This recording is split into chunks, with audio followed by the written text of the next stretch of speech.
bone marrow cold a man can get when he is dragged from his bed in the small hours and made to strip off in farm buildings when his metabolism is at a low ebb. Often the worst part was coming back to bed. I often lay exhausted for over an hour, longing for sleep, but kept awake until my icy limbs and feet had thawed out. But since my marriage, such things were but a dark memory. Helen stirred in her sleep. She had got used to her husband leaving her in the night and returning like a blast from the North Pole, and instinctively moved nearer to me. With a sigh of thankfulness, I felt the blissful warmth envelop me, and almost immediately the events of the last 2 hours began to recede into unreality. It had started with the aggressive shrilling of the bedside phone at 1 a.m., and it was a Sunday morning, a not unusual time for some farmers after a late Saturday night to have a look round their stock and decide to send for the vet. This time it was Harold Ingledew, and it struck me right away that he would have just about had time to get back to his farm after his 10 pints at the Four Horseshoes, where they weren't too fussy about closing time. And there was a significant slur in the thin croak of his voice. "I have a ewer, miss. Will you come?" "Is she very bad?" In my semi-conscious state, I always clung to the faint hope that one night somebody would say it would wait till morning. It had never happened yet, and it didn't happen now. Mr. Ingledew was not to be denied. "Aye, she's in a bad way. She'll have to have somewhat done for her soon." Not a minute to lose, I thought bitterly. But she had probably been in a bad way all the evening when Harold was out carousing. Still, there were compensations. A sick sheep didn't present any great threat. It was worst when you had to get out of bed facing the prospect of a spell of sheer hard labour in your enfeebled state. But in this case I was confident that I would be able to adopt my half-awake technique, which meant simply that I would be able to go out there and deal with the emergency and return between the sheets while still enjoying many of the benefits of sleep. There was so much night work in country practice that I had been compelled to perfect this system, as I suspect had many of my fellow practitioners. I had done some sterling work while in a somnambulistic limbo. So, eyes closed, I tiptoed across the carpet and pulled on my working clothes. I effortlessly accomplished the journey down the long flights of stairs, but when I opened the side door, the system began to crumble, because even in the shelter of the high-walled garden the wind struck me with a savage force. It was difficult to stay asleep. In the yard, as I backed out of the garage, the high branches of the elms groaned in the darkness as they bent before the blast. Driving from the town, I managed to slip back into my trance, and my mind played lazily with the phenomenon of Harold Ingledew. This drinking of his was so out of character. He was a tiny mouse of a man about 70 years old, and when he came into the surgery on an occasional market day, it was difficult to extract more than a few muttered words from him. Dressed in his best suit, his scrawny neck protruding from a shirt collar several sizes too big for him, he was the very picture of a meek and solid citizen. The watery blue eyes and fleshless cheeks added to the effect, and only the brilliant red coloration of the tip of his nose gave any hint of other possibilities. His fellow smallholders in Thurby village were all steady characters and did not indulge beyond a social glass of beer now and then, and his next-door neighbour had been somewhat bitter when he spoke to me a few weeks ago. "He's now but a bloody nuisance, is out Harold." "But how do you mean?" "Well, every Saturday night and every market night he's up roaring and singing till 4 o'clock in the morning." "Harold Ingledew? Surely not. He's such a quiet little chap." "Aye, he is for rest of the week." "But I can't imagine him singing." "You should live next door to him, Mr. Herriot. He makes an hell of a racket. There's no sleep for anybody till he settles down." Since then I had heard from another source that this was perfectly true, and that Mrs. Ingledew tolerated it because her husband was entirely submissive at all other times. The road to Thurby had a few sharp little switchbacks before it dipped to the village, and looking down I could see the long row of silent houses curving away to the base of the fell, which by day hung in peaceful green majesty over the huddle of roofs, but now bulked black and menacing under the moon. As I stepped from the car and hurried round to the back of the house, the wind caught at me again, jerking me to wakefulness as though somebody had thrown a bucket of water over me. But for a moment I forgot the cold in the feeling of shock as the noise struck me. Singing. Loud, raucous singing echoing around the old stones of the yard. It was coming from the lighted kitchen window. Just a song at twilight, when the lights are low. I looked inside and saw little Harold sitting with his stockinged feet extended towards the dying embers of the fire, while one hand clutched a bottle of brown ale. And the flickering shadows softly come and go. He was really letting it rip. Head back, mouth wide. I thumped on the kitchen door. Though the heart be weary, sad the day and long, replied Harold's reedy tenor, and I banged impatiently at the woodwork again. The noise ceased, and I waited an unbelievably long time till I heard the key turning and the bolt rattling back. The little man pushed his nose out and gave me a questioning look. "I've come to see your sheep," I said. "Oh, aye." He nodded curtly with none of his usual diffidence. "I'll put me boots on." He banged the door in my face, and I heard the bolt shooting home. Taken aback as I was, I realized that he wasn't being deliberately rude. Bolting the door was proof that he was doing everything mechanically. But for all that, he had left me standing in an uncharitable spot. Vets will tell you that there are corners in farmyards which are colder than any hilltop, and I was in one now. Just beyond the kitchen door was a stone archway leading to the open fields, and through this black opening there whistled a Siberian draught which cut effortlessly through my clothes. I had begun to hop from one foot to the other when the singing started again. "There's an old mill by the stream, Nellie Dean." Horrified, I rushed back to the window. Harold was back in his chair, pulling on a vast boot and taking his time about it. As he bellowed, he poked owlishly at the lace holes and occasionally refreshed himself from the bottle of brown ale. I tapped on the window. "Please hurry, Mr. Ingledew. Where we used to sit and dream, Nellie Dean," bawled Harold in response. My teeth had begun to chatter before he got both boots on, but at last he reappeared in the doorway. "Come on, then," I gasped. "Where is this ewe? Have you got her in one of these boxes?" The old man raised his eyebrows. "Oh, she's not here." "Not here?" "Nay, she's up in top buildings." "Right back up the road, you mean?" "Aye. I stopped off on the way home and had a look at her." I stamped and rubbed my hands. "Well, we'd better drive back up. But there's no water, is there?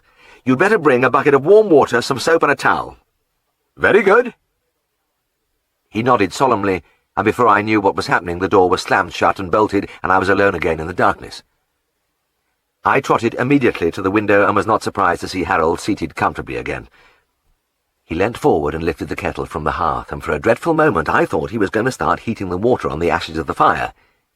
But with a gush of relief I saw him take hold of a ladle and reach into the primitive boiler in the old black grate. "And the waters as they flow seem to murmur sweet and low," he warbled, happy at his work, as he unhurriedly filled a bucket.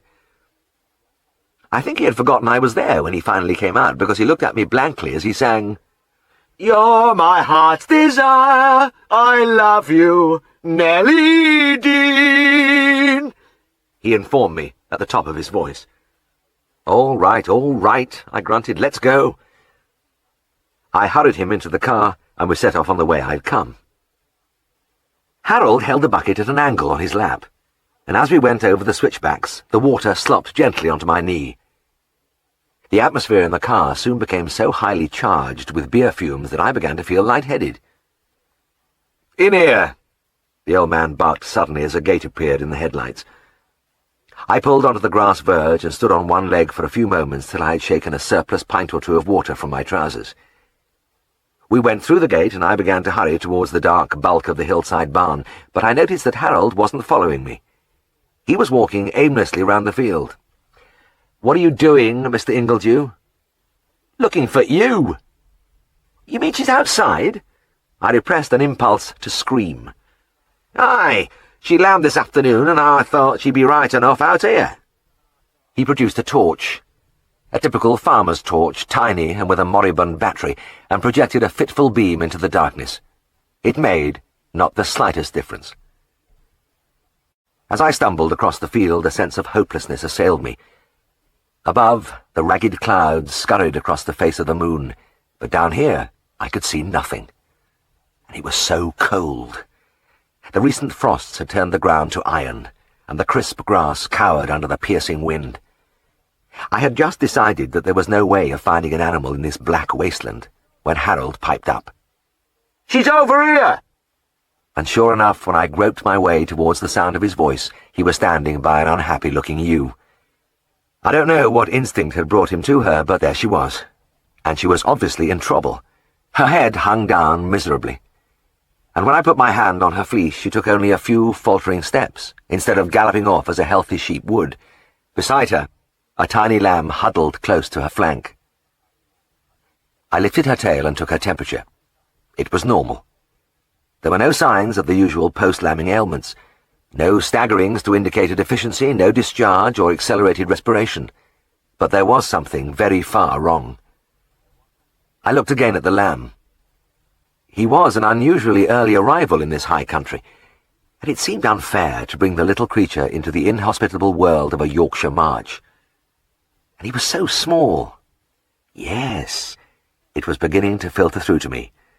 He was too damn small for a single lamb. "Bring me that bucket, Mr. Ingledew," I cried. I could hardly wait to see if I was right, but as I balanced the receptacle on the grass, the full horror of the situation smote me. I was going to have to strip off. They don't give vets medals for bravery, but as I pulled off my overcoat and jacket and stood shivering in my shirt sleeves on that black hillside, I felt I deserved one. "Hold her head," I gasped, and soaked my arm quickly. By the light of the torch, I felt my way into the vagina, and I didn't have to go very far before I found what I expected. A woolly little skull. It was bent downwards with the nose under the pelvis and the legs were back. "There's another lamb in here," I said. "It's laid wrong, or it would have been born with its mate this afternoon." Even as I spoke, my fingers had righted the presentation, and I drew the little creature gently out and deposited him on the grass.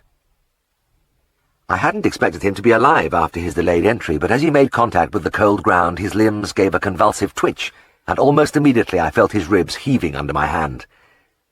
For a moment I forgot the knife-like wind in the thrill which I always found in new life. The thrill that was always fresh, always warm.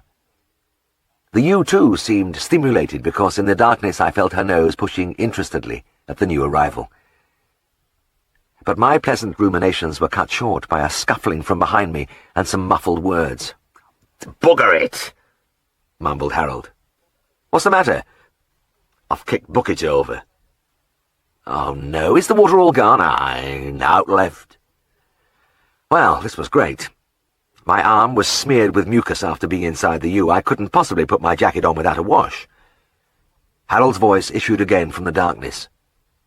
"There's some water out at building." "Oh, good.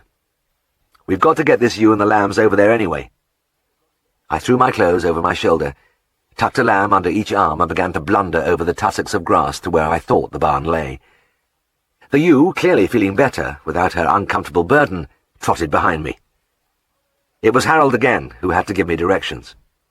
"Over here!" he shouted. When I reached the barn, I cowered thankfully behind the massive stones. It was no night for a stroll in shirt-sleeves. Shaking uncontrollably, I peered at the old man. I could just see his form in the last faint radiance of the torch, and I wasn't quite sure what he was doing. He had lifted a stone from the pasture and was bashing something with it. Then I realized he was bending over the water trough, breaking the ice. When he had finished, he plunged the bucket into the trough and handed it to me. "There's your water," he said triumphantly. I thought I had reached the ultimate in frigidity, but when I plunged my hands into the black liquid with its floating icebergs, I changed my mind. The torch had finally expired, and I lost the soap very quickly. When I found I was trying to work up a lather with one of the pieces of ice, I gave it up and dried my arms. Somewhere nearby I could hear Harold humming under his breath, as comfortable as if he was by his own fireside. The vast amount of alcohol surging through his bloodstream must have made him impervious to the cold. We pushed the ewe and the lambs into the barn, which was piled high with hay, and before leaving I struck a match and looked at the little sheep and her new family settled comfortably among the fragrant clover. They would be safe and warm in there till morning. My journey back to the village was less hazardous because the bucket on Harold's knee was empty. I dropped him outside his house, then I had to drive to the bottom of the village to turn. As I came back past the house again, the sound forced its way into the car. If you were the only girl in the world, and I were the only boy. I stopped, wound the window down, and listened in wonder. It was incredible how the noise reverberated round the quiet street. And if it went on till 4 o'clock in the morning, as the neighbours said, then they had my sympathy. Nothing else would matter in the world today. It struck me suddenly that I could soon get tired of Harold singing. His volume was impressive, but for all that he would never be in great demand at Covent Garden. He constantly wavered off key, and there was a grating quality in his top notes which set my teeth on edge. We could go on loving in the same old way. Hurriedly I wound the window up and drove off. As the heaterless car picked its way between the endless flitting pattern of walls, I crouched in frozen immobility behind the wheel. I had now reached the state of total numbness, and I can't remember much about my return to the yard at Scaledale House, nor my automatic actions of putting away the car, swinging shut the creaking doors of what had once been the old coach-house, and trailing slowly down the long garden. But a realization of my blessings began to return when I slid into bed, and Helen, instead of shrinking away from me as it would have been natural to do, deliberately draped her feet and legs over the human ice block that was her husband. The bliss was unbelievable. It was worth getting out just to come back to this. I glanced at the luminous dial of the alarm clock. It was 3 o'clock, and as the warmth flowed over me and I drifted away, my mind went back to the ewe and lambs snug in their scented barn. They would be asleep now. I would soon be asleep. Everybody would be asleep. Except, that is, Harold Ingledew's neighbours. They still had an hour to go. Chapter 2. I had only to sit up in bed to look right across Darrowby to the hills beyond. I got up and walked to the window. It was going to be a fine morning, and the early sun glanced over the weathered reds and greys of the jumbled roofs, some of them sagging under their burden of ancient tiles, and brightened the tufts of green where trees pushed upwards from the gardens among the bristle of chimney pots, and behind everything the calm bulk of the fells. It was my good fortune that this was the first thing I saw every morning, after Helen, of course, which was better still. Following our unorthodox tuberculin-testing honeymoon, we had set up our first home on the top of Scaledale House. Siegfried, my boss up to my wedding and now my partner, had offered us free use of these empty rooms on the 3rd story, and we had gratefully accepted. And though it was a makeshift arrangement, there was an airy charm and exhilaration in our high perch that many would have envied. It was makeshift because everything at that time had a temporary complexion, and we had no idea how long we would be there. Siegfried and I had both volunteered for the RAF, and were on deferred service, but that is all I am going to say about the war. This book is not about such things, which in any case was so very far from Darrowby. It is the story of the months I had with Helen between our marriage and my call-up, and is about the ordinary things which have always made up our lives: my work, the animals, and the Dales. This front room was our bed-sitter, and though it was not luxuriously furnished, it did have an excellent bed, a carpet, a handsome side table which had belonged to Helen's mother, and 2 armchairs. It had an ancient wardrobe too, but the lock didn't work, and the only way we kept the door closed was by jamming one of my socks in it. The toe always dangled outside, but it never seemed of any importance. I went out and across a few feet of landing to our kitchen dining room at the back. This apartment was definitely Spartan. I clumped over bare boards to a bench we had rigged against the wall by the window. This held a gas ring and our crockery and cutlery. I seized a tall jug and began my long descent to the main kitchen downstairs, because one minor snag was that there was no water at the top of the house. Down 2 flights to the 3 rooms on the first story, then down 2 more, and a final gallop along the passage to the big stone-flagged kitchen at the end. I filled the jug and returned to our eyrie 2 steps at a time. I wouldn't like to do this now, whenever I needed water, but at that time I didn't find it the least inconvenient. Helen soon had the kettle boiling and we drank our first cup of tea by the window looking down on the long garden. From up here we had an aerial view of the unkempt lawns, the fruit trees, the wisteria climbing the weathered brick towards our window, and the high walls with their old stone coping stretching away to the cobbled yard under the elms. Every day I went up and down the path to the garage in the yard, but it looked so different from above. "Wait a minute, Helen," I said. "Let me sit in that chair." She had laid the breakfast on the bench where we ate, and this was where the difficulty arose. Because it was a tall bench, and our recently acquired high stool fitted it, but our chair didn't. "No, I'm all right, Jim, really I am." She smiled at me reassuringly from her absurd position, almost at eye level with her plate. "You can't be all right," I retorted. "Your chin's nearly among your cornflakes. Please let me sit there." She patted the seat of the stool. "Come on, stop arguing. Sit down and have your breakfast." This, I felt, just wouldn't do. I tried a different tack. "Helen," I said, severely, "get off that chair." "No," she replied without looking at me, her lips pushed forward in a characteristic pout which I always found enchanting, but which also meant she wasn't kidding. I was at a loss. I toyed with the idea of pulling her off the chair, but she was a big girl. We had had a previous physical tryout when a minor disagreement had escalated into a wrestling match, and although I thoroughly enjoyed the contest, and actually won in the end, I had been surprised by her sheer strength. At this time in the morning, I didn't feel up to it. I sat on the stool. After breakfast, Helen began to boil water for the washing up, the next stage in our routine. Meanwhile, I went downstairs, collected my gear, including suture material for a foal which had cut its leg, and went out of the side door into the garden. Just about opposite the rockery, I turned and looked up at our window. It was open at the bottom, and an arm emerged holding a dishcloth. I waved, and the dishcloth waved back furiously. It was the start to every day. And driving from the yard, it seemed a good start. In fact, everything was good. The raucous cawing of the rooks in the elms above as I closed the double doors, the clean fragrance of the air which greeted me every morning, and the challenge and interest of my job. The injured foal was at Robert Corner's farm, and I hadn't been there long before I spotted Jock, his sheepdog.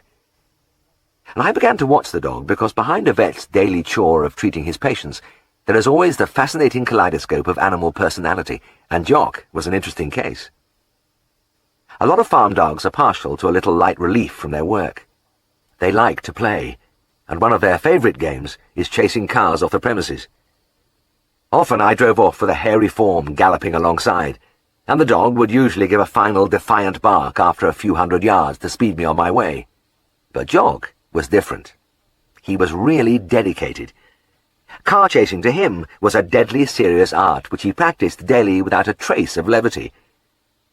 Corner's farm was at the end of a long track, twisting for nearly a mile between its stone walls down through the gently sloping fields to the road below. And Jock didn't consider he had done his job properly until he had escorted his chosen vehicle right to the very foot. So his hobby was an exacting one. I watched him now as I finished stitching the foal's leg and began to tie on a bandage. He was slinking about the buildings.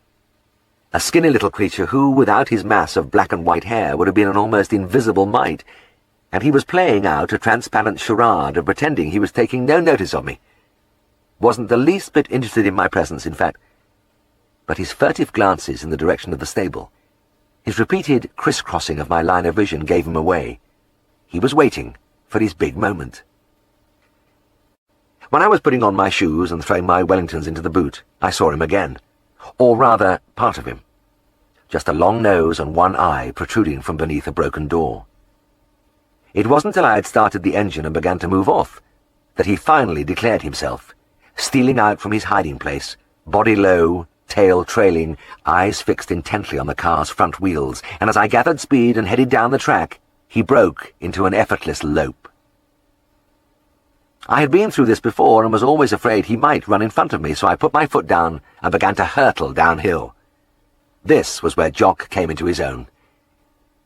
I often wondered how he'd fare against a racing greyhound, because by golly he could run. That sparse frame housed a perfectly physical machine, and the slender limbs reached and flew again and again, devouring the stony ground beneath, keeping up with the speeding car with joyful ease. There was a sharp bend about halfway down, and here Jock invariably sailed over the wall and streaked across the turf, a little dark blur against the green, and having craftily cut off the corner, he reappeared like a missile, zooming over the grey stones lower down. This put him into a nice position for the run to the road, and when he finally saw me onto the tarmac, my last view of him was of a happy, panting face looking after me.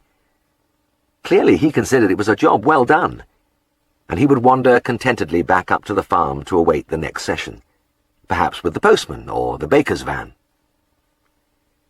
And there was another side to Jock. He was an outstanding performer at the sheepdog trials, and Mr. Corner had won many trophies with him.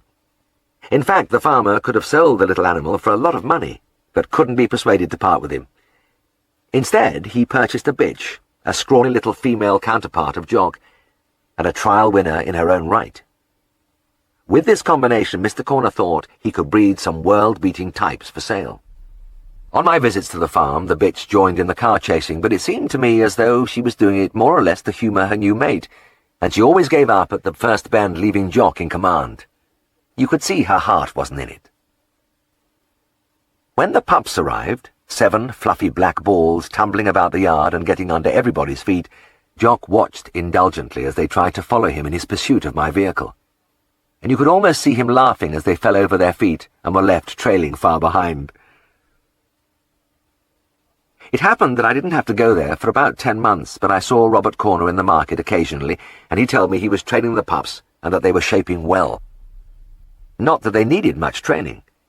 It was in their blood, and he said they had tried to round up the cattle and sheep nearly as soon as they could walk.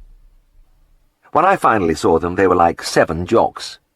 Meagre, darting little creatures, flitting noiselessly about the buildings, and it didn't take me long to find out that they had learned more than sheep herding from their father.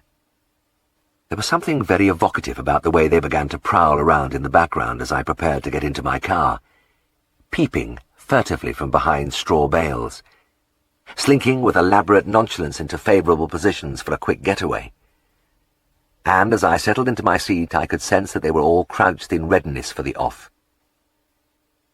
I revved my engine, let in the clutch with a bump, and shot across the yard, and in a second the immediate vicinity erupted in a mass of hairy forms.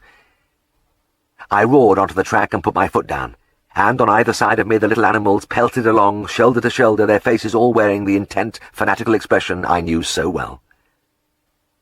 When Jock cleared the wall, the 7 pups went with him, and when they reappeared and entered the home straight, I noticed something different. On past occasions, Jock had always had one eye on the car. This was what he considered his opponent.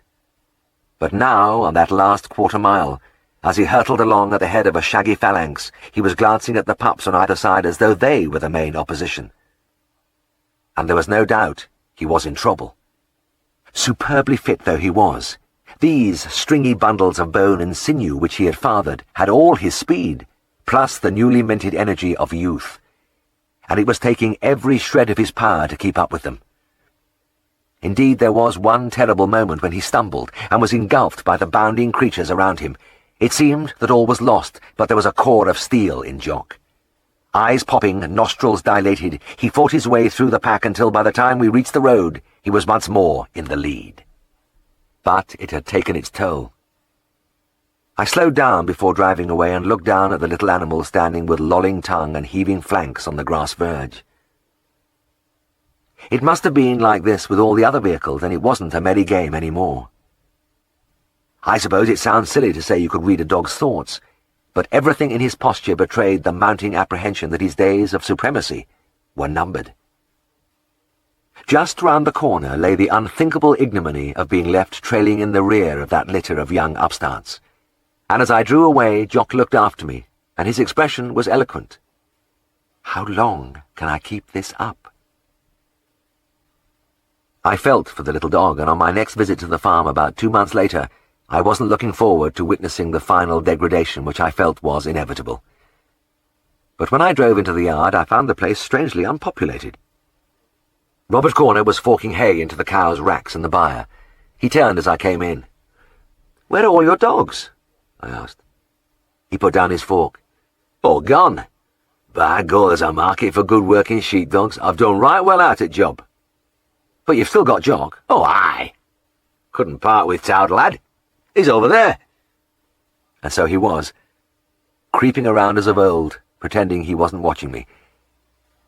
And when the happy time finally arrived and I drove away, it was like it used to be, with the lean little animal herring along by the side of the car, but relaxed, enjoying the game, winging effortlessly over the wall and beating the car down to the tarmac with no trouble at all.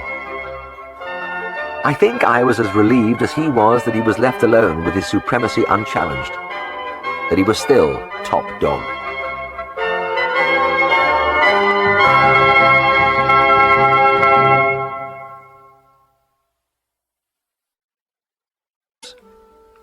This for me has always heralded the end of winter and the beginning of something new. This and the piercing Yorkshire wind and the hard, bright sunshine flooding the bare hillsides. At the top of the grassy slope, the pens, built of straw bales, formed a long row of square cubicles, each holding a ewe with her lambs, and I could see Rob Benson coming round the far end, carrying 2 feeding buckets. Rob was hard at it. At this time of the year he didn't go to bed for about 6 weeks. He would maybe take off his boots and doze by the kitchen fire at night, but he was his own shepherd, and never very far from the scene of action. "I've got a couple of cases for you today, Jim." His face, cracked and purpled by the weather, broke into a grin. "It's not really you I need. It's that little lady's hand of yours, and right sharpish too." He led the way to a bigger enclosure, holding several sheep. There was a scurry as we went in, but he caught expertly at the fleece of a darting ewe. "This is the first one. You can see we haven't a deal of time."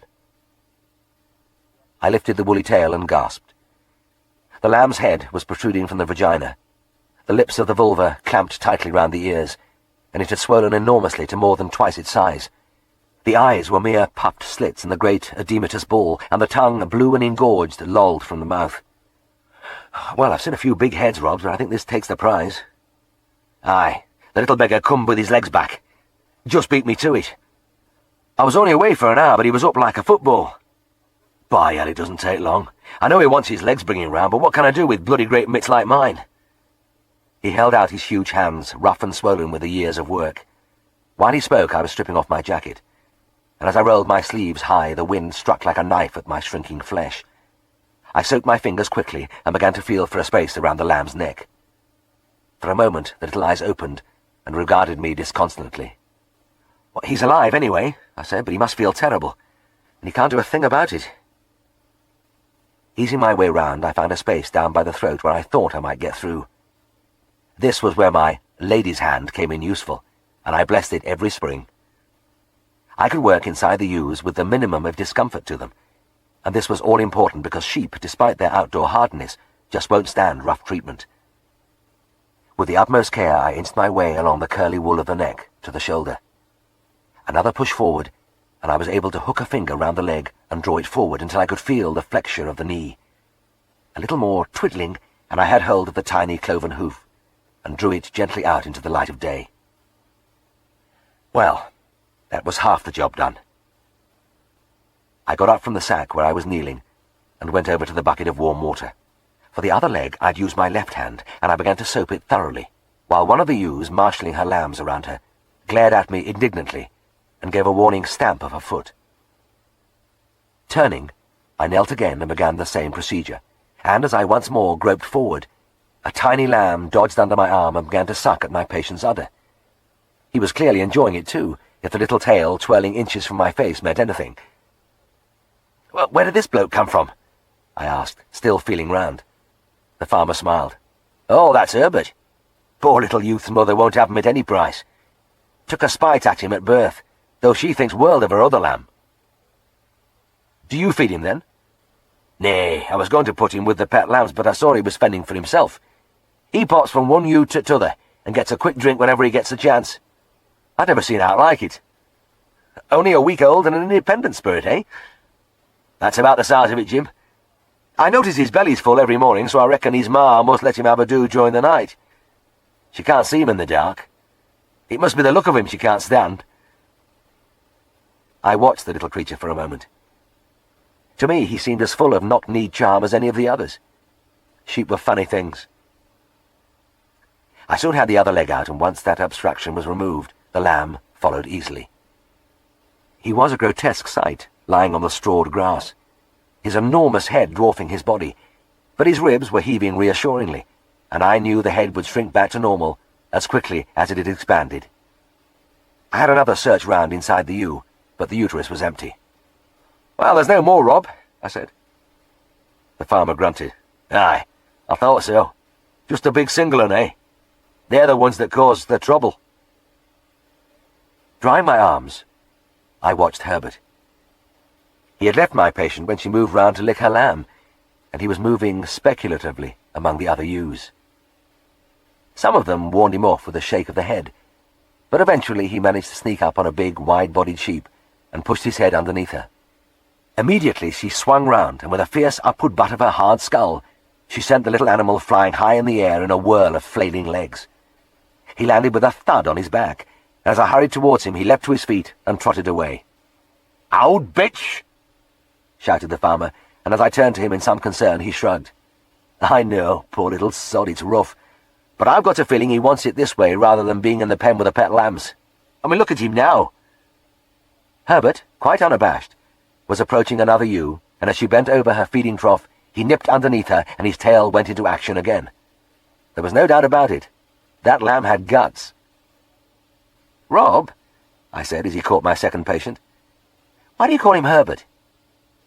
"Well, that's my youngest lad's name, and that lamb's just like him the way he puts his head down and gets stuck in. Fearless-like." I put my hand into the second ewe.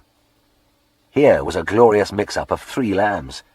Little heads, legs, a tail, all fighting their way towards the outside world and effectively stopping each other from moving an inch. "She's been hanging around all morning and paining," Rob said. "I knew something was wrong." Moving a hand carefully around the uterus, I began the fascinating business of sorting out the tangle, which is just about my favourite job in practice. I had to bring a head and 2 legs up together in order to deliver a lamb, but they had to belong to the same lamb or I was in trouble. It was a matter of tracing each leg back to see if it was hind or fore, to find if it joined the shoulder or disappeared into the depths.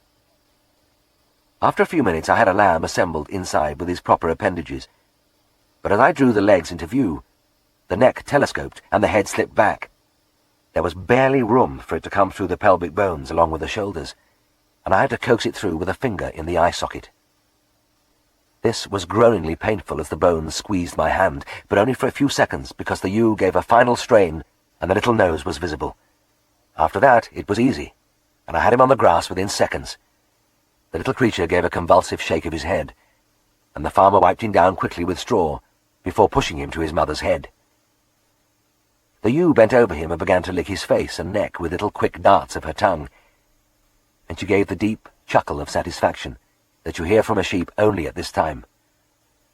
The chuckling continued as I produced another pair of lambs from inside her, one of them hind end first, and, tiling my arms again, I watched her nosing round her triplets delightedly. Soon they began to answer her with wavering, high-pitched cries, and as I drew my coat, thankfully, of my cold-reddened arms, lamb number 1 began to struggle to his knees. He couldn't quite make it to his feet and kept toppling onto his face, but he knew where he was going all right. He was headed for that udder with a singleness of purpose that would soon be satisfied. Despite the wind cutting over the straw bales into my face, I found myself grinning down at the scene. This was always the best part. The wonder that was always fresh. The miracle you couldn't explain. I heard from Rob Benson only a few days later. It was a Sunday afternoon, and his voice was strained, almost panic-stricken. "Jim, I've had a dog in among me inland ewes. There was some folk up here with a car about dinner time, and my neighbour said that they had an Alsatian, and it was chasing the sheep all over the field. Oh, there's an hell of a mess. I tell you, I'm frightened to look. I'm on my way." I dropped the receiver and hurried out to the car. I had a sinking dread of what would be waiting for me. The helpless animals lying with their throats torn. The terrifying lacerations of limbs and abdomen. I had seen it all before. The ones which didn't have to be slaughtered would need stitching, and on the way I made a mental check of the stock of suture silk in the boot. The inland ewes were in a field by the roadside, and my heart gave a quick thump as I looked over the wall. Arms resting on the rough, loose stones, I gazed with sick dismay across the pasture. This was worse than I'd feared. The long slope of turf was dotted with prostrate sheep. There must have been about 50 of them, motionless woolly mounds scattered at intervals on the green. Rob was standing just inside the gate. He hardly looked at me, just gestured with his head. "Tell me what you think. I daren't go in there." I left him and began to walk among the stricken creatures, rolling them over, lifting their legs, parting the fleece of their necks to examine them. Some of them were completely unconscious, others comatose. None of them could stand up. But as I worked my way up the field, I felt a growing bewilderment. Finally, I called back to the farmer. "Rob, come over here. There's something very strange." "Look," I said, as the farmer approached, hesitantly. "There's not a drop of blood nor a wound anywhere, and yet all the sheep are flat out. I can't understand it." Rob went over and gently raised a lolling head. "Ah, you're right. What the hell's done it, then?" At that moment I couldn't answer him, but a little bell was tinkling far away at the back of my mind. There was something familiar about that ewe the farmer had just handled. She was one of the few able to support herself on her chest, and she was lying there, blank-eyed, oblivious of everything. But that drunken nodding of the head, that watery nasal discharge, I had seen it before. I knelt down, and as I put my face close to hers, I heard a faint bubbling, almost a rattling in her breathing. I knew then. "It's calcium deficiency," I cried, and began to gallop down the slope towards the car. Rob trotted alongside me. "But what the hell? They get that after lambing, don't they?" "Well, yes, usually," I puffed, "but sudden exertion and stress can bring it on." "Well, I never knew that. How does it happen?" I saved my breath. I wasn't going to start an exposition on the effects of sudden derangement of the parathyroid. I was more concerned with wondering if I had enough calcium in the boot for 50 ewes.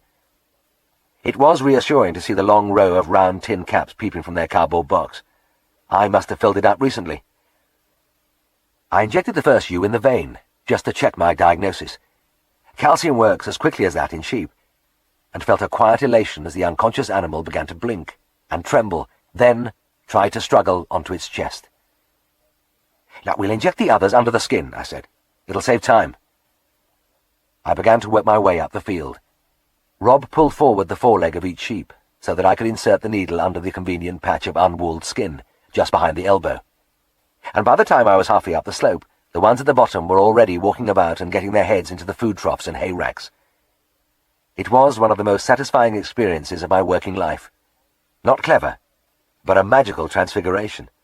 From despair to hope, from death to life within minutes. I was throwing the empty bottles into the boot when Rob spoke. He was looking wonderingly up at the last of the ewes getting to its feet at the far end of the field. "Well, Jim, I'll tell you. I've never seen out like that before. But there's one thing bothers me." He turned to me, and his weathered features screwed up in puzzlement. "See, I can understand how getting chased by a dog could affect some of them ewes, but why should the old bloody lot go down?" "Rob," I said, "I don't know. And 30 years later, I still wonder.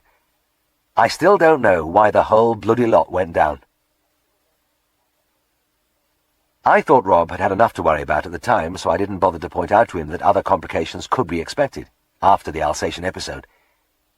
I wasn't surprised when I had a call to the Benson farm within days.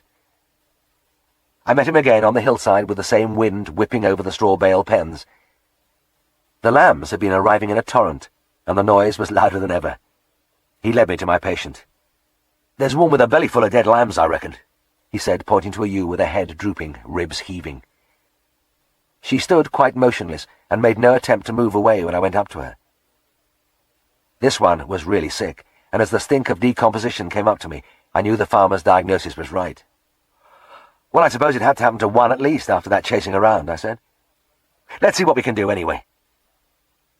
This kind of lambing is without charm, but it has to be done to save the ewe.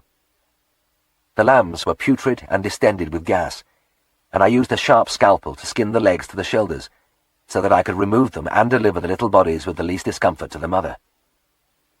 When I had finished, the ewe's head was almost touching the ground. She was panting rapidly and grating her teeth. I had nothing to offer her. No wriggling new creature for her to lick and revive her interest in life. What she needed was an injection of penicillin, but this was 1939, and the antibiotics were still a little way round the corner.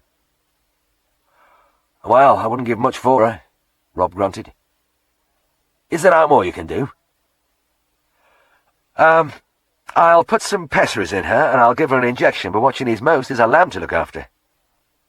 You know as well as I do that ewes in this condition usually give up if they've nothing to occupy them. You haven't a spare lamb to put on her, have you?"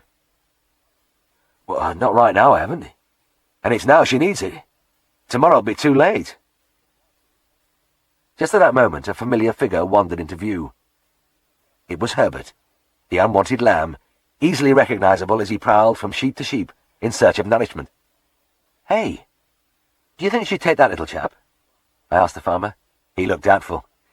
"Well, I don't know. He's a bit old, nearly a fortnight, and they like 'em newly born, you know.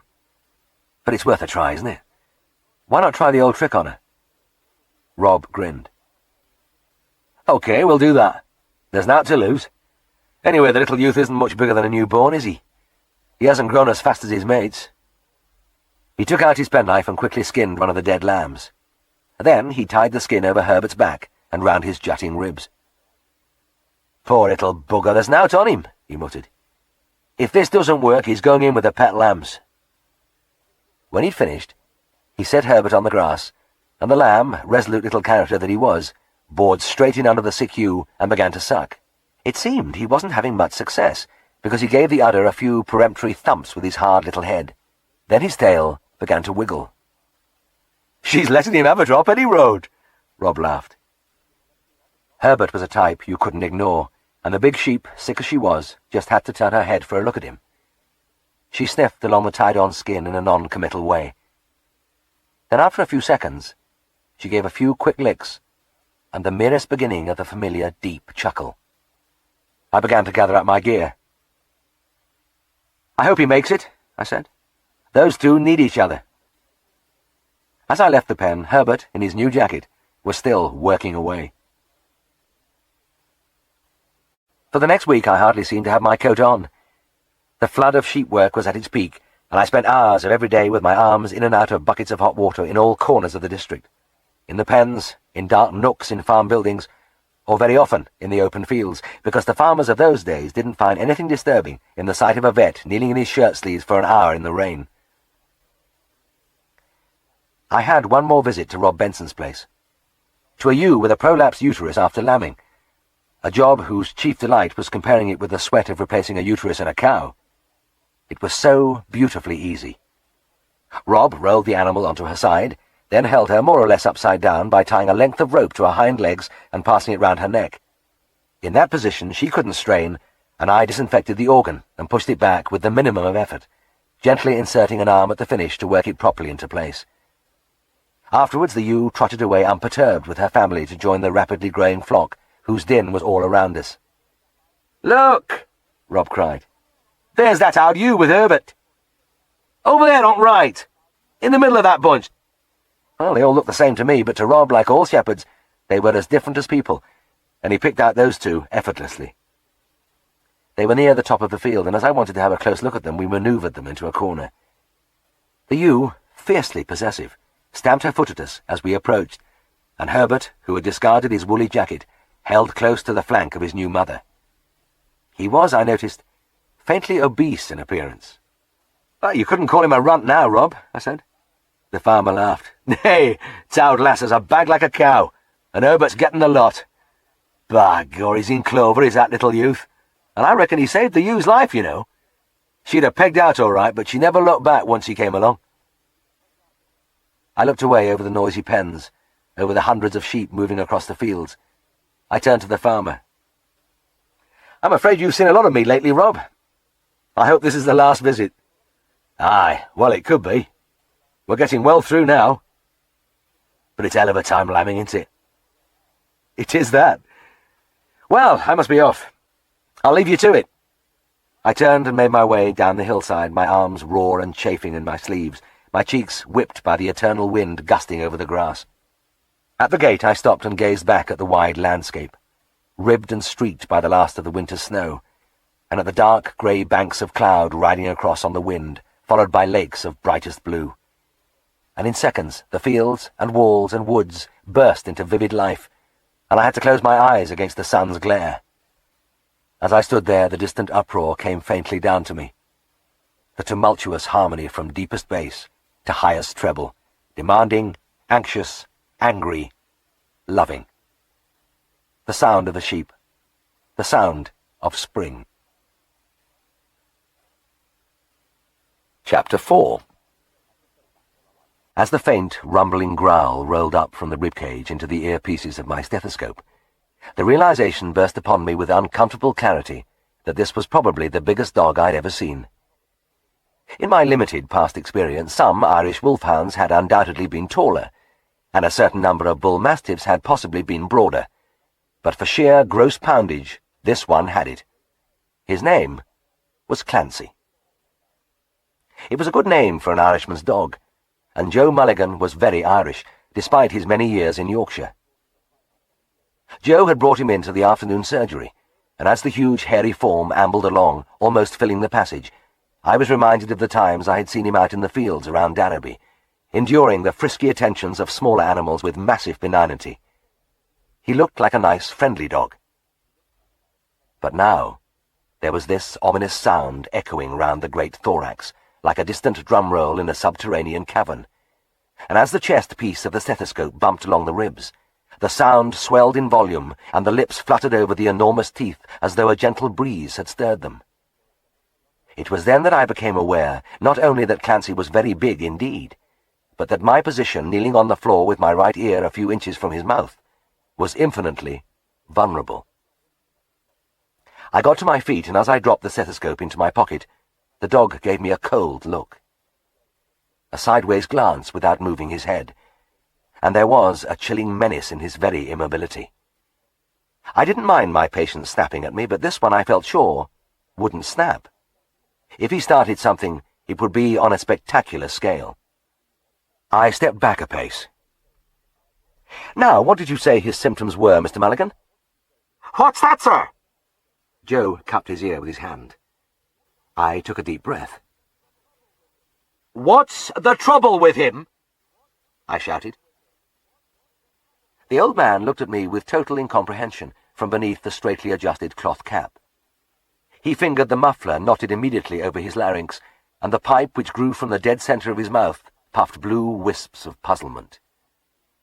Then, remembering something of Clancy's past history, I moved close to Mr. Mulligan and bawled with all my power into his face. "Is he vomiting?" The response was immediate. Joe smiled in great relief and removed his pipe. "Oh, aye, he's vomiting, sir. He's vomiting bad." Clearly he was on familiar ground. Over the years, Clancy's treatment had all been at long range. My young boss, Siegfried Farnan, had told me on the first day I had arrived in Darrowby 2 years ago that there was nothing wrong with the dog, which he had described as a cross between an Airedale and a donkey, but his penchant for eating every bit of rubbish in his path had the inevitable result. A large bottle of bismuth, mad carb mixture, had been dispensed at regular intervals. He had also told me that Clancy, when bored, used occasionally to throw Joe to the ground and worry him like a rat just for a bit of light relief. But his master still adored him. Prickings of conscience told me I should carry out a full examination.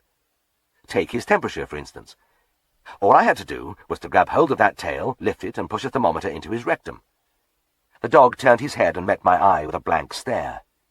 Again I heard the low, booming drum roll, and the upper lip lifted a fraction to show a quick gleam of white. "Yes. Yes, right, Mr. Mulligan," I said briskly. "I'll get you a bottle of the usual." In the dispensary, under the rows of bottles with their Latin names and glass stoppers, I shook up the mixture in a 10-ounce bottle, corked it, stuck on a label, and wrote the directions. Joe seemed well satisfied as he pocketed the familiar white medicine, but as he turned to go, my conscience smote me again.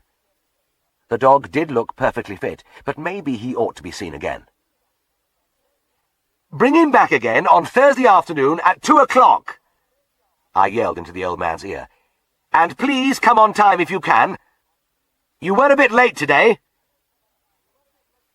I watched Mr. Mulligan going down the street, preceded by his pipe, from which regular puffs rose upwards as though from a departing railway engine. Behind him ambled Clancy, a picture of massive calm. With his all-over covering of tight brown curls, he did indeed look like a gigantic Airedale. Thursday afternoon, I ruminated. That was my half-day, and at 2 o'clock I'd probably be watching the afternoon cinema show in Broughton. The following Friday morning, Siegfried was sitting behind his desk, working out the morning rounds. He scribbled a list of visits on a pad, tore out the sheet, and handed it to me. "Here you are, James. I think that'll just about keep you out of mischief till lunchtime." Then something in the previous day's entries caught his eye, and he turned to his younger brother, who was at his morning task of stoking the fire. "Tristan, I see Joe Mulligan was in yesterday afternoon with his dog, and you saw it. What did you make of it?"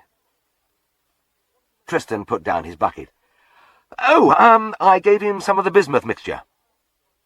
"Yes, but what did your examination of the patient disclose?" "Well, now, let's see."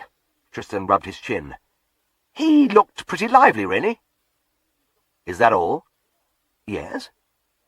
"Yes, I think so." Siegfried turned back to me. "And how about you, James? You saw the dog the day before. What were your findings?"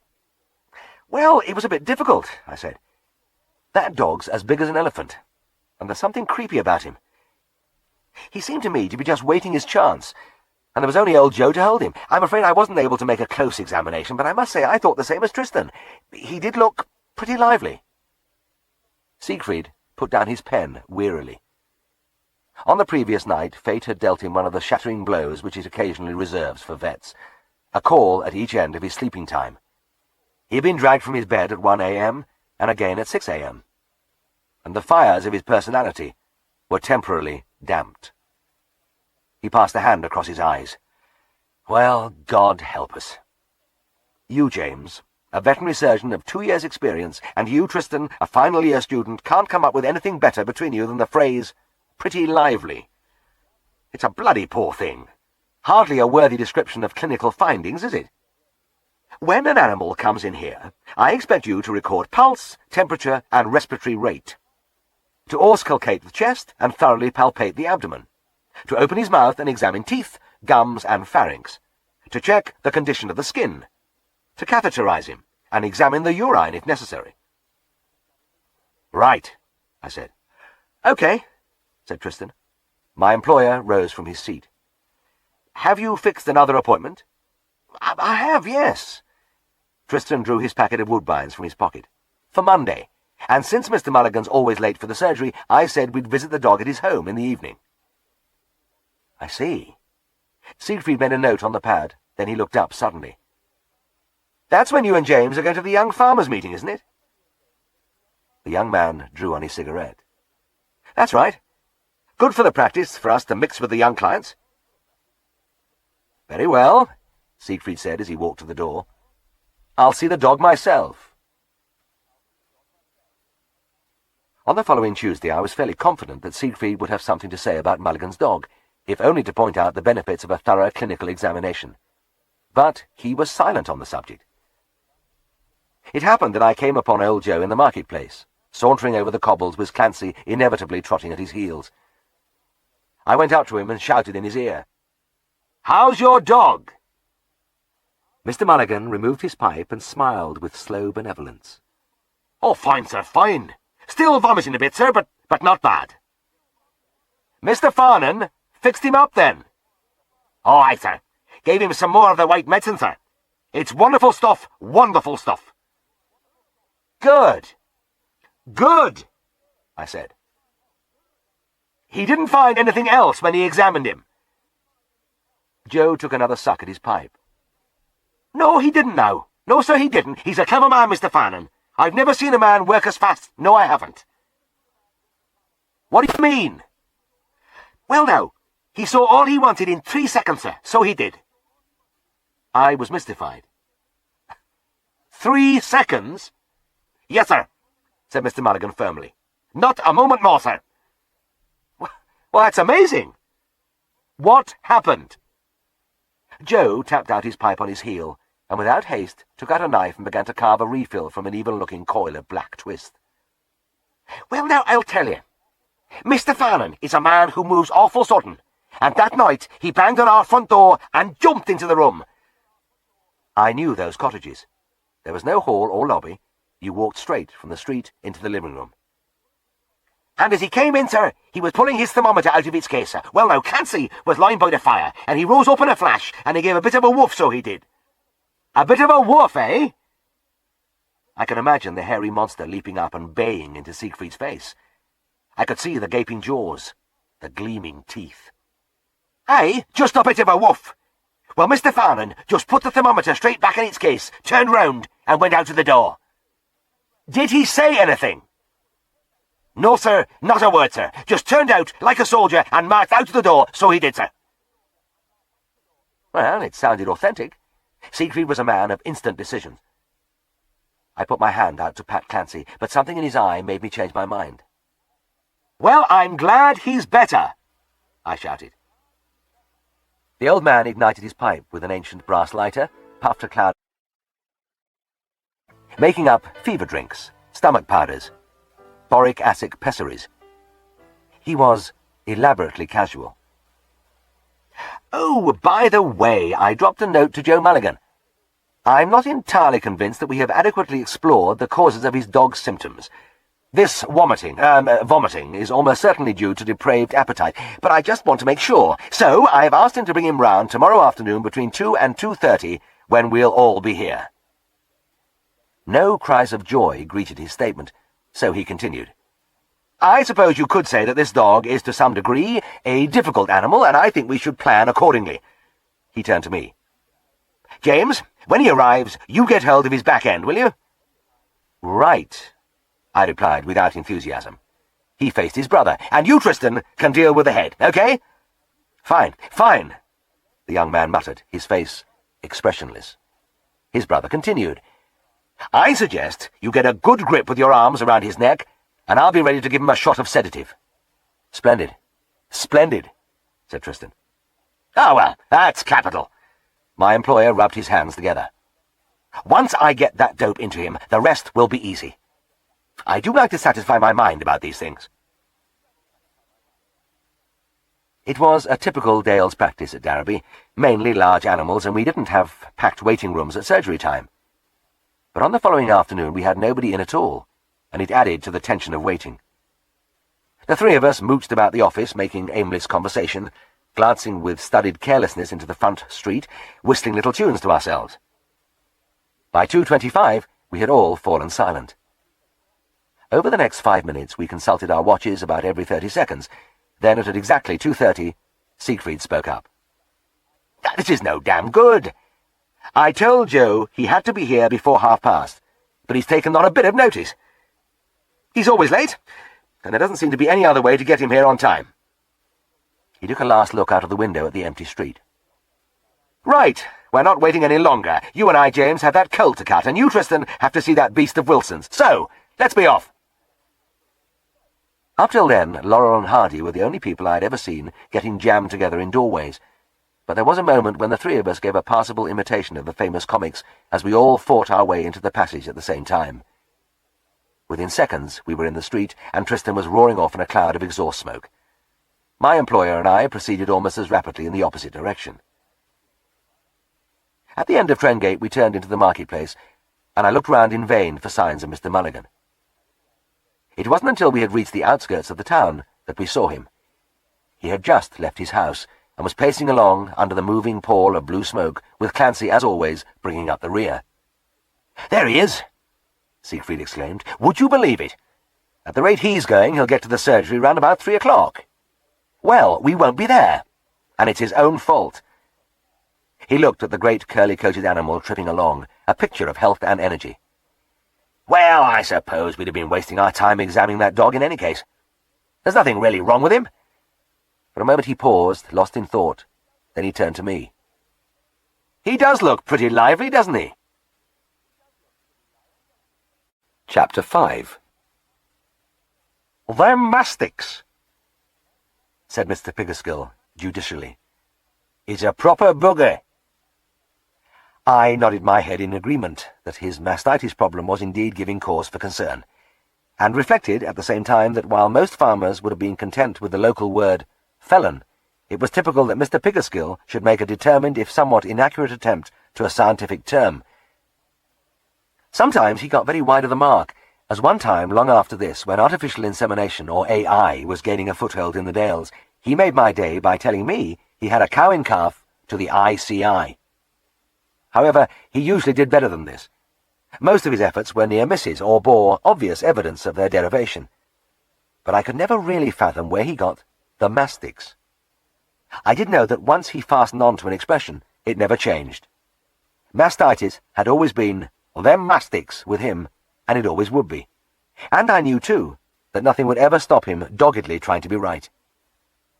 Because Mr. Pickerskill had what he considered to be a scholastic background. He was a man of about 60, and when in his teens, he had attended a 2-week course of instruction for agricultural workers at Leeds University. This brief glimpse of the academic life had left an indelible impression on his mind, and it was as if the intimation of something deep and true behind the facts of his everyday work had kindled a flame in him which had illumined his subsequent life. No Captain Gown Don ever looked back to his years among the spires of Oxford with more nostalgia than did Mr. Pickerskill to his fortnight at Leeds, and his conversation was usually laced with references to the godlike Professor Malleson, who had apparently been in charge of the course. "I don't know what to make of it," he continued. "In my college days I was always told that you got a big swollen bag and dirty milk with them mastics, but this one must be another kind. Just little bits of flakes in the milk off and on. Neither nout nor something, but I'm right fed up with it, I can tell you." I took a sip from the tea which Mrs. Pickerskill had placed in front of me on the kitchen table. Yes, it's very worrying the way it keeps going on and on. I'm sure there's a definite factor behind it all. I wish I could put my finger on it." But in fact, I had a good idea what was behind it. I had happened in at the little bar late one afternoon when Mr. Pickerskill and his daughter Olive were milking their 10 cows. I had watched the two at work as they crouched under the row of roan and redbacks, and one thing was immediately obvious. While Olive drew the milk by almost imperceptible movements of her fingers and with a motionless wrist, her father hauled away at the teats as though he was trying to ring in the new year. This insight, coupled with the fact that it was always the cows Mr. Pickerskill milked that gave trouble, was enough to convince me that the chronic mastitis was of traumatic origin. But how to tell the farmer that he wasn't doing his job right, and that the only solution was to learn a more gentle technique, or let Olive take over all the milking? It wouldn't be easy, because Mr. Pickerskill was an impressive man. I don't suppose he had a spare penny in the world, but even as he sat there in the kitchen in his tattered, collarless flannel shirt and braces, he looked, as always, like an industrial tycoon. You can imagine that massive head with its fleshy cheeks, noble brow, and serene eyes looking out from the financial pages of the Times. Put him in a bowler and striped trousers, and you'd have the perfect chairman of the board. I was very chary of affronting such natural dignity, and anyway, Mr. Pickerskill was fundamentally a fine stocksman. His few cows, like all the animals of that fast-dying breed of small farmer, were fat and sleek and clean. You had to look after your beasts when they were your only source of income, and somehow Mr. Pickerskill had brought up a family by milk production, eked out by selling a few pigs and the eggs from his wife's 50 hens. I could never quite work out how they did it, but they lived, and they lived graciously. All the family but Olive had married and left home, but there was still a rich decorum and harmony in that house. The present scene was typical. The farmer expounding gravely. Mrs. Pickerskill bustling about in the background, listening to him with quiet pride. Olive, too, was happy. Though in her late 30s, she had no fears of spinsterhood, because she had been assiduously courted for 15 years by Charlie Hudson from the Darrowby fish shop, and though Charlie was not a tempestuous suitor, there was nothing flighty about him, and he was confidently expected to pop the question over the next 10 years or so. Mr. Pickerskill offered me another buttered scone, and when I declined, he cleared his throat a few times as though trying to find words. "Mr. Herriot," he said at last, "I don't like to tell anybody his job, but we've tried all your remedies for them mastics, and we've still got trouble. Now, when I studied under Professor Malison, I noted down a lot of good cures, and I'd like to try this one. Have a look at it." He put his hand into his hip pocket and produced a yellow slip of paper almost falling apart at the folds. "It's an udder salve. Maybe if we give the bags a good rub with it, it'll do trick." I read the prescription in the fine copperplate writing. Camphor, eucalyptus, zinc oxide. A long list of the old familiar names. I couldn't help feeling a kind of affection for them, but it was tempered by a growing disillusion. I was about to say that I didn't think rubbing anything on the udder would make the slightest difference, when the farmer groaned loudly. The action of reaching into his hip pocket had brought on a twinge of his lumbago, and he sat very upright, grimacing with pain. "Oh, this bloody old back of mine! By God, it does give me some stick. The doctor can't do nought about it. I've had enough pills to make me rattle, but I get no relief." I'm not brilliant, but I do get the odd blinding flash, and I have one now. "Mr. Pickerskill," I said solemnly, "you've suffered from that lumbago ever since I've known you. And I've just thought of something. I believe I know how to cure it." The farmer's eyes widened, and he stared at me with a childlike trust in which there was no trace of scepticism. This could be expected, because just as people place more reliance on the words of knackermen and meal travellers than their vets where their animals are concerned, it was natural that they would believe the vet rather than their doctor with their own ailments. "You know how to put me right?" he said faintly. "I think so, and it has nothing to do with medicine. You'll have to stop milking." "Stop milking? What the hell?" "Of course, don't you see? It's sitting crouched on that little stool night and morning every day of the week that's doing it. You're a big chap, and you've got to bend to get down there. I'm sure it's bad for you." Mr. Pickerskill gazed into space, as though he had seen a vision. "You really think?" "Yes, I do." "Well, you ought to give it a try anyway. Olive can do the milking. She's always saying she ought to do it all." "Well, that's right, Dad," Olive chimed in. "I like milking, you know I do. And it's time you gave it up. You've done it ever since you were a lad." "Dang it, young man, I believe you're right. I'll pack it in now. I've made my decision." Mr. Pickerskill threw up his fine head, looked imperiously around him, and crashed his fist on the table as though he had just concluded a merger between two oil companies. I stood up. "Fine, fine. Well, I'll take this prescription with me and make up the udder salve. It'll be ready for you tonight, and I should start using it immediately." It was about a month later that I saw Mr. Pickerskill. He was on a bicycle, pedalling majestically across the marketplace, and he dismounted when he saw me. "Now then, Mr. Herriot," he said, puffing slightly. "I'm glad I've met you. I've been meaning to come and tell you that we don't have no flakes in the milk now. Ever since we started with salve, they began to disappear, and milk's as clear as it can be now." "Oh, great. And, how's your lumbago?" "Well, I'll tell you. You've really capped it, and I'm grateful. I've never milked since that day, and I hardly get a twinge now." He paused and smiled indulgently. "You gave me some good advice for me back, but we had to go back to our Professor Malison to cure them mastics, didn't we?" My next encounter with Mr. Pickerskill was on the telephone. "I'm speaking from the Cossack," he said in a subdued shout. "From the what?" "The Cossack, the telephone Cossack in village." "Oh, yes, indeed. And what can I do for you?" "I want you to come out as soon as possible to treat a calf with semolina." "I beg your pardon?" "I have a calf with semolina." "Semolina?" "Ah, that's right. A fellow was on about it on wireless the other morning." Oh, yes, I see. I too had heard a bit of the farming talk on salmonella infection in calves. What makes you think you've got this trouble? Well, it's like that fella said, me calf's bleeding from the rectum. From the... Oh, yes, of course, yeah. Well, I'd better have a look at him. I won't be long. The calf was pretty ill when I saw him, and he did have rectal bleeding, but it wasn't like salmonella. There's no diarrhea, you see, Mr. Pickerskill, I said. In fact, he seems to be constipated. This is almost pure blood coming from him, and he hasn't got a very high temperature. The farmer looked a little disappointed. Dang, I thought it was just as that fellow was talking about. He said you could send samples off to the Labrador. Sorry, to the what? The investigation Labrador, you know. Oh, yes, quite. I don't think the lab will be of any help in this case. Ah, well, what's wrong with him then?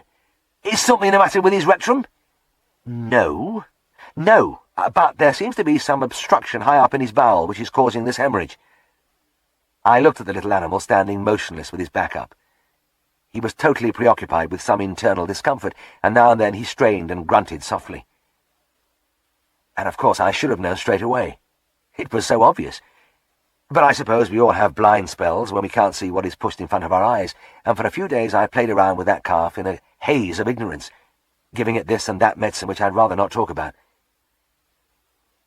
But I was lucky. He recovered in spite of my treatment. It wasn't until Mr. Pickerskill showed me the little roll of necrotic tissue, which the calf had passed, that the thing dawned on me. I turned, shamefaced, to the farmer. This is a bit of dead bowel, all telescoped together. An interception. It's usually a fatal condition, but fortunately in this case, the obstruction has sloughed away and your calf should be all right now. What was it you called it? An interception. Mr. Pickerskill's lips moved tentatively, and for a moment I thought he was going to have a shot at it, but he apparently decided against it. Oh, he said. That's what it was it? Yes, and it's difficult to say just what caused it. The farmer sniffed. I bet I know what was behind it. I've always said that this one would be a weakly calf. When he was born, he bled a lot from his biblical cord. Mr. Pickerskill hadn't finished with me yet. It was only a week later when I heard him on the phone again. Get out here, quick! There's one of me pigs going bezique. Bezique? With an effort I put away from me a mental picture of two porkers facing each other over a green baize table. I'm afraid I don't quite... Aye! I gave him a dose of worm medicine and he started jumping about and rolling on his back. I tell you, he's going proper bezique. Ah, yes! Yes, I see. Right. I'll be with you in a few minutes. The pig had quietened down a bit when I arrived, but was still in considerable pain, getting up, lying down, trotting in spurts round the pen. I gave him half a grain of morphine hydrochloride as a sedative, and within a few minutes he began to relax and finally curled up in the straw. Looks as though he's going to be all right, I said, but what's this worm medicine you gave him? Mr. Pickerskill produced the bottle sheepishly. Bloke was coming round selling them like. Said it would shift any worms you care to name. Well, it nearly shifted your pig, didn't it? I sniffed at the mixture. God, no wonder. It smells almost like pure turpentine. Turpentine? Well, by God, that's all it is. And bloke said it was somewhat new.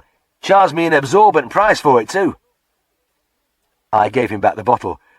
Well, never mind, I don't think there's any harm done, but I think the dustbin's the best place for that. As I was getting into my car, I looked up at the farmer. You must be about sick of the sight of me. First the mastitis, then the calf, and now the pig. You've had a bad run. Mr. Pickerskill squared his shoulders and gazed at me with massive composure. Again I was conscious of the sheer presence of the man. Young fella, he said, that don't bother me. Where there's stock, there's trouble. And I know from experience that trouble allus comes in cyclones. Chapter 6. I knew I shouldn't do it, but the old drover's road beckoned to me irresistibly. I ought to be hurrying back to the surgery after my morning call, but the broad green path wound beguilingly over the moor-top between its crumbling walls, and almost before I knew, I was out of the car and treading the wiry grass. The wall skirted the hill's edge, and as I looked across and away to where Darrowby huddled far below between its folding green fells, the wind thundered in my ears. But when I squatted in the shelter of the grey stones, the wind was only a whisper, and the spring sunshine hot on my face. The best kind of sunshine. Not heavy or cloying, but clear and bright and clean as you find it down behind a wall in Yorkshire, with the wind singing over the top. I slid lower till I was stretched on the turf, gazing with half-closed eyes into the bright sky, luxuriating in the sensation of being detached from the world and its problems. This form of self-indulgence had become a part of my life, and still is. A reluctance to come down from the high country. A penchant for stepping out of the stream of life and loitering on the brink for a few minutes as an uninvolved spectator. And it was easy to escape, lying up there quite alone with no sound but the wind sighing and gusting over the empty miles, and far up in the wide blue, the endless brave trilling of the larks. Not that there was anything unpleasant about going back down the hill to Darrowby. I had worked there for 2 years now, and Scaledale House had become home, and the two bright minds in it, my friends. It didn't bother me that both the brothers were cleverer than I was. Siegfried, unpredictable, explosive, generous. I had been lucky to have him as a boss. As a city-bred youth trying to tell expert stock farmers how to treat their animals, I had needed all his skill and guidance behind me. And Tristan, a rum lad, as they say, but very sound. His humour and zest for life had lightened my days. And all the time I was adding practical experience to my theory. The mass of facts I had learned at college were all coming to life, and there was the growing realization, deep and warm, that this was for me. There was nothing else I'd rather do. It must have been about 15 minutes later when I finally rose, stretched pleasurably, took a last deep gulp of the crisp air, and pottered slowly back to the car for the 6-mile journey back down the hill to Darrowby. When I drew up by the railings with Siegfried's brass plate hanging lopsidedly by the fine Georgian doorway, I looked up at the tall old house with its ivy swarming untidily over the weathered brick. The white paint on windows and doors was flaking, and that ivy needed trimming, but the whole place had style, a serene, unchangeable grace. But I had other things on my mind at the moment. I went inside, stepping quietly over the coloured tiles which covered the floor of the long passage, till I reached the long offshoot at the back of the house. And I felt, as I always did, subdued excitement as I breathed the smell of our trade, which always hung there: ether, carbolic, and pulv aromat. The latter was the spicy powder which we mixed with the cattle medicines to make them more palatable, and it had a distinctive bouquet which even now can take me back 30 years with a single sniff. And today the thrill was stronger than usual because my visit was of a surreptitious nature. I almost tiptoed along the last stretch of passage, dodged quickly round the corner and into the dispensary. Gingerly I opened the cupboard door at one end and pulled out a little drawer. I was pretty sure that Siegfried had a spare hoof-knife hidden away within, and I had to suppress a cackle of triumph when I saw it lying there, almost brand new, with a nicely turned, gleaming blade and a polished wooden handle. My hand was outstretched to remove it, when a cry of anger exploded in my right ear. "Caught in the act! Bloody red-handed, by God!" Siegfried, who had apparently shot up through the floorboards, was breathing fire into my face. The shock was so tremendous that the instrument dropped from my trembling fingers, and I cowered back against a row of bottles of formalin bloat mixture. "Oh, hello, Siegfried," I said with a ghastly attempt at nonchalance. Just on my way to that horse of Thompson's, you know, the one with a pus in the foot. I seem to have mislaid my knife, so I thought I'd borrow this one." "Thought you'd nick it, you mean? My spare hoof-knife, by heaven, is nothing sacred, James." I smiled sheepishly. "You're wrong. I'd have given it back to you straight away." "A likely story," Siegfried said, with a bitter smile. "I'd never have seen it again, and you know damn well I wouldn't. Anyway, where's your own knife? You've left it on some farm, haven't you?" "Well, as a matter of fact, I laid it down at Willie Denham's place after I'd finished trimming his cow's overgrown foot, and I must have forgotten to pick it up." I gave a light laugh. "But God help us, James, you're always forgetting to pick things up. And you're always making up the deficiency by purloining my equipment." He stuck his chin out. "Have you any idea how much all this is costing me?" "Oh, but I'm sure Mr. Denham will drop the knife in at the surgery the first time he's in town." Siegfried nodded gravely. He may, I'll admit that, he may, but on the other hand, he might think it's the ideal tool for cutting up his plug tobacco. Remember when you left your carving overall at old Fred Dobson's place? The next time I saw it was 6 months later, and Fred was wearing it. He said it was the best thing he'd ever found for stooking corn in wet weather. Yes. Yes, I remember. I'm sorry about it all. I fell silent, breathing in the pungency of the pulve aromat. Somebody had let a bagful burst on the floor, and the smell was stronger than ever. My employer kept his fiery gaze fixed on me for a few moments more, then he shrugged his shoulders. "Ah, well, there's none of us perfect, James, and I'm sorry I shouted at you, but you know I'm deeply attached to that knife, and this business of leaving things around is getting under my skin." He took down a Winchester of his favourite colic draught and polished it with his handkerchief before replacing it carefully on its shelf. "I tell you what, let's go and sit down for a few minutes and talk about the problem." We went back along the passage, and as I followed him into the big sitting room, Tristan got up from his favourite chair and yawned deeply. His face looked as boyish and innocent as ever, but the lines of exhaustion around his eyes and mouth told an eloquent story. Last night he had travelled with the darts team from the Lord Nelson and had taken part in a gruelling match against the Dog and Gun at Drayton. The contest had been followed by a pie and pea supper and the consumption of something like 12 pints of bitter a man. Tristan had crawled into bed at 3 a.m. and was clearly in a delicate condition. "Ah, Tristan!" Siegfried said. "I'm glad you're here, because what I have to say concerns you just as much as James. It's about leaving instruments on farms, and you're as guilty as he is." It must be remembered that before the Veterinary Surgeons Act of 1948, it was quite legal for students to treat cases, and they regularly did so. Tristan, in fact, had done much sterling work when called on, and he was very popular with the farmers. "Now, I mean this very seriously," my employer said, leaning his elbow on the mantelpiece and looking from one of us to the other. "You two are bringing me to the brink of ruin by losing expensive equipment. Some of it is returned, but a lot of it is never seen again. What's the use of sending you to visits when you come back without your artery forceps or scissors or something else? The profit's gone, you see." We nodded silently. "After all, there's nothing difficult about bringing your instruments away, is there? You may wonder why I never leave anything behind. Well, I can tell you it's just a matter of concentration. When I lay a thing down, I always impress on my mind that I've got to lift it up again. That's all there is to it." The lecture over, he became very brisk. "Right.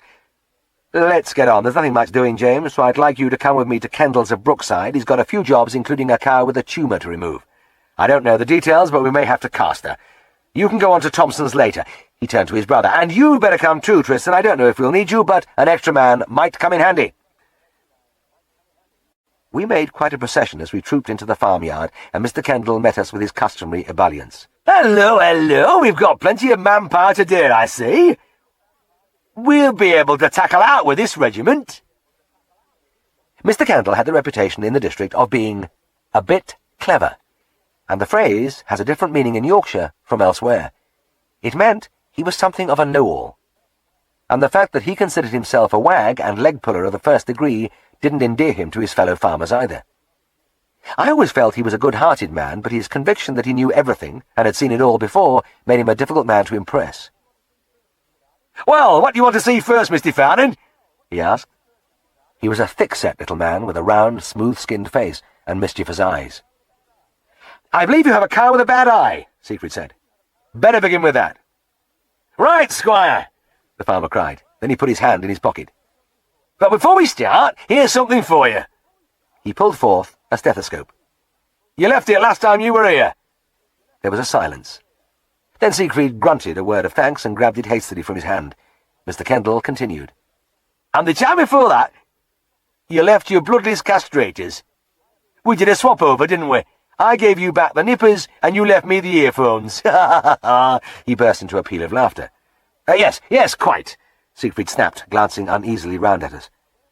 "But we must be getting on. Now, where is—" "You know, lads," chuckled the farmer, turning to us, "I don't think I've ever known him come here without leaving summat." "Really?" said Tristan, interestedly. "Aye. If I wanted to keep 'em all, I'd have had a drawer full by now." "Is that so?" I said. "Aye, it is, young man. And it's the same with all me neighbours. One fella said to me t'other day, 'He's a kind man, is that Mr. Fan, and never calls without leaving a souvenir.'" He threw back his head and laughed again. We were enjoying the conversation, but my employer was stalking up the bar. "Where's this damn car, Mr. Kendall? We haven't got all day." The patient wasn't hard to find. A nice, light roan cow which looked round at us carefully, one eye almost closed.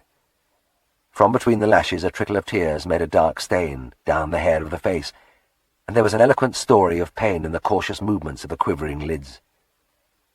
"Ah, there's something in there," murmured Siegfried. "Aye, I know." Mr. Kendall always knew. "She's got a flipping great lump of chaff stuck on her eyeball, but I can't get to it. Look here." He grabbed the cow's nose with one hand and tried to prise the eyelids apart with the fingers of the other. But the third eyelid came across and the whole orbit rolled effortlessly out of sight, leaving only a blank expanse of white sclera. "There!" he cried. "Now to see. You can't make her keep her eyes still." "I can, though." Siegfried turned to his brother. "Tristan, get the chloroform muzzle from the car. Look sharp." The young man was back in seconds, and Siegfried quickly drew the canvas bag over the cow's face and buckled it behind the ears. From a bottle of spirit he produced a small pair of forceps of an unusual type with tiny jaws operated by a spring. He poised them just over the closed eye. "James," he said, "give it about an ounce." I dribbled the chloroform onto the sponge in the front of the muzzle. Nothing happened for a few moments while the animal took a few breaths. Then her eyes opened wide in surprise as the strange numbing vapour rolled into her lungs. The whole area of the affected eye was displayed, with a broad golden piece of chaff splayed out across the dark cornea. I only had a glimpse of it before Siegfried's little forceps had seized it and whisked it away. "Squeeze in some of that ointment, Tristan," said my employer, "and get the muzzle off James before she starts to rock." With the bag away from her face and the tormenting little object gone from her eye, the cow looked around her vastly relieved. The whole thing had taken only a minute or two, and was as slick a little exhibition as you'd wish to see, but Mr. Kendall didn't seem to think a great deal of it. "All right," he grunted. "Let's get on with next job." As we went down the byre, I looked out and saw a horse being led across the yard. Siegfried pointed to it. "Is that the gelding I operated on for fistulous withers?" he asked. "That's the one." The farmer's voice was airy. We went out and Siegfried ran his hand over the horse's shoulders. The broad fibrous scar over the withers was all that was left of the discharging, stinking sinus of a few weeks back. Healing was perfect. These cases were desperately difficult to treat, and I remembered my boss cutting and chiselling at the mass of necrotic tissue, caressing deeply till only healthy flesh and bone remained. His efforts had been rewarded. It was a brilliant success. Siegfried gave the gelding a final pat on the neck. "Ah, that's done rather well." Mr. Kendall shrugged and turned back towards the byre.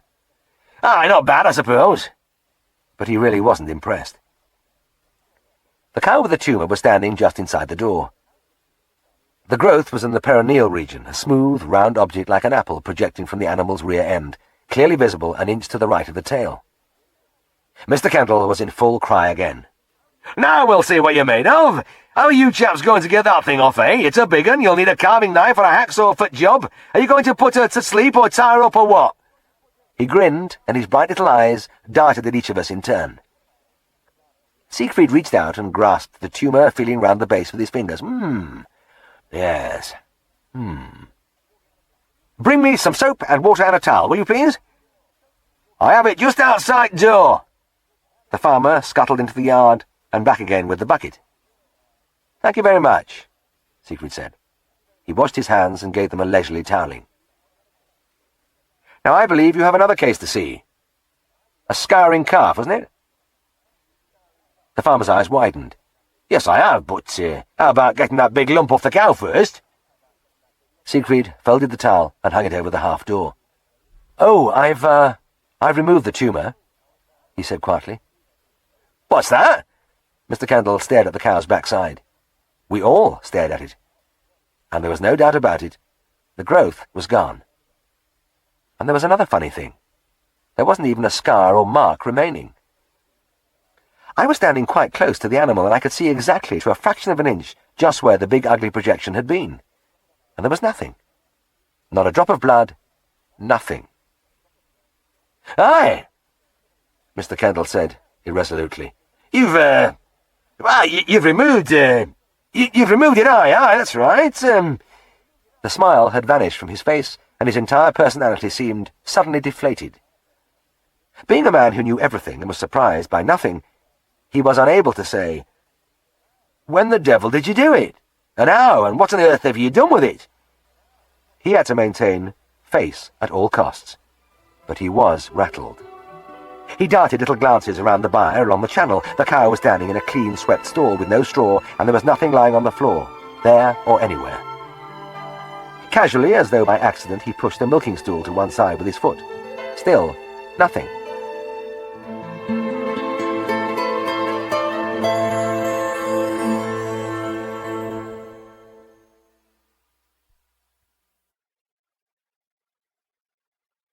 As he passed behind the cow, he whipped out his spectacles, jammed them onto his nose, and directed a piercing glare at the cow's bottom. He only took an instant because he didn't want to show undue concern, but when he turned back towards us, his face registered utter despair, and he put his spectacles away with a weary gesture of defeat. As he approached, I turned and brushed against my employer. "Where the hell is it?" I hissed. "Up my sleeve," murmured Siegfried without moving his lips or changing expression. "What?" I began, but Siegfried was climbing over a gate into the makeshift pen where the calf was cornered. He was in expansive mood as he examined the little creature and injected it. He kept up a steady flow of light conversation, and Mr. Kendall, showing great character, managed to get his smile back on and answer back, but his preoccupied manner, his tortured eyes, and the repeated incredulous glances back along the bar floor in the direction of the cow betrayed the fact that he was under immense strain. Siegfried didn't hurry over the calf, and when he'd finished he lingered a while in the yard, chatting about the weather, the way the grass was springing, the price of fat bullocks. Mr. Kendall hung on grimly, but by the time Siegfried finally waved farewell, the farmer's eyes were popping, and his face was an anguished mask. He bolted back into the bar, and as the car backed round I could see him bent double with his glasses on again, peering into the corners. "Poor fella," I said. "He's still looking for that thing, and for God's sake, where is it anyway?" "I told you, didn't I?" Siegfried removed one arm from the wheel and shook it. A round, fleshy ball rolled down into his hand. I stared at it in amazement. "But I never saw you take it off. What happened?" "Well, I'll tell you." My employer smiled indulgently. I was fingering it over to see how deeply it was attached when I felt it begin to move. The back of it was merely encapsulated by the skin, and when I gave it another squeeze it just popped out and shot up my sleeve. And after it had gone, the lips of the skin sprang back together again so that you couldn't see where it had been. Extraordinary thing. Tristan reached over from the back seat. "Give it to me," he said. "I'll take it back to college with me and get it sectioned. We'll find out what kind of tumour it is." His brother smiled. "Yes, I expect you'll give it some fancy name, but I'll always remember it as the only thing that shook Mr. Kendall." "Well, that was an interesting session in there," I said. "And I must say I admired the way you dealt with that eye, Siegfried. Very smooth indeed." "Ah, you're very kind, James," my boss murmured. "Well, that was just one of my little tricks, and of course the forceps helped a lot." I nodded. Yes, wonderful little things. I'd never seen anything like them." "Where did you get them?" "Well, I picked them up from an instrument stall at the last veterinary congress. They cost me a packet, but they've been worth it. Look, let me show them to you." He put his hand in his breast pocket, then his side pockets, and as he continued to rummage all over his person, the look of sick dismay spread slowly over his face. Finally he abandoned the search, cleared his throat, and fixed his eyes on the road ahead. I'll show you them some other time, James," he said huskily. I didn't say anything, but I knew, and Siegfried knew, and Tristan knew. He'd left them on the farm. Chapter 7. One of the nicest things about my married life was that my new wife got on so well with the Farnan brothers. And this was fitting, because both of them had done their utmost to further my suit. Siegfried by means of some well-timed kicks in the pants, Tristan by more subtle motivation. The young man had been reassuring when I consulted him in the dispensary about my wooing that early summer morning. "Well, it's a good sign." Tristan reluctantly expelled a lungful of woodbine smoke and looked at me with wide, encouraging eyes. "You think so?" I said doubtfully. Tristan nodded. Sure of it? Helen just rang you up, did she? Yes. Out of the blue. I haven't seen her since I took her to the pictures that night, and it's been hectic ever since with the lambing and suddenly there she was, asking me to tea on Sunday. I like the sound of it, Tristan said. But of course you don't want to get the idea you're home and dry or anything like that. You know there are others in the field. Hell, yes, I suppose I'm one of a crowd. Well, not exactly a crowd, but Helen Alderson is really something. Not just a looker, but... oh, very nice. There's a touch of class about that girl. Oh, I know. There's bound to be a mob of blokes after her, like young Richard Edmondson. I hear he's very well placed. That's right, Tristan said. Old friends of the family, big farmers, rolling in brass. I understand old man Alderson fancies Richard strongly as a son-in-law. I dug my hands into my pockets. Can't blame him. A ragged-arsed young vet isn't much competition. Well, don't be gloomy, old lad. You've made a bit of progress, haven't you? Well, in a way, I said with a wry smile. I've taken her out twice. To a dinner dance which wasn't on, and to a cinema showing the wrong film. A dead loss the first time and not much better the second. I just don't seem to have any luck there. Something goes wrong every time. Maybe this invitation is just a polite gesture, returning hospitality or something like that. Nonsense! Tristan laughed and patted me on the shoulder. This is the beginning of better things. You'll see. Nothing will go wrong this time. And on Sunday afternoon, as I got out of the car to open the gate to Heston Grange, it did seem as if all was right with the world. The rough track snaked down from the gate through the fields to Helen's home, slumbering in the sunshine by the curving river, and the grey-stoned old building was like a restful haven against the stark backcloth of the fells beyond. I leaned on the gate for a moment, breathing in the sweet air. There had been a change during the last week. The harsh winds had dropped. Everything had softened and greened, and the warming land gave off its scents. On the lower slopes of the fell, in the shade of the pine woods, a pale mist of bluebells drifted among the dead bronze of the bracken, and their fragrance came up to me on the breeze.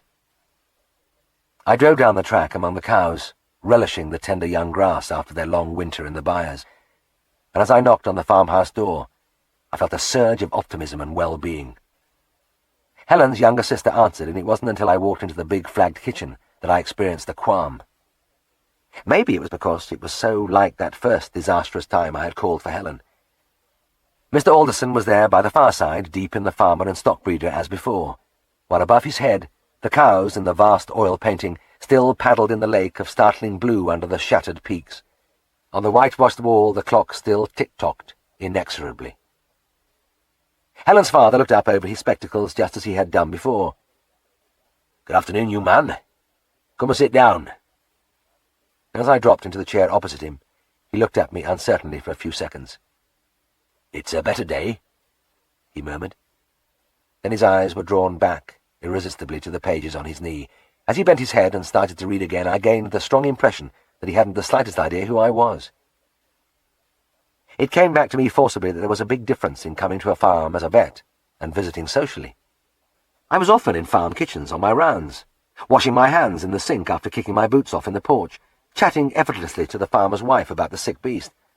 But here I was in my good suit, sitting stiffly across from a silent little man whose daughter I had come to court. It wasn't the same at all.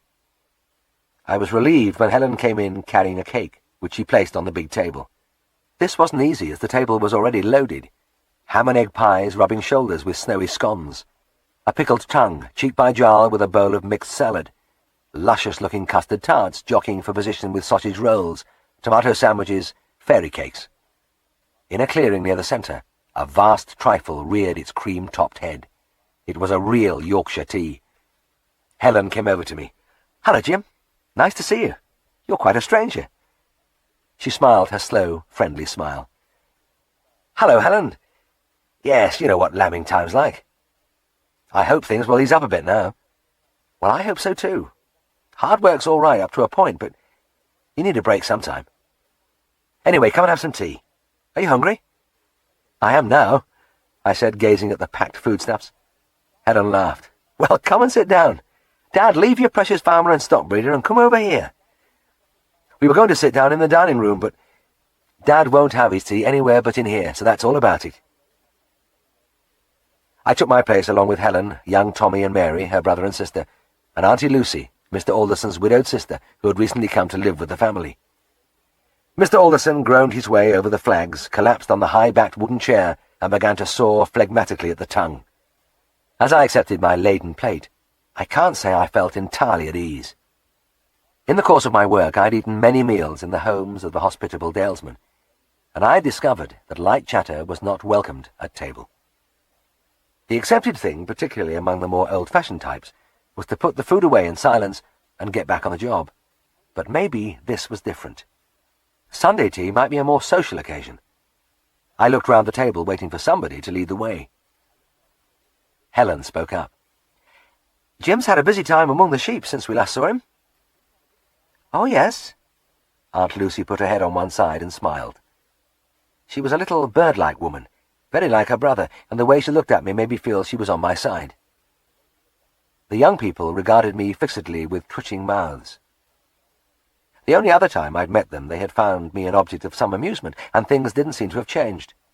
Mr. Alderson sprinkled some salt on a radish, conveyed it to his mouth, and crunched it impassively.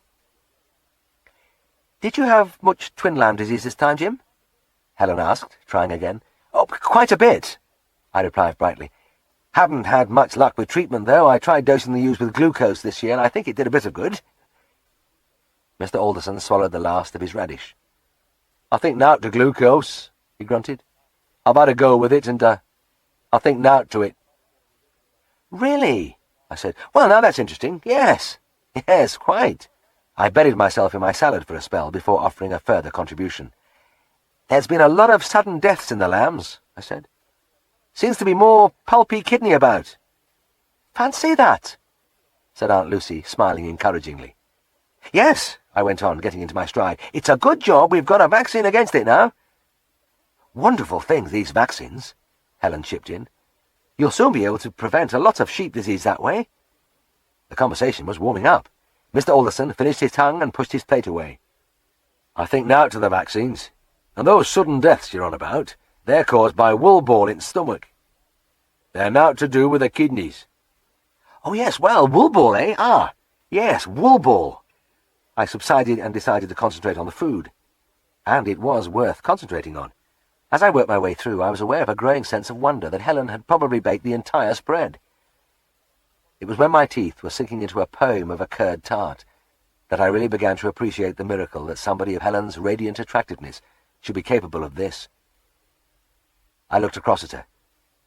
She was a big girl, nothing like her little wisp of a father. She must have taken after her mother. Mrs. Alderson had been dead for many years, and I wondered if she'd had the same wide, generous mouth that smiled so easily. Those same warm blue eyes under the soft mass of black-brown hair. A spluttering from Tommy and Mary showed that they had been appreciatively observing me gawping at their sister. "That's enough, you two," Auntie Lucy reproved. "Anyway, you can go now. We're going to clear the table." Helen and she began to move the dishes to the scullery beyond the door, while Mr. Alderson and I returned to our chairs by the fireside. The little man ushered me to mine with a vague wave of his hand. "Here, take a seat, young man." A clattering issued from the kitchen as the washing up began. We were alone. Mr. Alderson's hand strayed automatically towards his farmer and stockbreeder, but he withdrew it after a single, hunted glance in my direction and began to drum his fingers on the arm of the chair, whistling softly under his breath.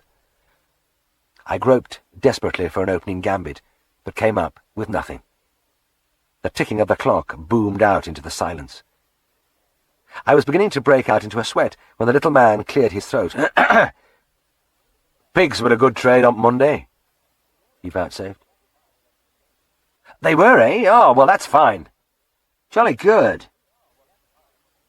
Mr. Alderson nodded, fixed his gaze somewhere above my left shoulder, and started drumming his fingers again. Once more the heavy silence blanketed us, and the clock continued to hammer out its message. After several years, Mr. Alderson stirred in his seat and gave a little cough. I looked at him eagerly. "Store cattle were down, though," he said. Oh, too bad. What a pity," I babbled. But that's how it is, I suppose. That's how it goes, eh?" Helen's father shrugged, and we settled down again. This time, I knew it was hopeless. My mind was a void, and my companion had the defeated look of a man who had shot his conversational bolt. I lay back and studied the hams and sides of bacon hanging from their hooks in the ceiling. Then I worked my way along the row of plates on the big oak dresser to the gaudy calendar from a cattle cake firm, which dangled from a nail on the wall.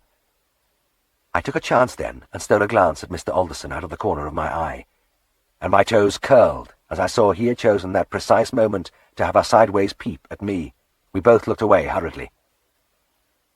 By shifting round in my seat and craning my neck, I was able to get a view of the other side of the kitchen, where there was an old-fashioned roll-top desk surmounted by a wartime picture of Mr. Alderson looking very stern in the uniform of the Yorkshire Yeomanry, and I was proceeding along the wall from there when Helen opened the door and came quickly into the room. "Dad," she said a little breathlessly, "Stan's here. He says one of the cows is down with staggers." Her father jumped up in obvious relief. I think he was delighted to have a sick cow, and I too felt like a released prisoner as I hurried out after him. Stan, one of the cowmen, was waiting in the yard. "She's at top of field, boss. I just spotted her when I went to get them in for milking." Mr. Alderson looked at me questioningly, and I nodded at him as I opened the car door. "I've got the staff with me," I said. "We'd better drive straight up." The three of us piled in, and I set course to where I could see the stretched-out form of a cow near the wall in the top corner. My bottles and instruments rattled and clattered as we bumped over the rig and furrow. This was something every vet gets used to in early summer. The urgent call to milk cows which have collapsed suddenly a week or two after being turned out to grass. The farmers called it grass staggers, and, as its scientific name of hypermagnesemia implied, it was associated with lowered magnesium level in the blood. An alarming and highly fatal condition, but fortunately curable by injection of magnesium in most cases. Despite the seriousness of the occasion, I couldn't repress a twinge of satisfaction. It had got me out of the house, and it gave me a chance to prove myself by doing something useful. Helen's father and I hadn't established anything like a rapport as yet, but maybe when I gave his unconscious cow my magic injection, and it leapt to its feet and walked away, he might look at me in a different light. And it often happened that way. Some of the cures were really dramatic. "She's still alive, any road," Stan said as we roared over the grass. "I saw her legs move then." He was right, but as I pulled up and jumped from the car, I felt a twinge of apprehension. Those legs were moving too much. This was the kind that often died, the convulsive type. The animal, prone on her side, was pedalling frantically at the air with all 4 feet, her head stretched backwards, eyes staring, foam bubbling from her mouth.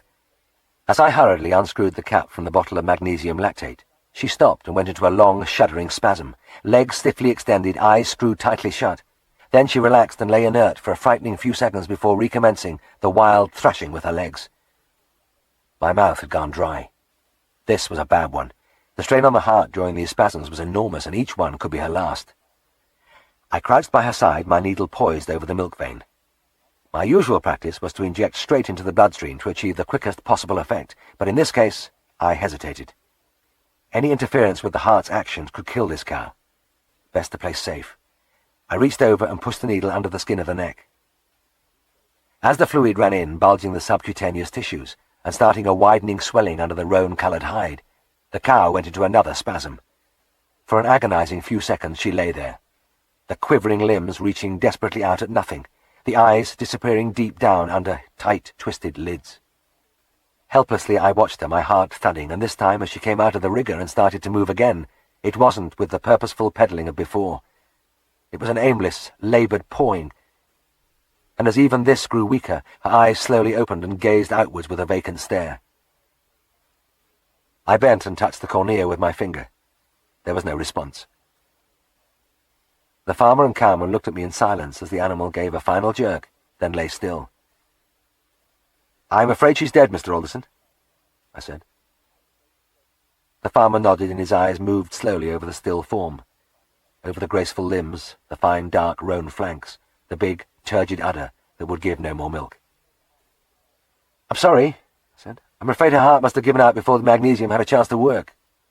"It's a bloody shame," grunted Stan. "She was a right good cow, that one." Mr. Alderson turned quietly back to the car. "Ah, well, these things happen," he muttered. We drove down the field to the house. Inside, the work was over and the family was collected in the parlour. I sat with them for a while, but my overriding emotion was an urgent desire to be elsewhere. Helen's father had been silent before, but now he sat hunched miserably in an armchair, taking no part in the conversation. I wondered whether he thought I had actually killed the cow. It certainly hadn't looked very good, the vet walking up to the sick animal, the quick injection, and hey presto, dead. No, I had been blameless, but it hadn't looked good.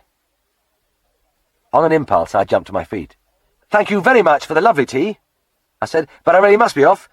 I'm on duty this evening." Helen came with me to the door. "Well, it's been nice seeing you again, Jim." She paused and looked at me doubtfully. "I wish you'd stop worrying about that cow. It's a pity, but you couldn't help it. There was nothing you could do." "Thanks, Helen, I know. But it's a nasty smack for your father, isn't it?" She shrugged and smiled her kind smile. Helen was always kind. Driving back through the pastures up to the farm gate, I could see the motionless body of my patient, with her companion sniffing around her curiously in the gentle evening sunshine. Any time now, the knacker man would be along to winch the carcass onto his wagon. It was the grim epilogue to every vet's failure. I closed the gate behind me and looked back at Heston Grange. I had thought everything would be all right this time, but it hadn't worked out that way. The jinx was still on. Chapter 8. Monday morning disease, they used to call it. The almost unbelievably gross thickening of the hind limb in cart horses, which had stood in the stable over the weekend. It seemed that the sudden suspension of their normal work and exercise produced a massive lymphangitis and swelling which gave many a farmer a nasty jolt right at the beginning of the week. But it was Wednesday evening now, and Mr. Crump's big shy gelding was greatly improved. "That leg's less than half the size it was," I said, running my hand over the inside of the hock, feeling the remains of the edema pitting under my fingers. "I can see you put in some hard work here." "Aye, I did as you said." Mr. Crump's reply was typically laconic, and I knew he must have spent hours fermenting and massaging the limb and forcibly exercising the horse as I told him, when I gave the acroline injection on Monday. I began to fill the syringe for a repeat injection. "He's having no corn, is he?" "Nay, nowt but bran." "Oh, that's fine. I think he'll be back to normal in a day or two if you keep up the treatment." The farmer grunted, and no sign of approval showed in the big purple-red face, with its perpetually surprised expression. But I knew he was pleased all right. He was fond of the horse, and had been unable to hide his concern at the animal's pain and distress on my first visit. I went into the house to wash my hands, and Mr. Crump led the way into the kitchen, his big frame lumbering clumsily ahead of me. He proffered soap and towel in his slow-moving way and stood back in silence as I leant over the long, shallow sink of brown earthenware. As I dried my hands, he cleared his throat and spoke hesitatingly. "Would you like a drink of my wine?" Before I could answer, Mrs. Crump came bustling through from an inner room. She was pulling on her hat, and behind her teenage son and daughter followed, dressed ready to go out. "Oh, Albert, stop it," she snapped, looking up at her husband. "Mr. Herriot doesn't want your wine. I wish you wouldn't pester people so with it." The boy grinned. "Dad and his wine? He's always looking for a victim." His sister joined in the general laughter, and I had an uncomfortable feeling that Mr. Crump was the odd man out in his own home. "We're going down to Village Institute to see a school play, Mr. Herriot," the wife said briskly. "We're late now, so we must be off." She hurried away with her children, leaving the big man looking after her sheepishly. There was a silence while I finished drying my hands. Then I turned to the farmer. "Well, how about that drink, Mr. Crump?" He hesitated for a moment, and the surprised look deepened. Would you really like to try some?" "I'd love to. I haven't had my evening meal yet. I could just do with an aperitif." "Right. I'll be back in a minute." He disappeared into the large pantry at the end of the kitchen and came back with a bottle of amber liquid and glasses. "This is my rhubarb," he said, tipping out 2 good measures. I took a sip and then a good swallow, and gasped as the liquid blazed a fiery trail down to my stomach. "Oh, it's strong stuff," I said a little breathlessly. "But the taste is very pleasant." "Very pleasant indeed." Mr. Crump watched approvingly as I took another drink. "Aye, it's just right," Nearly 2 years old. I drained the glass, and this time the wine didn't burn so much on its way down, but seemed to wash around the walls of my empty stomach and send glowing tendrils creeping along my limbs. "Delicious," I said.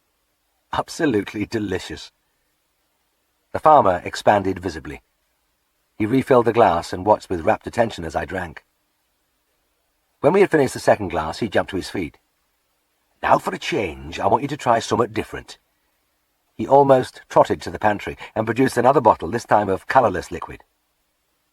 "Elderflower," he said, panting slightly. When I tasted it, I was amazed at the delicate flavour, the bubbles sparkling and dancing on my tongue.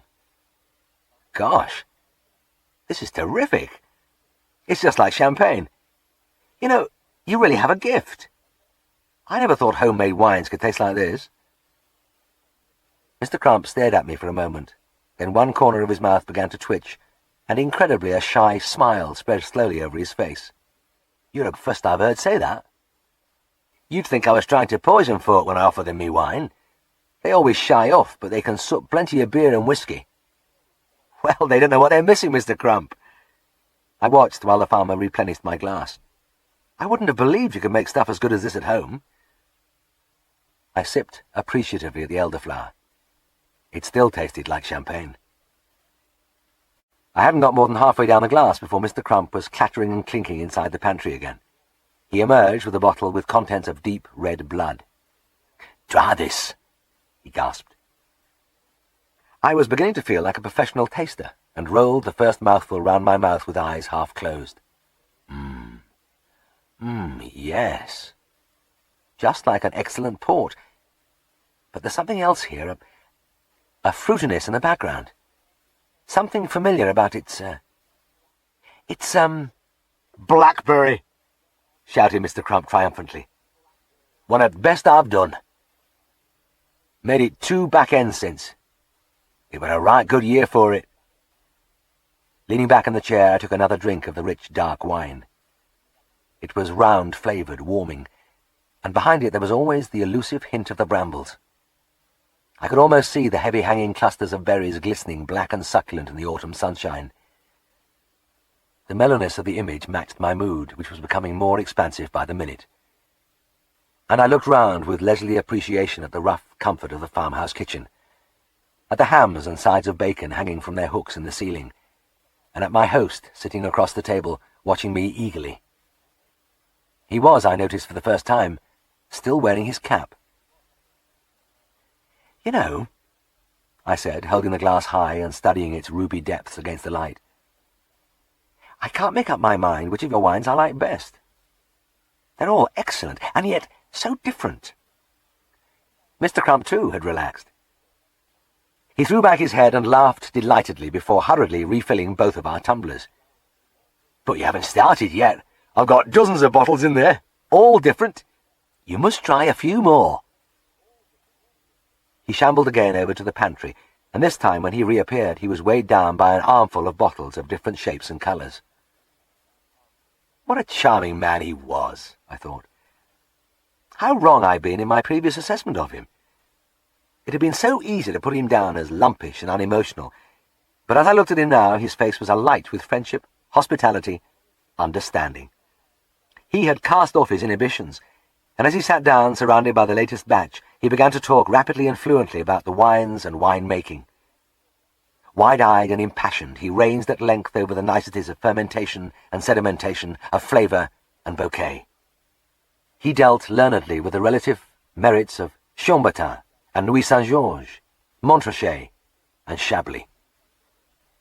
Enthusiasts are appealing, but a fanatic is irresistible, and I sat spellbound while Mr. Crump pushed endless samples of his craft in front of me, mixing and adjusting expertly. "How'd you find that one?" "Very nice." "But sweet, maybe?" "Well, perhaps." "Right. Try some of this with it." The meticulous addition of a few drops of nameless liquid from the packed row of bottles. "How's that?" "Marvellous. Now this one. Perhaps a bit sharpish, eh?"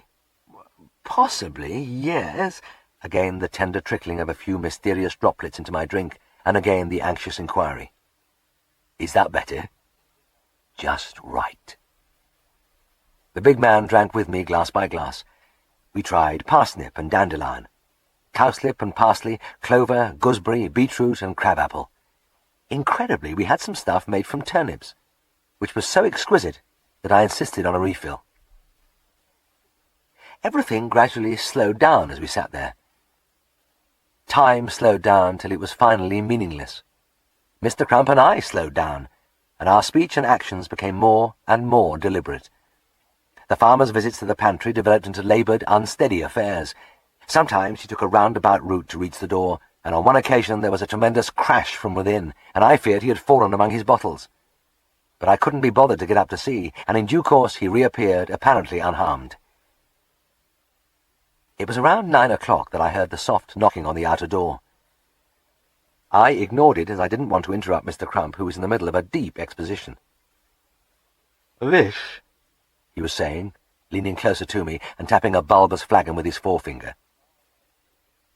"This is, in my opinion, comparable to a fine Moselle.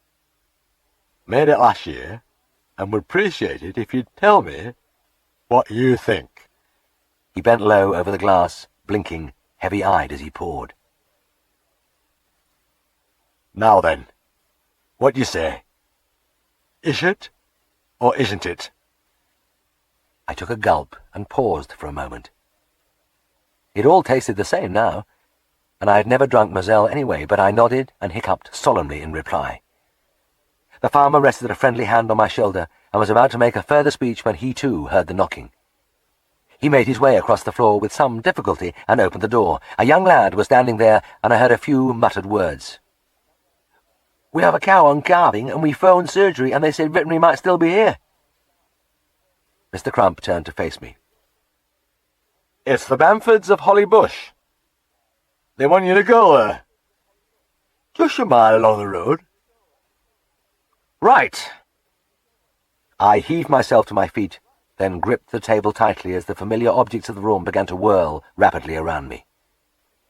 When they came to rest, Mr. Crump appeared to be standing at the head of a fairly steep slope. The kitchen floor had seemed perfectly level when I'd come in, but now it was all I could do to fight my way up the gradient. When I reached the door, Mr. Crump was staring owlishly into the darkness. "Thrilling," he said. "Thrilling like hell." I peered out at the steady beat of the dark water on the cobbles of the yard, but my car was just a few yards away, and I was about to set out when the farmer caught my arm. "Just a minute. You can't go out like that." He held up a finger and went over and groped about in a drawer. At length he produced a tweed cap, which he offered me with great dignity. I never wore anything on my head, whatever the weather, but I was deeply touched, and wrung my companion's hand in silence. It was understandable that a man like Mr. Crump, who wore his cap at all times, indoors and out, would recoil in horror from the idea of anybody venturing uncovered into rain. The tweed cap which I now put on was the biggest I'd ever seen. A great, round, flat pancake of a thing, which even at that moment I felt would keep not only my head, but my shoulders and entire body dry in the heaviest downpour. I took my leave of Mr. Crump with reluctance, and as I settled in the seat of the car, trying to remember where first gear was situated, I could see his bulky form silhouetted against the light from the kitchen. He was waving his hand with gentle benevolence, and it struck me as I at length drove away what a deep and wonderful friendship had been forged that night.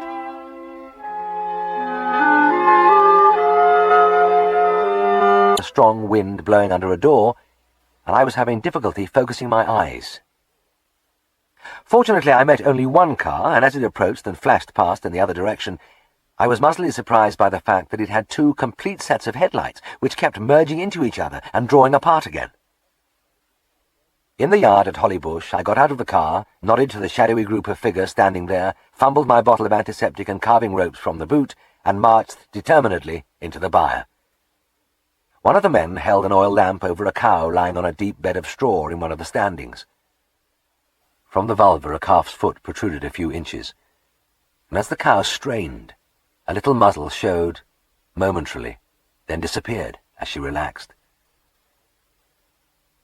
Far away inside me, a stone, cold-sober veterinary surgeon murmured, "Only a leg back and a big roomy cow.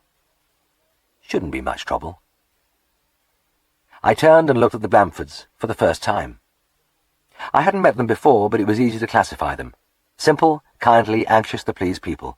2 middle-aged men, probably brothers, and 2 young men who would be the sons of one or the other.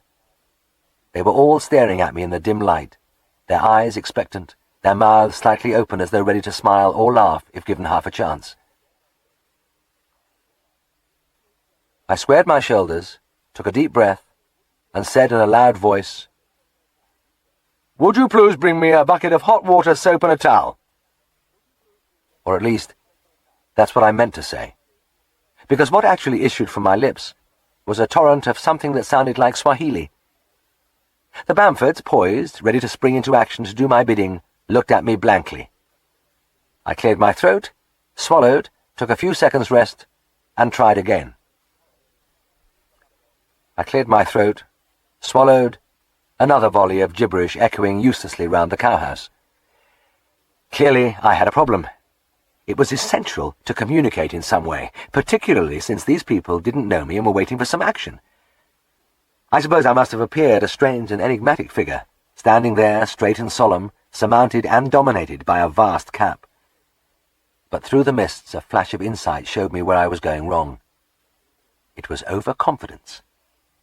It wasn't a bit of good trying to speak loudly like that.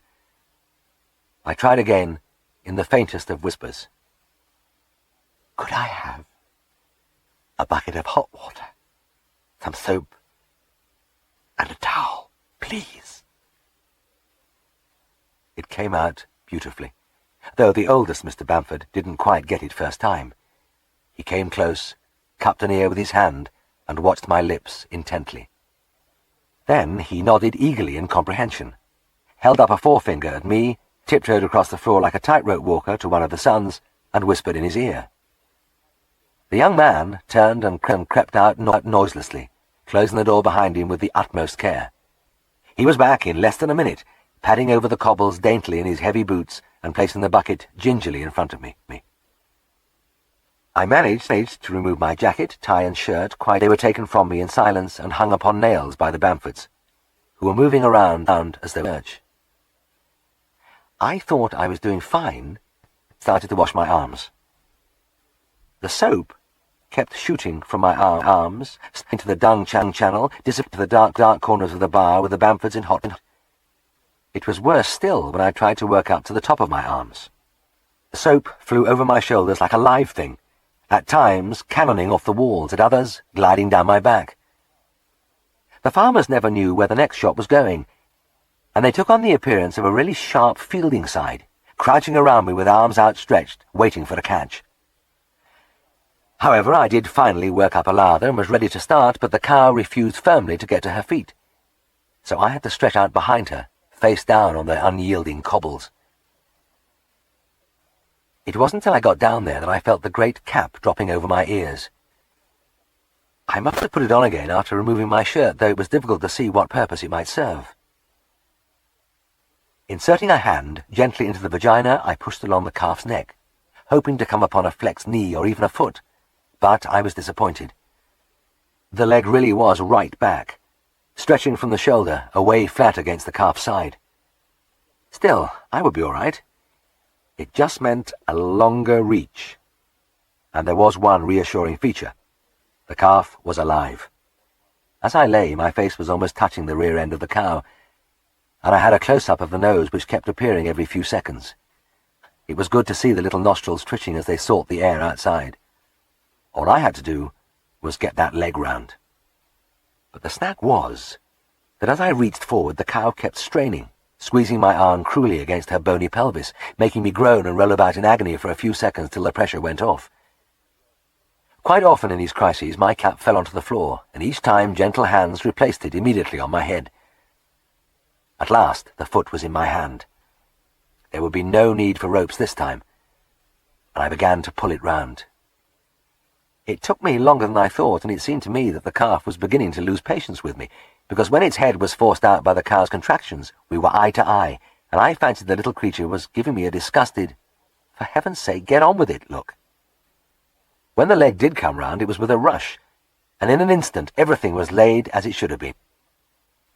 "Get hold of the feet," I whispered to the Bamfords, and after a hushed consultation they took up their places. In no time at all a fine heifer calf was wriggling on the cobbles, shaking its head, and snorting the placental fluid from its nostrils. In response to my softly hissed instructions, the farmers rubbed the little creature down with straw wisps and pulled it round for its mother to lick. It was a happy ending to the most peaceful carving I have ever attended. Never a voice raised, everybody moving around on tiptoe. I got dressed in a cathedral silence, went out to the car, breathed a final good night, and left with the Bamfords waving mutely. To say I had a hangover next morning would be failing even to hint at the utter disintegration of my bodily economy and personality. Only somebody who had consumed 2 or 3 quarts of assorted homemade wines at a sitting could have an inkling of the quaking nausea, the raging inferno within, the jangling nerves, the black, despairing outlook. Tristan had seen me in the bathroom running the cold tap on my tongue and had intuitively administered a raw egg, aspirins and brandy, which, as I came downstairs, lay in a cold, unmoving blob in my outraged stomach. "What are you walking like that for, James?" asked Siegfried in what sounded like a bull's bellow as I came in on him at breakfast. "You look as though you peed yourself." "Oh, it's nothing much." It was no good telling him that I was treading warily across the carpet because I was convinced that if I let my heels down too suddenly, it would jar my eyeballs from their sockets. "I had a few glasses of Mr. Crump's wine last night, and it seems to have upset me." "A few glasses? You ought to be more careful. That stuff's dynamite. Could knock anybody over." He crashed his cup into its saucer, then began to clatter about with knife and fork, as if trying to give a one-man rending of the Anvil chorus. "I hope you weren't any the worse to go to the Bamfords." I listlessly crumbled some dry toast on my plate. "Well, I did the job all right. But I'd had a bit too much. No use denying it." Siegfried was in one of his encouraging moods. "By God, James, those Bamfords are very strict Methodists. Look, they're grand chaps, but absolutely dead nuts against drink. If they thought you were under the influence of alcohol, they'd never have you on the place again." He ruthlessly bisected an egg yolk. "I hope they didn't notice anything. Do you think they knew?" "Oh, maybe not. No, I shouldn't think so." I closed my eyes and shivered as Siegfried pushed a forkful of sausage and fried bread into his mouth and began to chew, briskly. My mind went back to the gentle hands replacing the monstrous cap on my head, and I groaned inwardly. Those Bamfords knew all right. Oh, yes, they knew. Chapter 9. The silvery-haired old gentleman with the pleasant face didn't look the type to be easily upset, but his eyes glared at me angrily and his lips quivered with indignation. "Mr. Herriot," he said, "I have come to make a complaint. I strongly object to your callousness in subjecting my dog to unnecessary suffering." "Suffering? What suffering?" I was mystified. "I think you know, Mr. Herriot. I brought my dog in a few days ago. He was very lame, and I am referring to your treatment on that occasion." I nodded. "Yes, I remember it well, but where does the suffering come in?" "Well, the poor animal is going round with his leg dangling, and I have it on good authority that the bone is fractured and should have been put in plaster immediately." The old gentleman stuck his chin out fiercely. "Yes, all right, you can stop worrying," I said. "Your dog has a radial paralysis caused by a blow on the ribs, and if you're patient and follow my treatment, he'll gradually improve. In fact, I think he'll recover completely." "But he trails his leg when he walks." "I know. That's typical, and to the layman it does give the appearance of a broken leg. But he shows no sign of pain, does he?" "No. He seems quite happy, but this lady seemed to be absolutely sure of her facts. She was adamant." "Lady?" "Yes," said the old gentleman. "She is very clever with animals, and she came round to see if she could help in my dog's convalescence. She brought some excellent condition powders with her." "Ah!" A blinding shaft pierced the fog in my mind. All was suddenly clear. It was Mrs. Donovan, wasn't it? Well, yes, that was her name. Old Mrs. Donovan was a woman who really got around. No matter what was going on in Darrowby, weddings, funerals, house sales, you'd find the dumpy little figure and walnut face among the spectators, the darting, the black button eyes taking everything in, and always on the end of its lead, her terrier dog. When I say old, I'm only guessing because she appeared ageless. She seemed to have been around a long time, but she could have been anything between 55 and 75.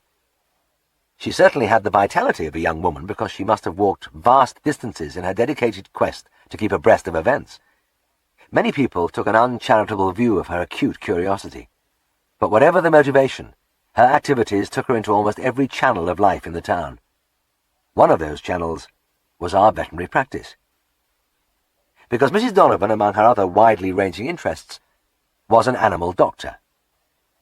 In fact, I think it would be safe to say that this facet of her life transcended all the others. She could talk at length on the ailments of small animals, and she had a whole armoury of medicines and remedies at her command, her two specialities being her miracle-working condition powders and a dog shampoo of unprecedented value for improving the coat.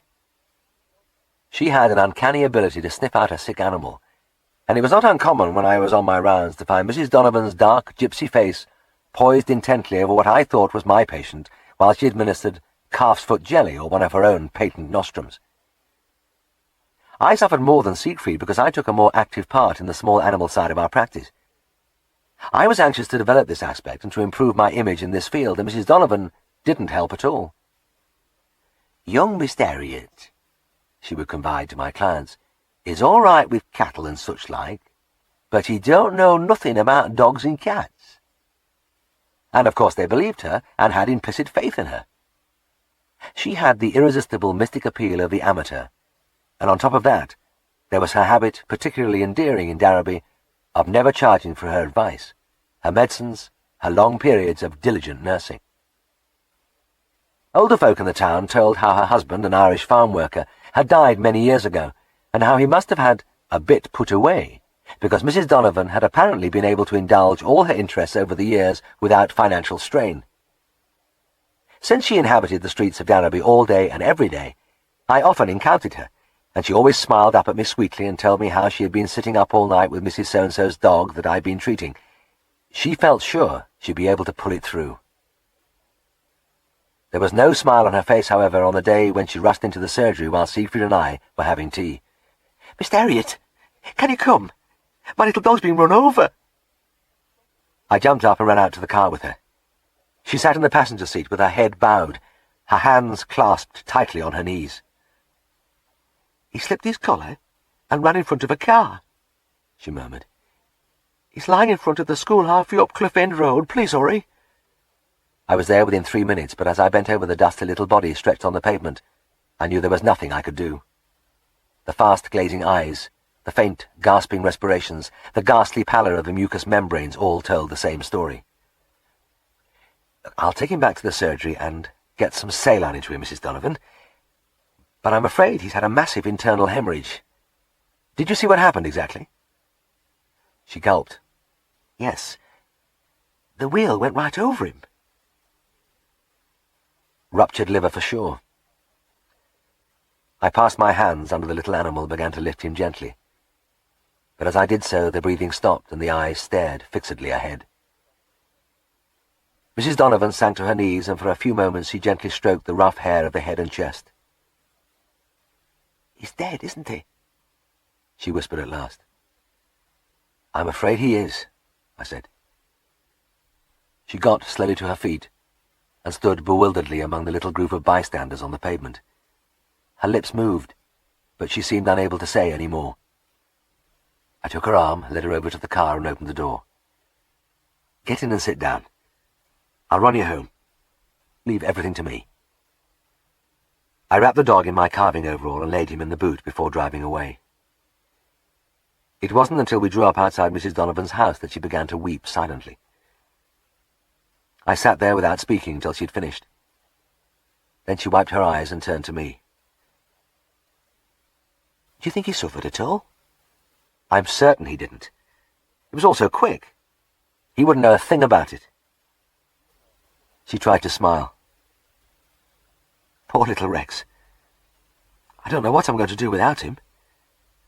We've travelled a few miles together, you know. Yes, you have. He had a wonderful life, Mrs. Donovan.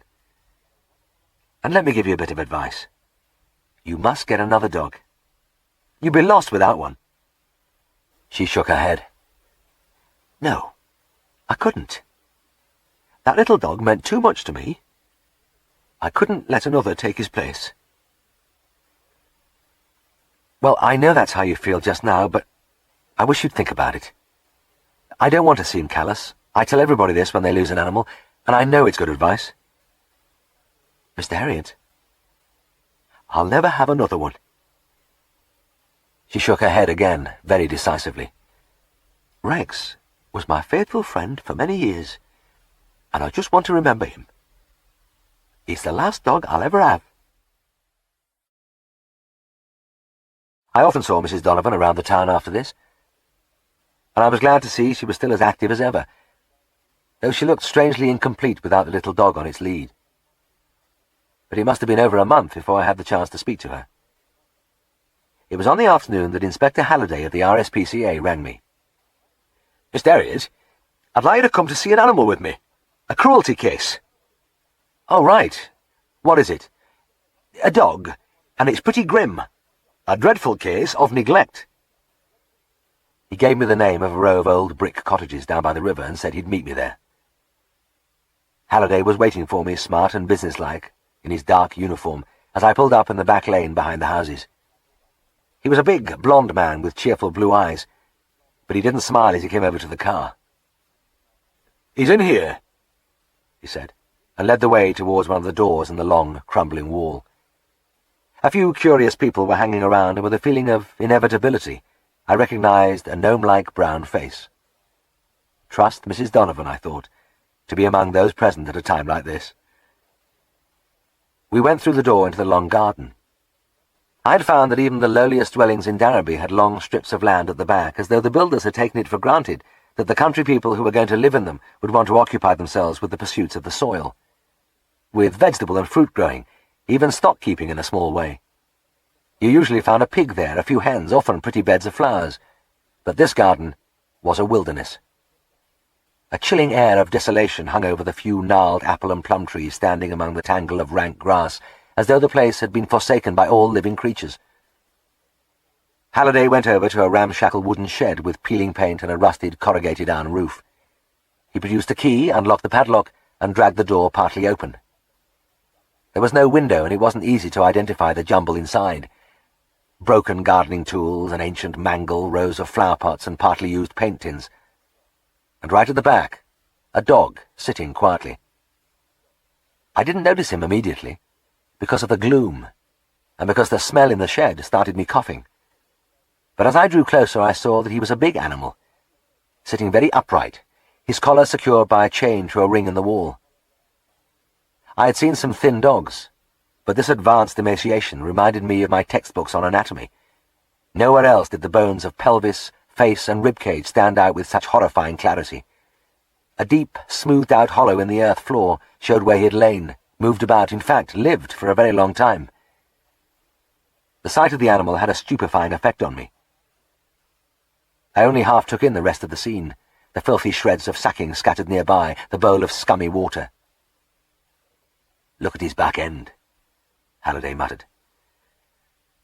I carefully raised the dog from his sitting position and realized that the stench in the place was not entirely due to the piles of excrement. The hindquarters were a welter of pressure sores, which had turned gangrenous, and strips of sloughing tissue hung down from them. There were similar sores along the sternum and ribs. The coat, which seemed to be a dull yellow, was matted and caked with dirt. The inspector spoke again. "I don't think he's ever been out of here. He's only a young dog, about a year old, but I understand he's been in this shed since he was an 8-week-old pup. Somebody out in the lane heard a whimper, or he'd never have been found." I felt a tightening of the throat and a sudden nausea which wasn't due to the smell. It was the thought of this patient animal sitting starved and forgotten in the darkness and filth for a year. I looked again at the dog and saw in his eyes only a calm trust. Some dogs would have barked their heads off and soon been discovered. Some would have become terrified and vicious. But this was one of the totally undemanding kind. The kind which had complete faith in people and accepted all their actions without complaint. Just an occasional whimper, perhaps, as he sat interminably in the empty blackness which had been his world, and at times wondered what it was all about. "Well, Inspector, I hope you're going to throw the book at whoever's responsible," I said. Halliday grunted. "Oh, there won't be much done. It's a case of diminished responsibility. The owner's definitely simple, lives with an aged mother who hardly knows what's going on either. I've seen the fellow, and it seems he threw in a bit of food when he felt like it, and that's about all he did. They'll fine him and stop him keeping an animal in the future, but nothing more than that." "I see."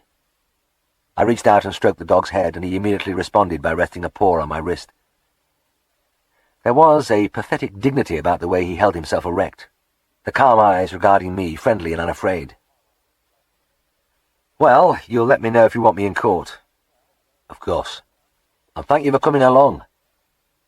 Halliday hesitated for a moment. "And now I expect you'll want to put this poor thing out of his misery right away." I continued to run my hand over the head and ears while I thought for a moment. "Well, yes, I suppose so. We'd never find a home for him in this state. It's the kindest thing to do. Anyway, push the door open wide, will you, so that I can get a proper look at him?" In the improved light, I examined him more thoroughly.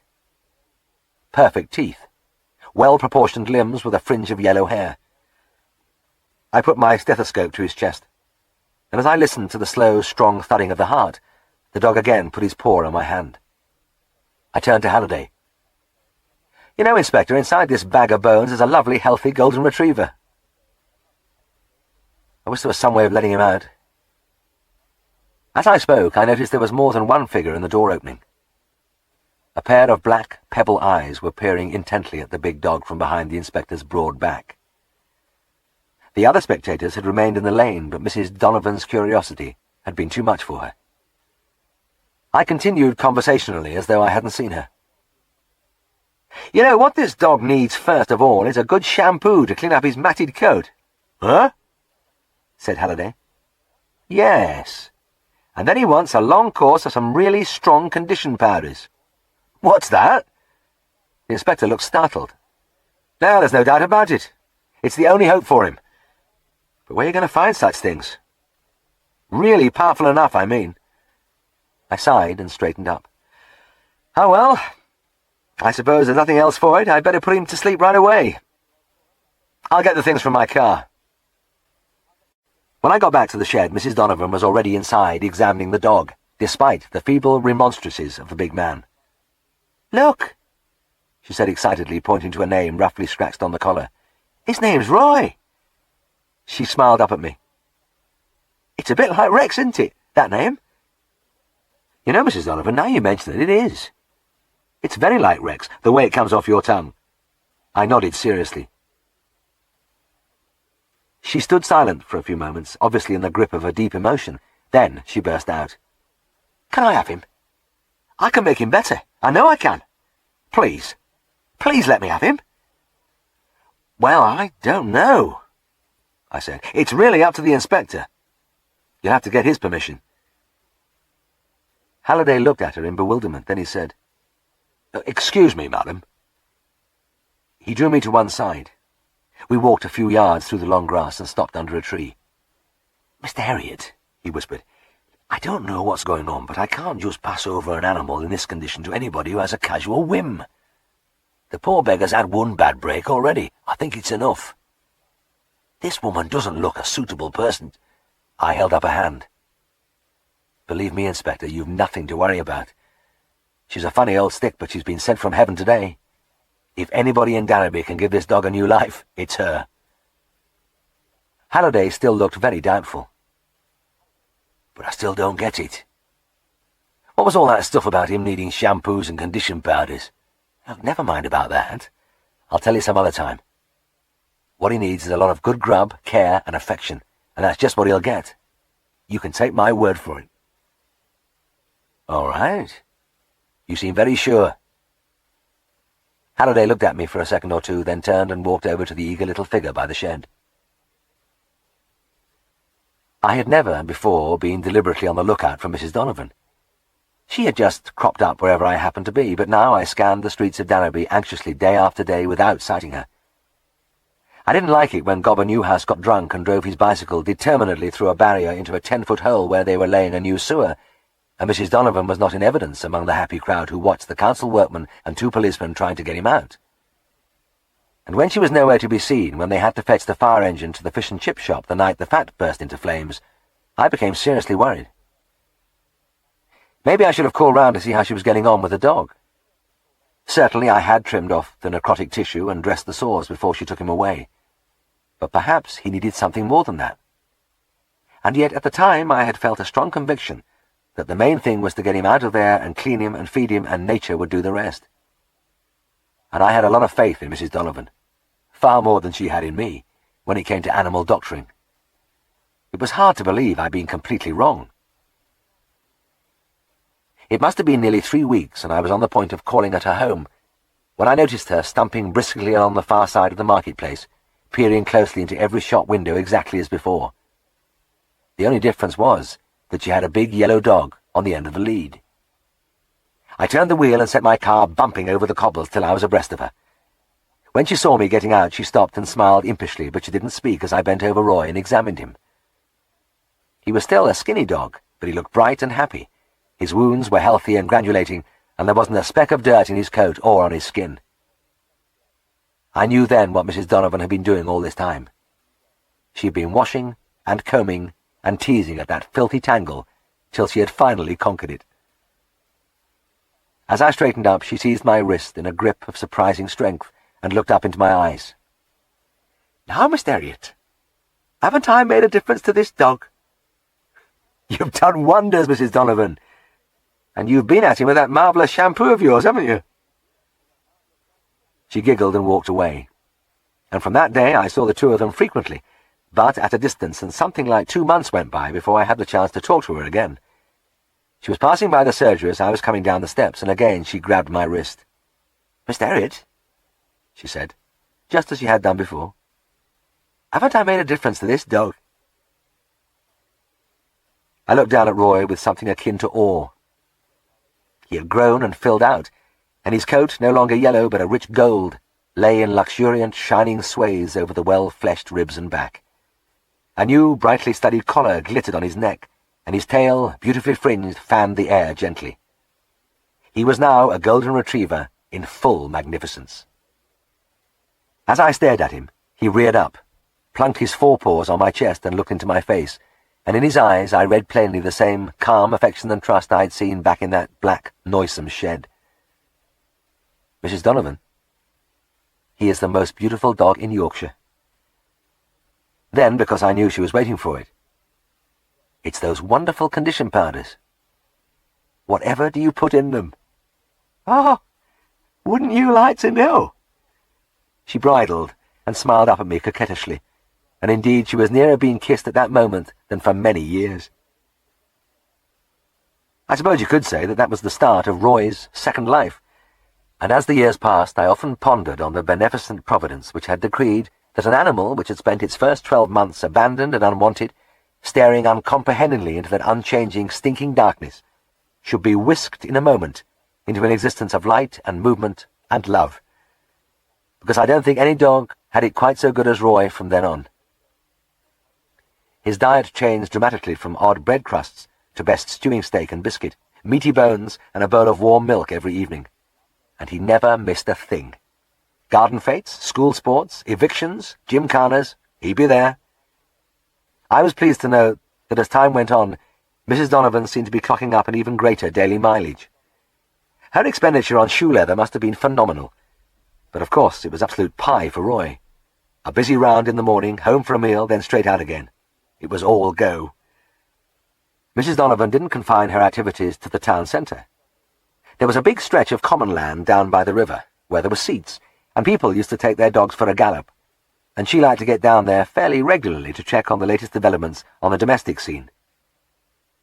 I often saw Roy loping majestically over the grass among a pack of assorted canines, and when he wasn't doing that, he was submitting to being stroked or patted or generally fussed over. He was handsome, and he just liked people, It made him irresistible. It was common knowledge that his mistress had bought a whole selection of brushes and combs of various sizes with which she laboured over his coat. Some people said she had a little brush for his teeth, too. And it might have been true, but he certainly wouldn't need his nails clipped. His life on the roads would keep them down. Mrs. Donovan, too, had her reward. She had a faithful companion by her side every hour of the day and night. But there was more to it than that. She had always had the compulsion to help and heal animals, and the salvation of Roy was the high point of her life. A blazing triumph which never dimmed.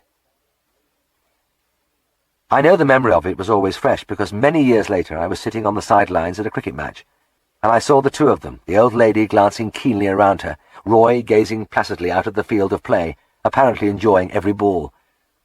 At the end of the match I watched them move away with the dispersing crowd. Roy would be about 12 then, and heaven only knows how old Mrs. Donovan must have been.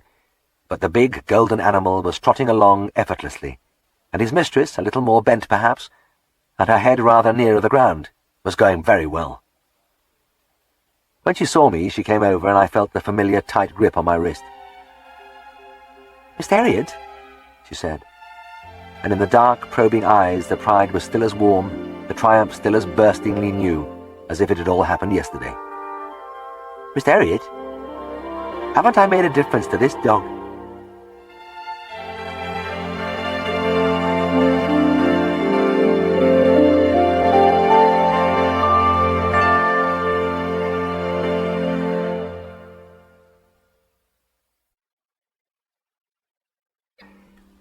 When I look back at the time before she was my wife, it was an uncertain world, and events like the Derby show seemed an eternity ago. I remembered when Siegfried first asked me about it. "How would you like to officiate at Derby show, James?" Siegfried threw the letter he'd been reading onto the desk and turned to me. "Well, I don't mind, but I thought you always did it." "I do, but it says in that letter that they've changed the date this year, and it happens I'm going to be away that weekend." "Oh, well, fine. What do I have to do?" Siegfried ran his eye down his list of calls. "Well, it's a sinecure, really. More a pleasant day out than anything else. You have to measure the ponies and be on call in case any animals are injured. That's about it, really.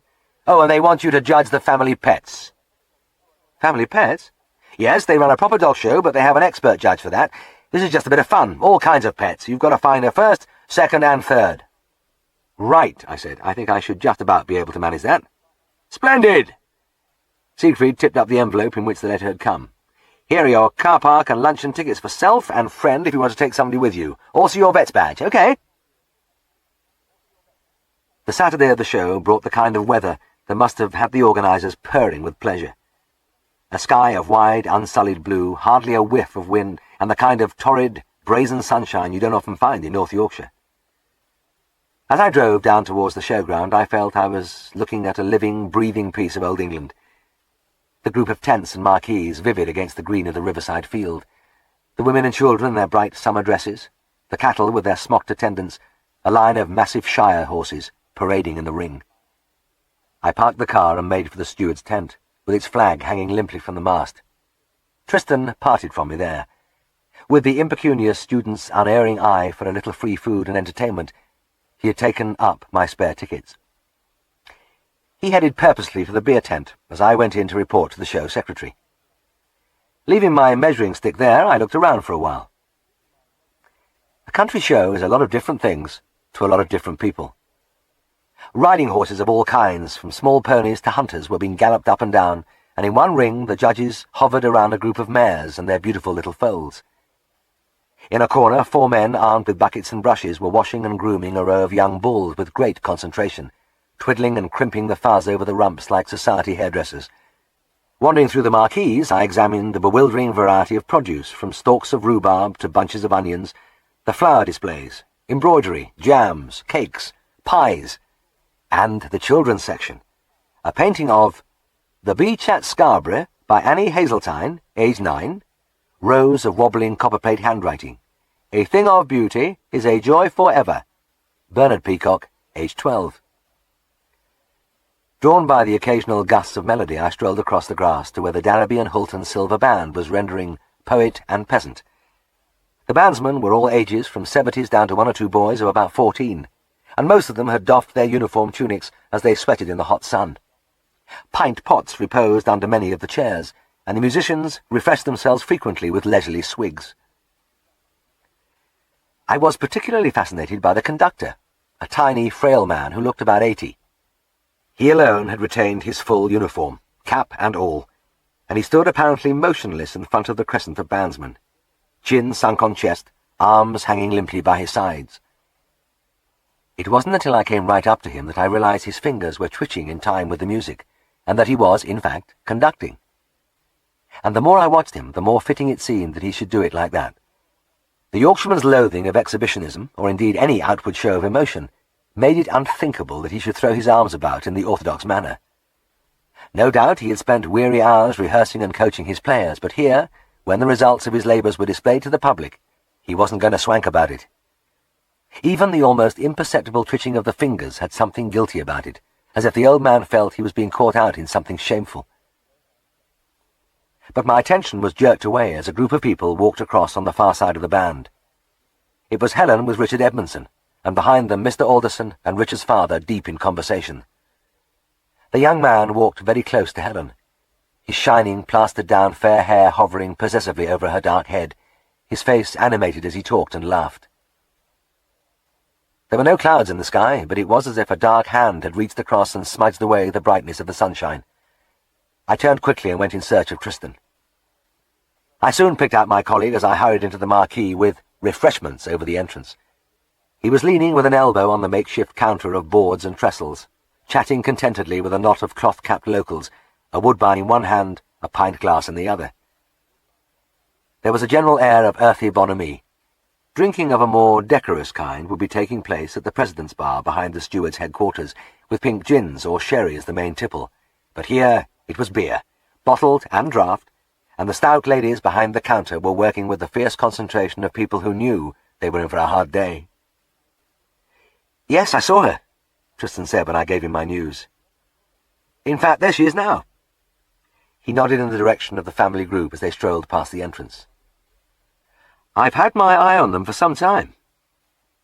I don't miss much from in here, you know, Jim." "Oh, well." I accepted a half a bitter from him. All looks pretty cosy. The two dads like blood brothers, and Helen hanging on to that bloke's arm.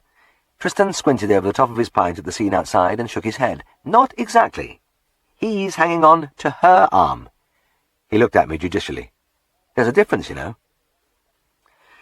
"I don't suppose it makes much difference to me either way," I grunted. "Well, don't look so bloody mournful." He took an effortless swallow which lowered the level in his glass by about 6 inches. "What do you expect an attractive girl to do? Sit at home waiting for you to call? If you've been pounding on her door every night, you haven't told me about it. Look, it's all right you talking. I think old man Alderson would set his dogs on me if I showed up there. I know he doesn't like me hanging around Helen, and on top of that I've got the feeling he thinks I killed his cow on my last visit." "And did you?" "No, I didn't. But I walked up to a living animal, gave it an injection, then it promptly died, so I can't blame him." I took a sip at my beer and watched the Alderson party, who had changed direction and were heading away from our retreat. Helen was wearing a pale blue dress, and I was thinking how well the colour went with the deep brown of her hair, and how I liked the way she walked with her legs swinging easily and her shoulders high and straight, when the loudspeaker boomed across the showground.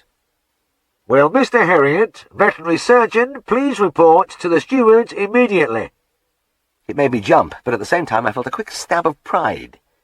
It was the first time I'd heard myself and my profession publicly proclaimed. I turned to Tristan. He was supposed to be seeing practice, and this could be something interesting. But he was immersed in a story which he was trying to tell to a little stocky man with a fat, shiny face, and he was having difficulty because the little man, determined to get his full measure of enjoyment, kept throwing himself into helpless convulsions at the end of every sentence, and the finish was a long, long way away. Tristan took his stories very seriously. I decided not to interrupt him. A glow of importance filled me as I hurried over the grass, my official badge with veterinary surgeon in gold letters dangling from my lapel. A steward met me on the way. "It's one of the cattle. Had an accident, I think." He pointed to a row of pens along the edge of the field. A curious crowd had collected around my patient, which had been entered in the in-calf heifers class. The owner, a stranger from outside the Darrowby practice, came up to me, his face glum. She tripped coming off the cattle wagon and went head first into the wall. Knocked one of her horns clean off. The heifer, a bonny little light roan, was a pathetic sight. She'd been washed, combed, powdered, and primped for the big day. And there she was, with one horn dangling drunkenly down the side of her face, and an ornamental fountain of bright arterial blood climbing gracefully in 3 jets from the broken surface high into the air. I opened my bag. I had brought a selection of things I might need, and I fished out some artery forceps and suture material. The rational way to stop hemorrhage of this type is to grasp the bleeding vessel and ligate it, but it wasn't always as easy as that, especially when the patient won't cooperate. The broken horn was connected to the head only by a band of skin, and I quickly snipped it away with scissors. Then, with the farmer holding the heifer's nose, I began to probe with my forceps for the severed vessels. In the bright sunshine it was surprisingly difficult to see the spurting blood, and as the little animal threw her head about, I repeatedly felt the warm spray across my face and heard it spatter on my collar. It was when I was beginning to lose heart with my ineffectual groping that I looked up and saw Helen and her boyfriend watching me from the crowd. Young Edmondson looked mildly amused as he watched my unavailing efforts, but Helen smiled encouragingly as she caught my eye. I did my best to smile back at her through my bloody mask, but I don't suppose it showed. I gave it up when the heifer gave a particularly brisk toss, which sent my forceps flying onto the grass. I did what I should probably have done at the beginning, clapped a pad of cotton wool and antiseptic powder onto the stump, and secured it with a figure-of-8 bandage round the other horn. "Well, that's it then," I said to the farmer as I tried to blink the blood out of my eyes. "The bleeding stopped anyway. I'd advise you to have her properly dehorned soon, or she's going to look a bit odd." Just then Tristan appeared from among the spectators. "What's got you out of the beer tent?" I inquired with a touch of bitterness. "It's lunchtime, old lad," Tristan replied equably. "But we'll have to get you cleaned up a bit first. I can't be seen with you in that condition. Hang on, I'll get a bucket of water." The show luncheon was so excellent that it greatly restored me. Although it was taken in a marquee, the committee men's wives had somehow managed to conjure up a memorable cold spread. There was fresh salmon and home-fed ham and slices of prime beef with mixed salads and apple pie, and the big, brimming jugs of cream you only see at farming functions. One of the ladies was a noted cheesemaker, and we finished with some delicious goat cheese and coffee. The liquid side was catered for too, with a bottle of Magnet Pale Ale and a glass at every place. I didn't have the pleasure of Tristan's company at lunch because he had strategically placed himself well down the table between 2 strict Methodists, so that his intake of Magnet was trebled. I had hardly emerged into the sunshine when a man touched me on the shoulder. "One of the dog show judges wants you to examine a dog. He doesn't like the look of it." He led me to where a thin man of about 40 with a small dark moustache was standing by his car. He held a wire-haired fox terrier on a leash, and he met me with an ingratiating smile. "There's nothing whatever the matter with my dog," he declared, "but the chap in there seems very fussy." I looked down at the terrier. "I see he has some matter in the corner of his eye." The man shook his head vigorously. "Oh, no, that's not matter. I've been using some white powder on him, and a bit got into his eyes, that's all." "Ah. Well, let's see what his temperature says, shall we?" The little animal stood uncomplaining as I inserted the thermometer. When I took the reading, my eyebrows went up. "It's 104. I'm afraid he's not fit to go into the show." "Wait a minute." The man thrust out his jaw. "You're talking like that chap in there. I've come a long way to show this dog, and I'm going to show him." "I'm sorry, but you can't show him with a temperature of 104. "But he's had a car journey. That could put up his temperature." I shook my head. "Not as high as that, it couldn't. Anyway, he looks sick to me. Do you see how he's half closing his eyes as though he's frightened of the light? It's possible he could have distemper." "Well, that's rubbish, and you know it. He's never been fitter." The man's mouth trembled with anger. I looked down at the little dog. He was crouching on the grass miserably. Occasionally he shivered. He had a definite photophobia, and there was that creamy blob of pus in the corner of each eye. "Has he ever been inoculated against distemper?" "Well, no, he hasn't, but why do you keep on about it?" "Because I think he's got it now. And for his sake, and for the sake of the other dogs here, you ought to take him home straight away and see your own vet." He glared at me. So you won't let me take him into the show tent? That's right. I'm very sorry, but it's out of the question. I turned and walked away. I had only gone a few yards when the loudspeaker boomed again. Will Mr. Herriot please go to the measuring stand where the ponies are ready for him? I collected my stick and trotted over to the corner of the field where a group of ponies had assembled. Welsh, Dales, Exmoor, Dartmoor, all kinds of breeds were represented. For the uninitiated, horses are measured in hands, which consists of 4 inches, and a graduated stick is used with a crosspiece and a spirit level which rests on the withers, the highest point of the shoulders. I had done a fair bit of it on individual animals, but this was the first time I had done the job at a show. With my stick at the ready, I stood by the 2 wide boards which had been placed on the turf to give the animals a reasonably level standing surface. A smiling young woman led the first pony, a smart chestnut, onto the boards. "Which class?" I asked. 13 hands. I tried the stick on him. He was well under. "That's fine. Next, please." A few more came through without incident. Then there was a lull before the next group came up. The ponies were arriving on the field all the time in their boxes and being led over to me, some by their young riders, others by the parents. It looked as though I could be there quite a long time. During one of the lulls, a little man who had been standing nearby spoke up. "No trouble yet?" he asked. No, everything's in order," I replied. He nodded expressionlessly, and as I took a closer look at him, his slight body, dark, leathery features, and high shoulders seemed to give him the appearance of a little brown gnome. At the same time, there was something undeniably horsey about him. "You'll have some awkward ones," he grunted, "and they allus say the same thing. They allus tell you that vet at some other show passed their pony." His swarthy cheeks crinkled in a wry smile. "Is that so?" "Aye, you'll see." Another candidate, led by a beautiful blonde, was led onto the platform. She gave me the full blast of 2 big greenish eyes and flashed a mouthful of sparkling teeth at me. 12-2, she murmured seductively. I tried the stick on the pony and worked it around, but try as I might, I couldn't get it down to that. "I'm afraid he's a bit big," I said. The blonde's smile vanished. "Have you allowed half an inch for his shoes?" "I have indeed, but you can see for yourself he's well over." "But he passed the vet without any trouble at Hickley," she snapped, and out of the corner of my eye I saw the gnome nodding sagely. "I can't help that," I said. "I'm afraid you'll have to put him in the next class." For a moment 2 green pebbles from the cold sea bed fixed me with a frigid glare. Then the blonde was gone, taking her pony with her. Next, a little bay animal was led onto the stand by a hard-faced gentleman in a check suit, and I must say I was baffled by its behaviour. Whenever the stick touched the withers, it sank at the knees, so that I couldn't be sure whether I was getting the right reading or not. Finally, I gave up and passed him through. The gnome coughed. "I know that fella." "You do?" "Aye.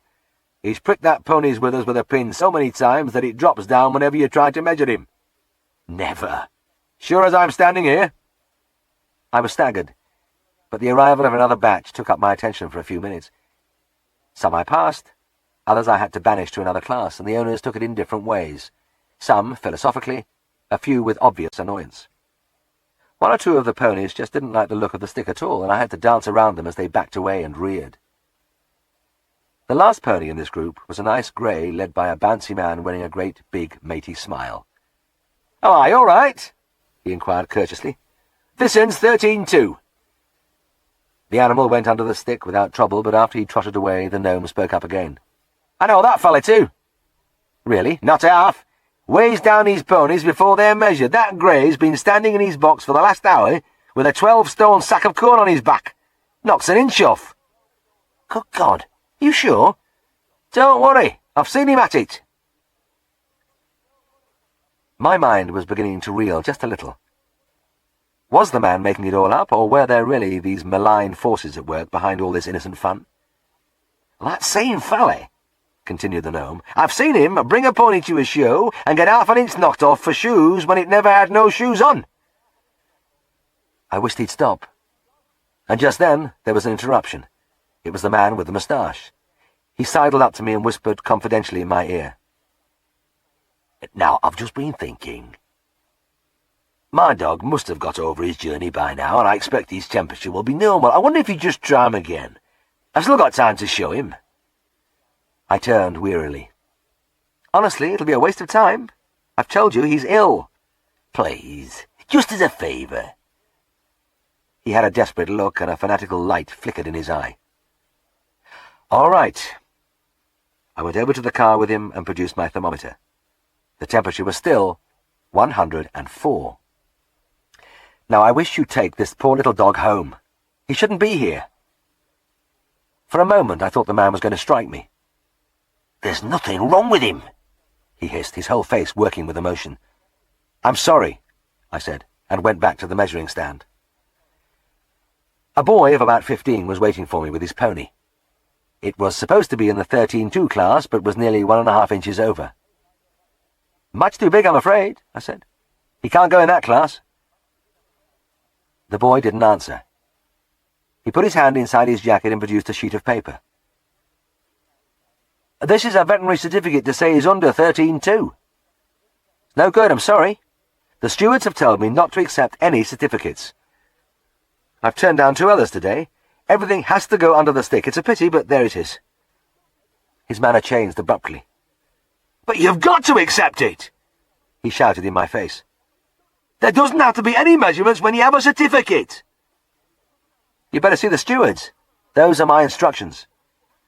I'll see my father about this, that's what, he shouted, and led the animal away. Father was quickly on the scene. Big, fat, prosperous-looking, confident. He obviously wasn't going to stand any nonsense from me. Now look here. I don't know what all this is about, but you've no option in this matter. You have to accept the certificate. I don't, I assure you. And anyway, it's not as though your pony was slightly over the mark. He's miles over, nowhere near the height. Father flushed dark red. Well, let me tell you, he was passed through by the vet. I know, I said, and I heard the gnome give a short laugh. But he's not going through here. There was a brief silence. Then both father and son began to scream at me, and as they continued to hurl abuse, I felt a hand on my arm. It was the man with the moustache again. I'm going to ask you just once more to take my dog's temperature, he whispered with a ghastly attempt at a smile. I'm sure he'll be all right this time. Will you try him again? I'd had enough. No, I bloody well won't, I barked. Will you kindly stop bothering me and take the poor animal home? It's funny how the most unlikely things motivate certain people.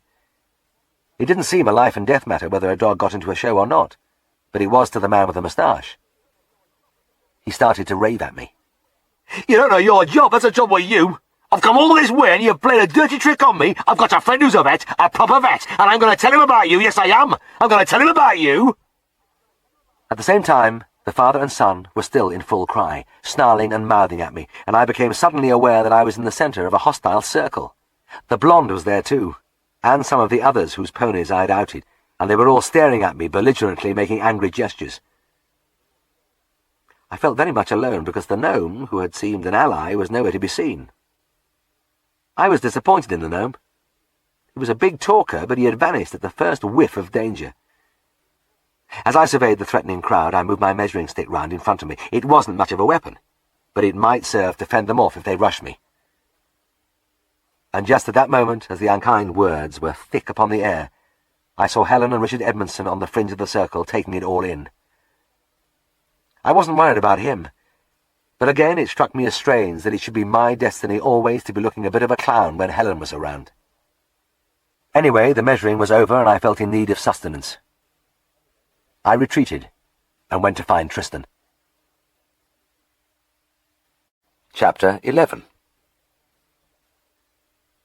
The atmosphere in the beer tent was just what I needed. The hot weather had made the place even more popular than usual, and it was crowded.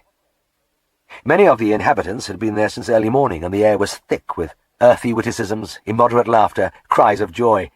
And the nice thing was that nobody in there cared a damn about the heights of ponies or the temperatures of dogs. I had to fight my way through the crush to reach Tristan, who was leaning across the counter in earnest conversation with a comely young barmaid. The other serving ladies were middle-aged, but his practised eye had picked this one out. Glossy red hair, a puckish face, and an inviting smile. I had been hoping for a soothing chat with him, but he was unable to give me his undivided attention, so after juggling with a glass among the throng for a few minutes, I left. Out on the field, the sun still blazed, the scent of the trampled grass rose into the warm air.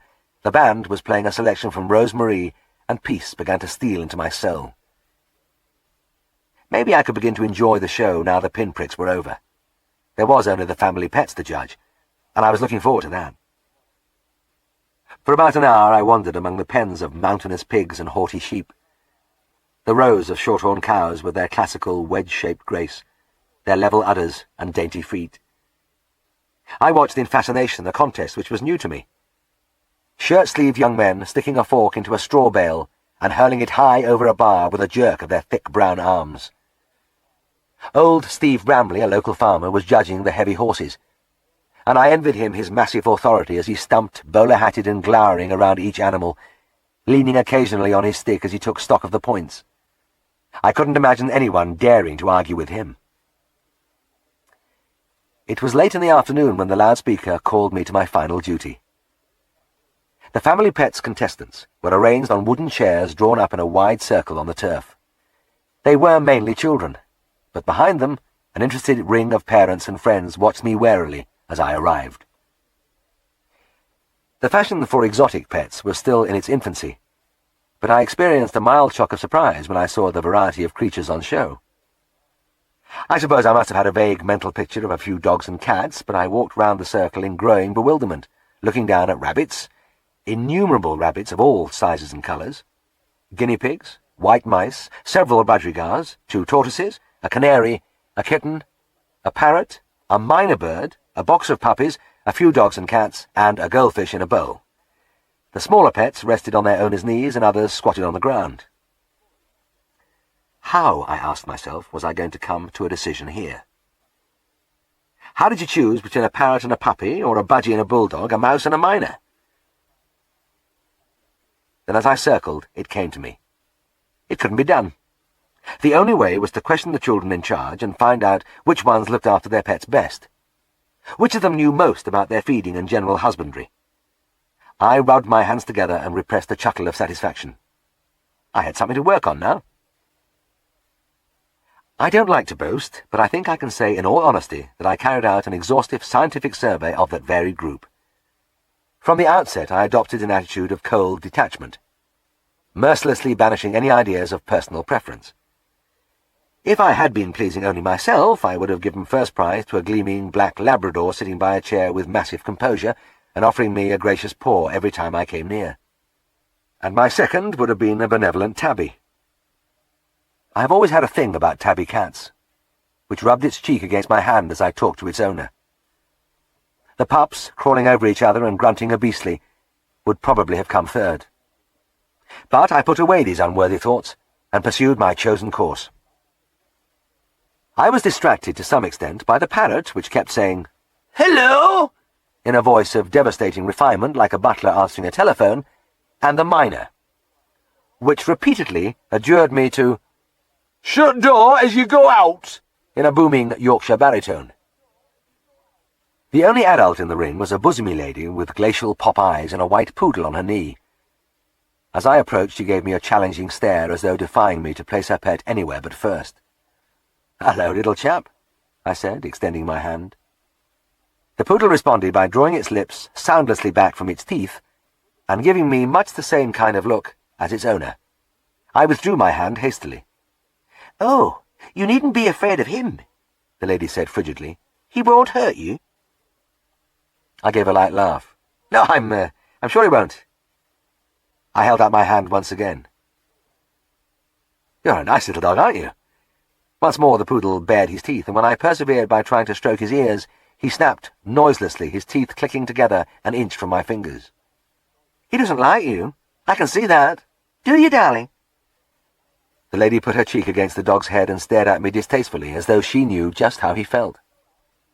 "Shut door as you go out," commanded the miner gruffly from somewhere behind me. I gave the lady my questionnaire and moved on. And among the throng there was one who stood out. The little boy with the goldfish. In reply to my promptings, he discoursed knowledgeably about his fish, its feeding, life history, and habits. He even had a fair idea of the common diseases. The bowl, too, was beautifully clean and the water fresh. I was impressed. When I had completed the circuit, I swept the ring for the last time with a probing eye. Yes, there was no doubt about it. I had the 3 prize winners fixed in my mind beyond any question, and in an order based on strictly scientific selection. I stepped out into the middle. "Ladies and gentlemen," I said, scanning the company with an affable smile. Hello! Responded the parrot, fruitily. I ignored him and continued. "These are the successful entrants. First, number 6, the goldfish. Second, number 15, the guinea pig. And third, number 10, the white kitten." I half expected a little ripple of applause, but there was none. In fact, my announcement was greeted by a tight-lipped silence.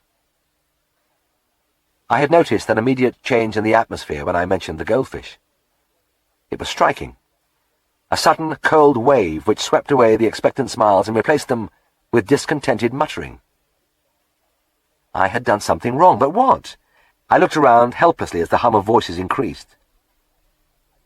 What do you think of that, then? It's not fair, is it? Wouldn't have thought it of him. All them lovely rabbits, and he hardly looked at him. I couldn't make it out, but my job was done anyway. I pushed between the chairs and escaped to the open field. "Shut door as you go out," the miner requested in deepest bass as I departed. I sought out Tristan again. The atmosphere in the beer tent had changed too. The drinkers were long since past their peak, and the hilarious babel which had met me on my last visit had died to an exhausted murmur. There was a general air of satiation. Tristan, pint in hand, was being addressed with great solemnity by a man in a fat cap and braces. The man swayed slightly as he grasped Tristan's free hand and gazed into his eyes. Occasionally he patted him on the shoulder with the utmost affection. Obviously my colleague had been forging deep and lasting friendships in here, while I was making enemies outside. I sidled up to him and spoke into his ear. "Ready to go soon, Tris?" He turned slowly and looked at me. "No, old lad," he said, articulating carefully. "I'm afraid I shan't be coming with you. They're having a dance here on the show field later, and Doreen has consented to accompany me." He cast a loving glance across the counter at the redhead, who crinkled her nose at him. I was about to leave when a snatch of conversation from behind me made me pause. "A bloody goldfish," a voice saying disgustedly. "Aye, it's a rum 'un, George," a second voice replied. There was a slurping sound of beer being downed. "Got the nose, Fred," the first voice said. "That vet fella had to do it. Didn't have no choice. He couldn't pass over at Squire's son. Reckon you're right, but it's a bugger when you get graft and corruption in family pets." A heavy sigh, then. "It's the way things are nowadays, Fred.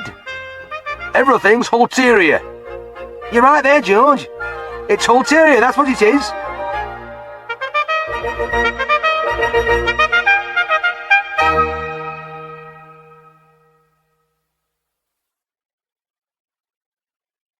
Across the sword. The one with the goldfish bowl, you mean?" "That's right. It's young Nigel Pelham, the Squire's son." "Oh, God," I moaned. "But I've never seen him before. Where's he been?" "Boarding school down south, I believe.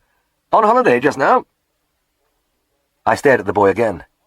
Tousled fair hair, grey open-neck shirt, sunburned legs. Just like all the others. George was at it again. "Lovely dogs and cats there was, but Squire's lad won it with a bloody goldfish." "Well, let's be right," his companion put in. "If that lad had brought along a bloody stuffed monkey, he'd still have got first prize with it. No doubt about it, Fred. T'other kids might well have stopped at home." "Aye, it's not like it used to be, George. Nobody does out for an out these days." "True, Fred. Very true." There was a gloomy silence punctuated by noisy gulpings. Then, in weary tones, "Well, you and me can't alter it. It's the kind of world we're living in today." I reeled out into the fresh air and the sunshine. Looking round at the tranquil scene, the long stretch of grass, the loop of pebbly river with the green hills rising behind, I had a sense of unreality. Was there any part of this peaceful cameo of rural England without its sinister undertones? As if by instinct I made my way into the long marquee which housed the produce section. Surely among those quiet rows of vegetables I would find repose. The place was almost empty, but as I made my way down the long lines of tables, I came upon the solitary figure of old John William Enderby, who had a little grocer's shop in the town. "Well, how are things?" I inquired. "Nobbut middling, lad," the old man replied morosely. "Why, what's wrong?" "Well, I got a second with me broad beans, but only a highly commended for me shallots. Look at him." I looked. "Yes, they're beautiful shallots, Mr. Enderby." "Aye, they are. And nobbut a highly commended. It's an insult, that's what it is. It's an insult." "But, Mr. Enderby, "Highly commended, I mean, that's pretty good, isn't it?" "No, it isn't. It's an insult." oh, "Bad luck." John William stared at me wide-eyed for a moment. "It's not bad luck, lad. It's not but a twist." "Oh, surely not." "I'm telling you. Jim Hulston's got first with his shallots, and the judge is his wife's cousin." "Never." "It's true," grunted John William, nodding solemnly. "It's naught but a twist."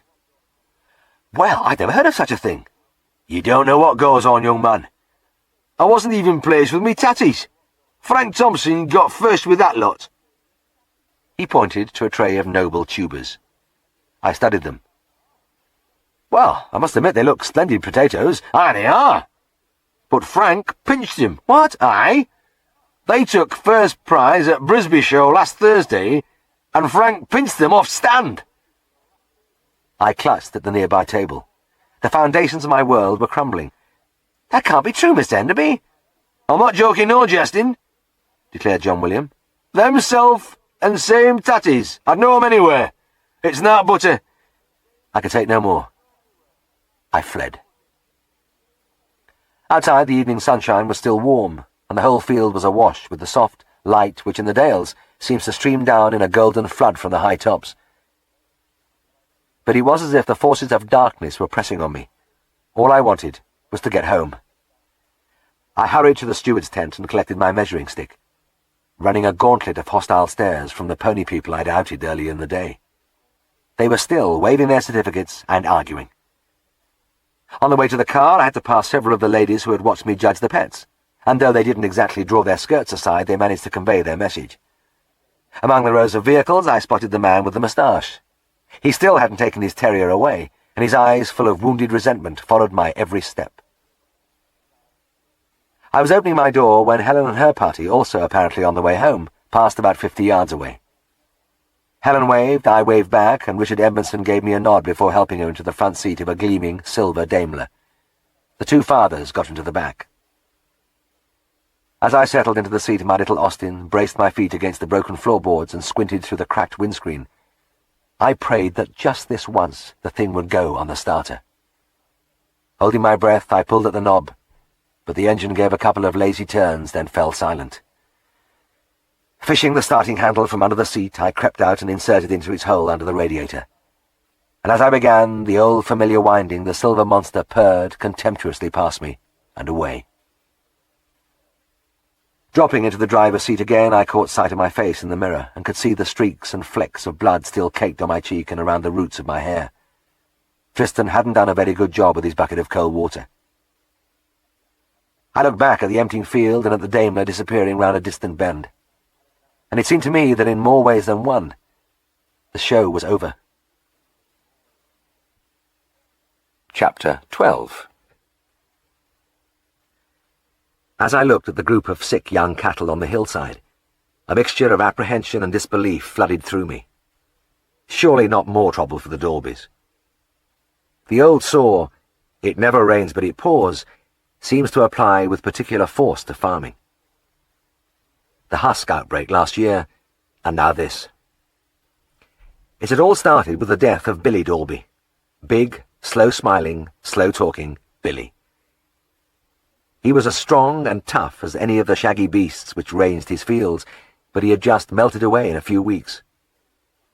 Cancer of the pancreas, they said it was, and Billy was gone before anybody could realize it, and there was only his picture smiling down from the kitchen mantelpiece on his wife and 3 young children. The general opinion was that Mrs. Dalby should sell up and get out. You needed a man to run this place, and anyway, Prospect House was a bad farm. Neighbouring farmers would stick out their lower lips and shake their heads when they looked at the boggy pastures on the low side of the house, with the tufts of spiky grass sticking from the sour soil, or at the rocky outcrops and scattered stones on the hillside fields. No, it was a poor place, and a woman would never make a go of it. Everybody thought the same thing, except Mrs. Dalby herself. There wasn't much of her. In fact, she must have been one of the smallest women I've ever seen, around 5 feet high, but there was a core of steel in her. She had her own mind and her own way of doing things. I remember when Billy was still alive and I had been injecting some sheep up there, and Mrs. Dalby called me into the house. "You'll have a cup of tea, Mr. Herriot?" She said it in a gracious way, not casually, her head slightly to one side and a dignified little smile on her face. And when I went into the kitchen, I knew what I would find. The inevitable tray. It was always a tray with Mrs. Dalby. The hospitable Dales people were continually asking me in for some kind of refreshment. A bit of dinner, perhaps, but if it wasn't midday, there was usually a mug of tea and a scone or a hunk of thick-crusted apple pie. But Mrs. Dalby invariably set out a special tray. And there it was today, with a clean cloth, and the best china cup and saucer and side plates with sliced buttered scones and iced cake and malt bread and biscuits. It was on its own table away from the big kitchen table. "Do sit down, Mr. Herriot," she said in her precise manner. "I hope that tea isn't too strong for you." Her speech was what the farmers would call very proper, but it went with her personality, which to me embodied a determination to do everything as correctly as possible. "Looks perfect to me, Mrs. Dalby." I sat down, feeling somewhat exposed in the middle of the kitchen, with Billy smiling comfortably from an old armchair by the fire, and his wife standing by my side. She never sat down with us, but stood there, very erect, hands clasped in front of her, head inclined, ceremoniously attending to my every wish. "Let me fill your cup, Mr. Herriot," or "Won't you try some of this custard tart?" She wasn't what you would call pretty. It was a rough-skinned, red little face with tiny, very dark eyes, but there was a sweet expression and a quiet dignity. And as I say, there was strength. Billy died in the spring, and as everybody waited for Mrs. Dalby to make arrangements for the sale, she went right on with the running of the farm. She did it with the help of a big farm worker called Charlie, who had helped Billy occasionally, but now came full-time. During the summer I was called out a few times for trivial ailments among the cattle, and I could see that Mrs. Dalby was managing to hang on. She looked a bit haggard because she was now helping in the field and buildings as well as coping with her housework and the young family, but she was still fighting. It was halfway through September when she asked me to call to see some young cattle, stirks of around 9 months, which were coughing. "They were really fit when they were turned out in May," she said as we walked across the grass to the gate in the corner. "But they've gone down badly this last week or two." I held the gate open, we walked through, and as I approached the group of animals I grew progressively uneasy. Even at this distance I could see that something was far wrong. They were not moving around or grazing as they should have been, but were curiously immobile. There would be about 30 of them, and many had their necks extended forward as if seeking air. And from the bunch a barking cough was carried to us on the soft breeze of late summer. By the time we reached the cattle, my uneasiness had been replaced by a dry-mouthed dread. They didn't seem to care as I moved in among them, and I had to shout and wave my arms to get them moving. And they had barely begun to stir before the coughing broke out throughout the group, not just an occasional bark, but a hacking chorus which seemed almost to be tearing the little animals apart. And they weren't just coughing. Most of them were panting, standing straddle-legged, ribs heaving in a desperate fight for breath. A few showed bubbles of saliva at their lips, and from here and there among the pack groans of agony sounded as the lungs laboured. I turned as in a dream to Mrs. Dalby. "They've got husk." Even as I said it, it sounded a grimly inadequate description of the tragedy I was witnessing. Because this was neglected husk, a terrible, doom-laden thing. "Husk," the little woman said brightly. "What causes it?" I looked at her for a moment, then tried to make my voice casual. "Well, it's a parasite. A tiny worm which infests the bronchial tubes and sets up bronchitis. In fact, that's the proper name, parasitic bronchitis. The larvae climb up the blades of grass and the cattle eat them as they graze. Some pastures are badly affected with it. I broke off. A lecture was out of place at a time like this. What I felt like saying was, why in God's name hadn't I been called in weeks ago? Because this wasn't only bronchitis now, it was pneumonia, pleurisy, emphysema, and any other lung condition you cared to name, with not merely a few of the hair-like worms irritating the tubes, but great seething masses of them, crawling everywhere, balling up and blocking the vital air passages. I had opened up a lot of calves like these, and I knew how it looked. I took a deep breath. They're pretty bad, Mrs. Dalby. A mild attack isn't so bad if you can get them off the grass right away, but this has gone a long way beyond that. You can see for yourself, can't you? They're like a lot of little skeletons. I wish I'd seen them sooner. She looked up at me apprehensively, and I decided not to belabor the point. It would be like rubbing it in, saying what her neighbours had said all along, that her inexperience would land her in trouble sooner or later. If Billy had been here, he probably would never have turned his young cattle onto this marshy field. Or he would have spotted the trouble right at the start and brought them inside. Charlie would be no help in a situation like this. He was a good, willing chap, but lived up to the Yorkshire saying, strong in arm and thick in head.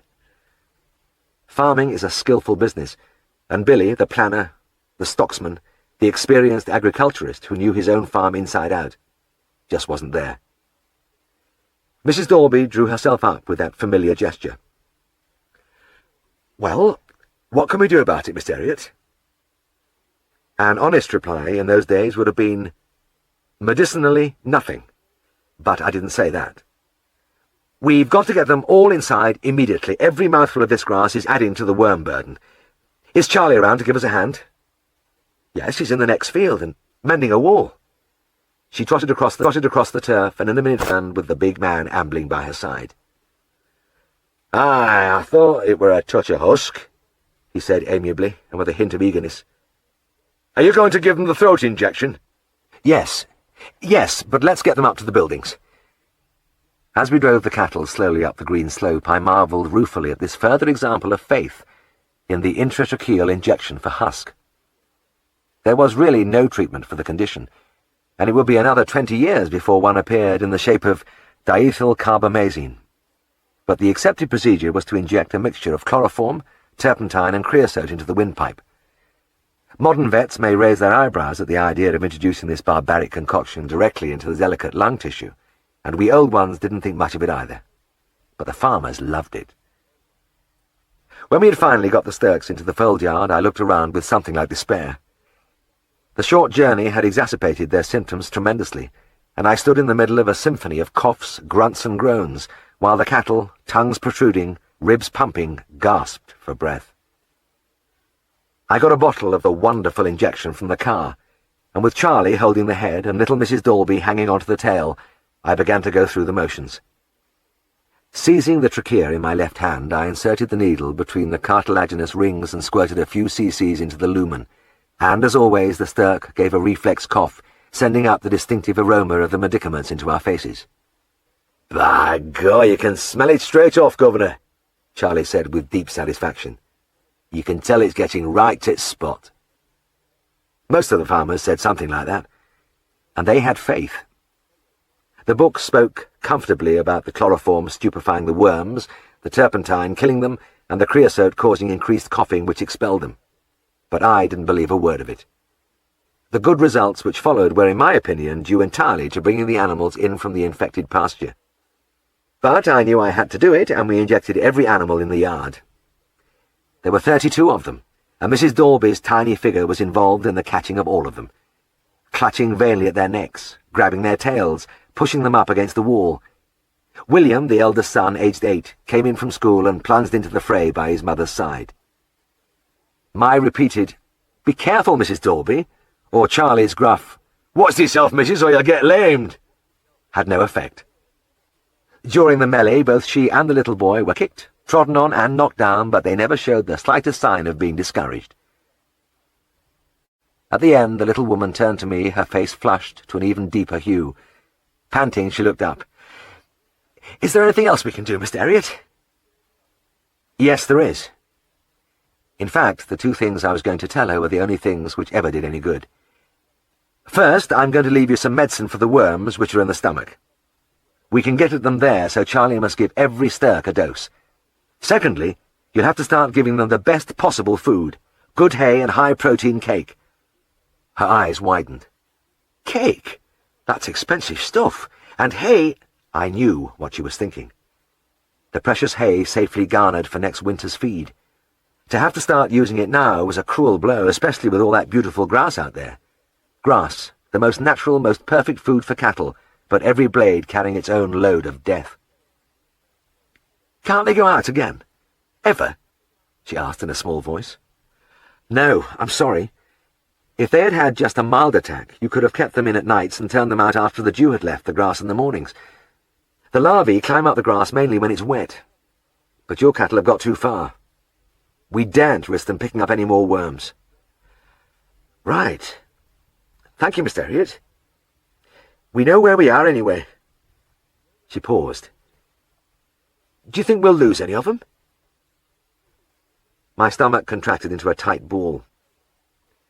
I had already told her to buy cake she couldn't afford, and it was a certainty she would have to lay out more precious cash for hay in the winter. How was I going to tell her that nothing in the world was going to stop this batch of beasts dying like flies? When animals with husks started blowing bubbles, it was nearly hopeless, and the ones which were groaning with every breath were quite simply doomed. Nearly half of them were in these two categories. And what about the rest? The pathetic barking, other half. Well, they had a chance. Mrs. Dalby, I said, it would be wrong of me to make light of this. Some of them are going to die. In fact, unless there's a miracle, you are going to lose quite a few of them.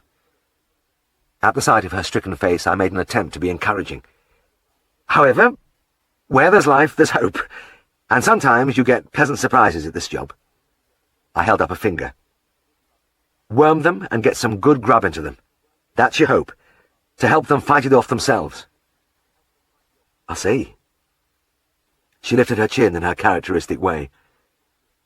And now you must come in for a wash. And of course there it was, in its usual place in the kitchen, the tray with all the trimmings. Really, Mrs. Dalby, you shouldn't have bothered. You've enough to do without this. Nonsense, she said, the smile back on her face. You take 1 spoonful of sugar, don't you? As I sat there, she stood in her habitual position, hands clasped in front of her, watching me, while the middle boy, Dennis, who was 5, looked up at me solemnly, and Michael, a mere toddler of 2, fell over the coal scuttle and started to bawl lustily. The usual procedure was to repeat the intratracheal injection in 4 days, so I had to go through with it.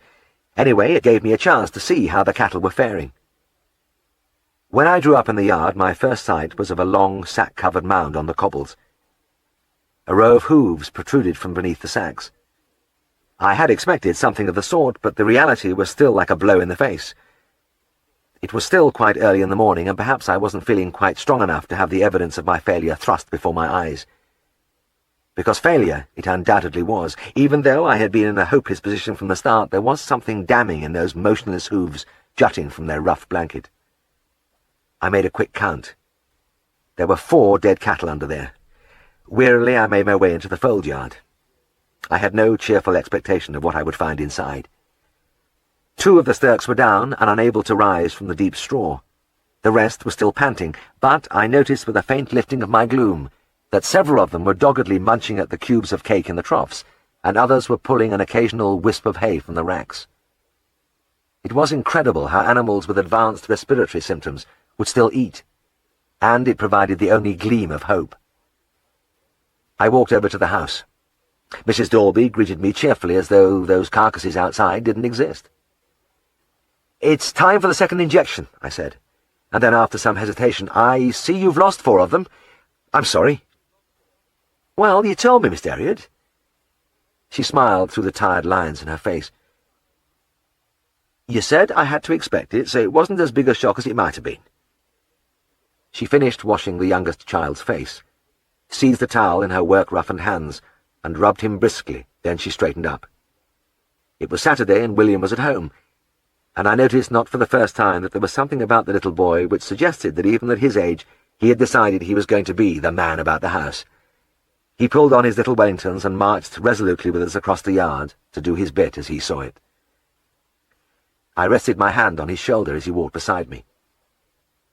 He would have to grow up a lot more rapidly than most youngsters, but I had the feeling that the realities of life wouldn't bowl him over very easily.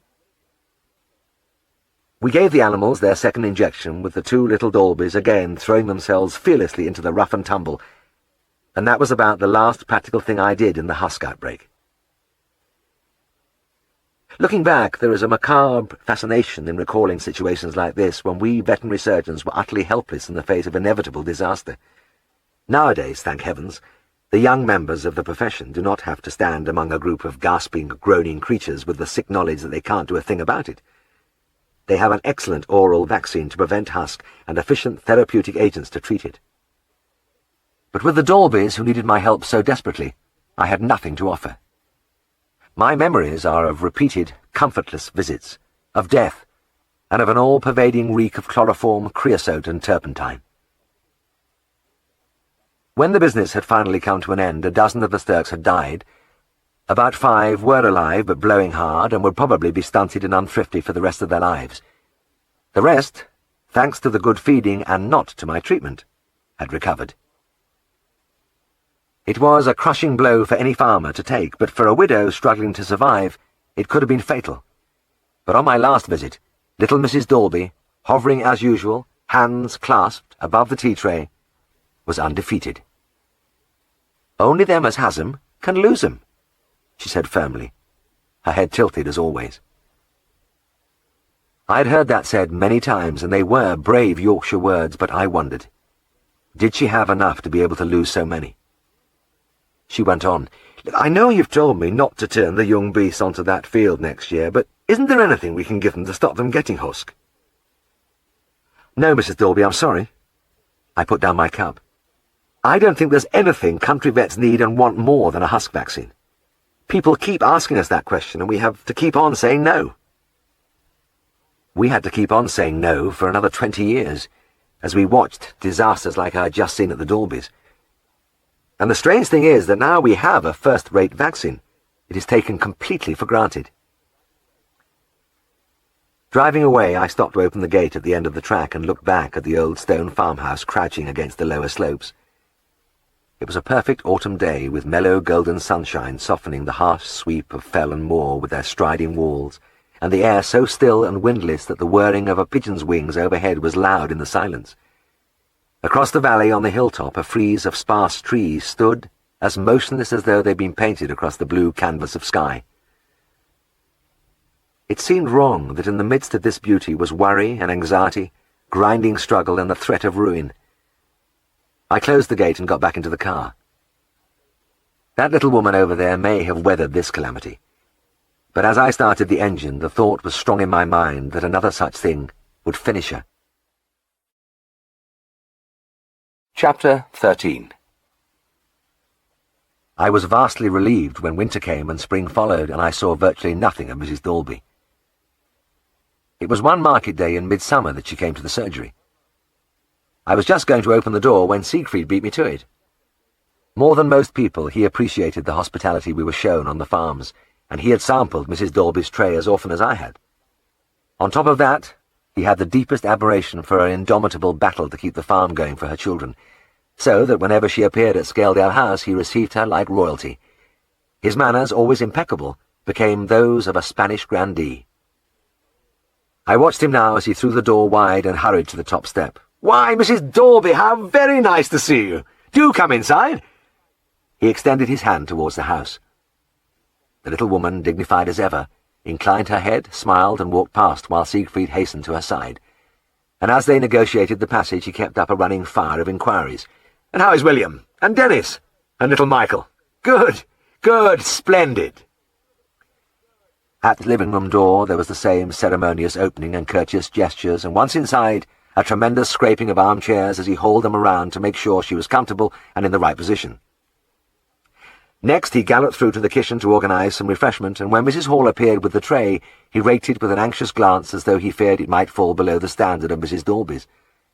Apparently reassured, he poured the tea, hovered around solicitously for a moment or two, then sat down opposite, the very picture of rapt attention. The little woman thanked him and sipped at her cup. "Mr. Farnan, I have called to see you about some young beasts. I turned a batch of 35 out this spring, and they looked in good condition, but now they're losing ground fast. All of them." My heart gave a great thump, and something must have shown in my face because she smiled across at me. "Oh, don't worry, Mr. Herriot, it's not husk again. There's not a cuff among the lot of them. But they are going thin, and they're badly scoured." "I think I know what that will be," Siegfried said, leaning across to push a plate of Mrs. Hall's flapjack towards her. "They'll have picked up a few worms, not lungworms, but the stomach and intestinal kind. They probably just need a good dose of medicine to clear them out." She nodded and took a piece of the flapjack. "Yes, that's what Charlie thought, and we've dosed a lot of them, but it doesn't seem to have made any difference." "That's funny." Siegfried rubbed his chin. "Mind you, they sometimes need a repeat, but you should have seen some improvement. Perhaps you better have a look at them." "That's what I would like," she said. "It would set my mind at rest." Siegfried opened the appointment book. "Right, and the sooner the better. Tomorrow morning, all right? Splendid." He made a quick note, then looked up at her. "By the way, I'm going off for a week's holiday starting this evening, so Mr. Herriot will be coming." "That'll be fine," she replied, turning to me and smiling without a trace of doubt or misgiving. If she was thinking, "This is the fellow who supervised the deaths of nearly half of my young stock last year," she certainly didn't show it. In fact, when she finally finished her tea and left, she waved and smiled again as though she could hardly wait to see me again. And when I walked across the fields with Mrs. Dalby next day, it was like turning the clock back to last year, except that we were going in the other direction. Not down towards the marshy ground below the house, but up to the stony pastures which climbed in an uneven checkerboard between their stone walls over the lower slopes of the hill. The similarity persisted as we approached, too. These young beasts, roans, reds, red and whites, were an almost exact counterpart of last year's batch. Shaggy little creatures, little more than calves, they stood, spindly-legged and knock-kneed, regarding us apathetically as we came up the rise. And though their symptoms were entirely different from the previous lot, there was one thing I could say for sure. They were very ill. As I watched, I could see the dark, watery diarrhea flowing from them without any lifting of the tails, as though there was nothing they could do to control it. And every one of them was painfully thin, the skin stretched over the jutting pelvic bones and the protruding rows of ribs. "I haven't neglected them this time," Mrs. Dalby said. "I know they look dreadful, but this seems to have happened within a few days." Yes, I see." My eyes were hunting desperately among the little animals, trying to find some sort of clue. I had seen unthriftiness from parasitism, but nothing like this. "Have you kept a lot of cattle in these fields over the last year or two?" I asked. She paused in thought for a moment. No, I don't think so. Billy used to let the milk cows graze up here now and then, but that's all." The grass wouldn't be likely to be sick with worms, then. In any case, it didn't look like that. What it did look like was Jonas disease. But how in God's name could 35 young things like this get Jonas at the same time? Salmonella, coccidiosis, some form of poisoning perhaps. This was the time of year when cattle ate strange plants. I walked slowly round the field, but there was nothing unusual to be seen. It took even the grass all its time to grow on these wind-blown hillsides, and there was no great range of other herbage. I could see bracken higher up the fell, but none down here. Billy would have cleared it years ago. "Mrs. Dalby," I said, "I think you better give these sturks another dose of the worm medicine just to be sure, and in the meantime I'm going to take some samples of the manure for examination at the laboratory." I brought up some sterile jars from the car and went painstakingly round the pasture, scooping up as wide a range as possible from the pools of feces. I took them to the lab myself and asked them to phone the results through. The call came within 24 hours. Negative for everything. I resisted the impulse to dash out to the farm immediately. There was nothing I could think of doing, and it wouldn't look so good for me to stand there gawping at the beasts and scratching my head. Better to wait till tomorrow to see if the second dose of worm medicine did any good. There was no reason why it should, because none of the samples showed a pathogenic worm burden. In these cases, I always hope that inspiration will come to me as I'm driving around, or even when I'm examining other animals. But at this time, as I climbed from the car outside Prospect House, I was barren of ideas. The young beasts were slightly worse. I had decided that if I still couldn't think of anything, I would give the worst ones vitamin injections more or less for the sake of doing something. So with Charlie holding the heads, I inserted the hypodermic under the taut skins of 10 of the little creatures, trying at the same time to put away the feeling of utter futility. We didn't have to drive them inside, they were easily caught in the open field, and that was a bad sign in itself. "Well, you'll let me know, Mrs. Dalby," I said hoarsely as I got back into the car. "If that injection improves them, I'll do the lot." I gave what I hoped was a confident wave and drove off. I felt so bad that it had a numbing effect on me, and over the next few days my mind seemed to shy away from the subject of the Dalby Stirks, as though, by not thinking about them, they would just go away. I was reminded they were still very much there by a phone call from Mrs. Dalby. "I'm afraid my cattle aren't doing any good, Mr. Herriot." Her voice was strained. I grimaced into the receiver. "And the ones I injected? Just the same as the others?" I had to face up to reality now and drove out to Prospect House immediately. But the feeling of cold emptiness, of having nothing to offer, made the journey a misery. I hadn't the courage to go to the farmhouse and face Mrs. Dalby, but hurried straight up through the fields to where the young beasts were gathered. And when I walked among them and studied them at close range, the apprehension I had felt on the journey was nothing to the sick horror which rushed through me now. Another catastrophe was imminent here. The big follow-up blow, which was all that was needed to knock the Dalby family out once and for all, was on its way. These animals were going to die. Not just half of them like last year, but all of them, because there was hardly any variation in their symptoms. There didn't seem to be a single one of them which was fighting off the disease. But what disease?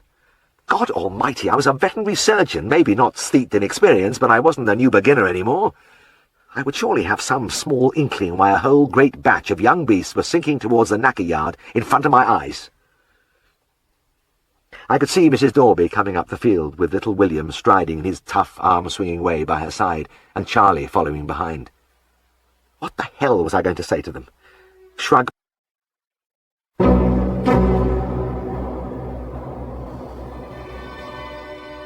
Stumbling among the stricken creatures, I gazed at them in turn, almost choking as I looked at the drooping, sunken-eyed heads, the gaunt little bodies, the eternal trickle of that deadly scar. There was a curious immobility about the group, probably because they were too weak to walk about. In fact, as I watched, one of them took a few steps, swayed, and almost fell. Charlie was pushing open the gate into the field just 100 yards away. I turned and stared at the nearest animal, almost beseeching it to tell me what was wrong with it, where it felt the pain, how this thing had all started, but I got no response. The Stirk, one of the smallest, only calf-size, with a very dark, roan-coloured head, showed not the slightest interest, but gazed back at me incuriously through its spectacles. What was that? What was I thinking about? Spectacles? Was my reason toppling?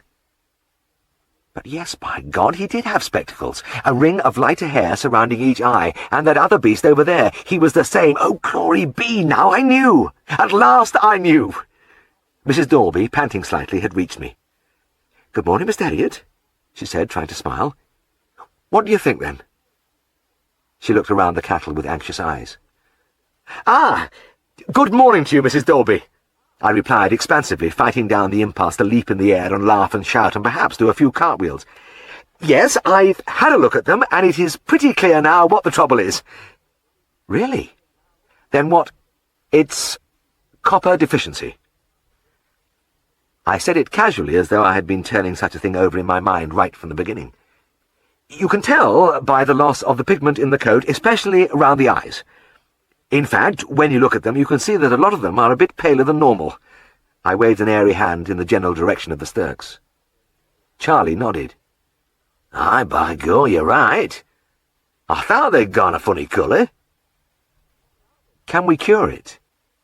Mrs. Dalby asked the inevitable question. "Oh, yes. I'm going straight back to the surgery now to make up a copper mixture, and we'll dose the lot. And you'll have to repeat that every fortnight while they're out at grass. It's a bit of a nuisance, I'm afraid, but there's no other way. Can you do it?" "Oh, aye, we'll do it," Charlie said.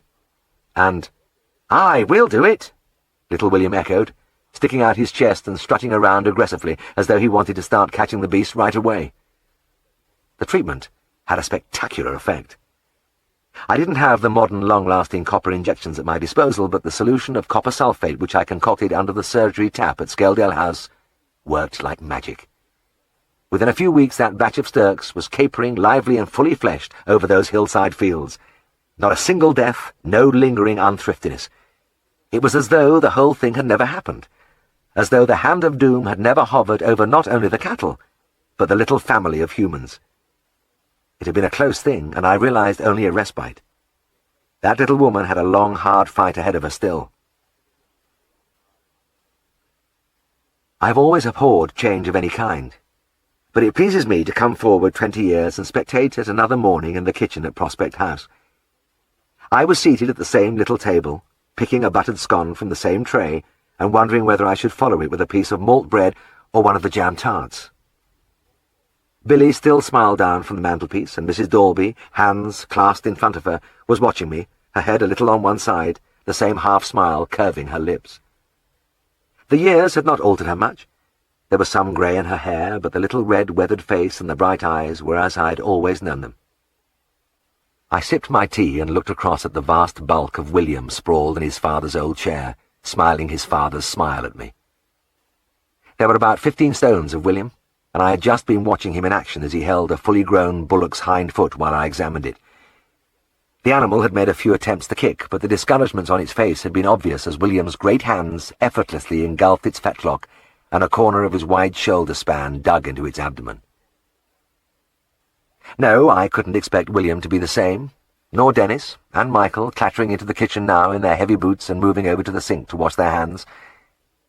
They were 6-footers too, with their father's high-shouldered, easy-slouching walk, but without William's sheer bulk. Their tiny mother glanced at them, then up at the picture on the mantelpiece.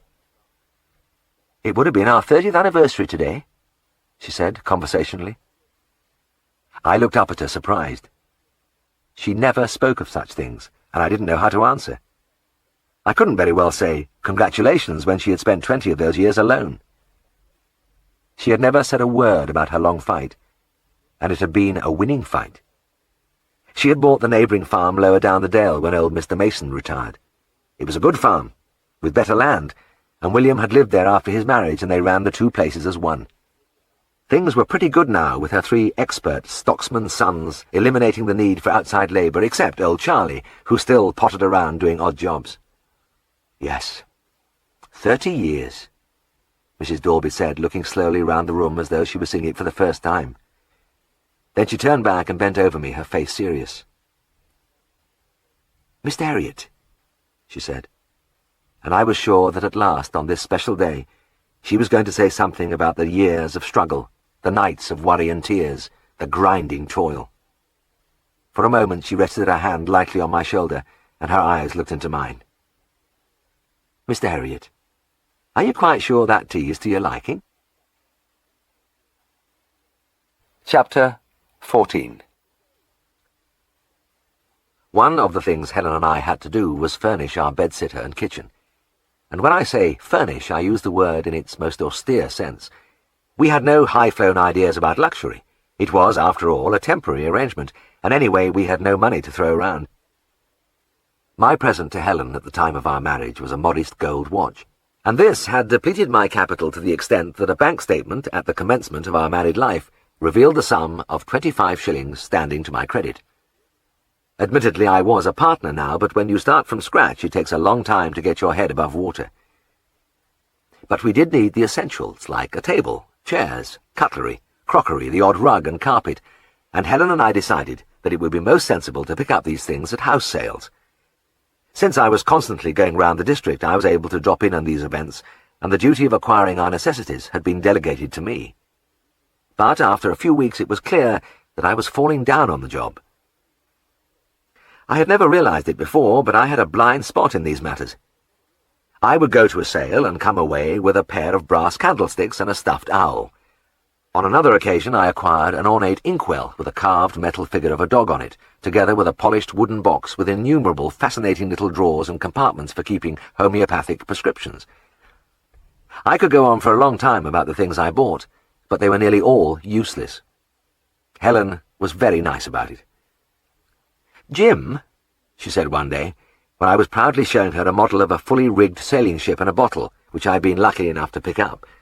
"It's lovely, but I don't think we need it right now." I must have been a big disappointment to the poor girl, and also to the local auctioneers who ran the sales. These gentlemen, when they saw me hovering around the back of the crowd, would cheer up visibly. They, in common with most country folk, thought all vets were rich, and that I would be bidding for some of the more expensive items. When a nice baby grand piano came up, they would look over their heads at me with an expectant smile, and their disappointment was evident when I finally went away with a cracked-faced barometer or a glove stretcher. A sense of my failure began to seep through to me, and when I had to take a sample through to the Leeds laboratory, I saw a chance to atone. "Helen," I said, "there's a huge sale room right in the city centre. I'll take an hour off and go in there. I'm bound to see something we need." "Oh, good," my wife replied. "That's a great idea. There'll be lots to choose from there. You haven't had much chance to find anything in these country sales." Helen was always kind. After my visit to the Leeds lab, I asked the way to the sale rooms. "Leave your car here," one of the locals advised me. "You'll never park in the main street, and you can get a tram right to the door." I was glad I listened to him, because when I arrived, the traffic was surging both ways in a non-stop stream. The sale room was at the top of an extraordinary long flight of smooth stone steps leading right to the top of the building. When I arrived, slightly out of breath, I thought immediately I'd come to the right place. A vast enclosure strewn with furniture, cookers, gramophones, carpets, everything you could possibly want in a house. I wandered around, fascinated for quite a long time. Then my attention centred on two tall piles of books quite near to where the auctioneer was selling. I lifted one of them. It was The Geography of the World. I had never seen such beautiful books, as big as encyclopedias and with thick embossed covers and gold lettering. The pages, too, were edged with gold, and the paper was of a delightfully smooth texture. Quite enthralled, I turned the pages, marvelling at the handsome illustrations, the coloured pictures each with its covering transparent sheet. They were a little old-fashioned, no doubt, and when I looked at the front I saw they were printed in 1858. But they were things of beauty. Looking back, I feel that fate took a hand here, because I just reluctantly turned away when I heard the auctioneer's voice. "Now then, here's a lovely set of books, The Geography of the World in 24 volumes. Just look at them. You don't find books like them today. Who'll give me a bid?" I agreed with him. They were unique, but they must be worth pounds. I looked round the company, but nobody said a word. "Come on, ladies and gentlemen, surely somebody wants this wonderful addition to their library. Now, what do I hear?" Among the silence, then, a seedy-looking man in a soiled mackintosh spoke up. "Half a crown," he said morosely. I looked around, expecting a burst of laughter at this sally, but nobody was amused. In fact, the auctioneer didn't seem surprised. "I have a half-crown bid." He glanced about him and raised his hammer. With a thudding of the heart, I realized he was going to sell. I heard my own voice, slightly breathless. 3 shillings. "I have a bid of 3 shillings for The Geography of the World in 24 volumes. Are you all done?" Bang went the hammer. "Sold to the gentleman over there." They were mine. I couldn't believe my luck. This surely was the bargain to end all bargains. I paid my 3 shillings while one of the men tied a length of rough string round each pile. The first pause in my elation came when I tried to lift my purchases. Books are heavy things, and these were massive specimens, and there were 24 of them. With a hand under each string, I heaved like a weightlifter, and pop-eyed, veins standing out on my forehead, I managed to get them off the ground and began to stagger shakily to the exit. The first string broke on the top step, and 12 of my volumes cascaded downwards over the smooth stone. After the first moment of panic, I decided that the best way was to transport the intact set down to the bottom and then come back for the others. I did this, but it took me some time, and I began to perspire before I was all tied up again and poised on the curb, ready to cross the road. The second string broke right in the middle of the tram lines as I attempted a stiff-legged dash through a break in the traffic. For about a year I scrabbled there in the middle of the road while horns hooted, tram bells clanged, and an interested crowd watched from the sidewalks. I had just got the escaped volumes in a column and was reknotting the string when the other lot burst from their binding and slithered gently along the metal rails. And it was when I was retrieving them that I noticed a large policeman, attracted by the din and the long line of vehicles, walking with measured strides in my direction. In my mental turmoil, I saw myself for the first time in the hands of the law. I could be down on several charges: breach of the peace, obstructing traffic, to name only two, but I perceived that the officer was approaching very slowly. And, rightly or wrongly, I feel that when a policeman strolls towards you like that, he is a decent chap and is giving you a chance to get away. I took my chance. He was still several yards off when I had my two piles reassembled, and I thrust my hands under the strings, tottered to the far curb, and lost myself in the crowd. When I finally decided there was no longer any fear of feeling the dread grip on my shoulder, I stopped in my headlong flight and rested in a shop doorway. I was puffing like a broken-winded horse, and my hands hurt abominably. The sale-room string was coarse, hairy, and abrasive, and already it threatened to take the skin off my fingers. Anyway, I thought, the worst was over. The tram stop was just at the end of the block there.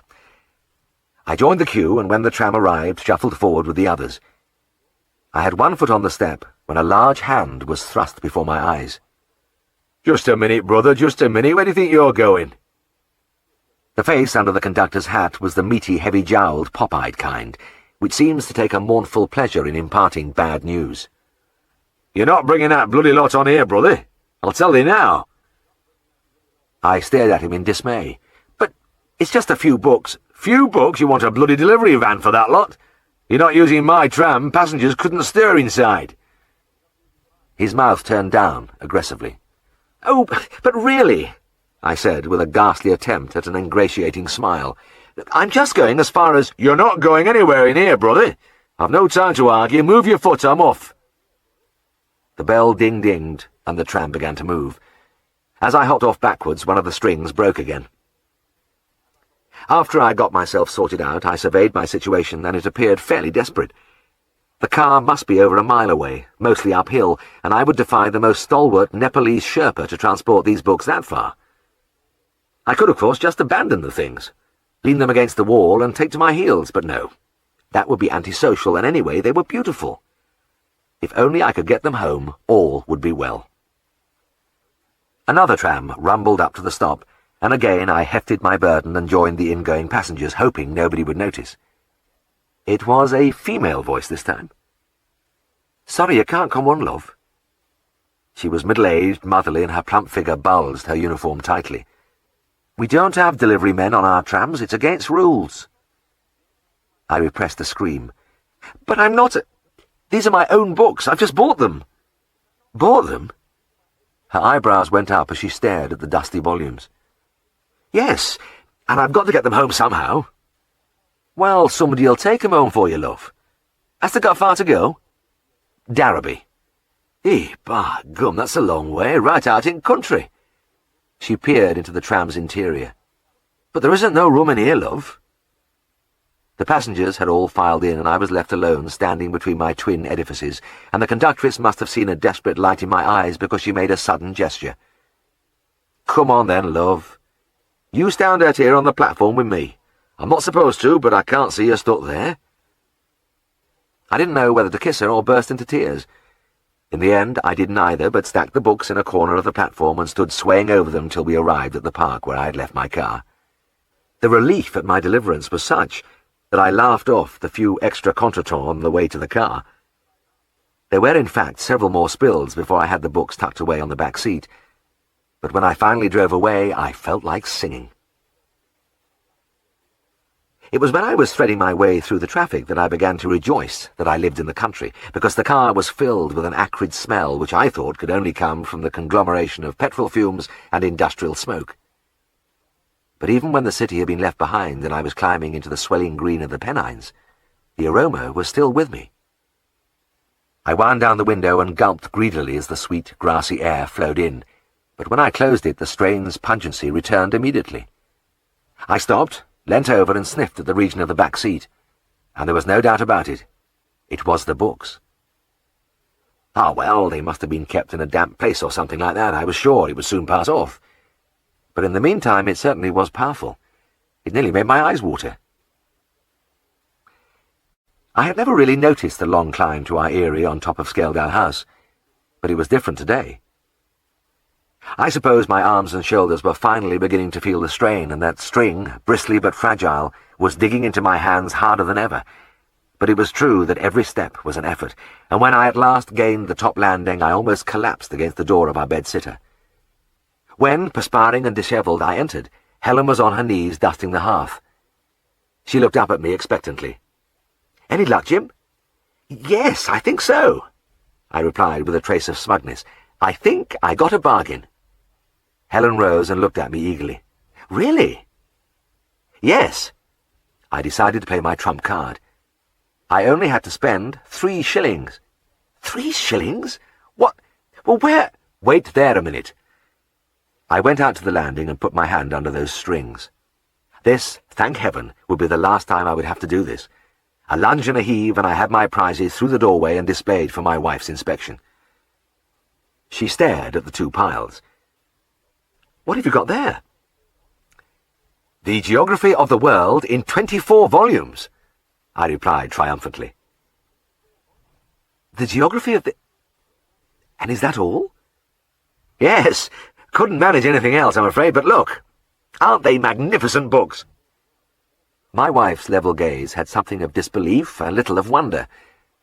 For a moment one corner of her mouth turned up, then she coughed and became suddenly brisk. "Ah, well, we'll have to see about getting some shelves for them. Anyway, leave them there for now." She went over and kneeled again by the hearth, but after a minute or two she paused in her dusting. "Can you smell anything funny?" "Well, I think it's the books, Helen. They're just a bit musty. I don't think it'll last long."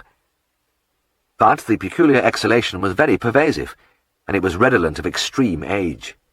Very soon the atmosphere in our room was that of a freshly opened mausoleum. I could see Helen didn't want to hurt my feelings, but she kept darting looks of growing alarm at my purchases.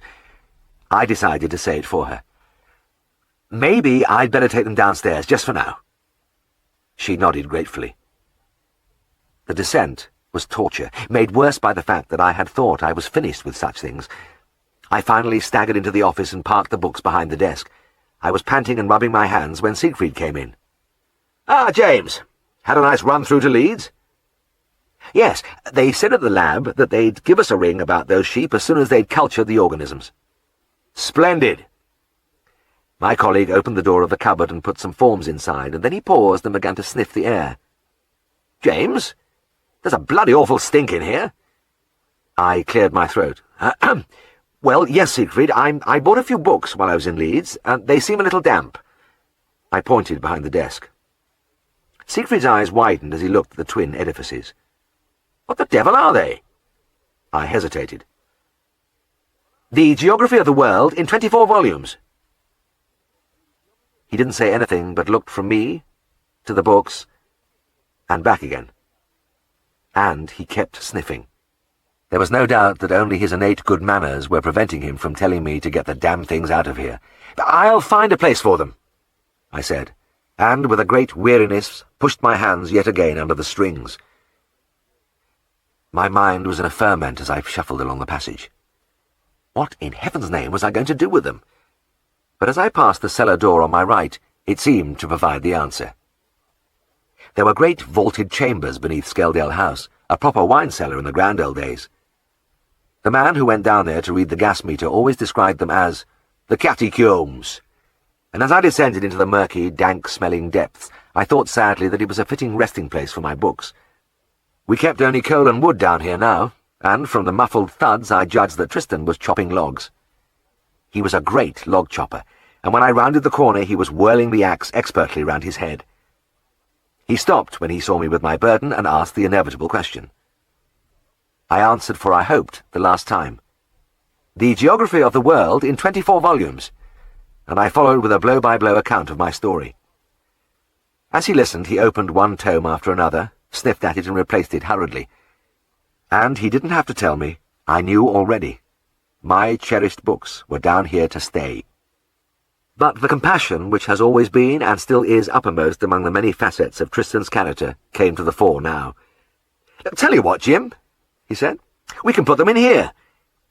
He pointed to a dusty wine bin just visible in the dim light, which filtered through the iron grating at the top of the coal chute which led from the street.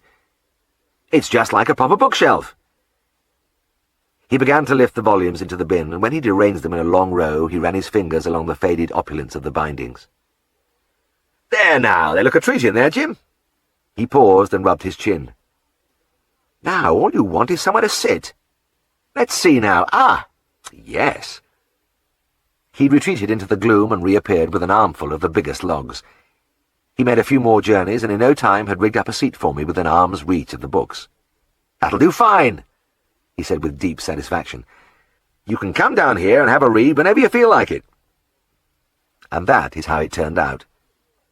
The books never came up those steps again, but quite frequently when I had a few minutes to spare and wanted to improve my mind, I went down and sat on Tristan's seat in the twilight under the grating and renewed my acquaintance with the geography of the world in 24 volumes.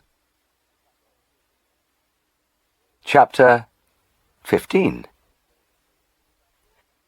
The flu epidemic sweeping through the Darrowby district hit the farming folk particularly hard. The townspeople could take a few days off till it passed, but when there were cows to be milked twice a day, it couldn't be done. On my rounds I saw stocksmen flushed with fever, staggering streaming-eyed from cow to cow when they should have been in bed. Helen's father and Auntie Lucy were two of the victims and in need of help. I didn't wait for Helen to say anything about it, but suggested right away that she should return to the farm for a few days to run the house. And it was so strange in the bedsitter without her that I went back downstairs to my old room adjoining Tristan's to sleep, and I ate with the brothers in the big dining room. I was sitting at breakfast one morning with the feeling of having turned back the clock. My partner was refilling my coffee cup when his brother cleared his throat. "You know, there's maybe something in this Rains ghost business after all." Tristan pushed his chair back from the breakfast table, stretched out his legs more comfortably, and resumed his study of the Darrowby and Hulton Times. "It says here that they've got a historian looking into it, and this man has unearthed some interesting facts."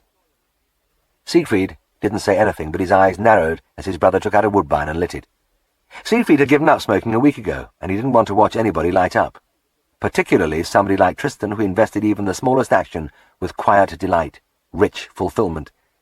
My boss's mouth tightened to a grim line as the young man unhurriedly selected a cigarette, flicked his lighter, and dragged the smoke deep with a kind of ecstatic gasp. "Yes," Tristan continued, thin outgoing wisps mingling with his words. "This chap points out that several of the monks were murdered at Rains Abbey in the 14th century. Well, so what?" snapped Siegfried. Tristan raised his eyebrows. "This cowled figure that's been seen so often lately near the abbey. Why shouldn't it be the spirit of one of those monks?" "What? What's that you say? Well, after all, it makes you think, doesn't it?"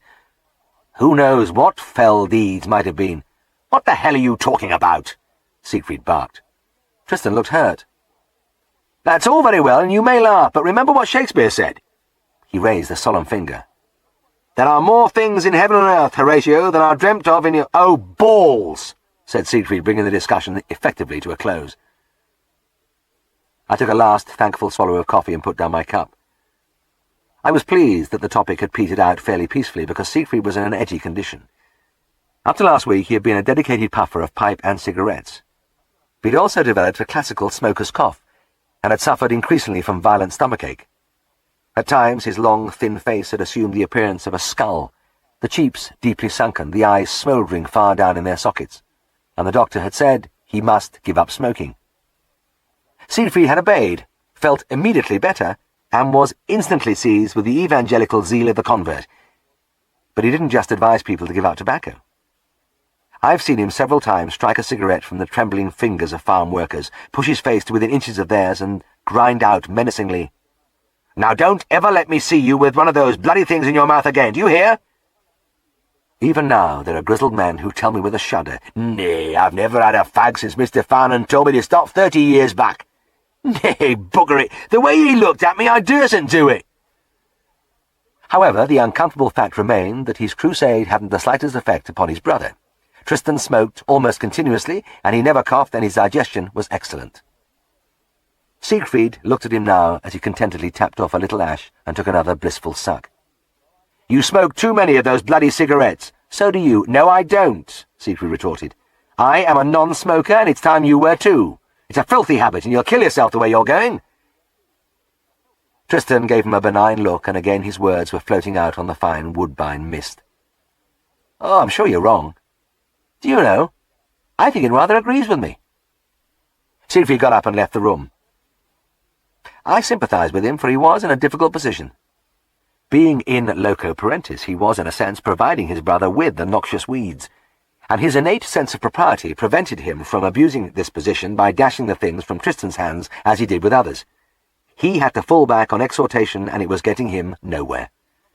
And there was another thing. He probably wanted to avoid a row this morning as Tristan was leaving on one of his mysterious trips back to the veterinary college. In fact, my first job was to take him down to the Great North Road, where he was going to hitch a lift.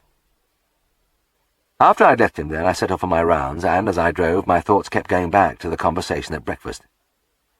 A fair number of people were prepared to swear that they'd seen the rain's ghost, and though it was easy to dismiss some of them as sensation-mongers or drunkards, the fact remained that others were very solid citizens indeed. Now, the story was always the same. There was a hill beyond Rain's village, and at the top a wood came right up to the roadside. Beyond lay the abbey.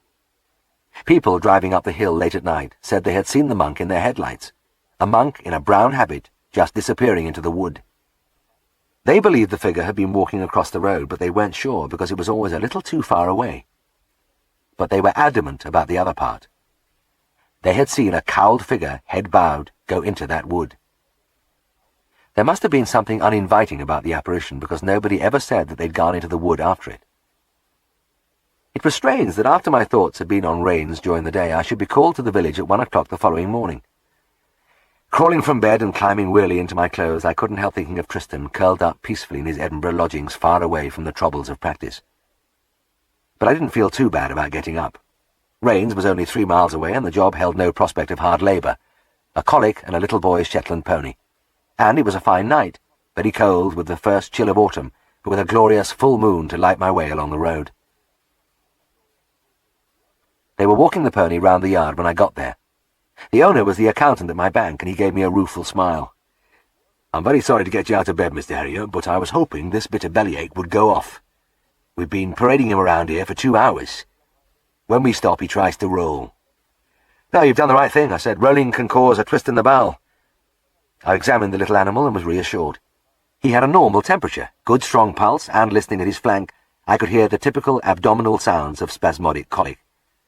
What he needed was a good evacuation of the bowel. But I had to think carefully when computing the dose of arecaline for this minute member of the equine species. I finally settled on 1/8 of a grain and injected into the neck muscles. The pony stood for a few moments in the typical colic position, knuckling over and sinking down on one hind leg, then the other, and occasionally trying to lie down. "Walk him on again slowly, will you?" I was watching for the next stage, and I didn't have long to wait. The pony's jaws began to champ and his lips to slobber, and soon long dribbles of saliva hung down from his mouth. All right so far, but I had to wait another 15 minutes before he finally cocked his tail and deposited a heap of feces on the concrete of the yard. "Ah, I think he'll be okay now," I said. "So I'll leave you to it. Give me another ring if he's still in pain." Beyond the village, the road curved suddenly out of sight of the houses, then began the long straight climb to the abbey. Just up there, at the limits of my headlights, would be where the ghost was always seen, walking across the road and into the black belt of trees. At the top of a hill, on an impulse, I drew into the side of the road and got out of the car. This was the very place. At the edge of the wood, under the brilliant moon, the smooth boles of the beeches shone with an eerie radiance, and high above, the branches creaked as they swayed in the wind. I walked into the wood, feeling my way carefully with an arm held before me, until I came out the other side. Rains Abbey lay before me. I had always associated the beautiful ruin with summer days, with the sun warming the old stones of the graceful arches, the chatter of voices, children playing on the cropped turf, but this was 2:30 a.m. in an empty world, and the cold breath of the coming winter on my face. I felt suddenly alone. In the cold glare, everything was uncannily distinct. But there was a look of unreality about the silent rows of columns reaching into the dark sky and throwing their long, pale shadows over the grass. Away at the far end I could see the monks' cells, gloomy black caverns deep in shadow, and as I looked an owl hooted, accentuating the heavy, blanketing silence. A prickling apprehension began to creep over me. A feeling that my living person had no place here among these brooding relics of dead centuries.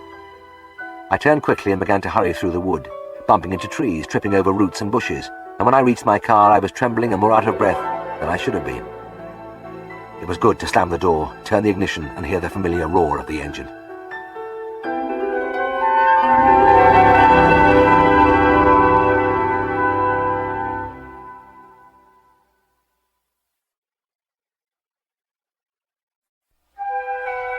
A monk in a brown habit, motionless, arms folded, head bowed.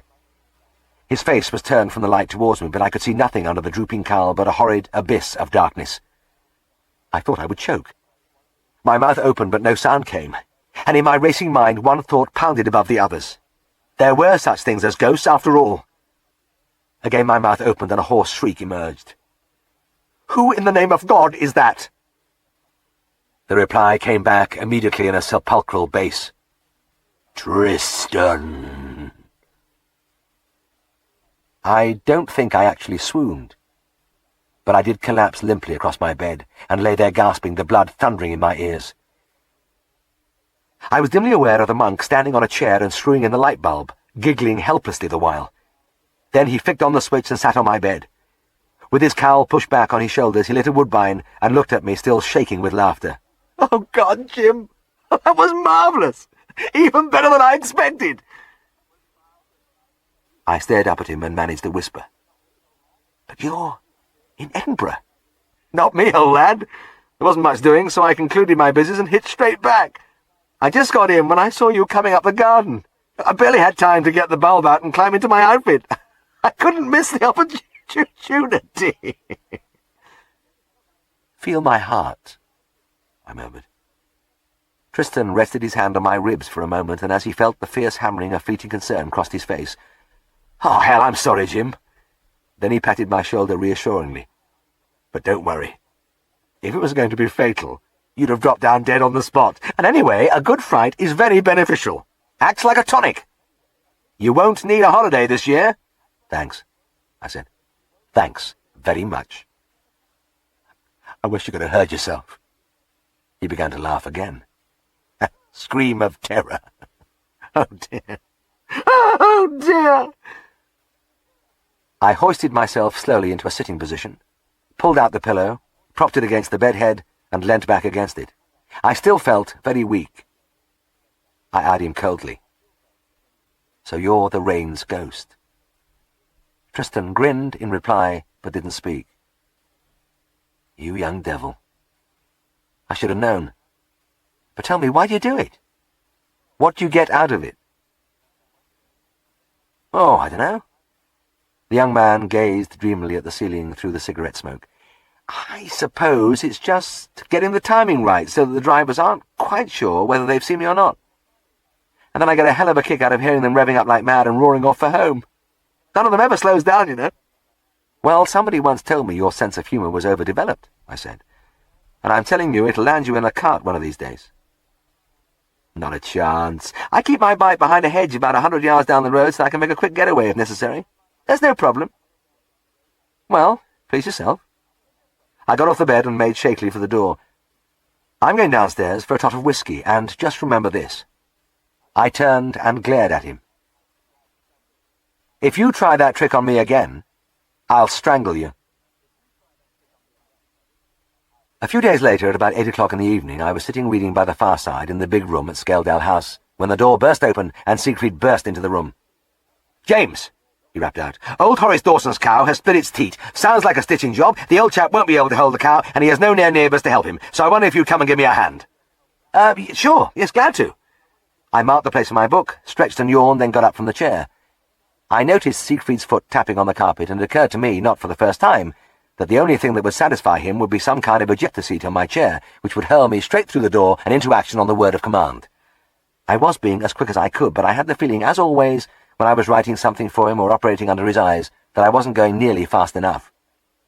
There were elements of tension in the knowledge that the mere fact of watching me rise from the chair and replace my book in the fireside alcove was an almost unbearable strain for him. By the time I was halfway across the carpet, he had disappeared into the passage. I followed at a trot and just made it into the street as he was starting the car.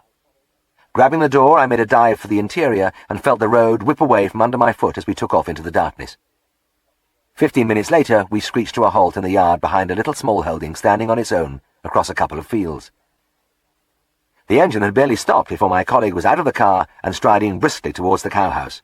He called to me over his shoulder as he went. "Bring the suture materials, James, will you? And the local and syringe and that bottle of wound lotion." I heard the brief murmur of conversation from within, then Siegfried's voice again, raised this time in an impatient shout. "James, what are you doing out there? Can't you find those things?" I had hardly got the boot open, and I rummaged frantically among the rows of tins and bottles. I found what he required, galloped across the yard, and almost collided with him as he came out of the building. He was in mid-shout. "James, what the hell's keeping you? You're there. Right, let's have the stuff. What have you been doing all this time?" He had been right about Horace Dawson. A tiny, frail man of about 80, who couldn't be expected to do any strong-arm stuff. Despite his age, he had stubbornly refused to give up milking the 2 fat, short-horn cows which stood in the little cobbled byre. Our patient had badly damaged a teat. Either she or her neighbour must have stood on it, because there was a long tear running almost full length with the milk running from it. "It's a bad one, Horace," Siegfried said. "You can see it goes right into the milk channel. But we'll do what we can for her. It'll need a good few stitches in there." He bathed and disinfected the teat, then filled the syringe with local anaesthetic. "Grab her nose, James," he said, then spoke gently to the farmer. "Horace, will you please hold her tail for me? Just catch it by the very end. That's the way. Lovely." The little man squared his shoulders. "Aye, I can do that fine, Mr. Farnan." "Good lad, Horace. That's splendid. Thank you. Now, stand well clear." He bent over, and as I gripped the animal's nose, he inserted the needle above the top extremity of the wound. There was an instant smacking sound as the cow registered her disapproval by kicking Siegfried briskly halfway up his Wellington boot. He made no sound, but breathed deeply and flexed his knee a couple of times before crouching down again. "Cush, pet," he murmured soothingly as he stuck the needle in again. This time the cloven foot landed on his forearm, sending the syringe winging gracefully through the air till it came to rest by a piece of good fortune in the hay rack. Siegfried straightened up, rubbed his arm thoughtfully, retrieved his syringe, and approached the patient again. For a few moments he scratched around the root of her tail and addressed her in the friendliest manner. "All right, old lady. It isn't very nice, is it?" When he got down again, he adopted a new stance. Burrowing with his head into the cow's flank and stretching his long arms high, he managed, despite a few more near misses, to infiltrate the tissues round the wound with local. Then he proceeded to thread a needle unhurriedly, whistling tunelessly under his breath. Mr. Dawson watched him admiringly. "I knows why you're such a good fellow with animals, Mr. Farnan. It's because you're so patient. I reckon you're patientest man I've ever seen." Siegfried inclined his head modestly and recommenced the work. And it was more peaceful now. The cow couldn't feel a thing as my colleague put in a long, even row of stitches, pulling the lips of the wound firmly together. When he had finished, he put an arm round the old man's shoulders. "Now, Horace, if that heals well, the teat will be as good as new. But it won't heal well if you pull at it, so I want you to use this tube to milk her." He held up a bottle of spirit in which a teat siphon gleamed. "Very good," said Mr. Dawson firmly. "I'll use it." Siegfried wagged a playful finger in his face. "But you've got to be careful, you know. You must boil the tube every time before use and keep it always in the bottle or you'll finish up with mastitis. Will you do that?" "Mr. Farnan," the little man said, holding himself very erect, "I'll do exactly as you say." "That's my boy, Horace." Siegfried gave him a final pat on the back before starting to pick up his instruments. "I'll pop back in about 2 weeks to take the stitches out." As we were leaving, the vast form of Claude Blenkiron loomed suddenly in the bar door. He was the village policeman, though obviously off duty judging by the smart check jacket and slacks. "I saw you had so much on, Horace, and I wondered if you wanted an hand." "Nay, thank you, Mr. Blenkiron. It's good of you, but you're hour late. We've just done job," the old man replied. Siegfried laughed. "Wish you'd arrived half an hour ago, Claude. You could have tucked this cow under your arm while I stitched her." The big man nodded and a slow smile spread over his face. He looked the soul of geniality, but I felt as always that there was a lot of iron behind that smile. Claude was a well-loved character in the district, a magnificent athlete who bestowed lavish help and friendship on all who needed it on his beat. But though he was a sturdy prop to the weak and the elderly, he was also a merciless scourge of the ungodly. I had no first-hand knowledge, but there were rumours that Claude preferred not to trouble the magistrates with trivialities, but dispensed his own form of instant justice. It was said that he kept a stout stick handy, and acts of hooliganism and vandalism were rapidly followed by a shrill yowling down some dark alley. Second offenders were almost unknown, and in fact his whole district was remarkably law-abiding. I looked again at the smiling face.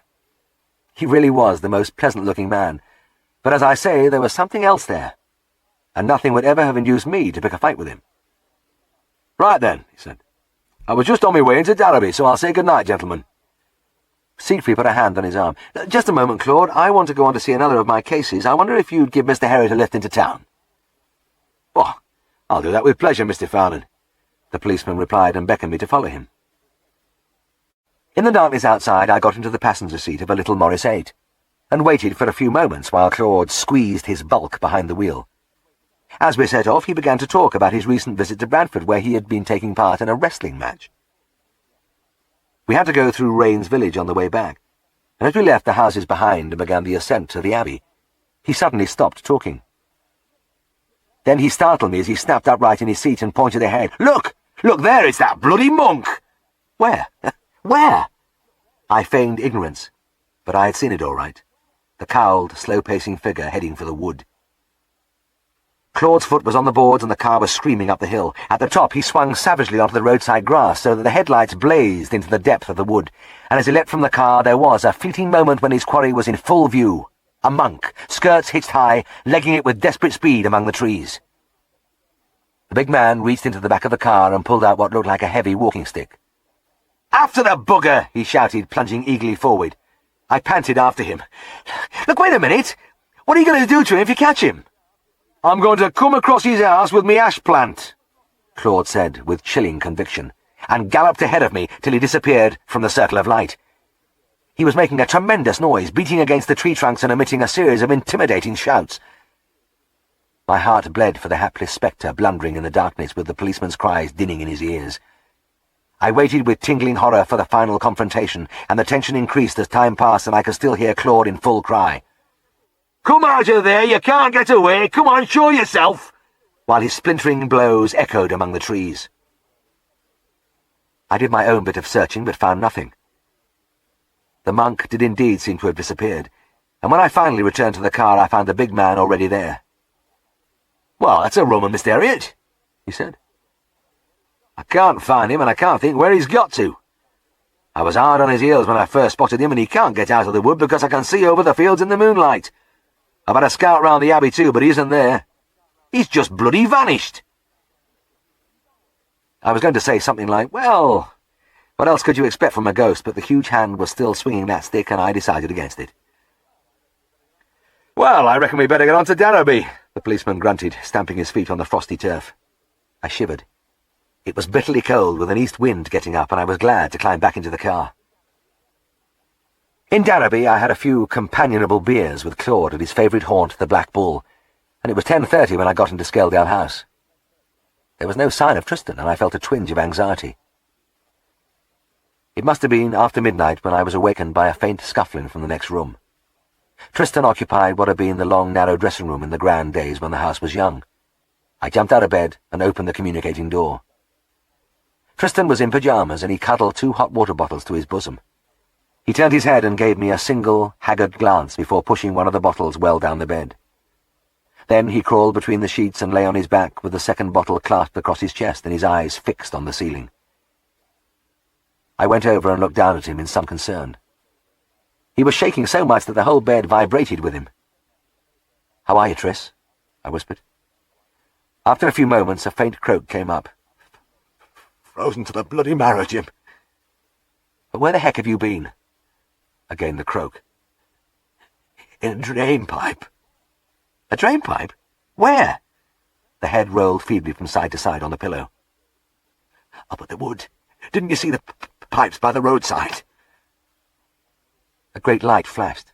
Of course, yes. They're going to put a new sewer into the village, aren't they? That's right, Tristan whispered. When I saw that big bloke bounding into the wood, I cut straight back and dived into one of the pipes. Oh, God knows how long I was in there. But why didn't you come out after he left? A violent shudder shook the young man's frame, and he closed his eyes briefly. I couldn't hear a thing in there. I was jammed tight with my cowl over my ears, and there was a 90-mile-an-hour wind screaming down the pipe. I didn't hear the car start, and I didn't come out in case that chap was still standing there with his bloody great shillelagh. He took hold of the quilt with one hand and picked at it fitfully. "Well, never mind, Tris," I said. "You'll soon get warmed up, and you'll be all right after a night's sleep." Tristan didn't appear to have heard. "They're horrible things, drain pipes, Jim." He looked up at me with hunted eyes. "They're full of muck, and they stink of cat's pee." I know. I put his hand back inside the quilt and pulled the sheets up on his chin.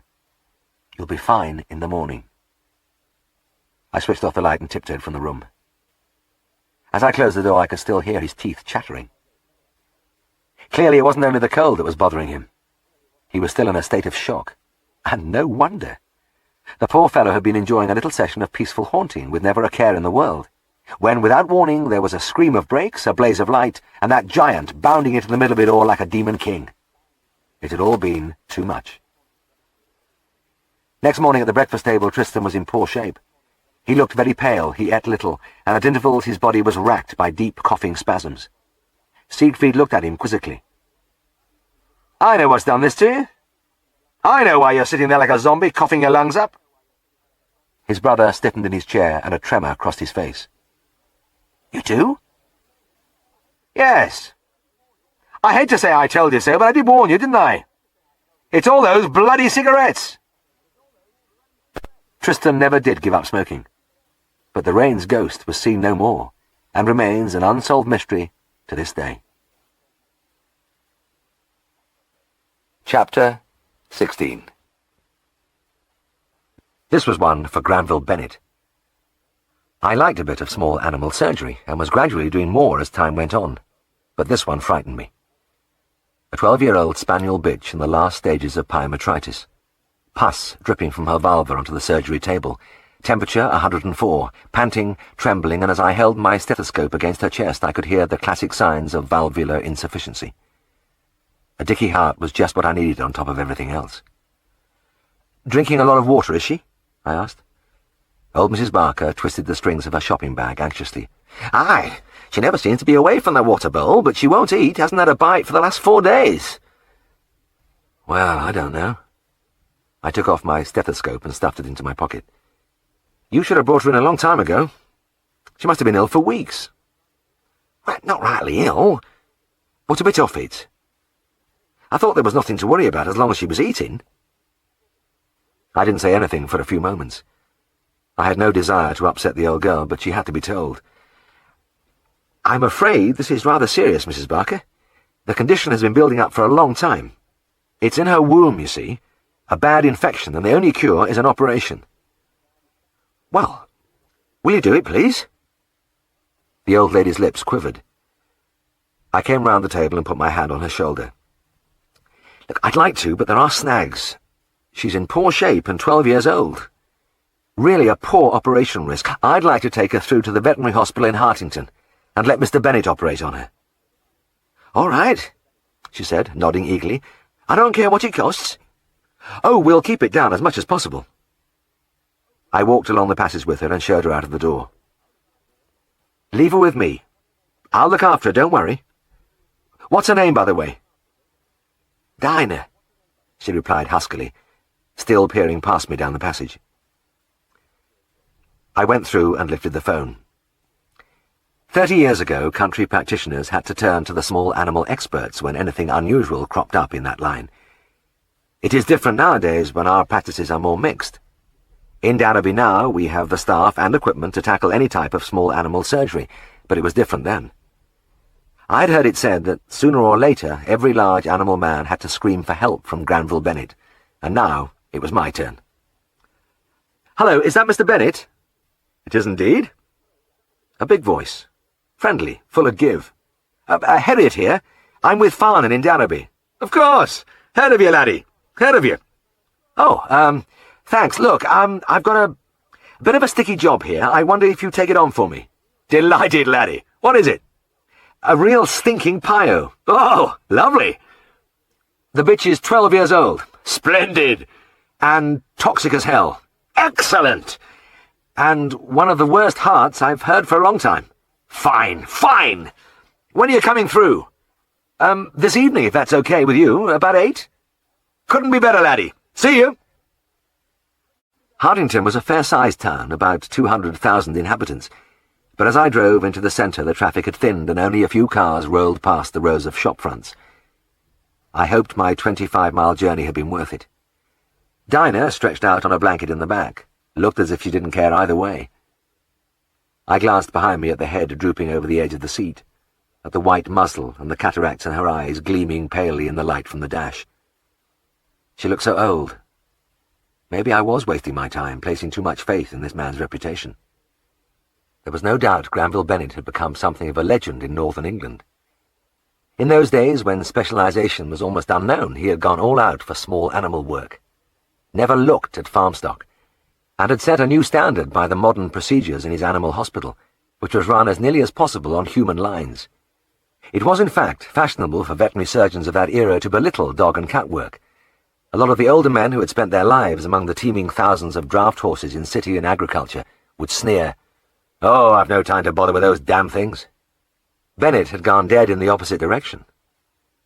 I had never met him, but I knew he was a young man in his early 30s.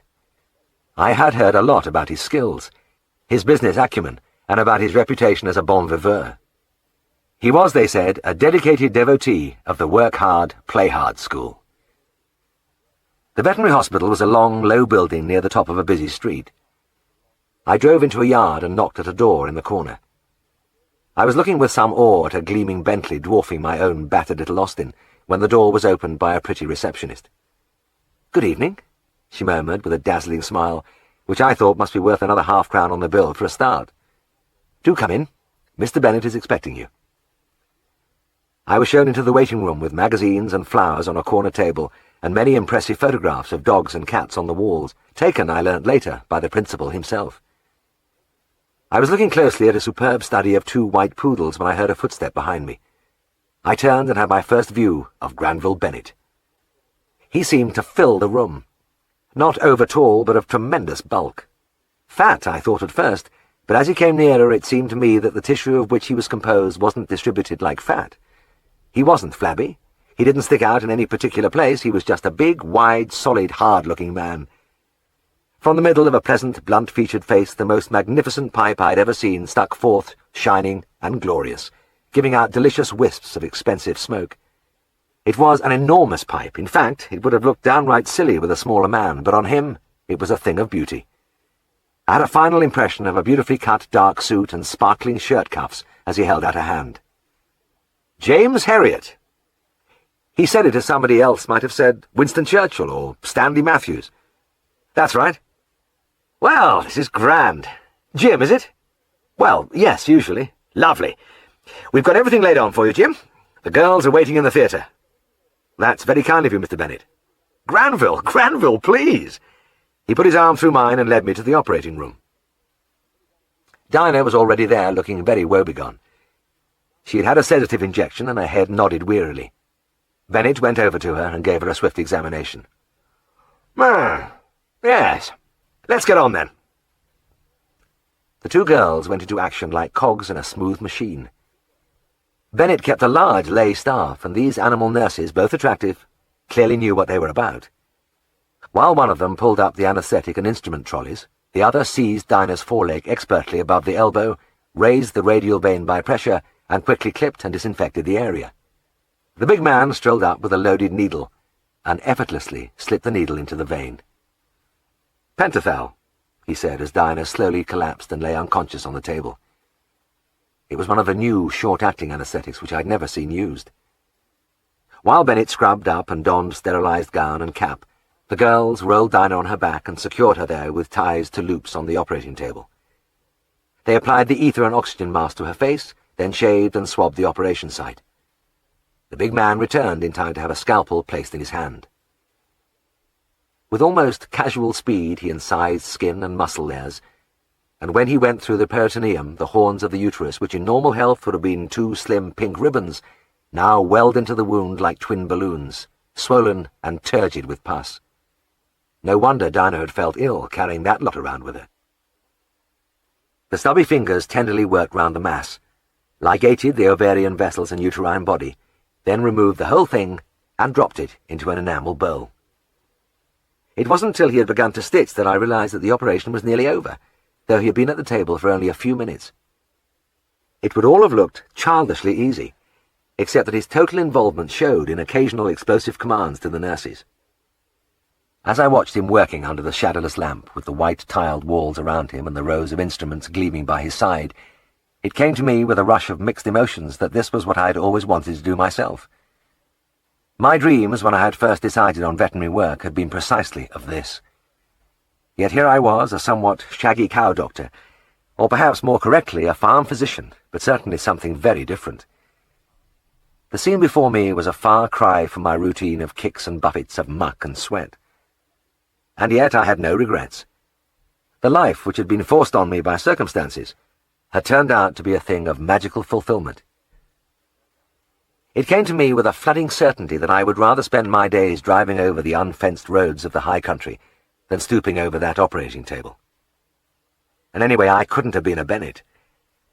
I don't think I could have matched his technique, and his whole setup was eloquent of a lot of things like business sense, foresight, and driving ambition, which I just didn't possess. My colleague was finished now and was fitting up an intravenous saline drip. He taped the needle down in the vein, then turned to me. "That's it then, Jim. It's up to the old girl now." He began to lead me from the room, and it struck me how very pleasant it must be to finish your job and walk away from it just like this. In Derby, I'd have been starting now to wash the instruments, scrub the table, and the final scene would have been of Herriot, the great surgeon, swilling the floor with mop and bucket. This was a better way. Back in the waiting room, Bennett pulled on his jacket and extracted from a side pocket the immense pipe, which he inspected with a touch of anxiety as if he feared mice had been nibbling at it in his absence. He wasn't satisfied with his examination because he brought forth a soft yellow cloth and began to polish the briar with intense absorption. Then he held the pipe high, moving it slightly from side to side, his eyes softening at the play of light on the exquisite grain. Finally he produced a pouch of mammoth proportions, filled the bowl, applied a match with a touch of reverence, and closed his eyes as a fragrant mist drifted from his lips. "That baccy smells marvellous," I said. "What is it?" "Navy Cut Deluxe." He closed his eyes again. "You know, I could eat the smoke." I laughed. "I use the ordinary Navy Cut myself." He gazed at me like a sorrowing Buddha. "Oh, you mustn't, laddie, you mustn't. This is the only stuff, rich, fruity." His hand made languid motions in the air. "Here, you can take some away with you." He pulled open a drawer. I had a brief view of a stock which wouldn't have disgraced a fair-sized tobacconist's shop. Innumerable tins, pipes, cleaners, reamers, cloths. "Try this," he said, "and tell me if I'm not right." I looked down at the first container in my hand.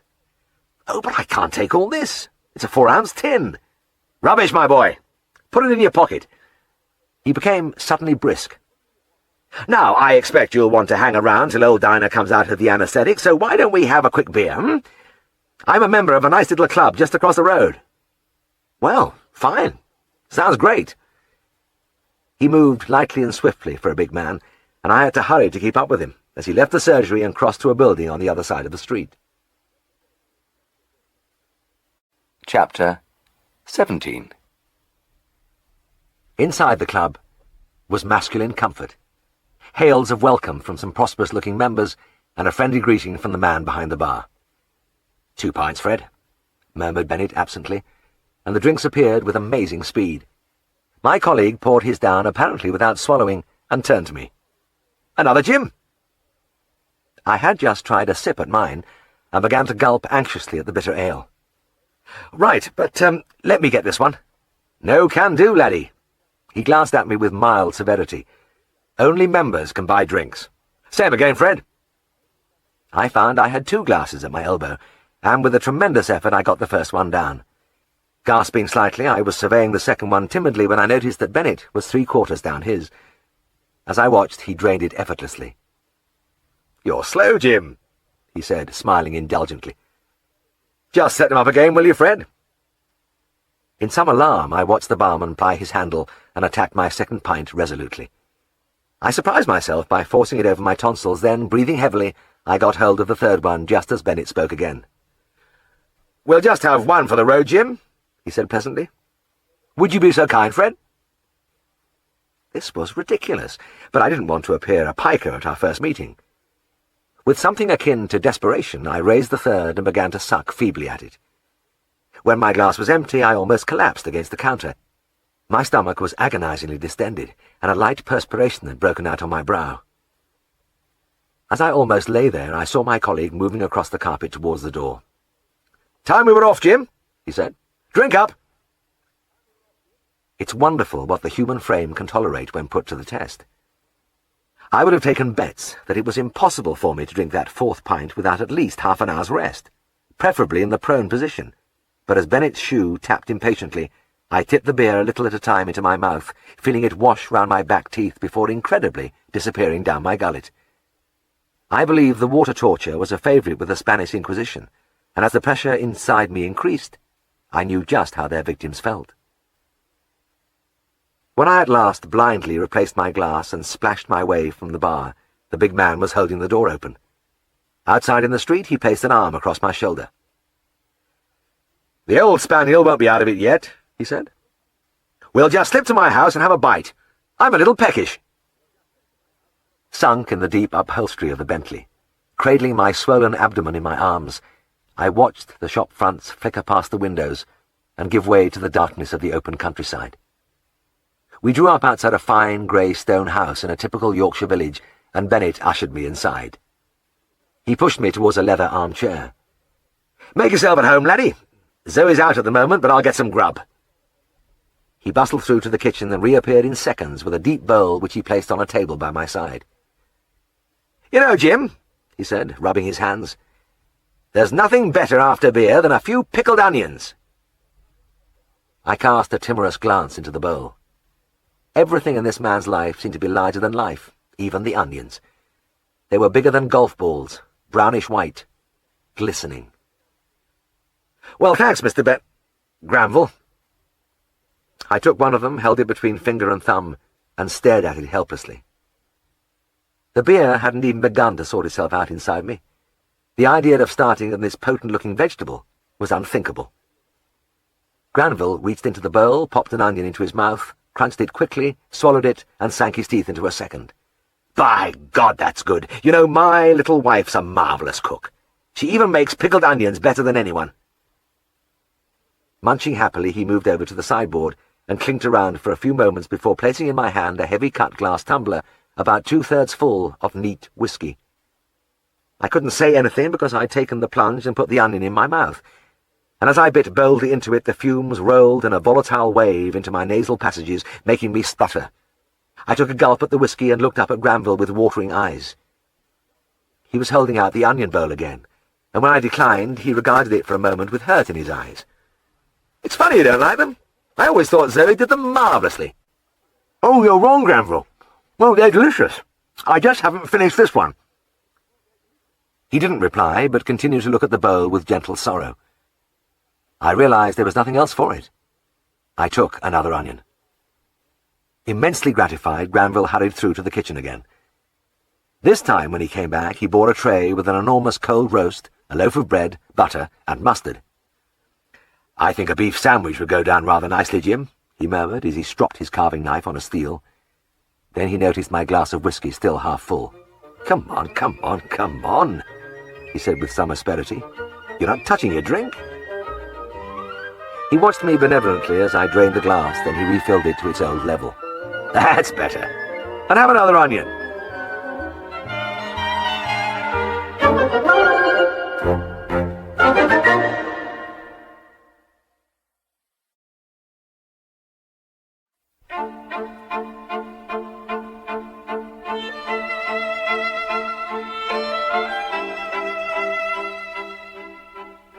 I stretched my legs out and rested my head on the back of the chair in an attempt to ease my internal turmoil.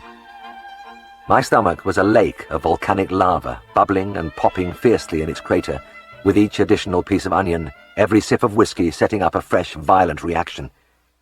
Watching Granville at work, a great wave of nausea swept over me. He was sawing busily at the roast, carving off slices which looked to be an inch thick, slapping mustard on them and enclosing them in the bread. He hummed with contentment as the pile grew. Every now and then, he had another onion.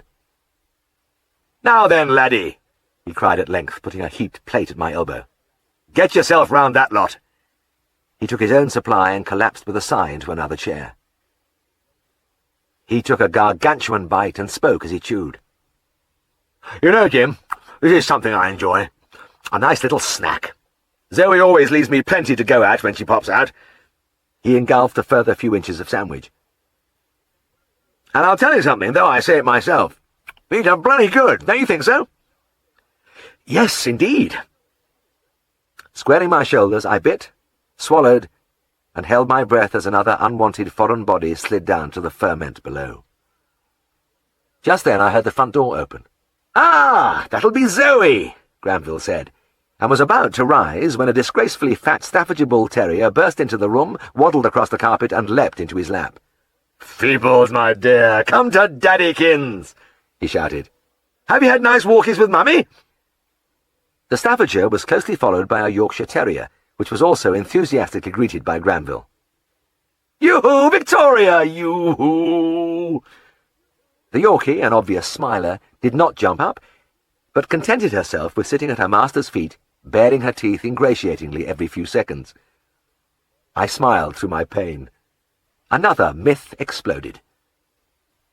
The one about these specialist small animal vets not being fond of dogs themselves. The big man crooned over the two little animals. The fact that he called Phoebe Feebles was symptomatic. I heard light footsteps in the hall and looked up expectantly. I had Granville's wife taped neatly in my mind. Domesticated, devoted, homely. Many of these dynamic types had wives like that, willing slaves content to lurk in the background. I waited confidently for the entrance of a plain little housefrau. When the door opened, I almost let my vast sandwich fall. Zoe Bennet was a glowing, warm beauty who would make any man alive stop for another look. A lot of soft brown hair, large grey-green friendly eyes, a tweed suit sitting sweetly on a slim but not too slim figure, and something else. A wholesomeness.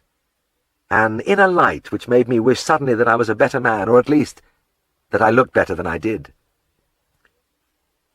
In an instant I was acutely conscious of the fact that my shoes were dirty, that my old jacket and corduroy trousers were out of place here.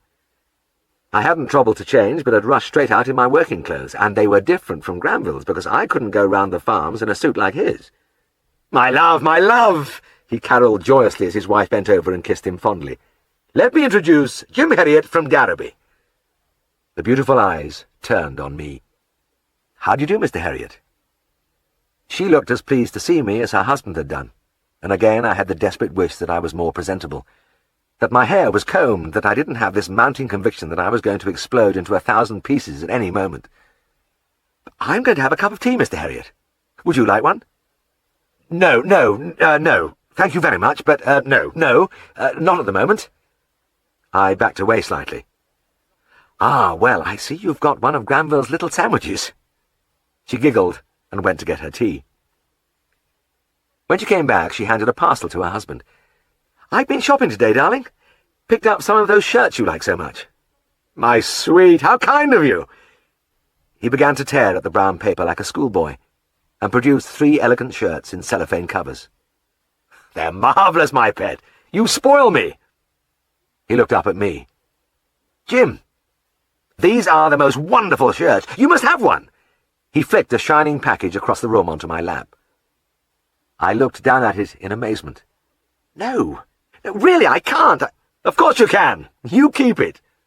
"But, Granville, not a shirt. It's too, It's a very good shirt." He was beginning to look hurt again. I subsided. They were both so kind. Zoe sat right by me with her teacup, chatting pleasantly, while Granville beamed at me from his chair as he finished the last of the sandwiches and started again on the onions. The proximity of the attractive woman was agreeable, but embarrassing. My corduroys and the warmth of the room had begun to give off the unmistakable bouquet of the farmyard where they spent most of their time. And though it was one of my favourite scents, there was no doubt he didn't go with these elegant surroundings. And worse still, I had started a series of internal rumblings and musical tinklings which resounded only too audibly during every lull in the conversation. The only other time I ever heard such sounds was in a cow with an advanced case of displacement of the abomasum. My companions delicately feigned deafness even when I produced a shameful explosive belch which made the little fat dog start up in alarm. But when another of these mighty borborygmi escaped me and almost made the windows rattle, I thought it was time to go. In any case, I wasn't contributing much else. The alcohol had taken hold, and I was increasingly conscious that I was just sitting there with a stupid leer on my face, in striking contrast to Granville, who looked just the same as when I first met him back at the surgery. He was cool and possessed, his massive urbanity unimpaired. It was a little hard. So, with the tin of tobacco bumping against my hip and the shirt tucked under my arm, I took my leave. Back at the hospital, I looked down at Dinah. The old dog had come through wonderfully well, and she lifted her head and gazed at me sleepily. Her colour was good and her pulse strong. The operative shock had been dramatically minimised by my colleague's skillful, speedy technique, and by the intravenous drip. I knelt down and stroked her ears. "You know, I'm sure she's going to make it, Granville." Above me, the great pipe nodded with majestic confidence. "Of course, laddie! Of course!" And he was right. Dinah was rejuvenated by her hysterectomy, and lived to delight her mistress for many more years. On the way home that night, she lay by my side on the passenger seat, her nose poking from a blanket. Now and then she rested her chin on my hand as it gripped the gear lever, and occasionally she licked me lazily. I could see she felt better than I did. Chapter 18. Ben Ashby, the cattle dealer, looked over the gate with his habitual deadpan expression. It always seemed to me that after a lifetime of buying cows from farmers, he had developed a terror of showing any emotion which might be construed as enthusiasm. When he looked at a beast, his face registered nothing beyond, occasionally, a gentle sorrow. This was how it was this morning, as he leant on the top spar and directed a gloomy stare at Harry Sumner's heifer. After a few moments, he turned to the farmer. "I wish you'd had her in for me, Harry. She's too far away. I'm going to have to get over the top." He began to climb stiffly upwards, and it was then that he spotted Monty. The bull hadn't been easy to see before as he cropped the grass among the group of heifers, but suddenly the great head rose high above the others, the nose ring gleamed, and an ominous strangled bellow sounded across the grass. And as he gazed at us, he pulled absently at the turf with a forefoot. Ben Ashby stopped climbing, hesitated for a second, then returned to ground level. "Aye, well," he muttered, still without changing expression. "It's not that far away. I reckon I can see all right from here." Monty had changed a lot since the first day I saw him about 2 years ago. He had been a fortnight old then, a skinny, knock-kneed little creature, his head deep in a calf bucket. "Well, what do you think of me new bull?" Harry Sumner had asked, laughing. "Not much for 100 quid, is he?" I whistled. "As much as that?" "Aye! It's a lot for a new drop calf, isn't it? But I can't think of any other way of getting into the Newton strain. I haven't the brass to buy a big un." Not all the farmers of those days were as far-seeing as Harry, and some of them would use any type of male bovine to get their cows in calf. One such man produced a gaunt animal for Siegfried's inspection and asked him what he thought of his bull. Siegfried's reply of, "All horns and balls," didn't please the owner, but I still treasure it as the most graphic description of the typical scrub bull of that period. Harry was a bright boy. He had inherited a little place of about 100 acres on his father's death, and with his young wife had set about making it go. He was in his early 20s, and when I first saw him, I had been deceived by his almost delicate appearance into thinking that he wouldn't be up to the job.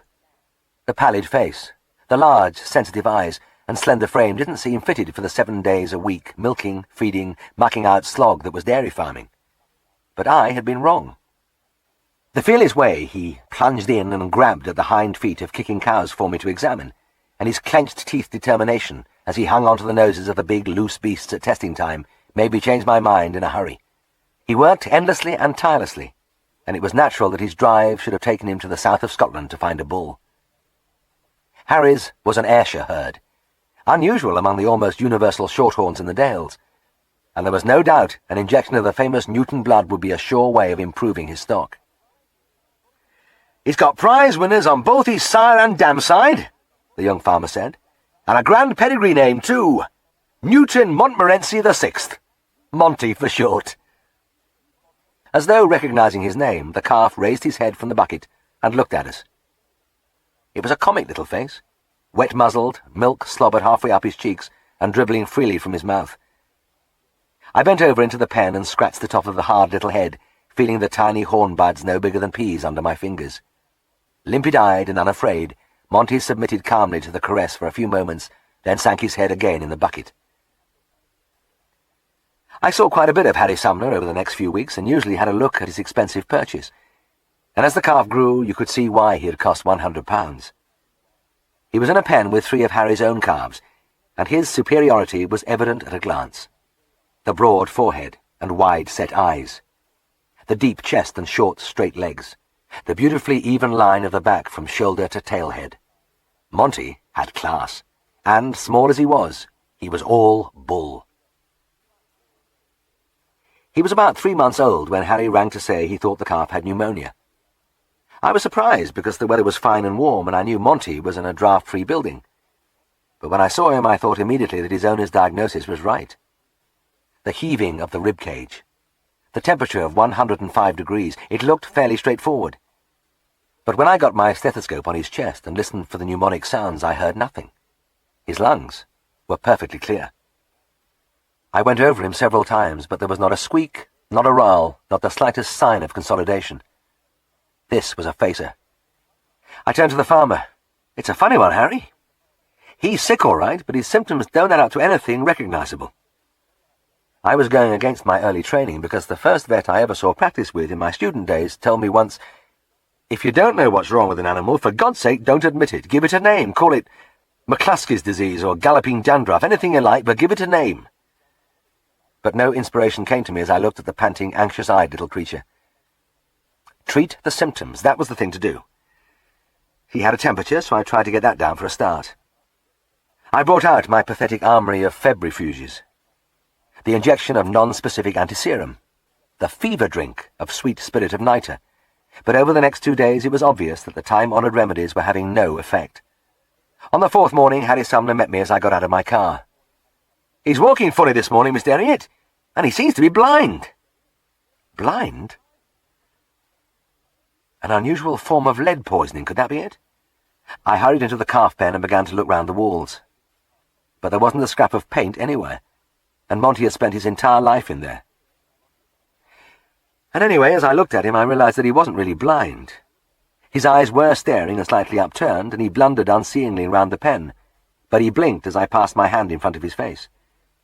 To complete my bewilderment, he walked with a wooden, stiff-legged gait, almost like a mechanical toy, and my mind began to snatch at diagnostic straws. Tetanus, no. Meningitis, no. No. I always tried to maintain the calm, professional exterior, but I had to fight an impulse to scratch my head and stand gaping. I got off the place as quickly as possible and settled down to serious thought as I drove away. My lack of experience didn't help, but I did have a knowledge of pathology and physiology, and when stumped for a diagnosis, I could usually work something out on rational grounds. But this thing didn't make sense. That night I got out my books, notes from college, back numbers of the veterinary record, and anything else I could find on the subject of calf diseases. Somewhere here there would surely be a clue. But the volumes on medicine and surgery were barren of inspiration, and I had about given up hope when I came upon the passage in a little pamphlet on calf diseases. Peculiar, stilted gait, staring eyes with a tendency to gaze upwards, occasionally respiratory symptoms with high temperature. The words seemed to leap out at me from the printed page, and it was as though the unknown author was patting me on the shoulder and murmuring reassuringly, "That's it, you see. It's all perfectly clear." I grabbed the phone and rang Harry Sumner. "Harry, have you ever noticed Monty and those other calves in the pen licking each other?" "Aye, they're always at it, the little beggars. It's like a hobby with them. Why?" "Well, I know what's wrong with your bull. He's got a hairball." "A hairball? Where?" "In the abomasum, the fourth stomach. That's what's setting up these strange symptoms." "Well, I'll go to hell. What do we do about it, then?" "Well, it'll probably mean an operation, but I'd like to try dosing him with liquid paraffin first. So I'll put a pint bottle on the step for you if you'll come and collect it. Give him half a pint now and the same thing first thing in the morning. It might just grease the thing through. I'll see you tomorrow." I hadn't a lot of faith in the liquid paraffin. I suppose I suggested it for the sake of doing something while I played nervously with the idea of operating. And next morning the picture was as I expected. Monty was still rigid-limbed, still staring sightlessly ahead of him, and an oiliness round his rectum and down his tail showed that the paraffin had bypassed the obstruction. "He hasn't had a bite now for 3 days," Harry said. "I doubt he won't stick it much longer." I looked from his worried face to the little animal trembling in the pen. "You're right. We'll have to open him up straight away to have any hope of saving him. Are you willing to let me have a go?" "Oh, aye. Let's be at the job. Sooner the better." He smiled at me. It was a confident smile, and my stomach gave a lurch. His confidence could be badly misplaced, because in those days abdominal surgery in the bovine was in a primitive state. There were a few jobs that we had begun to tackle fairly regularly, but removal of a hairball wasn't one of them, and my knowledge of the procedure was confined to some rather small print reading in the textbooks. But this young farmer had faith in me. He thought I could do the job, so it was no good letting him see my doubts. It was at times like this that I envied our colleagues in human medicine. When a surgical case came up, they packed their patient off to hospital. But the vet just had to get his jacket off on the spot and make an operating theatre out of the farm buildings. Harry and I busied ourselves in boiling up the instruments, setting out buckets of hot water and laying a clean bed of straw in an empty pen. Despite his weakness, the calf took nearly 60 cc's of Nembutal into his vein before he was fully anaesthetized. But finally he was asleep, propped on his back between 2 straw bales, his little hooves dangling above him. I was ready to start. It's never the same as it is in the books. The pictures and diagrams look so simple and straightforward, but it's a different thing when you're cutting into a living, breathing creature with the abdomen rising and falling gently and the blood oozing beneath your knife. The abomasum I knew was just down there, slightly to the right of the sternum, but as I cut through the peritoneum, there was this slippery mass of fat-streaked omentum obscuring everything. And as I pushed it aside, one of the bales moved, and Monty tilted to his left, causing a sudden gush of intestines into the wound. I put my fat of my hand against the shining pink loops. It would be just great if my patient's inside started spilling out onto the straw before I'd even started. Pull him upright, Harry, and shove that bale back into place," I gasped. The farmer quickly complied, but the intestines weren't at all anxious to return to their place, and kept intruding coyly as I groped for the abomasum. Frankly, I was beginning to feel just a bit lost, and my heart was thudding when I came upon something hard. It was sliding about beyond the wall of one of the stomachs. At the moment, I wasn't sure which. I gripped it and lifted it into the wound. I had hold of the abomasum, and that hard thing inside must be the hairball. Repelling the intestines, which had made another determined attempt to push their way into the act, I incised the stomach and had my first look at the cause of the trouble. It wasn't a ball at all, rather a flat plaque of densely matted hair, mixed freely with strands of hay, sour curd, and a shining covering of my liquid paraffin. The whole thing was jammed against the pyloric opening.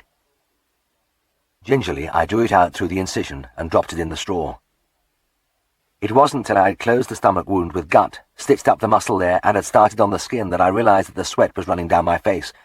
As I blew away a droplet from my nose end, Harry broke the silence. "It's an hell of a tricky job, isn't it?" he said. Then he laughed and thumped my shoulder. "Oh, I bet you felt a bit queer the first time you did one of these." I pulled another strand of suture silk through and knotted it. "You're right, Harry," I said.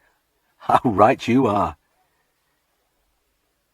When I'd finished, we covered Monty with a horse rug and piled straw on top of that, leaving only his head sticking out. I bent over and touched the corner of the eye. Not a vestige of corneal reflex. God, he was deep. Had I given him too much anaesthetic? And of course there'd be surgical shock too. As I left, I glanced back at the motionless little animal.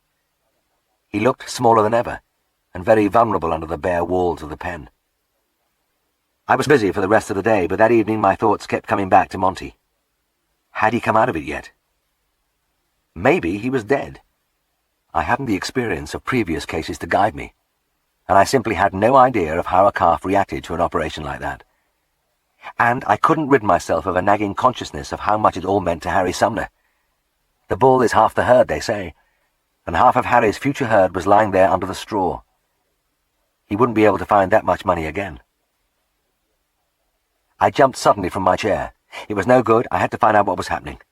Part of me rebelled at the idea of looking amateurish and unsure of myself by going fussing back, but I thought I could always say I had returned to look for an instrument.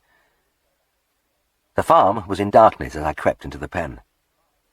I shone my torch on the mound of straw and saw with a quick thump of the heart that the calf had not moved. I dropped to my knees and pushed a hand under the rug. He was breathing anyway, but there was still no eye reflex. Either he was dying, or he was taking a hell of a long time to come out. In the shadows of the yard, I looked across at the soft glow from the farmhouse kitchen. Nobody had heard me. I slunk over to the car and drove off with the sick knowledge that I was no further forward. I still didn't know how the job was going to turn out. Next morning I had to go through the same thing again, and as I stiffly walked across to the calf pen I knew for sure I'd see something this time. Either he'd be dead, or better. I opened the outer door and almost ran down the passage. It was the third pen along, and I stared hungrily into it. Monty was sitting up on his chest. He was still under the rug and straw, and he looked sorry for himself, but when a bovine animal is on its chest, I always feel hopeful. The tensions flowed from me in a great wave. He had survived the operation. The first stage was over, and as I knelt, rubbing the top of his head, I had the feeling that we were going to win. And, in fact, he did get better, though I have always found it difficult to explain to myself scientifically why the removal of that pad of tangled fibres could cause such a dramatic improvement in so many directions. But there it was. His temperature did drop, and his breathing returned to normal. His eyes did stop staring, and the weird stiffness disappeared from his limbs. But though I couldn't understand it, I was nonetheless delighted. Like a teacher with his favourite pupil, I developed a warm propriety affection for the calf, and when I happened to be on the farm, I found my feet straying unbidden to his pen. He always walked up to me and regarded me with friendly interest. It was as if he had a fellow feeling for me too. He was rather more than a year old when I noticed the change. The friendly interest gradually disappeared from his eyes and was replaced by a thoughtful, speculative look, and he developed a habit of shaking his head at me at the same time. "I'd stop going in there, Mr. Herriot, if I were you," Harry said one day. "He's getting big, and I reckon he's going to be a cheeky bugger before he's finished." But cheeky was the wrong word. Harry had a long, trouble-free spell, and Monty was nearly 2 years old when I saw him again. It wasn't a case of illness this time. One or two of Harry's cows had been calving before their time, and it was typical of him that he should ask me to blood test his entire herd for brucellosis. We worked our way easily through the cows, and I had a long row of glass tubes filled with blood in just over an hour. "Well, that's a lot in here," the farmer said. "When you have the bull to do, we're finished." He led the way across the yard, through the door, into the calf pens, and along a passage to the bull box at the end. He opened the half door, and as I looked inside, I felt a sudden sense of shock. Monty was enormous. The neck, with its jutting humps of muscle, supported a head so huge that the eyes looked tiny. And there was nothing friendly in those eyes now. No expression at all, in fact, only a cold, black glitter. He was standing sideways to me, facing the wall, but I knew he was watching me as he pushed his head against the stones, his great horns scoring the whitewash with slow, menacing deliberation. Occasionally he snorted from deep in his chest, but apart from that he remained ominously still. Monty wasn't just a bull. He was a vast, brooding presence. Harry grinned as he saw me staring over the door. "Well, do you fancy popping inside to scratch his head? That's what you always used to do." No thanks." I dragged my eyes away from the animal. But I wonder what my expectation of life would be if I did go in. I reckon you'd last about a minute, Harry said thoughtfully. He's a grand bull, all I ever expected, but by God he's a mean one. I never trust him an inch. And how, I asked without enthusiasm, am I supposed to get a sample of blood from him? Oh, I'll trap his head in yon corner. Harry pointed to a metal yoke above a trough in an opening into the yard at the far side of the box. I'll give him some meal to tice him in. He went back down the passage, and soon I could see him out in the yard scooping meal into the trough. The bull at first took no notice, and continued to prod at the wall with his horns. Then he turned with awesome slowness, took a few unhurried steps across the box, and put his nose down to the trough. Harry, out of sight in the yard, pulled the lever, and the yoke crashed shut on the great neck. "All right," the farmer cried, hanging onto the lever. "I have him. You can go in now." I opened the door and entered the box, and though the bull was held fast by the head, there was still the uneasy awareness that he and I were alone in that small space, together. And as I passed along the massive body and put my hand on the neck, I sensed a quivering emanation of pent-up power and rage. Digging my fingers into the jugular furrow, I watched the vein rise up, and I poised my needle. It would take a good, hard thrust to pierce that leathery skin. The bull stiffened but did not move as I plunged the needle in, and with relief I saw the blood flowing darkly into the syringe. Thank God I'd hit the vein first time and didn't have to start poking around. I was withdrawing the needle and thinking that the job had been so simple after all, when everything started to happen. The bull gave a tremendous bellow and whipped around at me with no trace of his former lethargy. I saw that he had got one horn out of the yoke, and though he couldn't reach me with his head, his shoulder knocked me on my back with a terrifying revelation of unbelievable strength. I heard Harry shouting from outside, and as I scrambled up and headed for the box door, I saw that the madly plunging creature had almost got his second horn clear, and when I reached the passage, I heard the clang of the yoke as he finally freed himself. Anybody who has travelled a narrow passage a few feet ahead of about a ton of snorting, pounding death will appreciate that I didn't dawdle. I was spurred on by the certain knowledge that if Monty caught me, he would plaster me against the wall as effortlessly as I would squash a ripe plum. And though I was clad in long oilskin coat and Wellingtons, I doubt whether an Olympic sprinter in full running kit would have bettered my time. I made the door at the end with a foot to spare, dived through, and crashed it shut. The first thing I saw was Harry Sumner running round from the outside of the box. He was very pale.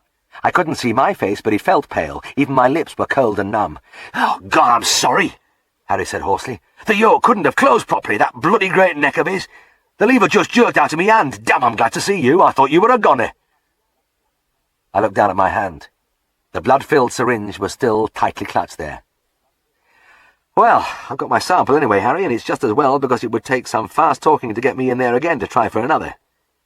I'm afraid you've just seen the end of a beautiful friendship." "Aye, the big sod!" Harry listened for a few moments to the thudding of Monty's horns against the door. "And after all you did for him, there's gratitude for you." Chapter 19. Probably the most dramatic occurrence in the history of veterinary practice was the disappearance of the draft horse. It is an almost incredible fact that this glory and mainstay of the profession just melted quietly away within a few years. And I was one of those who were there to see it happen. When I first came to Darrowby, the tractor had already begun to take over, but tradition dies hard in the agricultural world, and there were still a lot of horses around. Which was just as well, because my veterinary education had been geared to things equine, with everything else a poor second. It had been a good scientific education in many respects, but at times I wondered if the people who designed it still had a mental picture of the horse doctor with his top hat and frock coat, busying himself in a world of horse-drawn trams and brewers' drays. We learned the anatomy of the horse in great detail, then that of the other animals much more superficially. It was the same with the other subjects. From animal husbandry, with such insistence on a thorough knowledge of shoeing that we developed into amateur blacksmiths, right up to medicine and surgery, where it was much more important to know about glanders and strangles than canine distemper. Even as we were learning, we youngsters knew it was ridiculous, with the draft horse already cast as a museum piece, and the obvious potential of cattle and small animal work. Still, after we had absorbed a vast store of equine lore, it was a certain comfort that there was still a lot of patience on which we could try it out. I should think in my first 2 years I treated farm horses nearly every day, and, though I never was and never will be an equine expert, There was a strange thrill in meeting with the age-old conditions whose names rang down almost from medieval times. Quitter, fistulous withers, pole evil, thrush, shoulder slip. Vets had been wrestling with them for hundreds of years, using very much the same drugs and procedures as myself. Armed with my firing iron and box of blister, I plunged determinedly into what has always been the surging mainstream of veterinary life. And now, in less than 3 years, the stream had dwindled, not exactly to a trickle, but certainly to the stage where the final dry-up was in sight. This meant, in a way, a lessening of the pressures on the veterinary surgeon, because there is no doubt that horsework was the roughest and most arduous part of our life. So that today, as I looked at the 3-year-old gelding, it occurred to me that this sort of thing wasn't happening as often as it did. He had a long tear in his flank where he had caught himself on barbed wire, and it gaped open whenever he moved. There was no getting away from the fact that it had to be stitched. The horse was tied by the head in his stall, his right side against the tall wooden partition. One of the farm men, a hefty 6-footer, took a tight hold of the head collar and leant back against the manger as I puffed some iodoform into the wound. The horse didn't seem to mind, which was a comfort because he was a massive animal, emanating an almost tangible vitality and power. I threaded my needle with a length of silk, lifted one of the lips of the wound, and passed it through. This was going to be no trouble, I thought, as I lifted the flap at the other side and pierced it. But as I was drawing the needle through, the gelding made a convulsive leap, and I felt as though a great wind had whistled across the front of my body. Then, strangely, he was standing there against the wooden boards, as if nothing had happened. On the occasions when I have been kicked, I have never seen it coming. It is surprising how quickly those great muscular legs can whip out. But there was no doubt he had had a good go at me because my needle and silk were nowhere to be seen. The big man at the head was staring at me with wide eyes and a chalk-white face, and the front of my clothing was in an extraordinary state. I was wearing a gabardine mac, and it looked as if somebody had taken a razor blade and painstakingly cut the material into narrow strips which hung down in ragged strips to ground level. The great iron-shod hoof had missed my legs by an inch or two, but my mac was a write-off.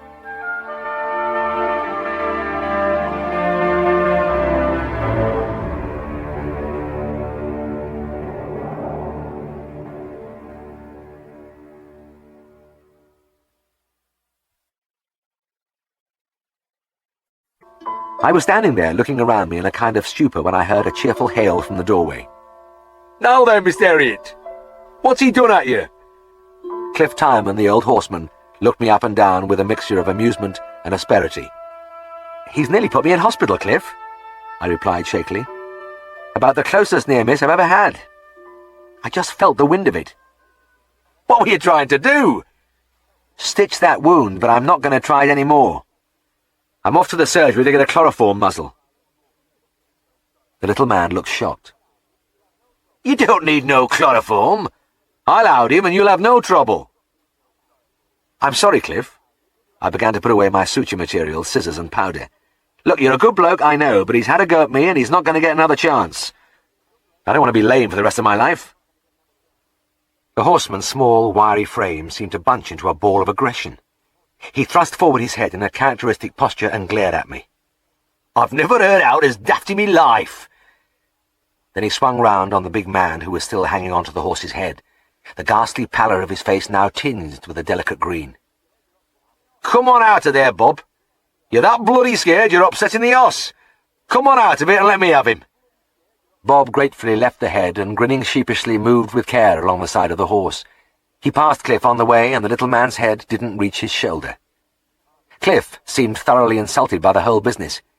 He took hold of the head collar and regarded the big animal with the disapproving stare of a schoolmaster at a naughty child.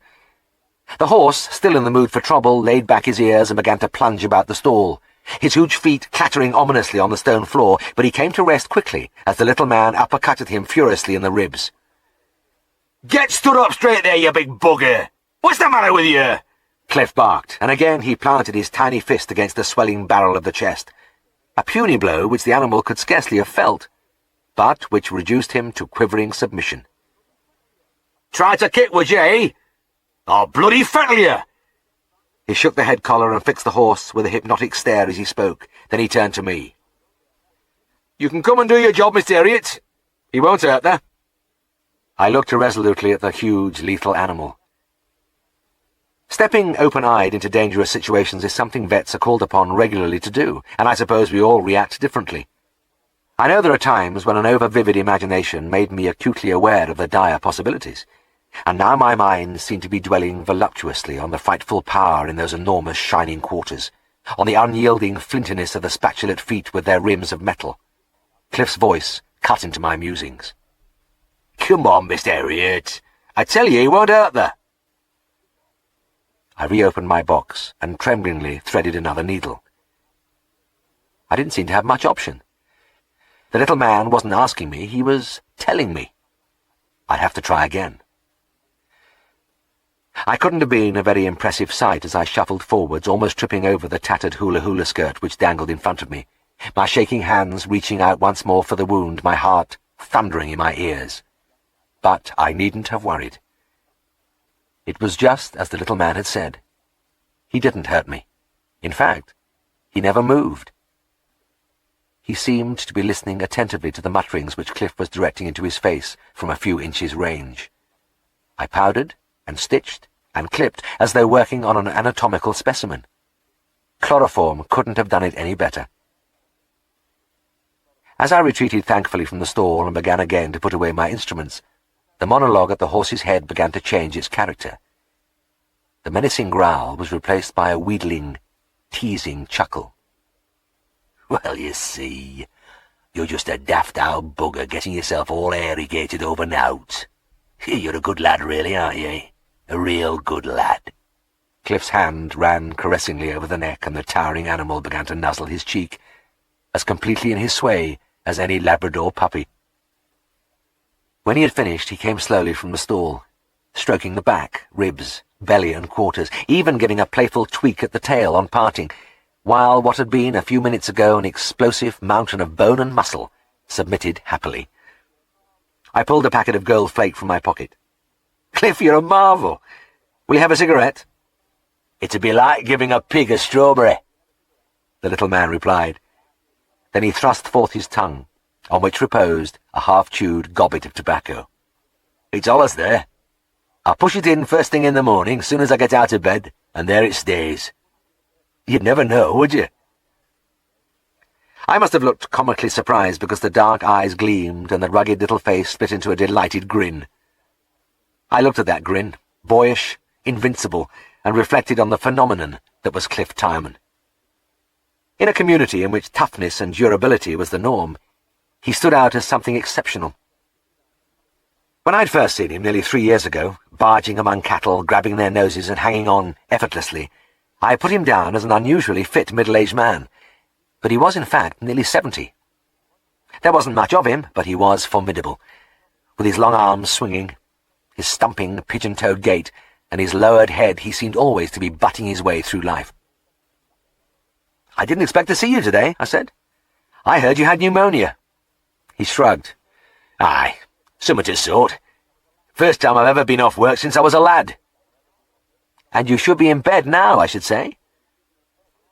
I looked at the heaving chest and partly open mouth. "I could hear you wheezing away when you were at the horse's head." "Nay, I can't stick that nohow. I'll be right in a day or two." He seized the shovel and began busily clearing away the heap of manure behind the horse, his breathing loud and stertorous in the silence.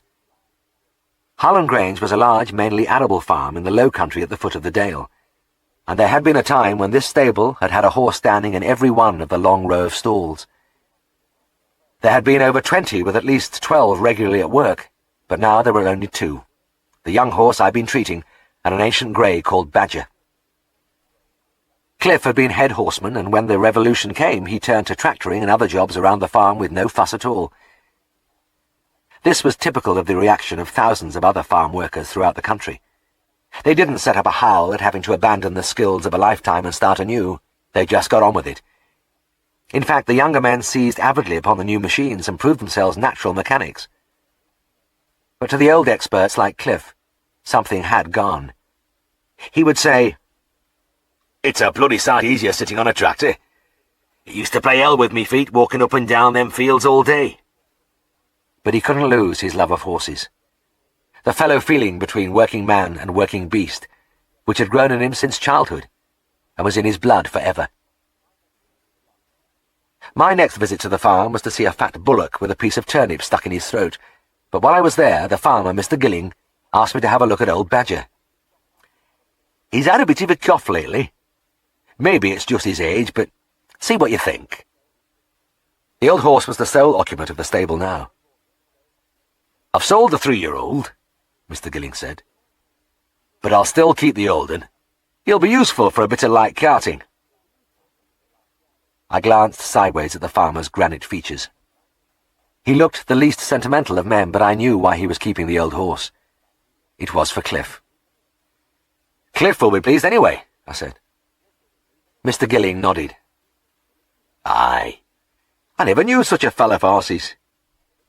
He was never happier than when he was with them. He gave a short laugh. Do you know, I can remember years ago when he used to fall out with his missus, he'd come down to this stable of a night and sit amongst his horses. Just sit here for hours on end looking at him and smoking. That was before he started chewing tobacco. And did you have Badger in those days? Aye, we bred him. Cliff helped at his foaling. I remember the little beggar came arse first and we had a bit of a job pulling him out. He smiled again. Maybe that's why he was always Cliff's favourite. He always worked Badger himself year in, year out. And he was that proud of him that if he had to take him into town for any reason, he'd plait the ribbons into his mane and hang all the brasses on him first.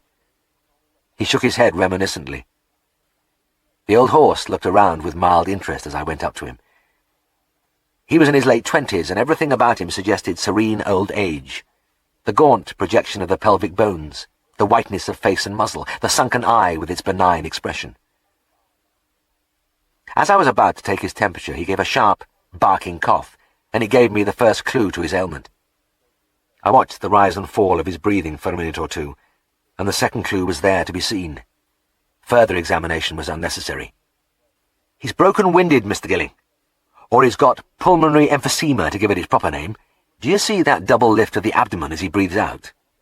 That's because his lungs have lost their elasticity and need an extra effort to force the air out. What's caused it, then? Well, it's to do with his age, but he's got a bit of a cold on him at the moment, and that's brought it out.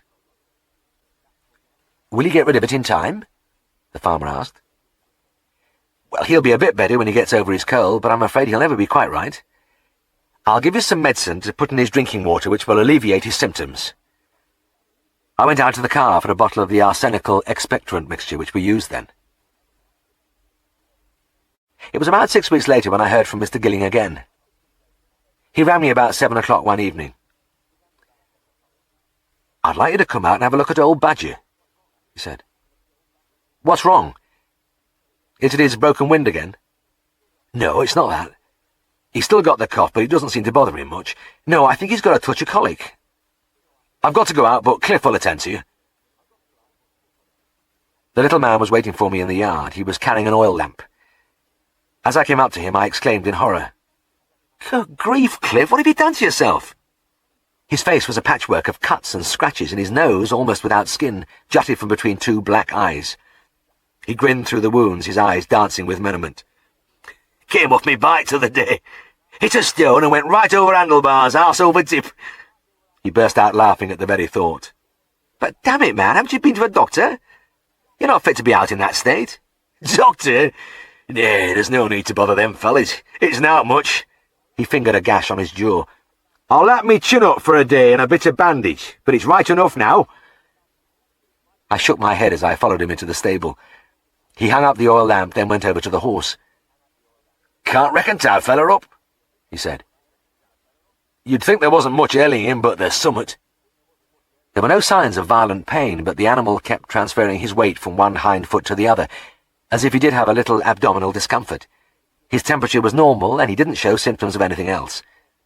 I looked at him doubtfully. Maybe he has a bit of colic. There's nothing else to see anyway.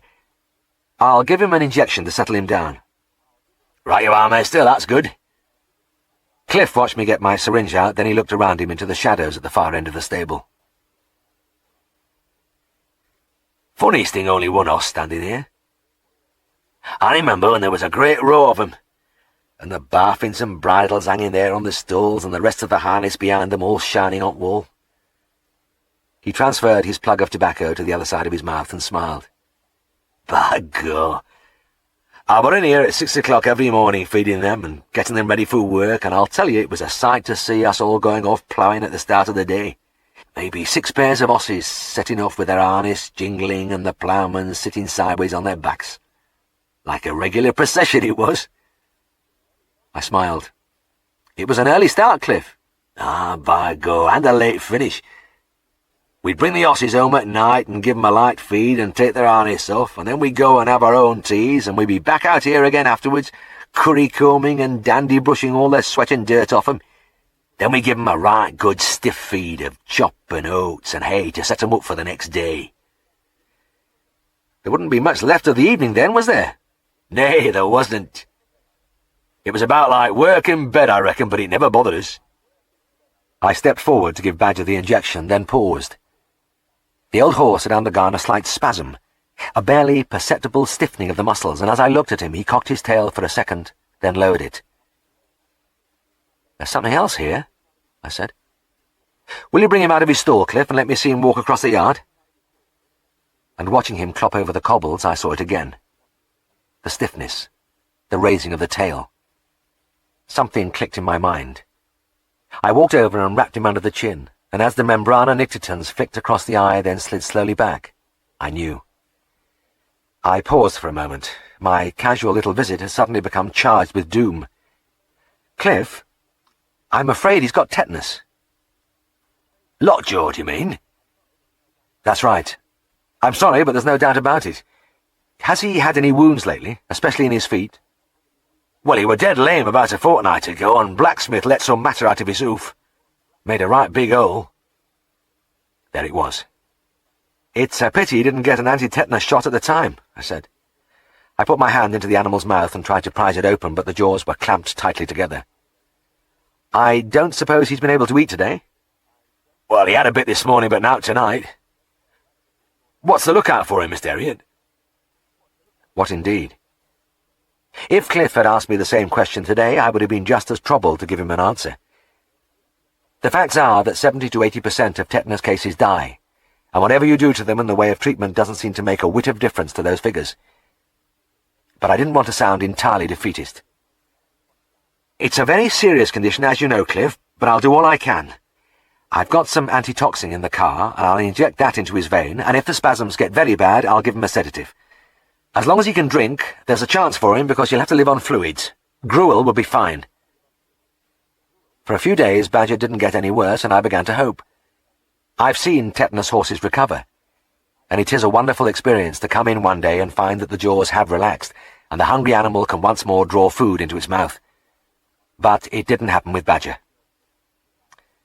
They had got the old horse into the big loose box where he could move around in comfort, and each day as I looked over the half door I felt myself willing him to show some little signs of improvement. But instead, after the first few days, he began to deteriorate. A sudden movement or the approach of any person would throw him into a violent spasm, so that he would stagger stiff-legged round the box like a big wooden toy, his eyes terrified, saliva drooling from between his fiercely clenched teeth. One morning I was sure he would fall, and I suggested putting him in slings. I had to go back to the surgery for the slings, and it was just as I was entering Scaledale House that the phone rang. It was Mr. Gilling. He's beat us to it, I'm afraid. He's flat out on the floor, and I doubt it's a bad job, Mr. Herriot. We'll have to put him down, won't we? I'm afraid so. There's just one thing. Malak will be taking him away, but Cliff says he doesn't want Malak to shoot him. Wants you to do it. Will you come? I got out the humane killer and drove back to the farm, wondering at the fact that the old man should find the idea of my bullet less repugnant than the knacker man's. Mr. Gilling was waiting in the box, and by his side Cliff, shoulders hunched, hands deep in his pockets. He turned to me with a strange smile. I was just saying to Boss how grand t'owd lad used to look when I got him up for a show. By God, you should have seen him with his coat polished and the feathers on his legs scrubbed as white as snow and a big blue ribbon round his tail. I can imagine it, Cliff, I said. Nobody could have looked after him better. He took his hands from his pockets, crouched by the prostrate animal, and for a few minutes stroked the white-flecked neck and pulled at the ears, while the old sunken eye looked at him impassively. He began to speak softly to the old horse, but his voice was steady, almost conversational, as though he was chatting to a friend. "Many's the 1,000 miles I've walked after you out, lad. And many's the talk we've had together, but I didn't have to say much to that, did I? I reckon you knew every move I made, everything I said, just one little word, and you always did what I wanted you to do." He rose to his feet. "I'll get on with me work now, boss," he said firmly, and strode out of the box. I waited a while so that he wouldn't hear the bang which signalled the end of Badger, the end of the horses of Harland Grange, and the end of the sweet core of Cliff Tarmer's life. As I was leaving, I saw the little man again. He was mounting the iron seat of a roaring tractor, and I shouted to him above the noise. "The boss says he's going to get some sheep in, and you'll be doing a bit of shepherding. Well, I think you'll enjoy that." Cliff's undefeated grin flashed out as he called back to me. "Aye, I don't mind learning something new. I'm no but a lad yet." Chapter 20. This was a different kind of ringing.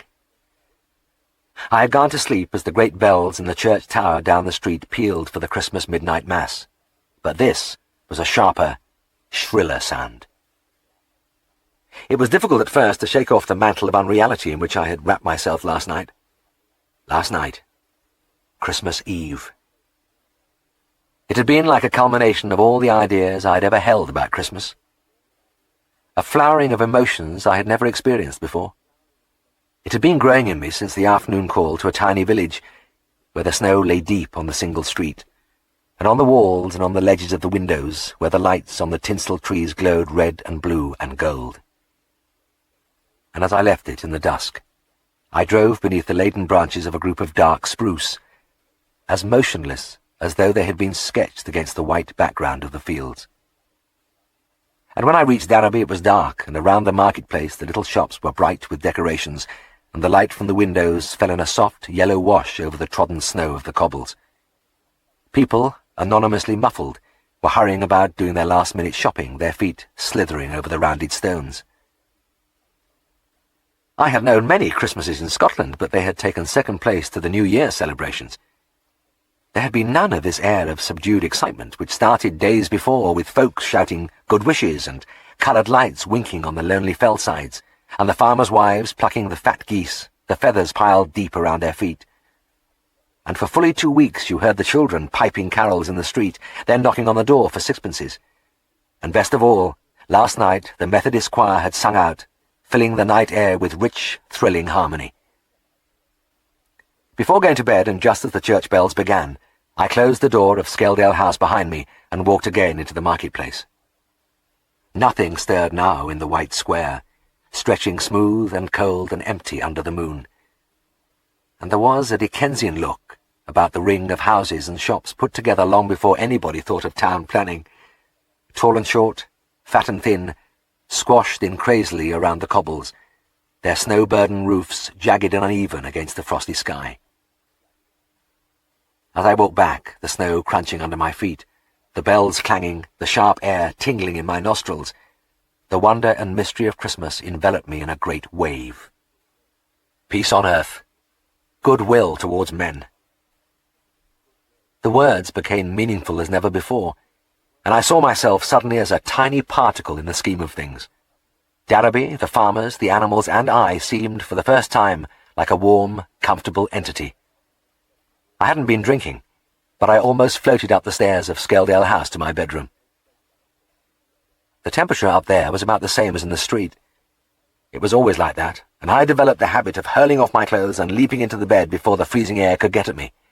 But tonight, my movements were leisurely, and when I finally crawled between the sheets, I was still wallowing in my Yuletide euphoria. There wouldn't be much work tomorrow. I'd have a long lie, maybe till 9, and then a lazy day, a glorious hiatus in my busy life. As I drifted into sleep, it was as though I was surrounded by the smiling faces of my clients looking down at me with an all-embracing benevolence. And strangely I fancied I could hear singing, sweet and haunting, just like the Methodist choir.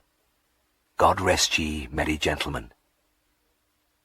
But now there was this other bell which wouldn't stop. Must be the alarm, but as I pawed at the clock the noise continued, and I saw that it was 6 o'clock. It was the phone, of course. I lifted the receiver. A metallic voice, crisp and very wide awake, jarred in my ear. "Is that the vet?" "Yes, Herriot speaking," I mumbled. "This is Brown and Willie Till. I've got a cow down with milk fever. I want you here quick." Right. I'll see to it. Don't take how long." Then a click at the far end. I rolled onto my back and stared at the ceiling. So this was Christmas Day. The day when I was going to step out of the world for a spell and luxuriate in the seasonal spirit. I hadn't bargained for this fellow jerking me brutally back to reality, and not a word of regret or apology. No, sorry to get you out of bed or anything like that, never mind Merry Christmas. It was just a bit hard. Mr. Brown was waiting for me in the darkness of the farmyard. I had been to his place a few times before, and as my headlights blazed on him I was struck as always by his appearance of perfect physical fitness. He was a gingery man of about 40, with high cheekbones set in a sharp-featured, clear-skinned face. Red hair peeped from under a check cap, and a faint auburn down covered his cheeks, his neck, the backs of his hands. It made me feel a bit more sleepy just to look at him. He didn't say good morning, but nodded briefly, then jerked his head in the direction of the byre. "She's in there," was all he said. He watched in silence as I gave the injections, and it wasn't until I was putting the empty bottles into my pocket that he spoke. "Don't suppose I'll have to milk her today?" "No," I replied. "Better leave the bag full." "Anything special about feeding?" "No, she can have anything she likes, when she wants it." Mr. Brown was very efficient. Always wanted to know every detail. As we crossed the yard, he halted suddenly and turned to face me. Could it be that he was going to ask me in for a nice hot cup of tea?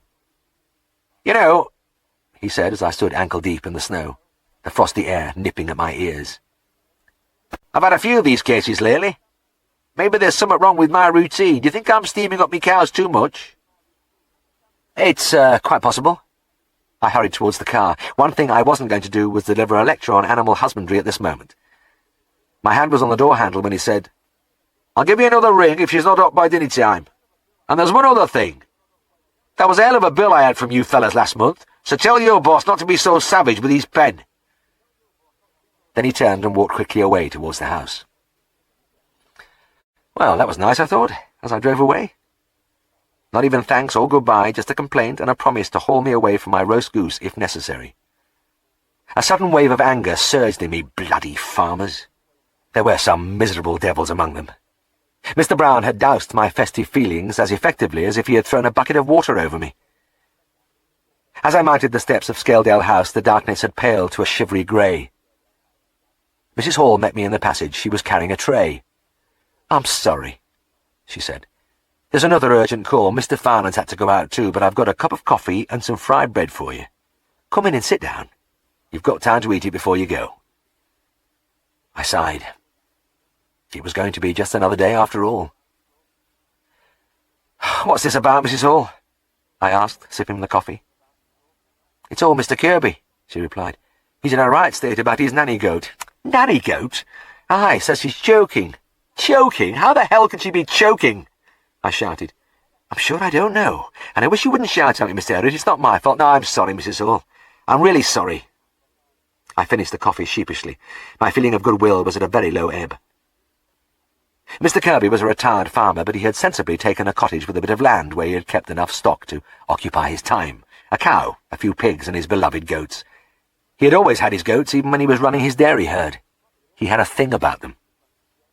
The cottage was in a village high up the dale. Mr. Kirby met me at the gate. "Here, lad. I'm right sorry to be bothering you this early in the morning and Christmas and all, but I didn't have no choice. Dorothy's real bad." He led the way to a stone shed which had been converted into a row of pens. Behind the wire of one of them, a large white Saanen goat peered out at us anxiously, and as I watched her, she gulped, gave a series of retching coughs, then stood trembling, saliva drooling from her mouth. The farmer turned to me wide-eyed. "You see, I had to get you out, didn't I? If I left her till tomorrow, she'd be a goner." "No, you're right, Mr. Kirby, you couldn't leave her. There's something in her throat." We went into the pen, and as the old man held the goat against the wall, I tried to open her mouth. She didn't like it very much, and as I prized her jaws apart, she startled me with a loud, long-drawn, human-sounding cry.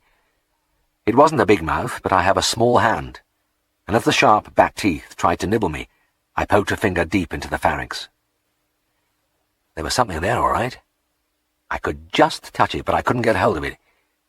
Then the animal began to throw her head about, and I had to come out.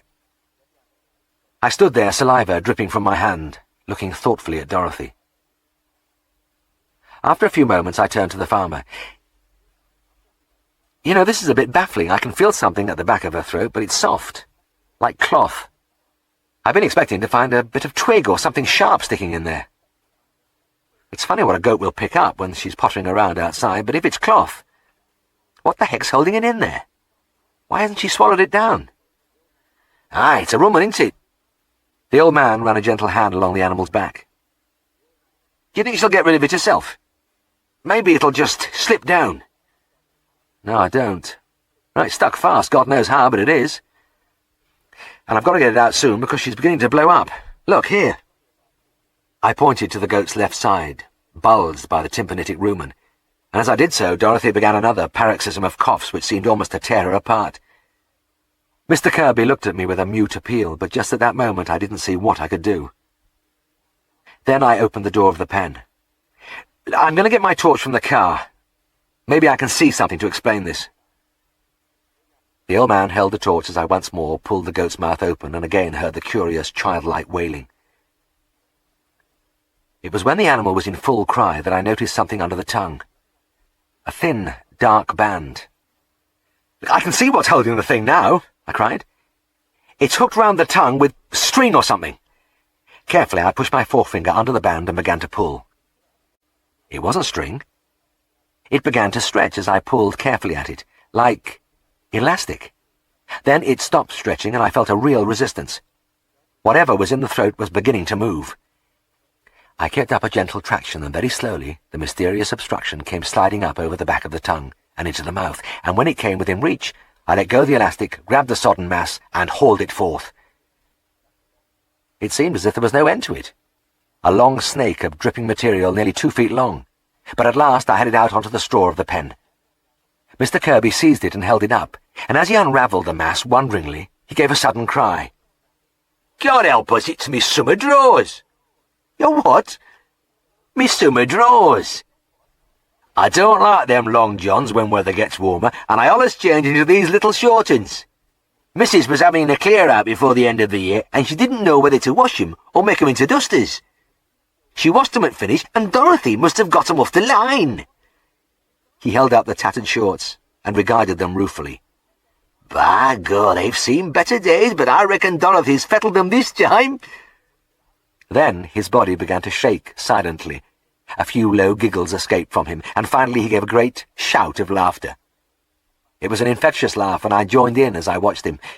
He went on for quite a long time, and when he'd finished he was leaning weakly against the wire netting.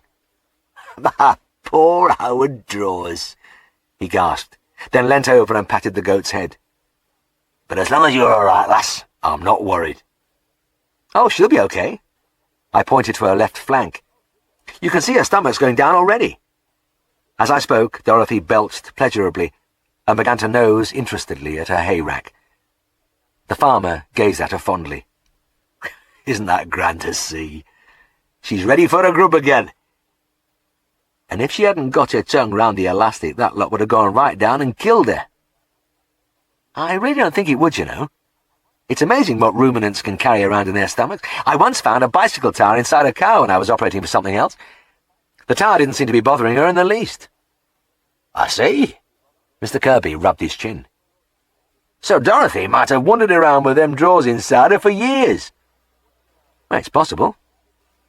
You'd never have known what became of them." "By God, that's right," Mr. Kirby said, and for a moment I thought he was going to start giggling again, but he mastered himself and seized my arm. But I don't know what I'm keeping you out here for, lad. You must come in and have a bit of Christmas cake.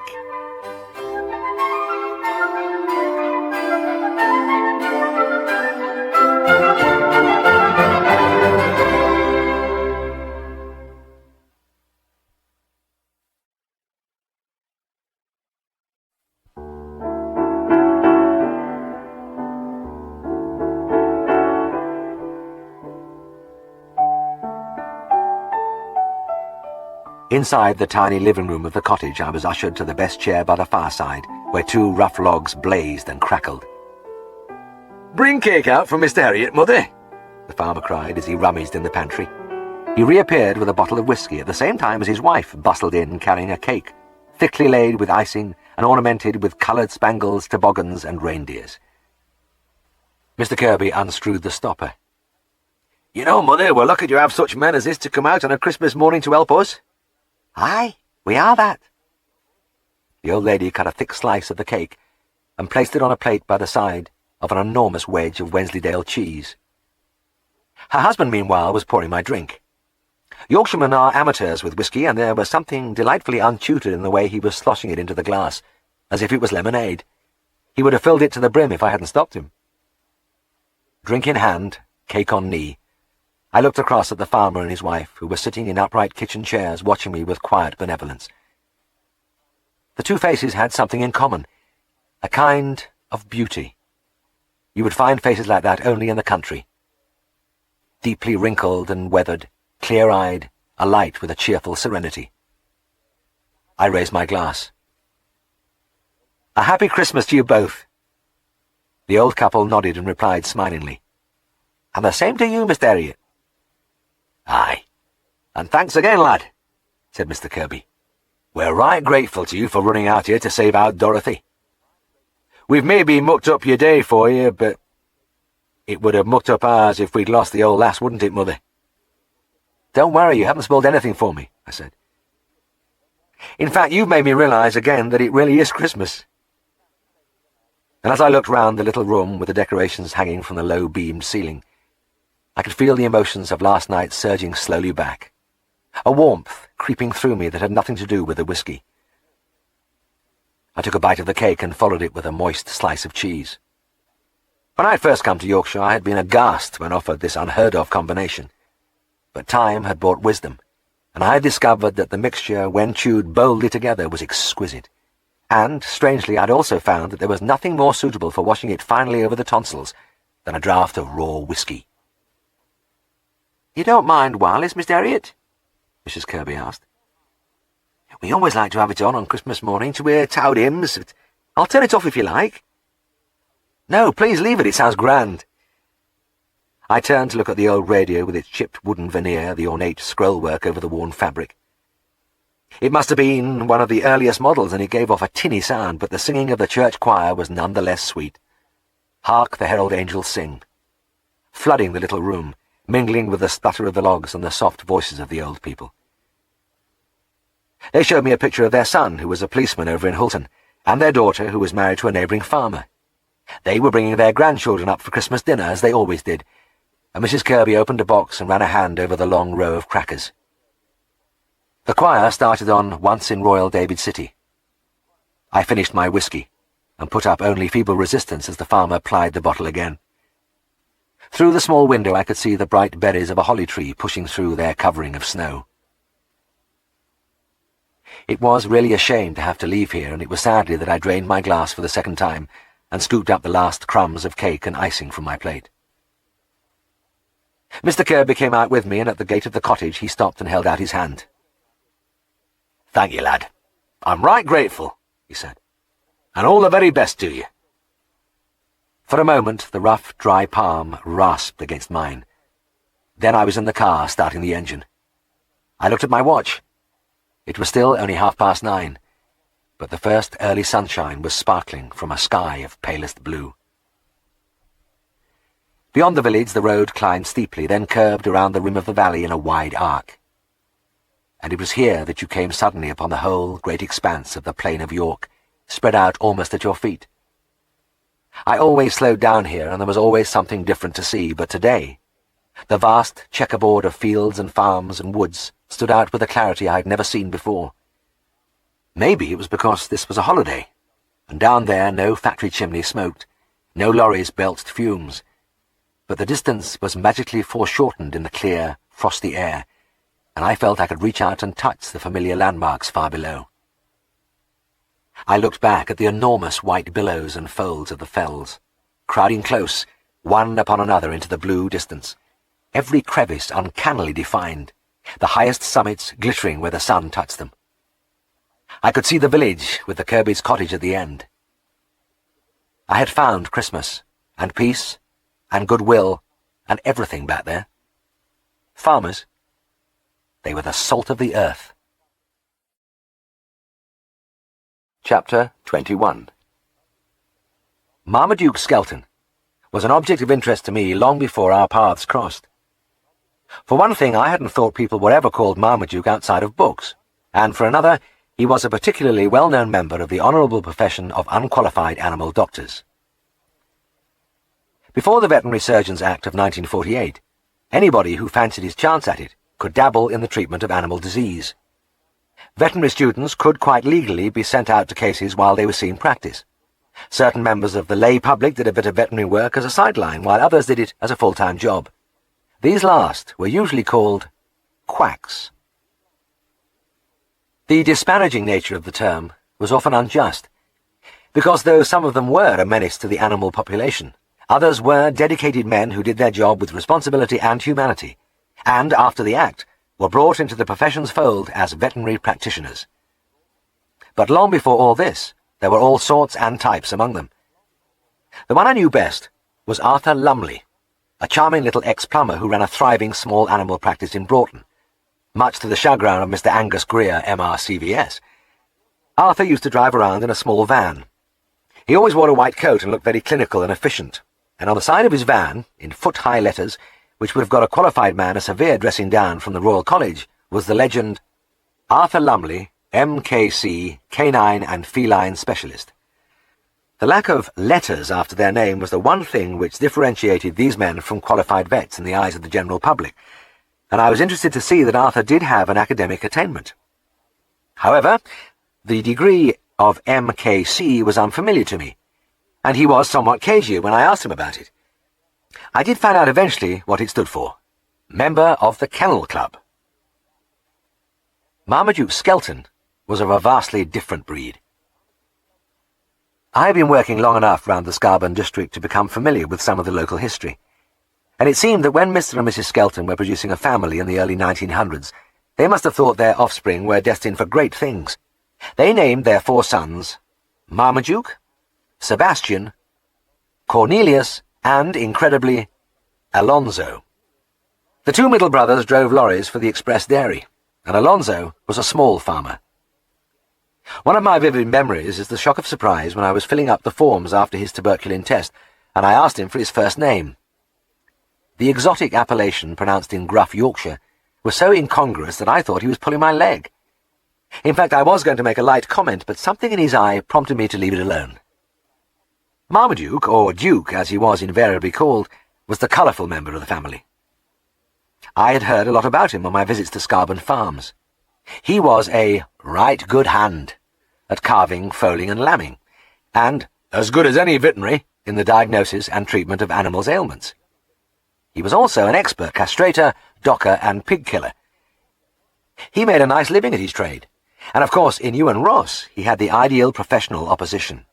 A veterinary surgeon who worked only when he felt like it, and who didn't bother to go to a case unless he was in the mood. Much as the farmers liked, and in many cases revered Ewan, they were often forced to fall back on Duke's services. If Duke had confined his activities to treating his patients, I don't think Ewan would ever have spared him a thought. But Skelton liked to enliven his farm visits with sneers about the old Scotch vet, who had never been much good anyway and was definitely getting past it now. Maybe even that didn't get very far under Ewan's skin, but at the mention of his rival's name his mouth would harden a little, and a ruminative expression creep into the blue eyes. And it wasn't easy to like Duke. There were the tales you heard about his savage brawls, and about how he knocked his wife and children around when the mood was on him. I didn't find his appearance engaging either when I first saw him swaggering across Scarborough Marketplace. A black bull of a man, a shaggy Heathcliff with fierce, darting eyes, and the hint of braggadocio in the bright red handkerchief tied round his neck. But on this particular afternoon I wasn't thinking about Duke Skelton. In fact, I wasn't thinking about anything much as I sprawled in a chair by the Ross's far side. I had just finished one of Ginny's lunches, something with the unassuming name of fish pie, but in truth, a magical concoction in which the humble haddock was elevated to unimagined heights by the admixture of potatoes, tomatoes, eggs, macaroni, and things only Ginny knew. Then the apple crumble, and the chair close to the fire with the heat from the flames beating on my face. The thoughts I had were slumberous ones, that this house and the people in it had come to have a magnetic attraction for me. That if this had been a big, successful practice, the phone would have been dinging and Ewan would be struggling into his coat as he chewed his last bite. And an unworthy thought as I glanced through the window at the white garden and the snow-burdened trees. That if I didn't hurry back to Darrowby, Siegfried might do double the work and finish the lot before I got home. Playing with the soothing picture of the muffled figure of my boss battling round the farms, I watched Ginny placing a coffee cup by her husband's elbow. Ewan smiled up into her face, and just then, the phone rang. Like most vets, I am bell-happy, and I jumped, but Ewan didn't. He began quietly to sip his coffee as Ginny picked up the receiver, and he didn't change expression when his wife came over and said, "It's Tommy Thwaite. One of his cows has put its calf bed out." These dread tidings would have had me leaping round the room, but Ewan took a long swallow at his coffee before replying, "Thank you, dear. Will you tell him I'll have a look at her shortly?"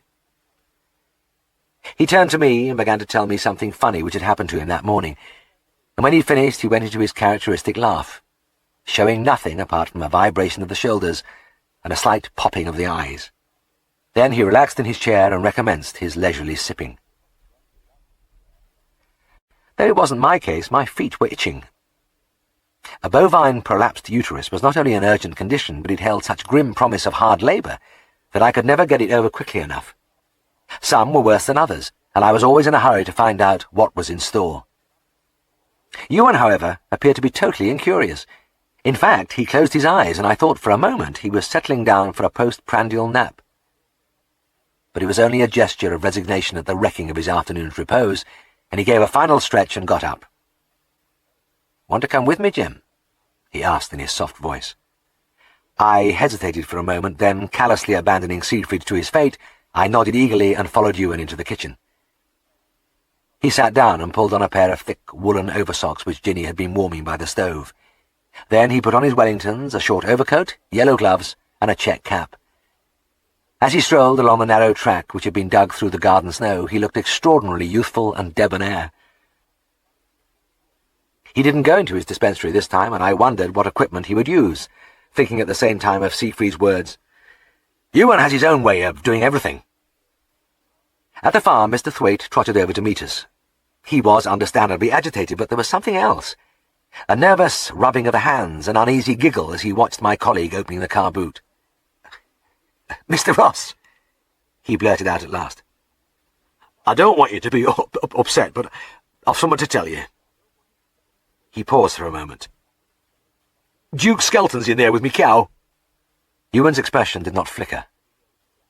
"All right. Then you won't need me." He closed the boot, opened the door, and got back into the car. Hey, I didn't mean you to go away." Mr. Thwaite ran round and cried through the glass. "Duke just happened to be in the village, and he said he'd help me out." "Fine," Ewan said, winding down the window. "I don't mind in the least. I'm sure he'll do a good job for you." The farmer screwed up his face in misery. But you don't understand. He's been in there for about an hour and a half, and he's no further forward. He's not doing a bit of good, and he's about buggered and all. I want you to take over, Mr. Ross." "No, I'm sorry." Ewan gave him a level stare. "I couldn't possibly interfere. You know how it is, Tommy. He's begun the job. I've got to let him finish." He started the engine. No, don't go!" shouted Mr. Thwaite, beating the car roof with his hands. Duke's whacked, I tell you. If you drive away now, I'm going to lose one of my best cows. You've got to help me, Mr. Ross. He seemed on the verge of tears. My colleague looked at him thoughtfully as the engine purred. Then he bent forward and turned off the ignition. All right. I'll tell you what. I'll go in there and see what he says. If he wants me to help, then I will. I followed him into the byre, and as we paused just inside the door, Duke Skelton looked up from his work. He had been standing head down, one hand resting on the rump of a massive cow, his mouth hanging open, his great barrel chest heaving. The thick hair over his shoulders and ribs was matted with blood from the huge, averted uterus which dangled behind the animal. Blood and filth streaked his face and covered his arms, and as he stared at us from under his shaggy brows, he looked like something from the jungle. "Well now, Mr. Skelton," Ewan murmured conversationally. "How are you getting on?" Duke gave him a quick, malevolent glance. "I'm doing all right." The words rumbled from deep down through his gaping lips. Mr. Thwaite stepped forward, smiling ingratiatingly. "Come on, Duke. You've done your best. I think you should let Mr. Ross give you a hand now." "Well, I don't." The big man's jaw jutted suddenly. "If I was looking for help, I wouldn't want him." He turned away and seized the uterus. Hoisting it in his arms, he began to push at it with fierce concentration. Mr. Thwaite turned to us with an expression of despair and opened his mouth to lament again, but Ewan silenced him with a raised hand, pulling a milking stool from a corner and squatted down comfortably against the wall. Unhurriedly he produced his little pouch and one-handed began to make a cigarette. As he licked the paper, screwed up the end and applied a match, he gazed with blank eyes at the sweating, struggling figure a few feet from him. Duke had got the uterus about halfway back. Grunting and gasping, legs straddled, he had worked the engorged mass inch by inch inside the vulva, till he had just about enough cradled in his arms for one last push. And as he stood there, taking a breather with the great muscles of his shoulders and arms rigid, his immense strength was formidably displayed. But he wasn't as strong as that cow.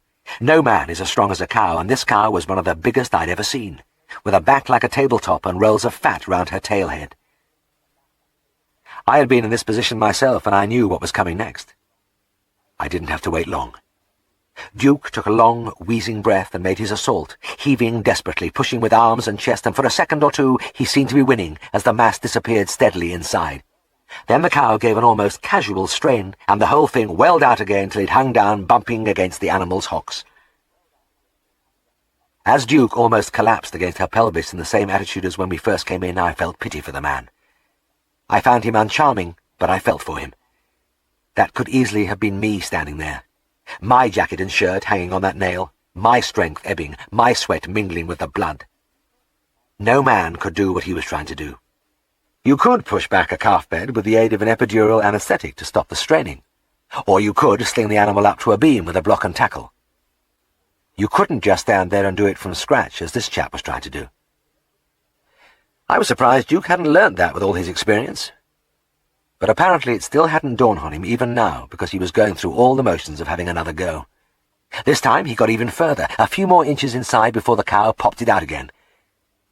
The animal appeared to have a sporting streak, because there was something premeditated about the way she played her victim along before timing her thrust at the very last moment.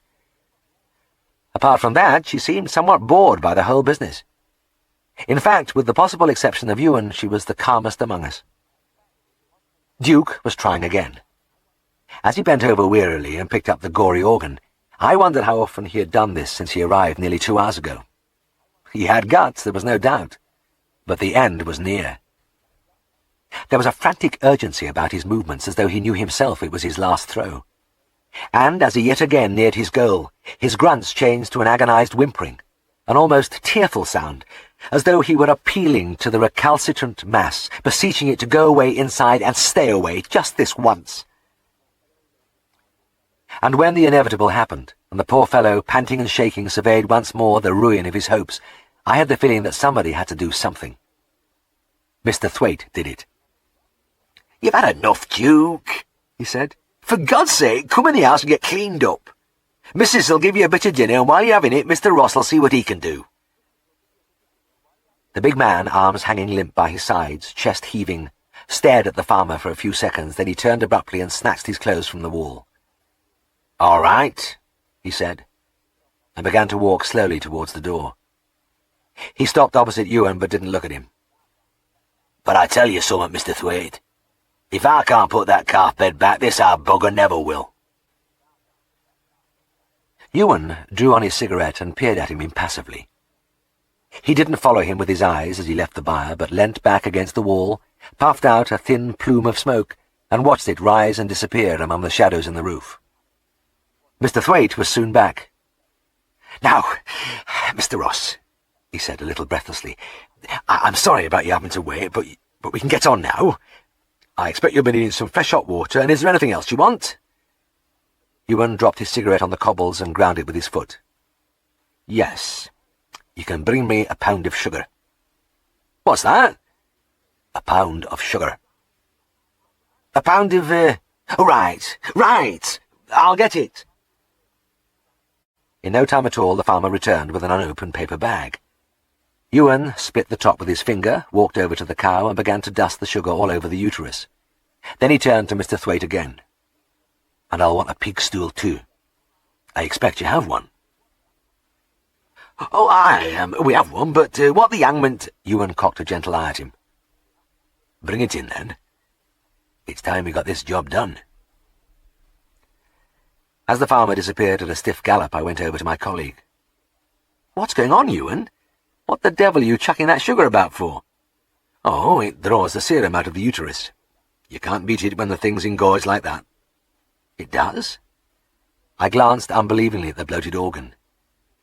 "And aren't you going to give her an epidural and some pituitrin and a calcium injection?" "Oh, no," Ewan replied with his slow smile. "I never bothered about those things." I didn't get the chance to ask him what he wanted with a pig stool, because just then Mr. Thwaite trotted in with one under his arm. Most farms used to have them. They were often called creels, and the sides of bacon were laid on them at pig-killing time. This was a typical specimen, like a long, low table with 4 short legs and a slatted concave top. Ewan took hold of it and pushed it carefully under the cow just in front of the udder, while I stared at it through narrowed eyes. I was getting out of my depth. Ewan then walked unhurriedly out to his car and returned with a length of rope and 2 objects wrapped in the inevitable brown paper.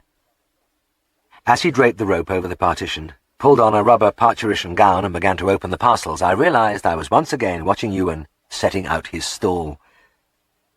From the first parcel he produced what looked like a beer tray, but which I decided couldn't possibly be. But when he said, "Here, hold this a minute, Jim," and I read the emblazoned gold scroll, "John Smith's Magnet Pale Ale," I had to change my mind. It was a beer tray. He began to unfold the brown paper from the other object, and my brain reeled a little as he fished out an empty whiskey bottle and placed it on the tray. Standing there with my strange burden, I felt like a stooge in a conjuring act, and I wouldn't have been a bit surprised if my colleague had not produced a live rabbit next. But all he did was to fill the whiskey bottle from some of the clean hot water from the bucket. Next, he looped the rope round the cow's horns, passed it round the body a couple of times, then leant back and pulled. Without protest, the big animal collapsed gently on top of the pig stool and lay there with her rear end stuck high in the air. "Right, now we can start," Ewan murmured. And as I threw down my jacket and began to tear off my tie, he turned to me in surprise. "Here, what do you think you're doing?" "Well, I'm going to give you a hand, of course." One corner of his mouth twitched upwards. "It's kind of you, Jim, but there's no need to get stripped off. This will only take a minute. I just want you and Mr. Thwaite to keep the thing level for me." He gently hoisted the organ, which to my fevered imagination had shrunk visibly since the sugar, onto the beer tray and gave the farmer and me an end each to hold. Then he pushed the uterus back. He did literally only take a minute, or not much more. Without effort, without breaking sweat or exerting visible pressure, he returned that vast mass to where it belonged, while the cow, unable to strain or do a thing about it, just lay there with an aggrieved expression on her face. Then he took his whiskey bottle, passed it carefully into the vagina, and disappeared up to arm's length, where he began to move his shoulder vigorously. "What the hell are you doing now?" I whispered agitatedly into his ear from my position at the end of the beer tray.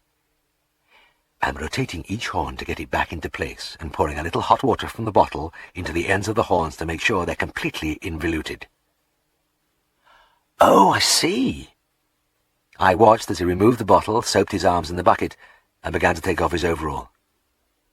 But, aren't you going to stitch it in? I blurted out. Ewan shook his head. No, Jim. If you put it back properly, it never comes out again. He was drying his hands when the bar door opened and Duke Skelton slouched in. He was washed and dressed with his red handkerchief knotted round his neck, and he glared, fierce-eyed, at the cow, which, tidied up and unperturbed, looked now just like all the other cows in the row. His lips moved once or twice before he finally found his voice. It's all right for some people, he snarled. Some people with their bloody fancy injections and instruments. It's bloody easy that way, isn't it? Then he swung round and was gone. As I heard his heavy boots clattering across the yard, it struck me that his words were singularly inapt. What was there even remotely fancy about a pig stool, a pound of sugar, a whiskey bottle, and a beer tray? Chapter 22.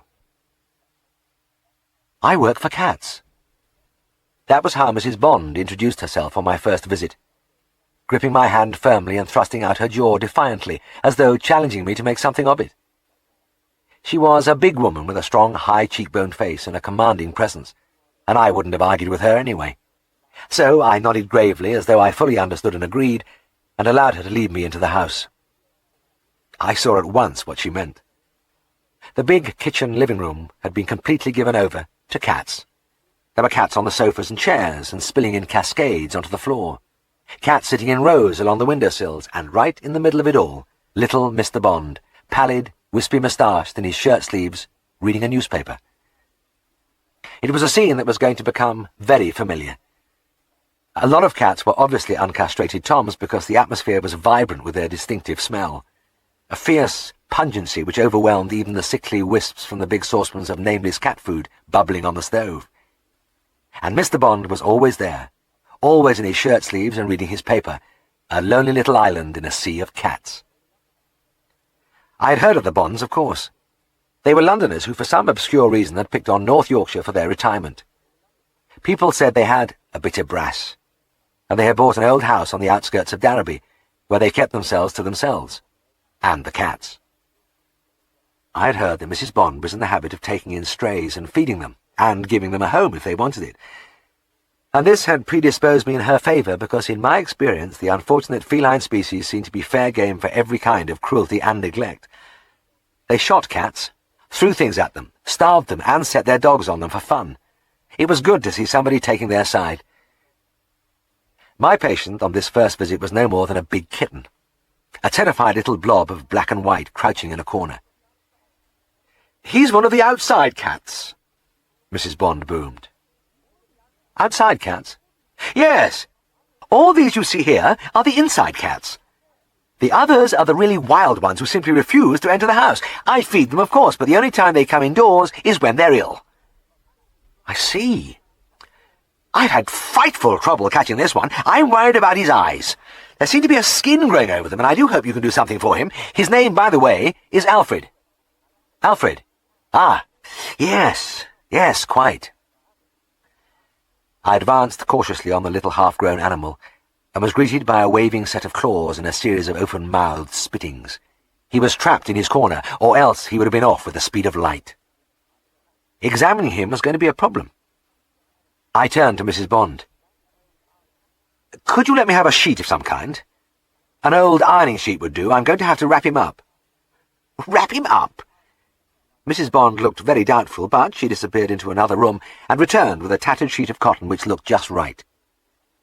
I cleared the table of an amazing variety of cat-feeding dishes, cat books, cat medicines, and spread out the sheet. Then I approached my patient again. You can't be in a hurry in a situation like this, and it took me perhaps 5 minutes of wheedling and puss-pussing while I brought my hand nearer and nearer. When I got as far as being able to stroke his cheek, I made a quick grab at the scruff of his neck, and finally bore Alfred, protesting bitterly and lashing out in all directions, over to the table. There, still holding tightly to his scruff, I laid him on the sheet and started the wrapping operation. This is something which has to be done quite often with obstreperous felines, and although I say it, I am rather good at it. The idea is to make a neat, tight roll, leaving the relevant piece of cat exposed. It may be an injured paw, perhaps the tail, and in this case, of course, the head.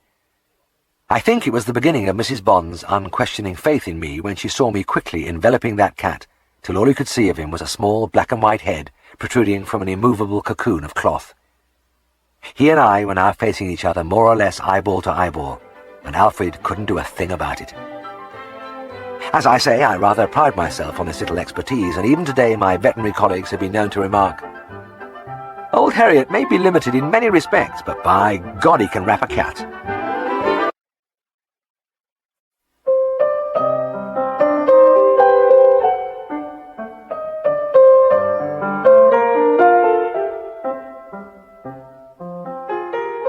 As it turned out, there wasn't a skin growing over Alfred's eyes. There never is. He's got a paralysis of the third eyelid, Mrs. Bond. Animals have this membrane which flicks across the eye to protect it. In this case, it hasn't gone back, probably because the cat is in low condition. Maybe he had a touch of cat flu or something else which has weakened him. I'll give him an injection of vitamins and leave you some powder to put in his food if you could keep him in for a few days. I think he'll be all right in a week or two.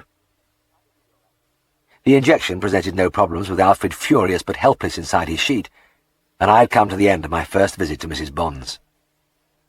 It was the first of many. The lady and I established an immediate rapport, which was strengthened by the fact that I was always prepared to spend time over her assorted charges, crawling on my stomach under piles of logs in the outhouses to reach the outside cats, coaxing them down from trees, stalking them endlessly through the shrubbery. But from my point of view, it was rewarding in many ways. For instance, there was the diversity of names she had for her cats. True to her London upbringing, she had named many of the Toms after the great Arsenal team of those days. There was Eddie Hapgood, Cliff Bastin, Ted Drake, Wilf Copping. But she did slip up in one case, because Alex James had kittens 3 times a year with unfailing regularity. Then there was her way of calling them home. The first time I saw her at this was on a still summer evening. The 2 cats she wanted me to see were out in the garden somewhere, and I walked with her to the back door, where she halted, clasped her hands across her bosom, closed her eyes, and gave tongue in a mellifluous contralto. "Bates, Bates, Bates, Bates." She actually sang out the words in a reverent monotone, except for a delightful little lilt on the Bates. Then once more she inflated her ample ribcage like an operatic prima donna, and out it came again, delivered with the utmost feeling. "Bates, Bates, Bates, Bates." Anyway, it worked, because Bates the cat came trotting from behind a clump of laurel. There remained the other patient, and I watched Mrs. Bond with interest. She took up the same stance, breathed in, closed her eyes, composed her features into a sweet half-smile, and started again. 7 times 3, 7 times 3, 7 times 3. It was set to the same melody as Bates, with the same dulcet rise and fall at the end. She didn't get the quick response this time, though, and had to go through the performance again and again, and as the notes lingered on the still evening air, the effect was startlingly like a muezzin calling the faithful to prayer. At length she was successful, and a fat tortoiseshell slunk apologetically along the wall-side into the house. "By the way, Mrs. Bond," I asked, making my voice casual, "I didn't quite catch the name of that last cat." "Oh, 7 times 3. She smiled reminiscently. "Yes, she is a dear. She's had 3 kittens 7 times running, you see, so I thought it a rather good name for her. Don't you?" "Oh, yes, I do indeed. Splendid name, splendid." Another thing which warmed me towards Mrs. Bond was her concern for my safety. I appreciated this because it is a rare trait among animal owners. I can think of the trainer after one of his racehorses had kicked me clean out of a loose box, examining the animal anxiously to see if it had damaged its foot, and the little old lady, dwarfed by the bristling, teeth-bared Alsatian, saying, "You'll be gentle with him, won't you, and I hope you won't hurt him. He's very nervous." The farmer, after an exhausting carving, which I feel certain has knocked about 2 years off my life expectancy, grunting morosely, "I doubt you've tired that cow out, young man." Mrs. Bond was different. She used to meet me at the door with an enormous pair of gauntlets to protect my hands against scratches. and it was an inexpressible relief to find that somebody cared. It became part of the pattern of my life, walking up the garden path among the innumerable slinking wild-eyed little creatures which were the outside cats, the ceremonial acceptance of the gloves at the door, then the entry into the charged atmosphere of the kitchen, with little Mr. Bond and his newspaper just visible among the milling furry bodies of the inside cats. I was never able to ascertain Mr. Bond's attitude to cats. Come to think of it, he hardly ever said anything, but I had the impression he could take them or leave them. The gauntlets were a big help, and at times they were a veritable godsend, as in the case of Boris. Boris was an enormous blue-black member of the outside cats, and my bête noire in more senses than one. I always cherished the private conviction that he had escaped from a zoo. I had never seen a domestic cat with such sleek, writhing muscles, such dedicated ferocity. I'm sure there was a bit of puma in Boris somewhere. It had been a sad day for the cat colony when he turned up. I always found it difficult to dislike any animal. Most of the ones which try to do us a mischief are activated by fear, but Boris was different. He was a malevolent bully, and after his arrival the frequency of my visits increased because of his habit of regularly beating up his colleagues. I was forever stitching up tattered ears, dressing gnawed limbs. We had one trial of strength fairly early. Mrs. Bond wanted me to give him a worm dose, and I had the little tablet already held in forceps. How I ever got hold of him I don't quite know, but I hustled him onto the table and did my rapping act at lightning speed, swaying him in roll upon roll of stout material. Just for a few seconds I thought I had him as he stared up at me, his great brilliant eyes full of hate. But as I pushed my loaded forceps into his mouth, he clamped his teeth viciously down on them, and I could feel claws of amazing power tearing inside the sheet. It was all over in moments. A long leg shot out and ripped its way down my wrist. I let go my tight hold of the neck, and in a flash Boris sank his teeth through the gauntlet into the ball of my thumb and was away. I was left standing there stupidly, holding the fragmented worm tablet in a bleeding hand, and looking at the bunch of ribbons which had once been my wrapping sheet. From then on, Boris loathed the very sight of me, and the feeling was mutual. But this was one of the few clouds in a serene sky. I continued to enjoy my visits there, and life proceeded in a tranquil course, except perhaps for some leg-pulling from my colleagues. They could never understand my willingness to spend so much time over a lot of cats. And of course this fitted in with the general attitude, because Siegfried didn't believe in people keeping pets of any kind. He just couldn't understand their mentality and pronounced his views to anybody who cared to listen. He himself, of course, kept 5 dogs and 2 cats. The dogs, all of them, travelled everywhere with him in the car, and he fed dogs and cats every day with his own hands. Wouldn't allow anybody else to do the job. In the evening, all 7 animals would pile themselves round his feet as he sat in his chair by the fire. To this day he is still as vehemently anti-pet as ever, though another generation of waving dogs' tails almost obscures him as he drives around, and he also has several cats, a few tanks of tropical fish, and a couple of snakes. Tristan saw me in action at Mrs. Bond's on only one occasion. I was collecting some long forceps from the instrument cupboard when he came into the room. "Anything interesting, Jim?" he asked. "No, not really. I'm just off to see one of the Bond cats. It's got a bone stuck between its teeth." The young man eyed me ruminatively for a moment. "Think I'll come with you. Haven't seen much small animal stuff lately." As we went down the garden of the cat establishment, I felt a twinge of embarrassment. One of the things which had built up my happy relationship with Mrs. Bond was my tender concern for her charges.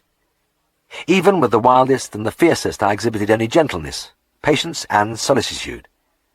It wasn't really an act, it came quite naturally to me. However, I couldn't help wondering what Tristan would think of my cat bedside manner.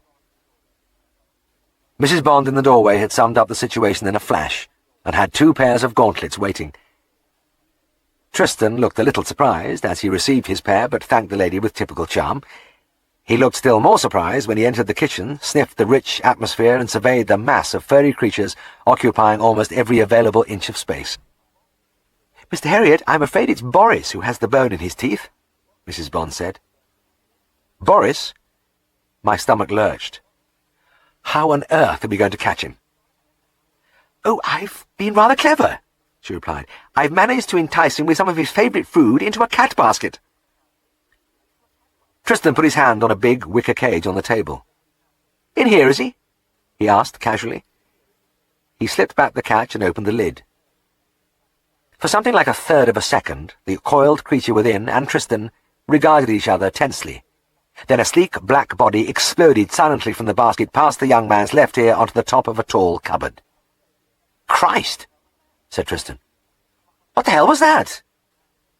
"That," I said, "was Boris, and now we're going to have to get hold of him again." I climbed onto a chair, reached slowly onto the cupboard and started pussing in my most beguiling tone. After about a minute, Tristan appeared to think he had a better idea. He made a sudden leap and grabbed Boris's tail, but only briefly because the big cat freed himself in an instant and set off on a whirlwind circuit of the room, along the tops of cupboards and dressers, across the curtains, careering round and round like a wall of death rider.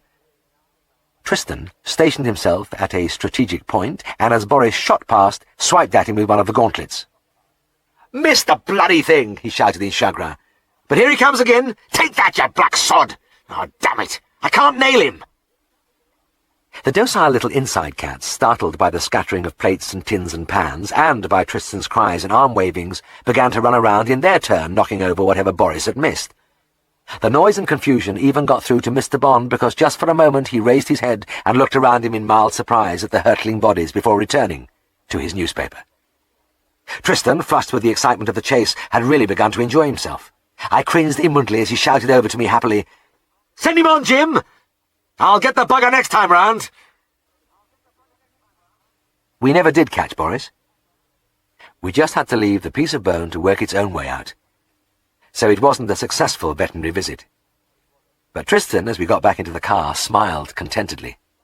"Oh, that was great, Jim! I didn't realize you had so much fun with your pussies." Mrs. Bond, on the other hand, when I next saw her, was rather tight-lipped over the whole thing. "Mr. Herriot," she said, "I hope you aren't going to bring that young man with you again." Chapter 23. I was back at Granville Bennett's again. Back in the tiled operating theatre with the great lamp pouring its harsh light over my colleague's bowed head, over the animal nurses, the rows of instruments, the little animal stretched on the table. Until late this afternoon I had no idea that another visit to Hartington was in store for me. Not until the doorbell rang as I was finishing a cup of tea, and I went along the passage and opened the door and saw Colonel Bosworth on the step. He was holding a wicker cat basket. "Can I trouble you for a moment, Mr. Herriot?" he said.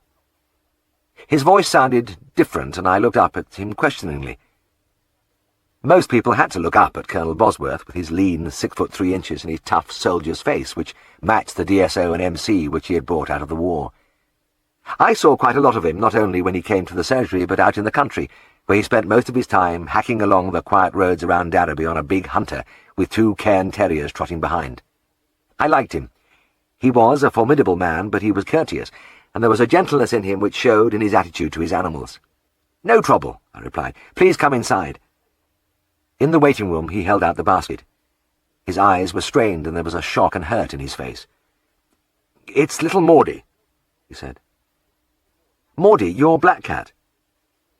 When I had been to his house, the little creature had usually been in evidence, rubbing down the Colonel's ankles, jumping on his knee, competing assiduously with the terriers for his attention. "What's the matter? Is she ill?" No. He swallowed and spoke carefully. "She's had an accident, I'm afraid." "What kind of accident?" "A car struck her. She never goes out into the road in front of the house, but for some reason she did this afternoon." "I see." I took the basket from him. "Did the wheel go over her?" "No, I don't think it can have done that, because she ran back into the house afterwards." "Oh, well," I said, "that sounds hopeful. It probably isn't anything very much." The Colonel paused for a moment. "Mr. Herriot, I wish you were right, but it's, rather frightful. It's her face, you see. Must have been a glancing blow, but I really don't see how she can live." "Oh, as bad as that? I'm sorry." "Anyway, come through with me and I'll have a look." He shook his head. "No, I'll stay here if you don't mind. And there's just one thing." He laid his hand briefly on the basket. "If you think, as I do, that it's hopeless, Please put her to sleep immediately. She must not suffer any more." I stared at him uncomprehendingly for a moment, then hurried along the passage to the operating room. I put the basket on the table, slid the wooden rod from its loop, and opened the lid. I could see the sleek little black form crouched in the depths, and as I stretched my hand out gingerly towards it, the head rose slowly and turned towards me with a long, open-mouthed wail of agony. And it wasn't just an open mouth. The whole lower jaw was dangling uselessly, the mandible shattered and splintered, and as another chilling cry issued from the basket, I had a horrific glimpse of jagged ends of bone gleaming from the froth of blood and saliva. I closed the basket quickly and leant on the lid. "Christ!" I gasped. "Oh, Christ!"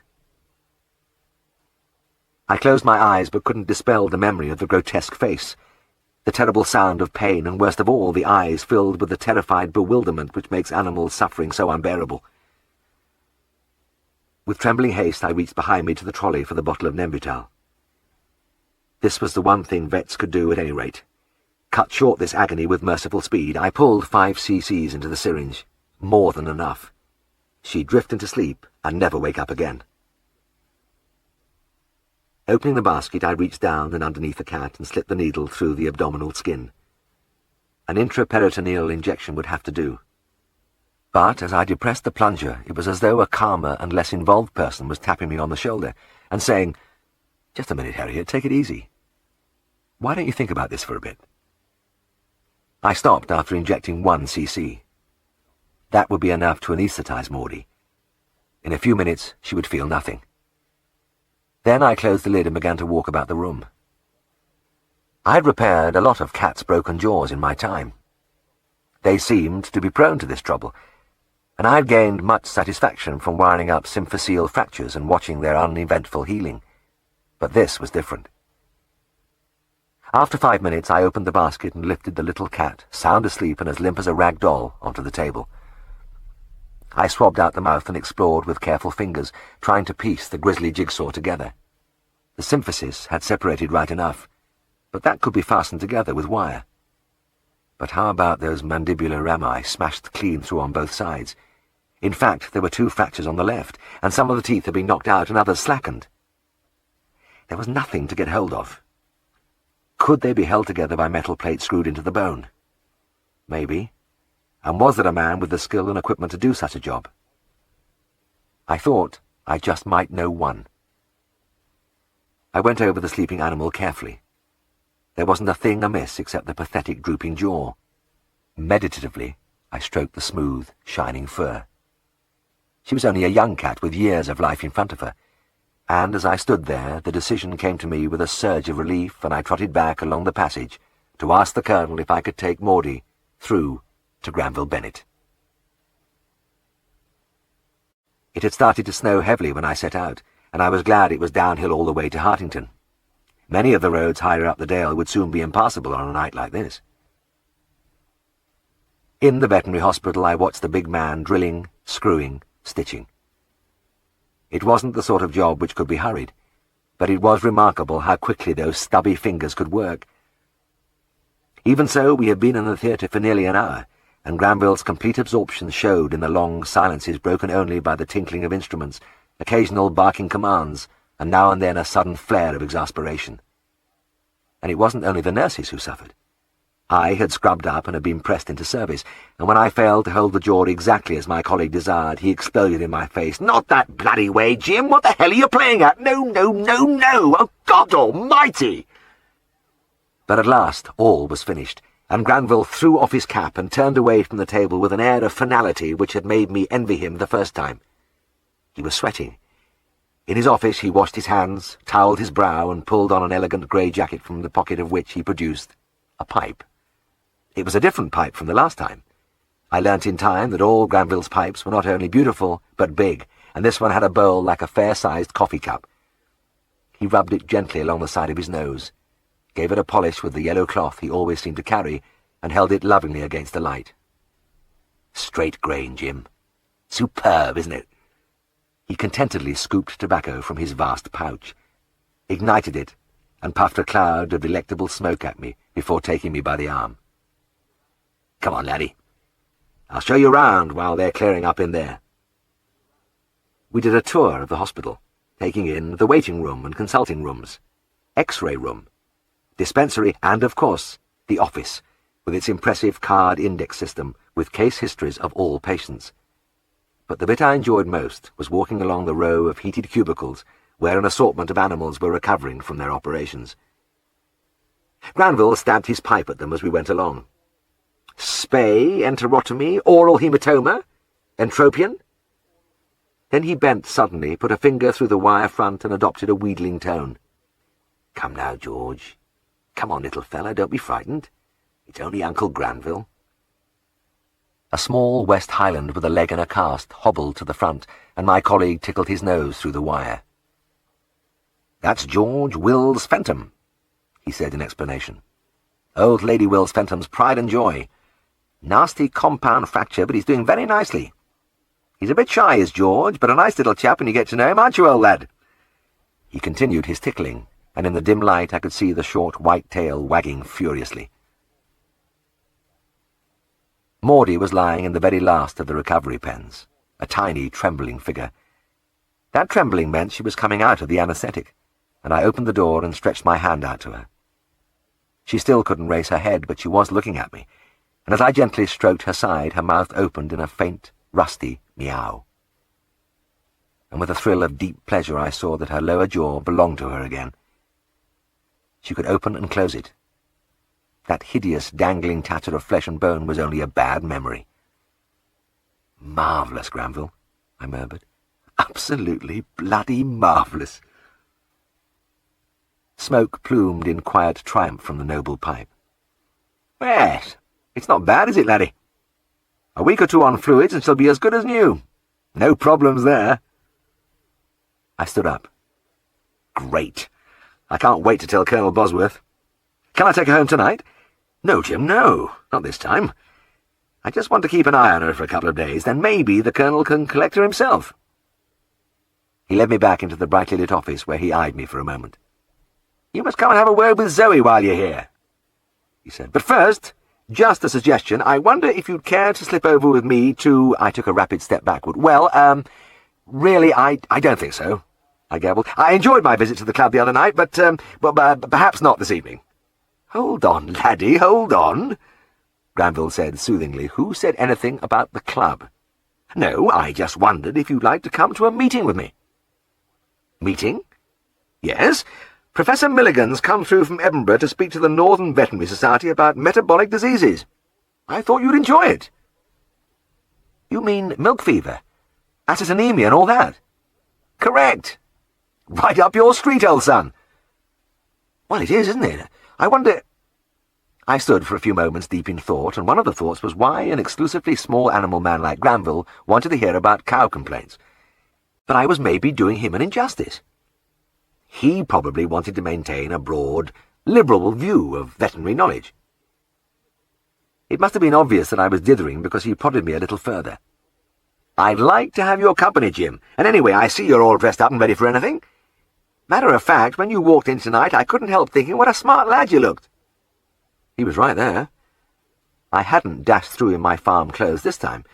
With the memory of my last visit still painfully fresh in my mind, I was determined that if I was going to meet the charming Zoe again, I was going to be A, properly dressed, B, sober, C, in a normal state of health, and not bloated and belching like an impacted bullock. Helen, agreeing that my image needed refurbishing, had rigged me out in my best suit. Granville ran his hand along my lapel. Fine piece of serge, if I may say so. I made up my mind. Right, I'd like to come with you. Just let me ring Helen to say I won't be straight back, and then I'm your man. Chapter 24. Outside it was still snowing. City snow, drifting down in a wet curtain which soon lost itself in the dirty, churned-up slush in the streets. I pulled my coat higher round my neck and huddled deeper in the Bentley's leather luxury. As we swept past dark buildings and shops, I kept expecting Granville to turn up some side street and stop. But within a few minutes we were speeding through the suburbs up towards the North Road. This meeting, I thought, must be out in one of the country institutes, and I didn't say anything until we had reached Scotch Corner, and the big car had turned onto the old Roman road at Bowes. I stretched and yawned. By the way, Granville, where are they holding this meeting? Appleby, my colleague replied calmly. I came bolt upright in my seat, then I began to laugh. What's the joke, old son? Granville inquired. Well, Appleby. Come on. Where are we really heading? I've told you, laddie. The Pemberton Arms, Appleby, to be exact. Do you mean it? Of course. But hell, Granville, that's on the other side of the Pennines. Quite right. Always has been, laddie. I ran a hand through my hair. Wait a minute. Surely it isn't worth going about 40 miles in weather like this? We'll never get over Bowes Moor, you know. In fact, I heard yesterday it was blocked. Anyway, it's nearly 8 o'clock. We'd be too late. The big man reached across and patted my knee. Stop worrying, Jim. We'll get there and we'll be in plenty of time. You've got to remember you're sitting in a proper motor car now. A drop of snow is nothing. As if determined to prove his word, he put his foot down and the great car hurtled along the dead straight stretch of road. We skidded a bit on the corner at Greta Bridge, then roared through Bowes and up to the highest country. I couldn't see much. In fact, on the top moor I couldn't see anything, because up there it was the real country snow, big dry flakes driving straight into the headlights and settling comfortably with millions of their neighbours on the already deep white carpet on the road. I just didn't know how Granville was able to see, never mind drive fast, and I had no idea how we were going to get back over here in a few hours' time, when the wind had drifted the snow across the road. But I kept my mouth shut. It was becoming increasingly obvious that I emerged as a sort of maiden aunt in Granville's company, so I held my peace and prayed. I followed this policy through Brough and along the lower road where the going was easier, until I climbed out with a feeling of disbelief in the yard of the Pemberton Arms. It was 9 o'clock. We slipped into the back of the room and I settled into my chair, prepared to improve my mind a little. There was a man on the platform holding forth, and at first I had difficulty in picking up the substance of his words. He wasn't mentioning anything about animal diseases, but suddenly everything clicked into place. "We are indeed grateful," the man was saying, "to Professor Milligan for coming all this way and for giving us a most interesting and instructive talk. I know I speak for the entire audience when I say we have enjoyed it thoroughly, so may I ask you to show your appreciation in the usual manner." There was a long round of applause, then an outburst of talk, and a pushing back of chairs. I turned to Granville with some dismay. That was the vote of thanks. It's finished. "So it is, laddie." My colleague didn't seem unduly disappointed, or even surprised. "But come with me. There are compensations." We joined the throng of vets and moved across the richly carpeted hall to another room where bright light shone down on a row of tables laden with food. Then I recognized Bill Warrington, the borough's welcome representative, and all became clear. This was a commercially sponsored evening, and the real action, in Granville's estimation, began right here. I remembered then that Siegfried had once told me that Granville hated to miss any of these occasions. Though the most generous of men, there was some piquancy in the gratis food and drink which attracted him irresistibly. Even now he was guiding me purposefully towards the bar. But our progress was slow due to a phenomenon peculiar to Granville. Everybody seemed to know him. Since those days I have been with him to restaurants, pubs, dances, and it has been just the same. In fact, I've often thought that if I took him to visit some lost tribe in the jungles of the Amazon, one of them would jump up and say, "Well, hello, Granville, old boy," and slap him on the back. Finally, however, he fought his way through his fellow vets, and we reached the bar where two dark little men in white coats were already under pressure. They were working with the impersonal concentration of people who knew that the whiskey always took a hammering on veterinary evenings, but they paused and smiled as my colleague's massive presence hovered at the counter. "Now then, Mr. Bennett. How are you, Mr. Bennett?" "Good evening, Bob." "Nice to see you, Reg," Granville responded majestically. I noticed that Bob put down his bottle of ordinary whiskey and reached down for a bottle of Glenlivet malt to charge Granville's glass. The big man sniffed the fine spirit appreciatively. "And one for my friend Mr. Herriot," he said. The barman's respectful expressions made me feel suddenly important, and I found myself in possession of my own vast measure of Glenlivet. I had to get it down quickly, followed by a few speedy refills since the barman took their cue from my companion's consumption.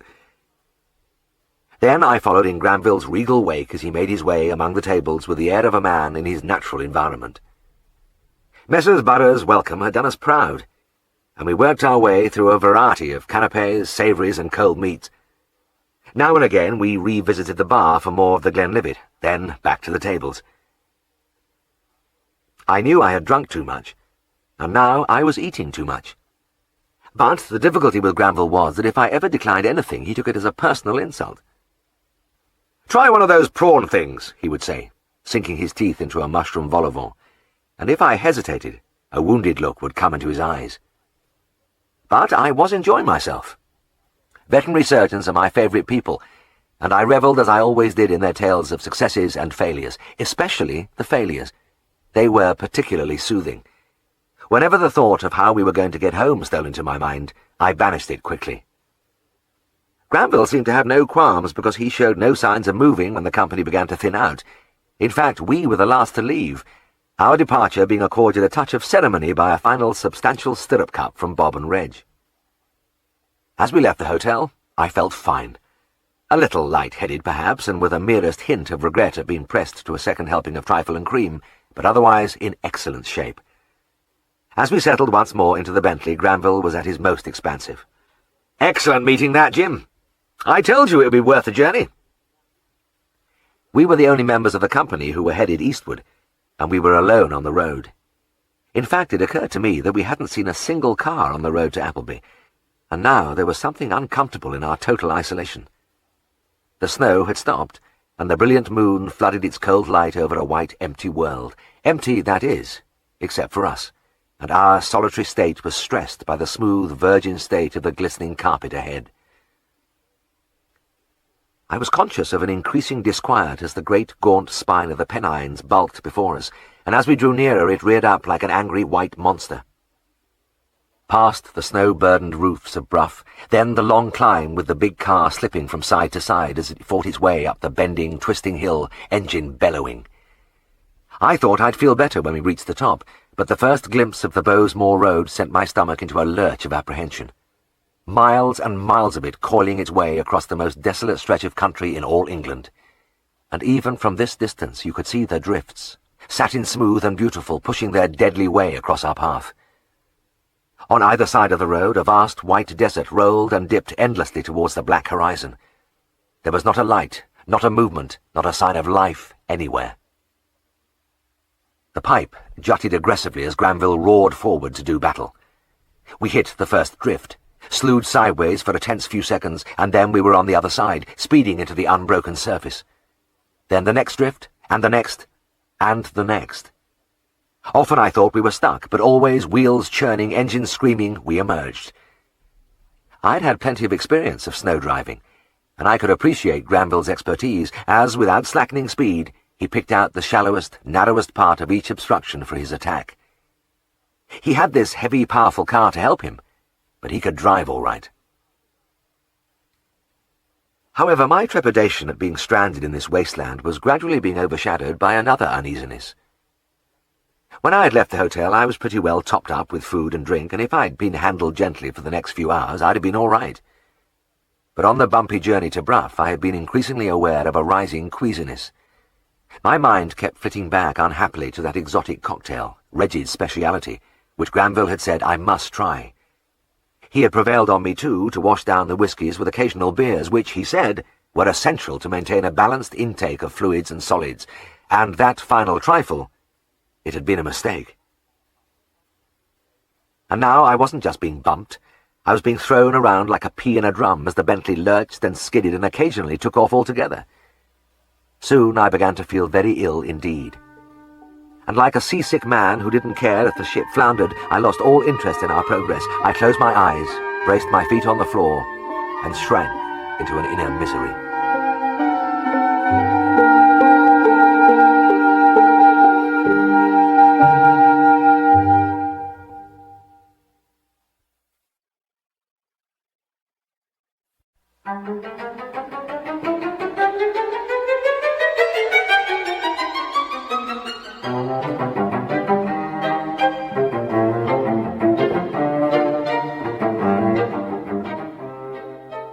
I hardly noticed as, after an age of violent motion, we finally began to go downhill and thundered through Bowes.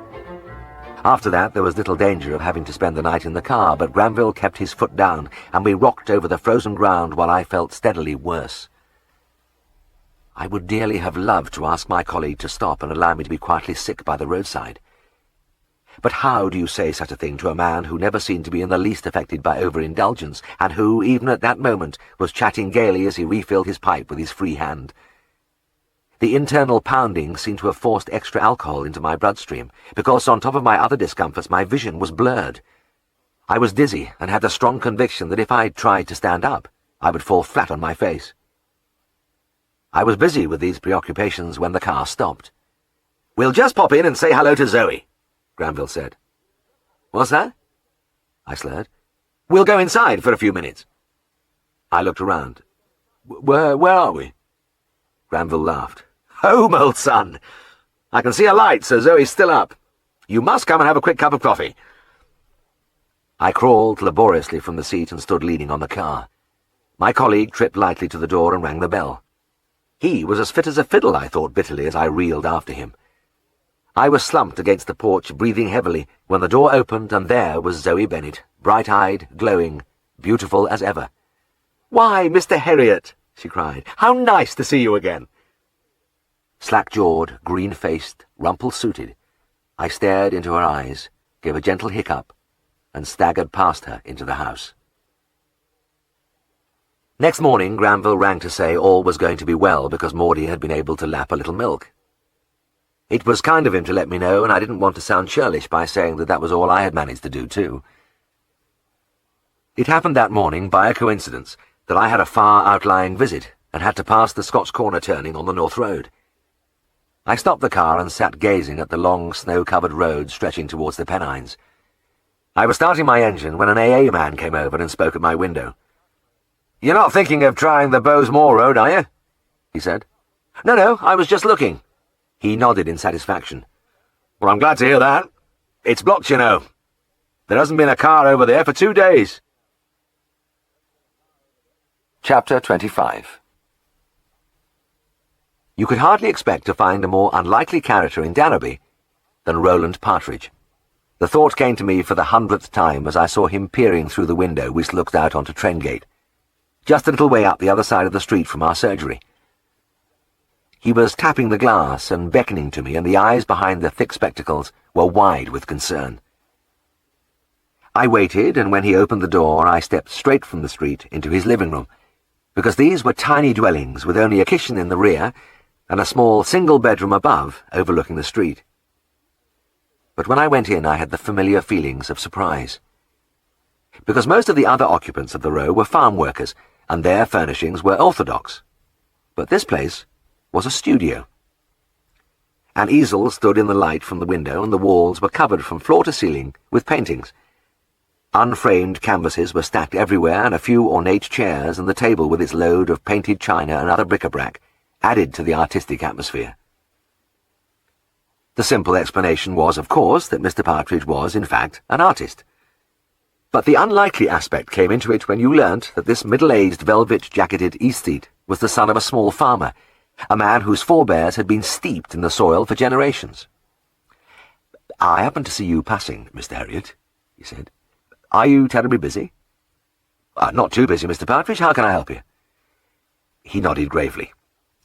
"I wonder whether you could spare a moment to look at Percy. I'd be most grateful." "Well, of course," I replied. "Where is he?" He was ushering me towards the kitchen when there was a bang on the outer door, and Bert Hardesty, the postman, burst in. Bert was a rough-hewn character, and he dumped a parcel unceremoniously on the table. "There you are, Rolly," he shouted, and turned to go. Mr. Partridge gazed with unruffled dignity at the retreating back. "Thank you very much indeed, Bertram. Good day to you." Here was another thing. The postman and the artist were both Darrowby born and bred, had the same social background, had gone to the same school, yet their voices were quite different. Roland Partridge, in fact, spoke with the precise, well-modulated syllables of a barrister at law. We went into the kitchen. This was where he cooked for himself in his bachelor state. When his father died many years ago, he had sold the farm immediately. Apparently, his whole nature was appalled by the earthy farming scene, and he could not get out quickly enough. At any rate, he had got sufficient money from the sale to indulge his interests, and had taken up painting and lived ever since in this humble cottage, resolutely doing his own thing. This had all happened long before I came to Darrowby, and the dangling lank hair was silver now. I always had the feeling that he was happy in his way, because I couldn't imagine that small, rather exquisite figure plodding round a muddy farmyard. It was probably in keeping with his nature that he had never married. There was a touch of asceticism in the thin cheeks and pale blue eyes, and it was possible that this self-contained, imperturbable personality might denote a lack of warmth, but that didn't hold good with regard to his dog, Percy.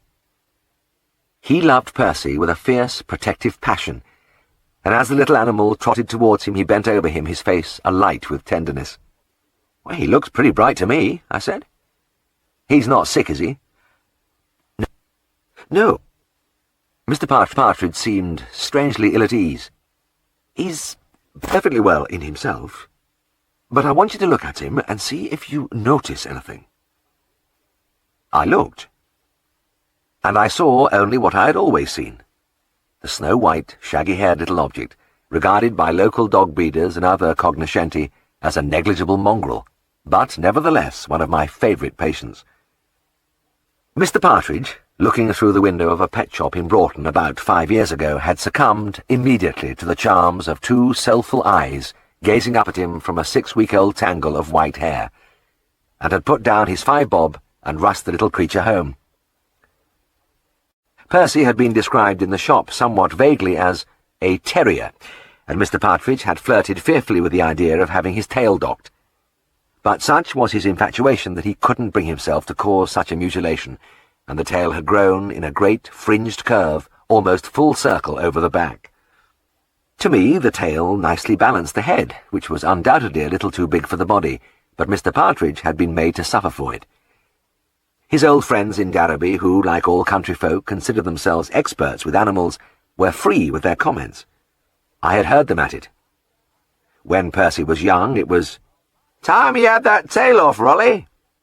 I'll bite it off for you if you like." And later, again and again, "Hey, Rolly, you should have had that dog's tail off when he was a pup. He looks bloody daft like that." When asked Percy's breed, Mr. Partridge always replied haughtily, "Sealyham Cross." But it wasn't as simple as that. The tiny body with his luxuriant, bristling coat, the large, rather noble head with high pricked ears, the short, knock-kneed legs, and that tail made him a baffling mixture. Mr. Partridge's friends, again, were merciless, referring to Percy as tripound or mousehound, and though the little artist received these railleries with a thin smile, I knew they bit deep. He had a high regard for me, based simply on the fact that the first time I saw Percy I exclaimed quite spontaneously, "What a beautiful little dog!" And since I've never had much time for the points and fads of dog breeding, I really meant it. "Just what is wrong, Mr. Partridge?" I asked. "I can't see anything unusual." Again the little man appeared to be uneasy. "Well now, watch as he walks across the floor. Come, Percy, my dear." He moved away from me, and the dog followed him. No, I don't quite understand what you mean." Watch again." He set off once more. "It's at his arm, back end." I crouched down. "Ah, now, yeah, wait a minute. Look, just hold him there, will you?" I went over and had a close look. "Oh, I see it now. One of his testicles is slightly enlarged." "Yes. Yes, quite." Mr. Partridge's face turned a shade pinker. "That's what I thought." "Hang on to him for a second while I examine it." I lifted the scrotum and palpated gently. "There. The left one is definitely bigger, and it's harder, too. Is it, anything serious?" I paused. "No, I shouldn't think so. Tumours of the testicles are not uncommon in dogs. And fortunately they aren't inclined to metastasize, spread through the body very readily, so I shouldn't worry too much. I added the last bit hastily because at the mention of the word tumour the colour had drained from his face alarmingly. "That's a growth, isn't it?" he stammered. "Oh, yes, but there are all kinds, and a lot of them are not malignant. So don't worry, but please keep an eye on him. It may not grow much, but if it does, you must let me know immediately." "I see. And, if it does grow?" "Well, the only thing would be to remove the testicle." "An operation?" The little man stared at me, and for a moment I thought he would faint. "Yes, but not a serious one. Quite straightforward, really." I bent down and felt the enlargement again. It was very slight. From the front end, Percy kept up a continuous, musical growling. I grinned. He always did that. When I took his temperature, cut his nails, anything. A non-stop grumble, and he didn't mean a thing. I knew him well enough to realize there was no viciousness in him. He was merely asserting his virility, reminding me what a tough fellow he was, and it was not idle boasting, because for all his lack of size, he was a proud, mettlesome little dog, absolutely crammed with character. After I had left the house, I looked back and saw Mr. Partridge standing there watching me. He was clasping and unclasping his hands. And even when I was back in the surgery, half of me was still in that odd little studio. I had to admire Mr. Partridge for doing exactly what he wanted to do, because in Darrowby he would never get any credit for it. A good horseman or cricketer would be revered in the town, but an artist? Never. Not even if he became famous, and Mr. Partridge would never be famous. A few people bought his paintings, but he could not have lived on the proceeds. I had one of them hanging in our bed-sitter, and to my mind he had a definite gift. In fact, I would have tried to afford more of them, but for the fact that he obviously shrank from that aspect of the Yorkshire Dales that I love most. If I had been able to paint, I would have wanted to show how the walls climbed everywhere over the stark fell-sides. I would have tried to capture the magic of the endless empty moors with the reeds trembling over the black bog pools. But Mr. Partridge went only for the cosy things. Willows hanging by a rustic bridge, village churches, rose-covered cottages. Since Percy was a near neighbour, I saw him nearly every day, either from our bed-sitter at the top of the house or from the surgery below. His master exercised him with great zeal and regularity, and it was a common sight to see the artist passing on the other side of the road with the little animal trotting proudly beside him. But from that distance it was impossible to see if the tumour was progressing, and since I heard nothing from Mr. Partridge, I assumed that all was well. Maybe that thing had grown no more. Sometimes it happened that way. Keeping a close watch on the little dog reminded me of other incidents connected with him, particularly the number of times he was involved in a fight. Not that Percy ever started a brawl. At 10 inches high, he wasn't stupid enough for that. But somehow big dogs, when they saw that dainty white figure prancing along, were inclined to go for him on sight. I witnessed some of these attacks from our windows, and the same thing happened every time. A quick flurry of limbs, a snarling and yelping, and then the big dog retreated, bleeding. Percy never had a mark on him. That tremendous thick coat gave him complete protection, but he always got a nip in from underneath. I had stitched up several of the local street fighters after Percy had finished with them. It must have been about 6 weeks later when Mr. Partridge came in again. He looked tense. "I'd like you to have a look at Percy again, Mr. Herriot." I lifted the dog onto the surgery table, and I didn't need to examine him very closely. "It's quite a lot bigger, I'm afraid." I looked across the table at the little man. "Yes, I know." He hesitated. "What do you suggest?" "Oh, there's no doubt at all. He'll have to come in for an operation. That thing must come off." Horror and despair flickered behind the thick spectacles. "An operation?" He leant on the table with both hands. "I hate the idea. I just can't bear the thought of it." I smiled reassuringly. "Look, I know how you feel, but honestly, there's nothing to worry about. As I told you before, it's quite a simple procedure." "Oh, I know, he moaned. "But I don't want him to be caught about, you understand. It's just the idea of it." And I couldn't persuade him. He remained adamant and marched resolutely from the surgery with his pet. I watched him crossing the road to his house, and I knew he had let himself in for a load of worry. But I didn't realize just how bad it was going to be. It was to be a kind of martyrdom. Chapter 26. I do not think martyrdom is too strong a word for what Mr. Partridge went through over the next few weeks.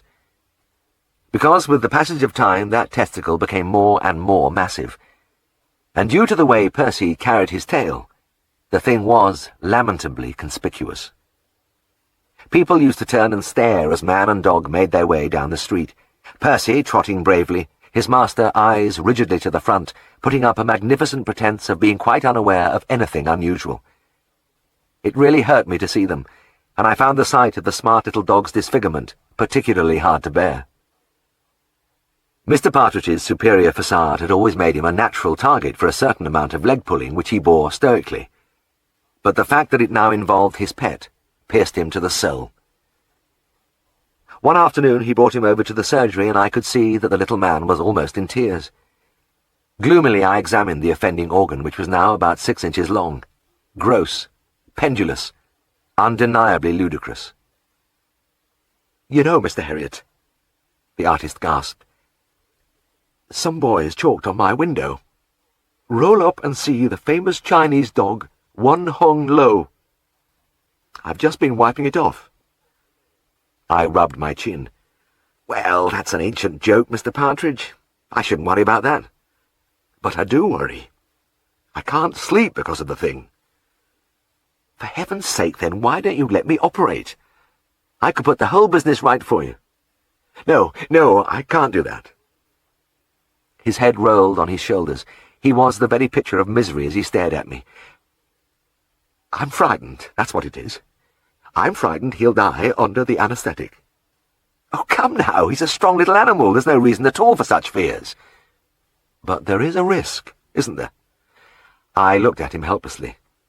"Well, there's a slight risk in all operations if you come right down to it, but honestly, in this case—" "No, that's enough. I won't hear of it," he burst out, and seizing Percy's lead, he strode away. Things went from bad to worse after that.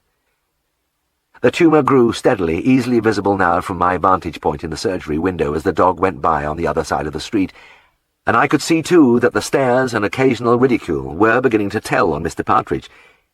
His cheeks had hollowed, and he had lost some of his high colour. But I didn't have words with him until one market day several weeks later. It was early afternoon, the time the farmers often came in to pay their bills. I was showing one of them out when I saw Percy and his master coming out of the house, and I noticed immediately that the little animal now had to swing one leg slightly to clear the massive obstruction. On an impulse I called out and beckoned to Mr. Partridge. "Look," I said as he came across to me, "you've just got to let me take that thing off. It's interfering with his walking, making him lame. He can't go on like this." The artist didn't say anything but stared back at me with hunted eyes. We were standing there in silence when Bill Dalton came round the corner and marched up to the surgery steps, checkbook in hand. Bill was a large, beefy farmer who spent most of his market day in the bar of the Black Swan, and he was preceded by an almost palpable wave of beer fumes. "Now then, rolly lad, how is'ter?" he roared, slapping the little man violently on the back. "I am quite well, William, thank you. And how are you?" But Bill didn't answer. His attention was all on Percy, who had strolled a few paces along the pavement. He watched him intently for a few moments, then, repressing a giggle, he turned back to Mr. Partridge with a mock serious expression. "That knows, Rolly," he said. "That bloodhound of yours reminds me of the young man of Devizes whose balls were of different sizes. The one was so small it was no ball at all, but the t'other one won several prizes." He finished with a shout of laughter which went on and on till he collapsed weakly against the iron railings. For a moment I thought Mr. Partridge was going to strike him. He glared up at the big man, and his chin and mouth trembled with rage. Then he seemed to gain control of himself, and he turned to me. "Can I have a word with you, Mr. Herriot?" "Certainly." I walked a few yards with him down the street. "You're right," he said. "Percy will have that operation. When can you do him?" "Tomorrow," I replied. "Don't give him any more food and bring him in at 2 in the afternoon." It was with a feeling of intense relief that I saw the little dog stretched on the table the next day. With Tristan as anaesthetist, I quickly removed the huge testicle going well up the spermatic cord to ensure the complete excision of all tumour tissue. The only thing which troubled me was that the scrotum itself had become involved due to the long delay in operating. This is the sort of thing that can lead to a recurrence, and as I carefully cut away the affected parts of the scrotal wall, I cursed Mr. Partridge's procrastination. I put in the last stitch with my fingers crossed. The little man was in such transports of joy at seeing his pet alive after my efforts, and rid of that horrid excrescence, that I didn't want to spoil everything by voicing my doubts. But I wasn't entirely happy. If the tumour did recur, I wasn't sure just what I could do about it. But in the meantime I enjoyed my own share of pleasure at my patient's return to normality. I felt a warm rush of satisfaction whenever I saw him tripping along, perky as ever, and free from the disfigurement which had bulked so large in his master's life. Occasionally I used to stroll casually behind him on the way down Trendgate into the marketplace, saying nothing to Mr. Partridge, but shooting some sharp glances at the region beneath Percy's tail.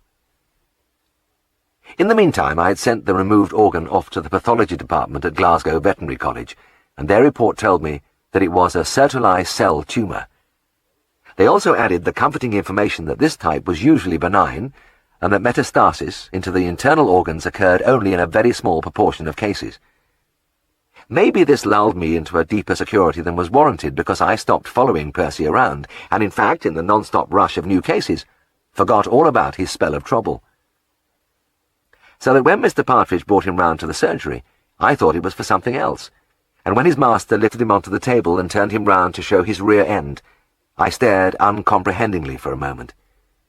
But I leant forward anxiously when I spotted the ugly swelling on the left side of the scrotum. I palpated quickly, with Percy's growls and grousings providing an irritable obligato, and there was no doubt about it. The tumour was growing again. It meant business, too, because it was red, angry-looking, painful, a dangerously active growth if ever I'd seen one. "It's come up quite quickly, has it?" I asked. Mr. Partridge nodded. "Yes, indeed. I can almost see it getting bigger every day." We were in trouble. There was no hope of trying to cut this lot away. It was a great diffuse mass without any clear boundaries, and I wouldn't have known where to start. Anyway, if I began any more poking about, it would be just about what was needed to start a spread into the internal organs, and that would be the end of Percy. "It's worse this time, isn't it?" The little man looked at me and gulped. Yes, I'm afraid so." "Is there anything at all you can do about it?" he asked. I was trying to think of a painless way of telling him that there wasn't, when I remembered something I'd read in the veterinary record a week ago. It was about a new drug, stilbestrol, which had just come out and was supposed to be useful for hormonal therapy in animals. But the bit I was thinking about was a small print extract which said that it had been useful in cancer of the prostate in men. I wondered. "There's one thing I'd like to try," I said, suddenly brisk. "I can't guarantee anything, of course, because it's something new, but we'll see what a week or two's course does." "Oh, good, good," Mr. Partridge breathed, snatching gratefully at the straw. I rang May and Baker's, and they sent the stilbestrol to me immediately. I injected Percy with 10 milligrams of the oily suspension and put him on 10 milligram tablets daily. They were big doses for a little dog, but in a desperate situation I felt they were justified. Then I sat back and waited. For about a week the tumour continued to grow, and I nearly stopped the treatment. Then there was a spell lasting several days, during which I couldn't be sure. But then, with a surge of relief, I realized there could be no further doubt. The thing wasn't getting any bigger. I wasn't going to throw my hat in the air, and I knew anything could still happen, but I had done something with my treatment. I had halted the fateful progress. The artist's step acquired a fresh spring as he passed on his daily walk, and then, as the ugly mass actually began to diminish, he would wave towards the surgery window and point happily to the little white animal trotting by his side. Poor Mr. Partridge. He was on the crest of a wave, but just ahead of him was the second and most bizarre phase of his martyrdom. At first neither I nor anybody else realized what was going on. All we knew was there suddenly seemed to be a lot of dogs in Trendgate. Dogs we didn't usually see from other parts of the town. Big ones, small ones, shaggy mongrels and sleek aristocrats, all hanging around apparently aimlessly. But then it was noticed that there was a focal point of attraction. It was Mr. Partridge's house. And it hit me blindingly one morning as I looked out of our bedroom window. They were after Percy. For some reason he had taken on the attributes of a bitch in heat. I hurried downstairs and got out my pathology book. Yes, there it was. The Sertoli cell tumour occasionally made dogs attractive to other male dogs. But why should it be happening now when the thing was reducing and not when it was at its height? Or could it be the stilbestrol? The new drug was said to have a feminizing effect, but surely not to that extent. Anyway, whatever the cause, the undeniable fact remained that Percy was under siege, and as the word got round, the pack increased, being augmented by several of the nearby farm dogs. A Great Dane who had made the journey from Hulton, and Magnus, the little dachshund from the Drover's Arms.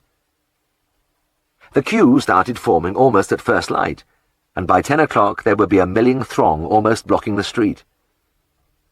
Apart from the regulars, the odd canine visitor passing through would join the company, and no matter what his breed or size, he was readily accepted into the club, adding one more to the assortment of stupid expressions, lolling tongues, and waving tails. Because, motley crew though they were all happily united in the roisterous, bawdy camaraderie of lust. The strain on Mr. Partridge must have been almost intolerable. At times I noticed the thick spectacles glinting balefully at the mob through his window, but most of the time he kept himself in hand, working calmly at his easel, as though he were oblivious that every one of the creatures outside had evil designs on his treasure. Only rarely did his control snap. I witnessed one of these occasions when he rushed screaming from his doorway, laying about him with a walking stick, and I noticed that the polished veneer slipped from him, and his cries rang out in broadest Yorkshire. "Get out, you bloody rotten buggers! Get out of it!" He might as well have saved his energy, because the pack scattered only for a few seconds before taking up their stations again. I felt for the little man, but there was nothing I could do about it. My main feeling was of relief that the tumour was going down, but I had to admit to a certain morbid fascination at the train of events across the street. Percy's walks were fraught with peril. Mr. Partridge always armed himself with his stick before venturing from the house, and kept Percy on a short lead, but his precautions were unavailing as the wave of dogs swept down on him. The besotted creatures, mad with passion, leapt on top of the little animal as the artist beat vainly at the shaggy backs and yelled at them, and the humiliating procession usually continued right across the marketplace to the great amusement of the inhabitants.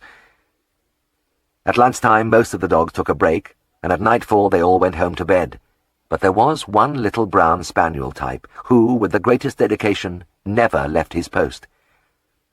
I think he must have gone almost without food for about 2 weeks, because he dwindled practically to a skeleton, and I think he might have died if Helen hadn't taken pieces of meat over to him when she saw him huddled trembling in the doorway in the cold darkness of the evening. I know he stayed there all night, because every now and then a shrill yelping wakened me in the small hours, and I deduced that Mr. Partridge had got home on him with some missile from his bedroom window. But it made no difference. He continued his vigil undaunted. I don't quite know how Mr. Partridge would have survived if this state of affairs had continued indefinitely. I think his reason might have given way. But mercifully signs began to appear that the nightmare was on the wane. The mob began to thin as Percy's condition improved, and one day even the little brown dog reluctantly left his beat and slunk away to his unknown home. That was the very day I had Percy on the table for the last time. I felt a thrill of satisfaction as I ran a fold of scrotal skin between my fingers. "There's nothing there now, Mr. Partridge, no thickening even, not a thing." The little man nodded. "Yes, it's a miracle, isn't it? I'm very grateful to you for all you've done. I've been so terribly worried. Oh, I can imagine. You've been through a bad time, but I'm really as pleased as you are yourself. It's one of the most satisfying things in practice when an experiment like this comes off." But often over the subsequent years, as I watched dog and master pass our window, Mr. Partridge with all his dignity restored, Percy as trim and proud as ever. I wondered about that strange interlude. Did the still bestial really... "Speaking?" said the figure on the surgery doorstep. It was an odd manner of address, made stranger by the fact that Joe was holding his clenched fist up to his jaw and staring vacantly past me. "Hello, hello," Joe continued as though into space, and suddenly everything became clear. That was an imaginary telephone he was holding, and he was doing his best to communicate with the vet, and not doing badly considering the innumerable pints of beer that were washing around inside him. On market days the pub stayed open from 10 o'clock till 5, and Joe was one of the now extinct breed who took their chance to drink themselves almost insensible. The modern farmer may have a few drinks on market day, but the old reckless intake is rare now. In Darrowby it was confined to a group of hard-bitten characters, all of them elderly, so even then the custom was on the wane. But it wasn't uncommon to see them when they came to pay their bills, leaning helplessly against the surgery wall and pushing their checkbooks wordlessly at us. Some of them still used a pony and trap, and the old joke about the horse taking them home was illustrated regularly. One old chap kept an enormously powerful ancient car simply for the purpose of getting him home. Even if he engaged top gear by mistake when he collapsed into the driver's seat, the vehicle would still take off. Some didn't go home at all on market day, but spent the night carousing and playing cards till dawn. As I looked at Joe Bentley swaying on the step, I wondered what his programme might be for the rest of the evening. He closed his eyes, held his fist close to his face, and spoke again. "Hello, who's there?" he asked, in an affected telephone voice. "Herriot speaking," I replied. Clearly Joe wasn't trying to be funny. He was just a little confused. It was only right to cooperate with him. "How are you, Mr. Bentley?" "Nicely, thank you," Joe answered solemnly, eyes still tightly closed. "Are you very well?" "I'm fine, thanks. Now, what can I do for you?" This seemed to floor him temporarily because he remained silent for a few seconds, opening his eyes occasionally and squinting somewhere over my left shoulder with intense concentration. Then something seemed to click. He closed his eyes again, cleared his throat, and recommenced. "Will you come up to my place? Have a cow wants cleansing." "Do you want me to come tonight?" Joe gave this serious thought, pursing his lips and scratching his ear with his free hand before answering. "Nay, morning'll do. Goodbye and thank ye." He replaced the phantom telephone carefully on its rest, swung round, and made his way down the street with great dignity. He hardly staggered at all, and there was something purposeful in his bearing which convinced me that he was heading back to the Red Bear. For a moment I thought he would fall outside Johnson's the Ironmonger's, but by the time he rounded the corner into the marketplace, he was going so well that I felt sure he'd make it.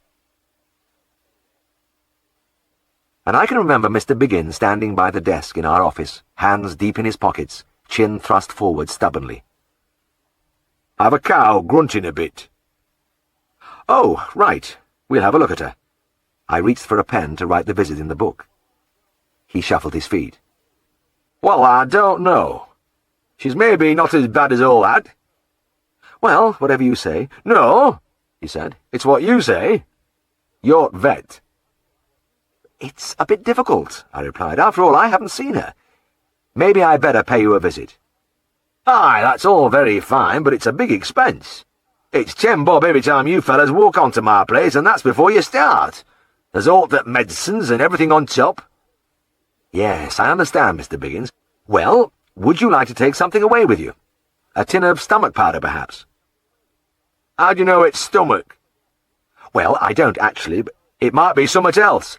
"That's very true, but She's a right good cow, this," he said with a touch of aggression. "Paid £50 for her at Scarborough Market."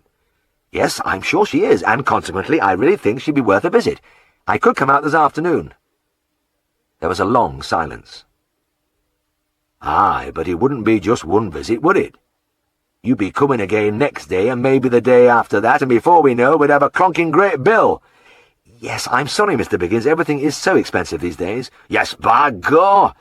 He nodded vigorously. "Sometimes it'd be cheaper to give you the cow at the end of it." "Well, now, hardly that, but I do see your point." I spent a few moments in thought. How about taking a fever drink as well as the stomach powder? That would be safer. He gave me a long, blank stare. But you still wouldn't be sure, would you? No, not quite sure, not absolutely. She could even have a wire in her. True. Very true. Well then, shoving medicines down her neck isn't going to do no good, is it? It isn't. You're right. I don't want to lose this cow, thou knows, he burst out truculently. I can't afford to lose her.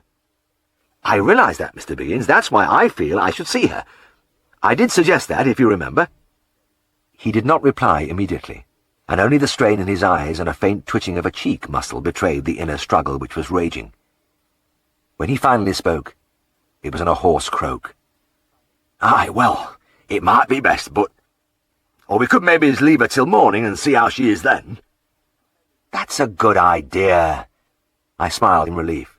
You have a look at her first thing in the morning and give me a ring before 9 if she's no better. My words seemed to deepen his gloom. But what if she doesn't last till morning?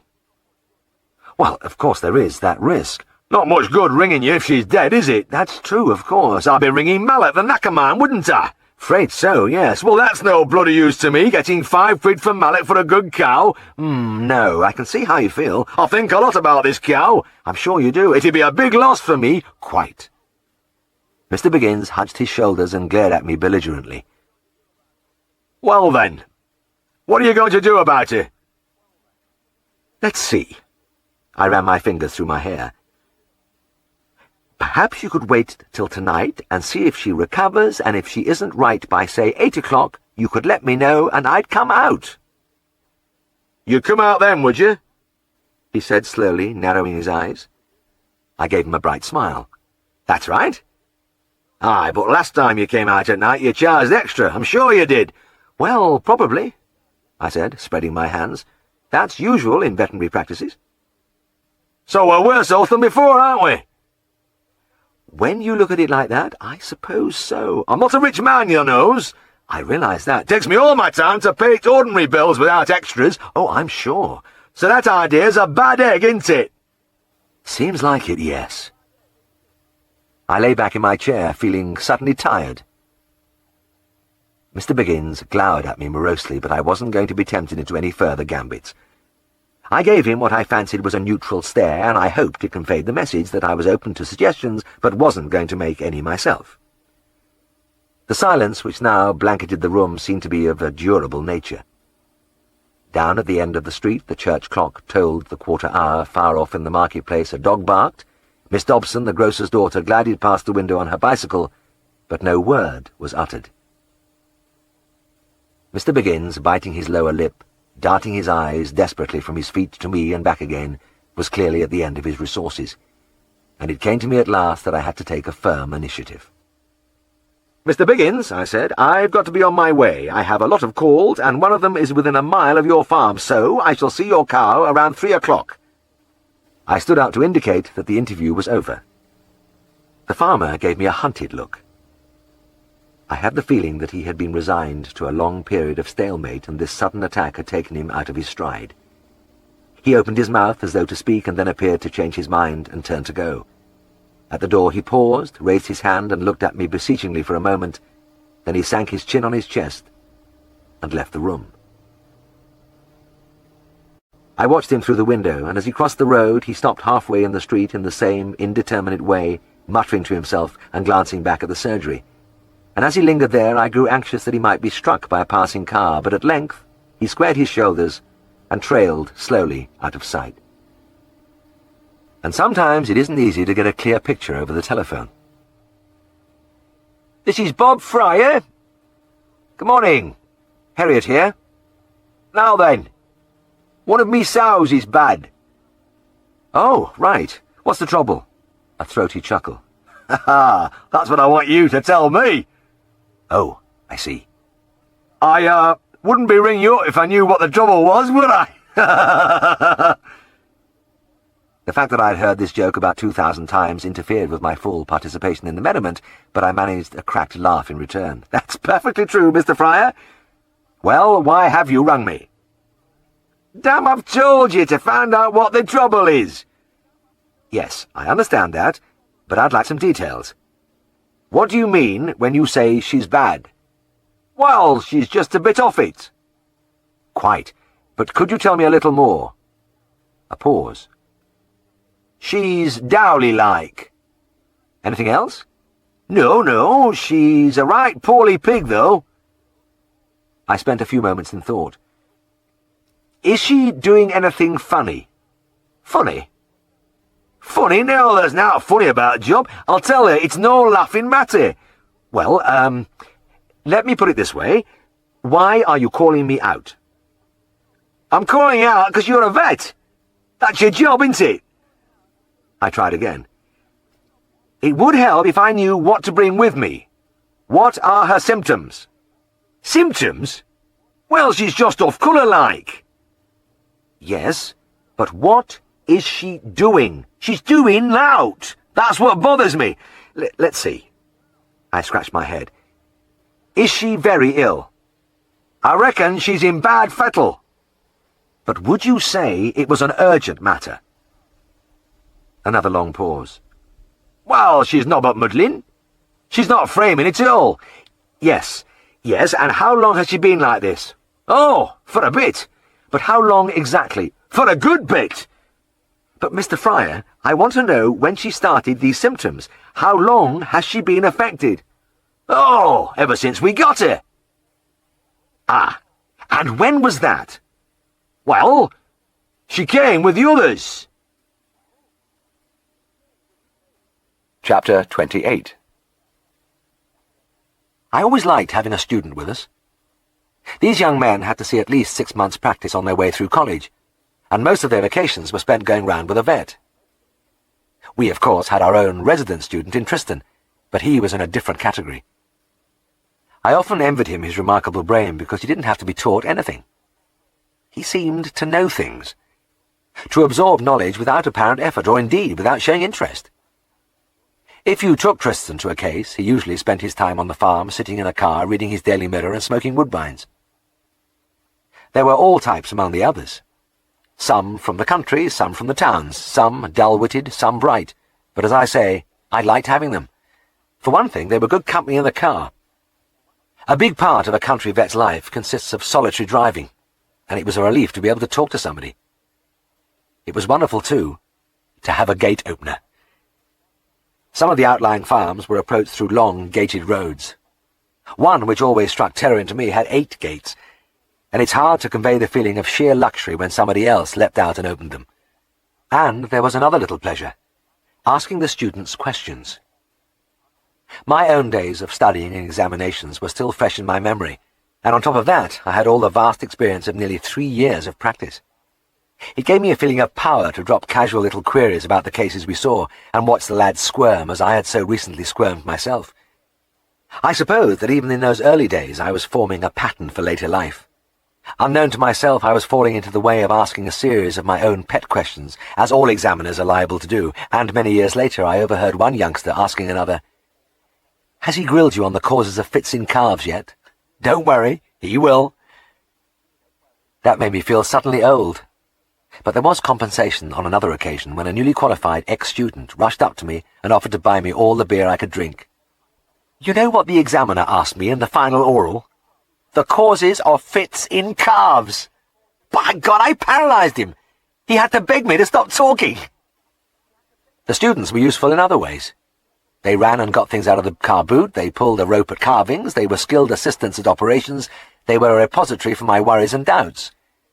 It isn't too much to say that during their brief visits they revolutionised my life. So this Easter I waited on the platform of Darrowby Station with pleasant anticipation. This lad had been recommended by one of the ministry officials. A really first-class chap. Final year London, several times gold medalist. He's seen mixed and town practice and thought he ought to have a look at some of the real rural stuff. I said I'd give you a ring. His name is Richard Carmody. Veterinary students came in a variety of shapes and sizes, but there were a few features most of them had in common, and I already had a mental picture of an eager-faced lad in tweed jacket and rumpled slacks carrying a rucksack. He would probably jump onto the platform as soon as the train drew up. but this time there was no immediate sign of life, and a porter had begun to load a stack of egg boxes into the guard's van before one of the compartment doors opened and a tall figure descended in leisurely manner. I was doubtful about his identity, but he seemed to place me on sight. He walked over, held out a hand, and surveyed me with a level gaze. "Mr. Herriot?" Yes, that's right. My name's Carmody." "Oh, yes. Good. How are you?" We shook hands, and I took in the fine check suit and tweedy hat, the shining brogues and pigskin case. This was a very superior student, in fact, a highly impressive young man.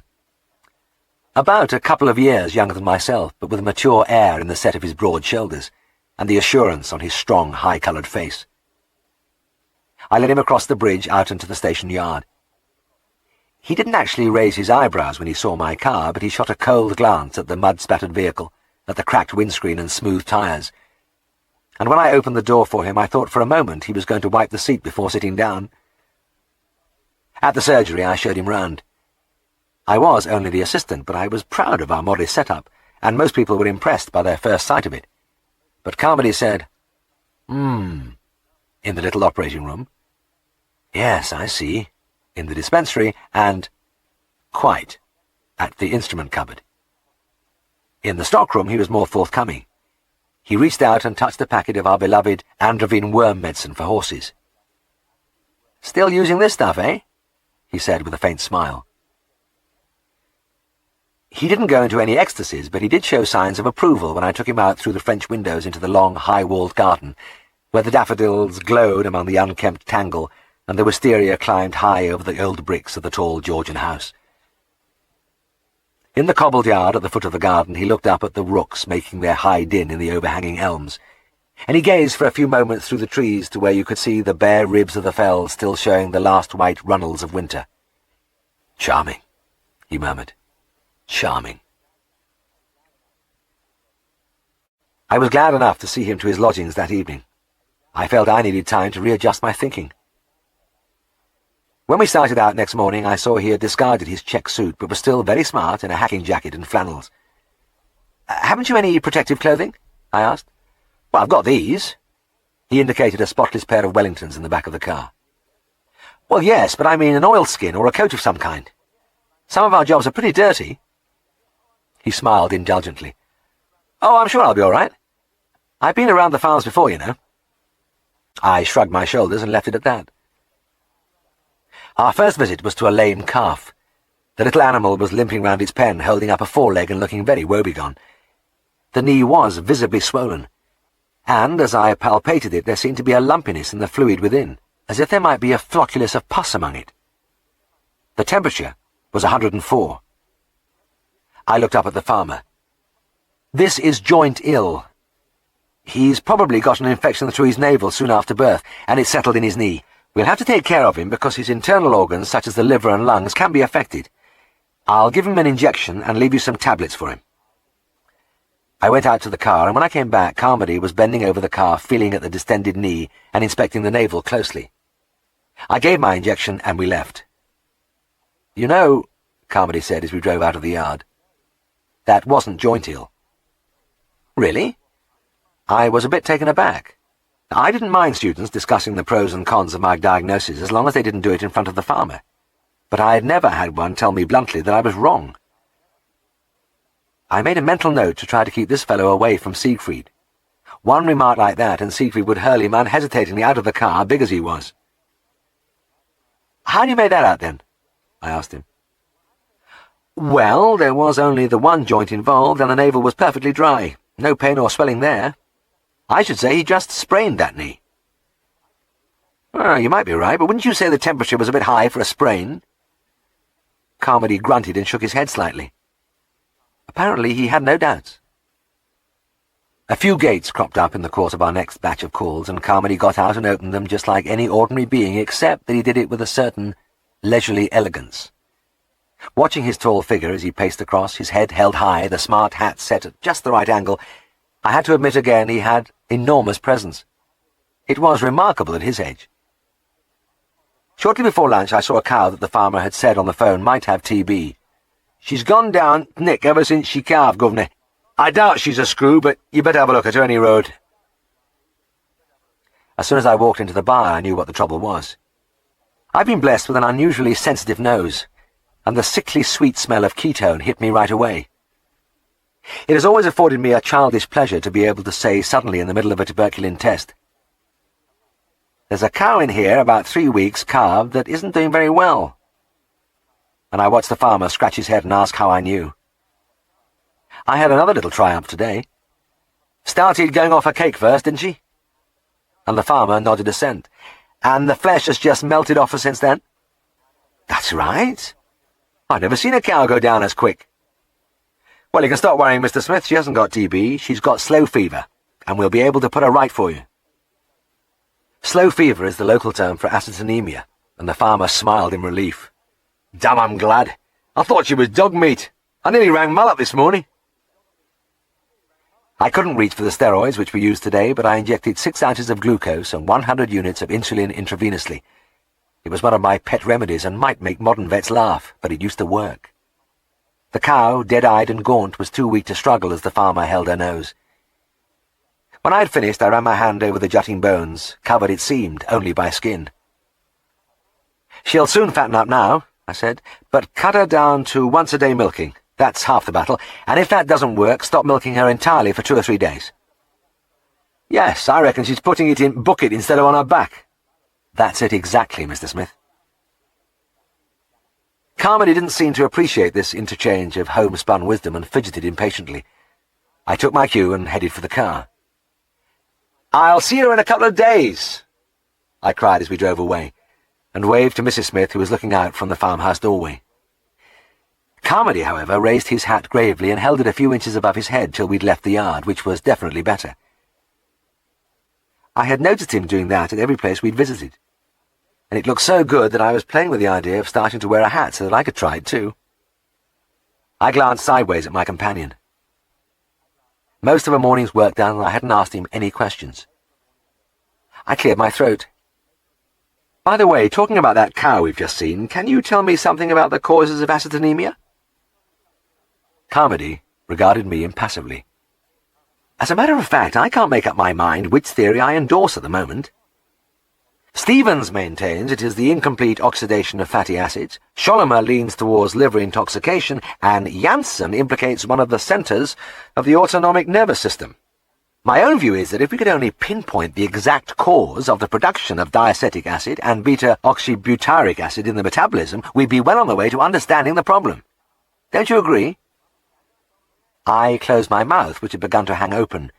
"Oh, yes, I do indeed. It's that that old beta-oxy, yes. Yes, that's what it is, without a doubt."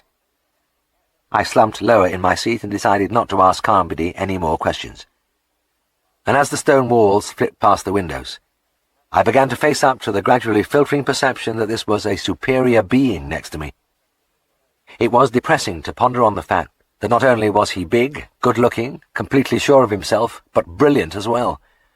Also, I thought bitterly, he had every appearance of being rich. We rounded the corner of a lane and came up to a low huddle of stone buildings. It was the last call before lunch, and the gate into the yard was closed. "We might as well go through," I murmured. "Do you mind?" The student heaved himself from the car and latched the gate and began to bring it round. And he did it as he seemed to do everything. Coolly, unhurriedly, with natural grace. As he passed the front of the car, I was studying him afresh, wondering again at his style, his massive composure, when apparently from nowhere, an evil-looking little black cur dog glided silently out, sank its teeth with dedicated venom into Carmody's left buttock, and slunk away. Not even the most monolithic dignity could survive being bitten deeply and without warning in the backside. Carmody screamed, leapt in the air, clutching his rear, then swarmed to the top of the gate with the agility of a monkey. Squatting on the top spar, his natty hat tipped over one eye, he glared about him wildly. "What the hell?" he yelled. "What the bloody hell?" "It's all right," I said, hurrying towards him and resisting the impulse to throw myself on the ground and roll about. "It was just a dog." "Dog? What dog? Where?"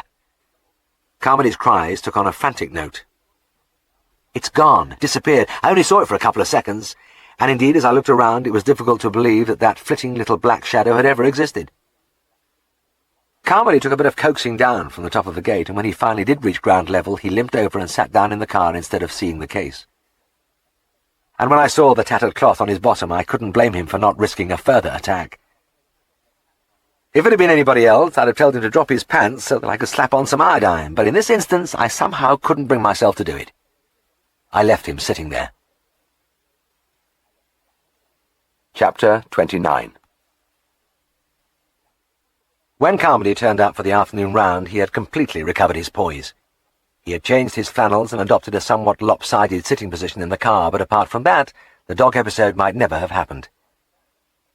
In fact, we had hardly got under way when he addressed me with a touch of arrogance.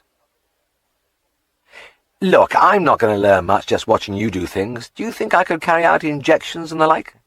I want actual experience with the animals themselves."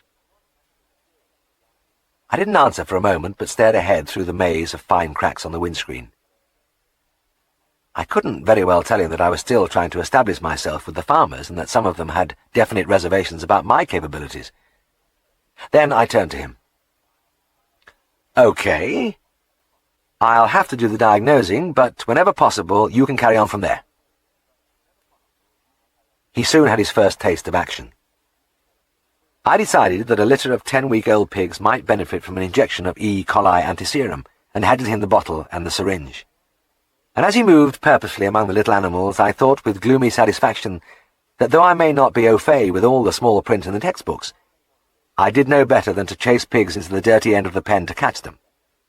Because with Carmody in close pursuit, the squealing creatures leapt from their straw bed and charged in a body towards a stagnant lake of urine against the far wall, and as the student grabbed at their hind legs, the pigs scrabbled among the filth, kicking it back over him in a steady shower. He did finally get them all injected, but at the end his smart outfit was liberally spattered, and I had to open the windows wide to tolerate his presence in the car. The next visit was to a big arable farm in the Low Country, and it was one of the few places where they had hung onto their horses. The long stables had several stalls in use, and the names of the horses on the walls above: Boxer, Captain, Bobby, Tommy, and the mares Bonnie and Daisy. It was Tommy, the old cart horse, we had to see, and his trouble was a stoppage. Tommy was an old friend of mine. He kept having mild bouts of colic with constipation, and I often wondered if he had a physalith lurking about in his bowels somewhere. Anyway, 6 drams of Istin and a pint of water invariably restored him to normal health, and I began automatically to shake up the yellow powder in a drenching bottle. Meanwhile, the farmer and his man turned the horse round in his stall, ran a rope under his noseband, threw it over a beam in the stable roof, and pulled the head upwards. I handed the bottle to Carmody and stepped back. The student looked up and hesitated. Tommy was a big horse, and the head, pulled high, was far beyond reach. But the farm man pushed a ramshackle kitchen chair wordlessly forward, and Carmody mounted it and stood swaying precariously. I watched with interest. Horses are awkward things to drench at any time, and Tommy didn't like Istin, even though it was good for him. On my last visit I had noticed that he was becoming very clever at holding the bitter mixture at the back of his throat instead of swallowing it. I had managed to foil him by tapping him under his chin, just as he was toying with the idea of coughing it out, and he had gulped it down with an offended look. But it was more and more becoming a battle of wits. Carmody never really had a chance. He started off well enough by grasping the horse's tongue and thrusting the bottle past the teeth, but Tommy outwitted him effortlessly by inclining his head and allowing the liquid to flow from the far side of his mouth. "It's coming out to the side, young man!" the farmer cried with some asperity. The student gasped and tried to direct the flow down the throat, but Tommy had summed him up immediately as an amateur, and was now in complete command of the situation. By judicious rolling of the tongue and a series of little coughs and snorts, he kept ridding himself of most of the medicine, and I felt a pang of pity at the sight of Carmody weaving about on the creaking chair as the yellow fluid cascaded over his clothes. At the end, the farmer squinted into the empty bottle. "Well, I reckon Toss got some of it," he muttered sourly. Carmody eyed him impassively for a moment, shook a few ounces of Istin solution from somewhere up his sleeve, and strode out of the stable. At the next farm I was surprised to detect a vein of sadism in my makeup. The owner, a breeder of pedigree large white pigs, was exporting a sow abroad, and it had to be injected to various tests, including a blood sample for brucellosis. Extracting a few cc's of blood from the ear vein of a struggling pig is a job which makes most vets shudder, and it was clearly a dirty trick to ask a student to do it. But the memory of his coldly confident request at the beginning of the afternoon seemed to have stilled my conscience. I handed him the syringe with scarcely a qualm. The pig man slipped the noose into the sow's mouth and drew it tight over the snout and behind the canine teeth. This common method of restraint isn't at all painful, but the sow was one of those who didn't like any form of mucking about. She was a huge animal. As soon as she felt the rope, she opened her mouth wide in a long-drawn, resentful scream. The volume of sound was incredible, and she kept it up effortlessly without any apparent need to draw breath. Conversation from then on was out of the question, and I watched in the appalling din as Carmody put an elastic tourniquet at the base of the sow's ear, swabbed the surface with spirit, and then poked with his needle at the small blood vessel. Nothing happened. He tried again, but the syringe remained obstinately empty. He had a few more attempts. Then, as I felt the top of my head was going to come loose, I wandered from the pen into the peace of the yard. I took a leisurely stroll round the outside of the piggery, pausing for a minute or two to look at the view at the far end where the noise was comparatively faint. When I returned to the pen, the screaming hit me again like a pneumatic drill, and Carmody, sweating and slightly pop-eyed, looked up from the ear where he was still jabbing fruitlessly. It seemed to me that everybody had had enough. Using sign language, I indicated to the student that I'd like to have a go, and by a happy chance my first effort brought a dark welling of blood into the syringe. I waved to the pigman to remove the rope, and the moment he did so, the big sow switched off the noise magically, and began to nose quite unperturbed among the straw.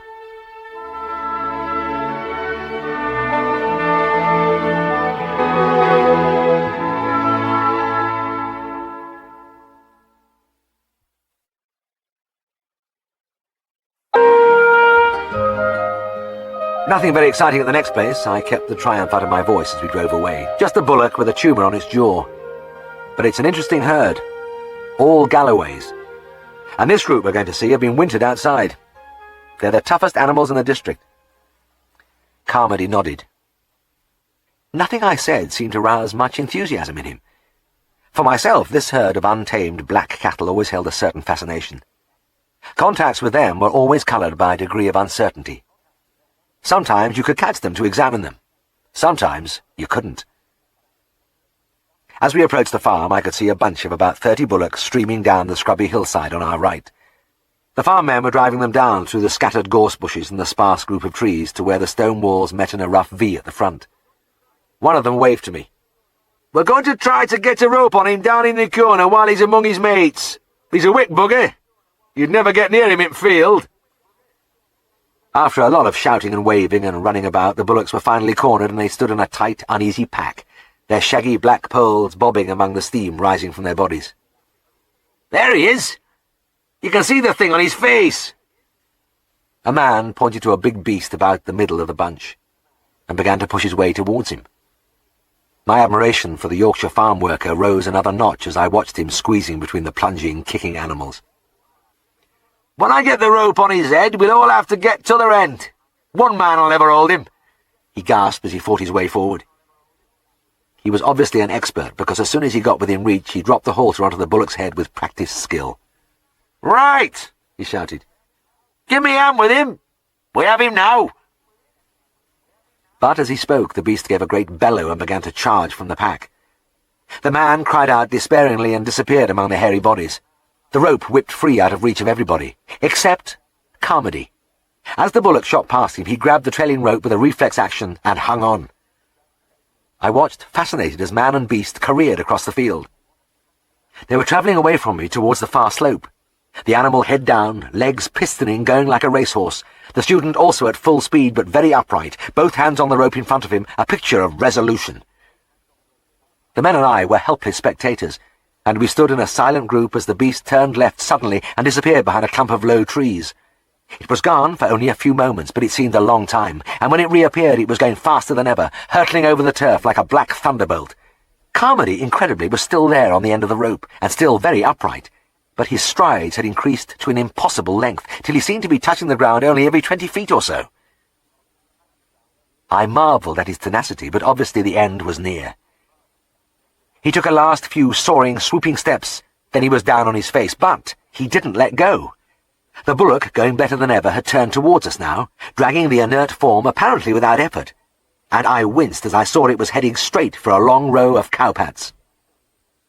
It was when Carmody was skidding face down through the third heap of muck that I suddenly began to like him. And when he finally did have to release his hold and lay for a moment motionless on the grass, I hurried over to help him up. He thanked me briefly, then looked calmly across the field at a sight which is familiar to every veterinary surgeon, his patient thundering out of sight across the far horizon. The student was almost unrecognizable. His clothes and face were plastered with filth except where the saffron streaks of the istin showed up like war paint. He smelt abominably. He had been bitten in the backside. Nothing had really gone right for him all day, yet he was curiously undefeated. I smiled to myself. It was no good judging this bloke by ordinary standards. I could recognize the seeds of greatness when I saw them. Carmody stayed with us for 2 weeks, and after that first day, I got on with him not so badly. Of course, it wasn't the same relationship as with other students. There was always a barrier of reserve. He spent a lot of time squinting down the practice microscope at blood films, skin scrapings, milk smears, and by the end of the day he had collected a fresh supply of samples from the cases he had seen. He would come and drink a polite beer with me after an evening's call, but there was none of the giggling over the day's events as with the other young lads. I had the feeling always that he would rather have been writing up his casebook and working out his findings. But I didn't mind. I found an interest in being in contact with a truly scientific mind. He was as far removed as he could be from the traditional studious swat. His was a cold, superior intellect, and there was something rewarding in watching him at work. I didn't see Carmody again for over 20 years. I picked out his name and record when he qualified with top marks. Then he disappeared into the great world of research for a while to emerge with a PhD, and over the years he added a string of further degrees and qualifications. Every now and then an unintelligible article would appear in the professional journals under his name, and it became commonplace when reading scientific papers to see references to what Dr. Carmody had said on the subject. When I finally did see him, he was the guest of honour at a professional banquet, an international celebrity heavy with honours. From where I was sitting at the far end of one of the side tables, I listened to his masterly speech with a feeling of inevitability. The wide grasp of his subject, the brilliant exposition. I had seen it all coming those many years ago. Afterwards, when we had left the tables, he moved among us, and I gazed with something like awe at the majestic figure approaching. Carmody had always been big, but with the tailcoat tight across the massive shoulders and the vast expanse of gleaming shirt front stretched over the curving abdomen, he was almost overpowering. As he passed, he stopped and looked at me. "It's Herriot, isn't it?" The handsome, high-coloured face still had that look of calm power. "Yes, it is. It's good to see you again." We shook hands. "And how is the practice at Darrowby?" "Oh, as usual," I replied. "Bit too busy at times.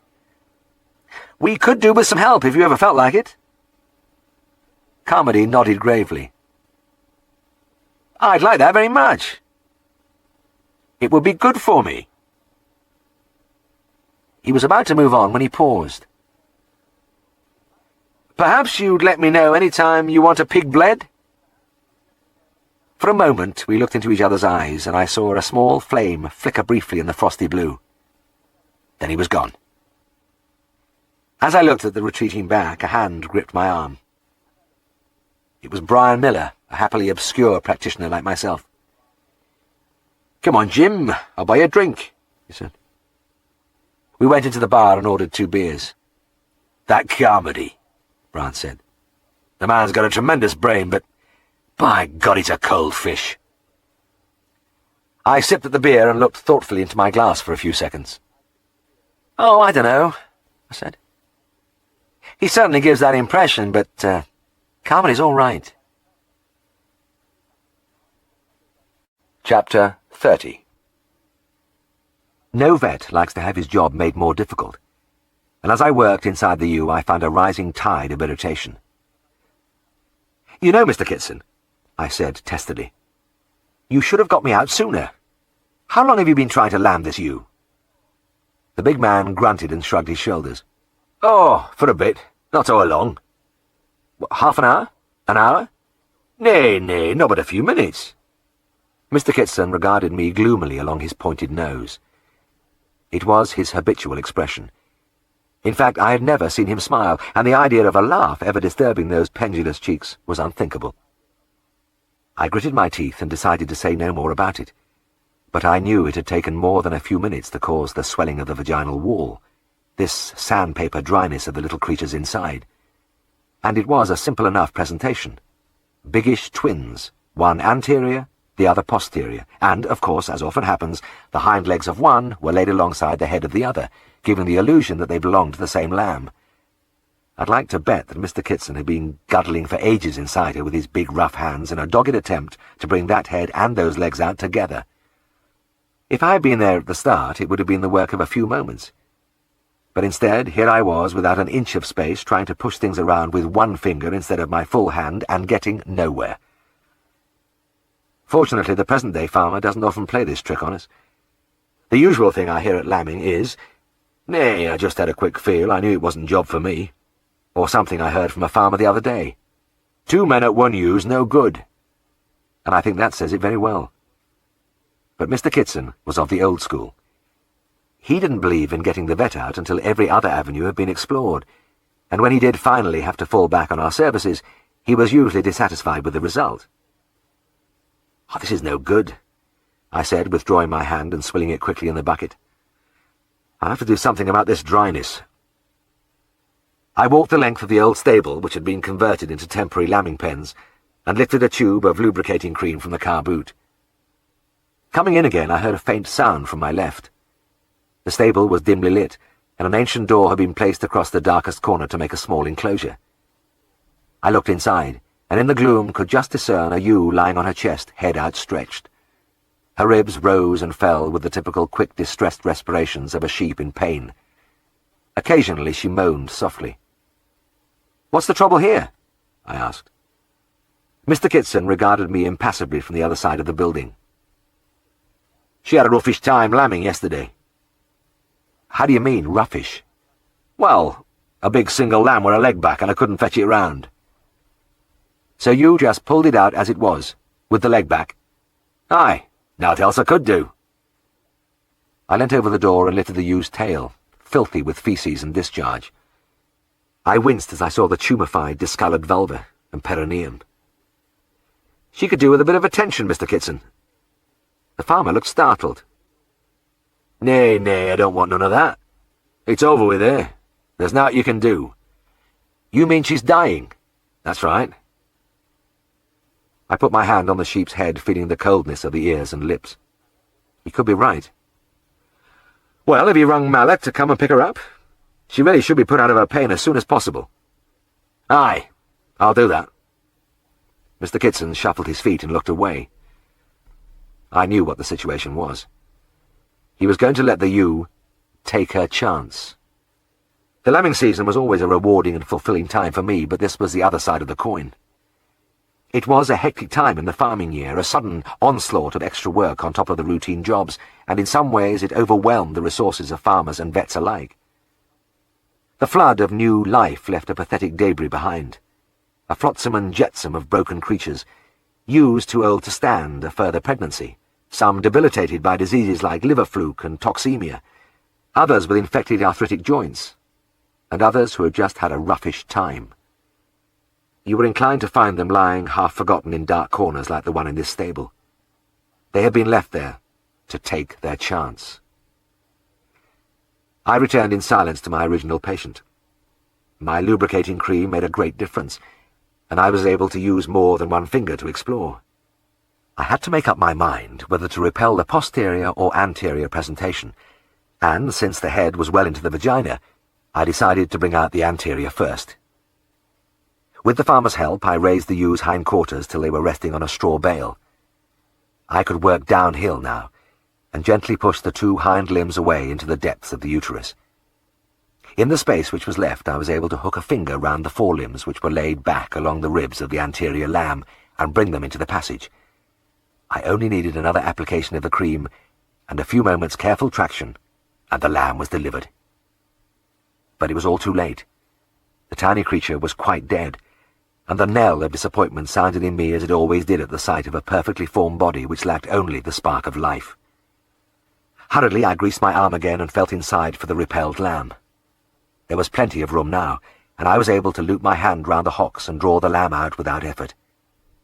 This time I had little hope of life, and my efforts were solely to relieve the ew's discomfort. But as the lamb came into the cold air outside, I felt the convulsive jerk and wriggle of the woolly little form in my hands, which told me all was well. It was funny how often this happened. You get a dead lamb, sometimes even a decomposed one, with a live one lurking behind it. Anyway, it was a bonus, and with a surge of pleasure I wiped the mucus from its mouth and pushed it forward for its mother to lick. A further exploration of the uterus revealed nothing more, and I got to my feet. "Well, she's come to no harm, and I think she'll be all right now," I said. "And could I have some fresh water, Mr. Kitson, please?" The big man wordlessly emptied the bucket onto the stable floor and went off towards the house. In the silence I could faintly hear the panting of the ewe in the far corner. I tried not to think of what lay in front of her. Soon I would drive off and see other cases. Then I would have lunch and start my afternoon round while, hidden in this cheerless place, a helpless animal was gasping her life away. How long would it take her to die? A day? 2 days? It was no good. I had to do something about it. I ran out to my car, grabbed the bottle of Nembutal and my big 50cc syringe, and hurried back into the stable. I vaulted over the rotting timbers of the door, drew out 40cc's from the bottle, and plunged the whole dose into the sheep's peritoneal cavity. Then I leapt back, galloped the length of the stable, and when Mr. Kitson returned, I was standing, innocently, where he had left me. I towelled myself, put on my jacket, and gathered up my bottle of antiseptic and the tube of cream which had served me so well. Mr. Kitson preceded me along the stable, and on the way out he glanced over the door in the corner. "By God, she's going fast," he grunted. I looked over his shoulder into the gloom. The panting had stopped, and was replaced by slow, even respirations. The eyes were closed. The sheep was anaesthetized. She would die in peace. "Yes," I said, "she's definitely sinking. I don't think it'll be very long now." I couldn't resist a parting shaft. "You've lost this ewe and that lamb back there. I think I could have saved both of them for you if you'd given me the chance." Maybe my words got through to Mr. Kitson, because I was surprised to be called back to the farm a few days later to a ewe which had obviously suffered very little interference. The animal was in a field close to the house, and she was clearly bursting with lambs, so round and fat she could hardly waddle, but she looked bright and healthy. "There's a bloody mix-up in there," Mr. Kitson said morosely. "I could feel 2 heads and God only knows how many feet. Didn't know where the hell I was." "But you didn't try very hard." "Nay, never tried it till." Well, we were making progress. As the farmer gripped the sheep round the neck, I felt behind her and dipped my hands in the bucket. For once it was a warm morning. Looking back, my memories of lambing times have been of bitter winds searing the grass of the hill pasture, of chapped hands, chafed arms, gloves, scarves, and cold-nipped ears. For years after I left Glasgow, I kept waiting for the balmy early springs of western Scotland. After 30 years, I am still waiting. And it has begun to dawn on me that it doesn't happen that way in Yorkshire. But this morning was one of the exceptions. The sun blazed from a sky of soft blue. There was no wind, but a gentle movement of the air rolled the fragrance of the moorland flowers and warm grass over me and around me as I knelt there. And I had my favourite job in front of me.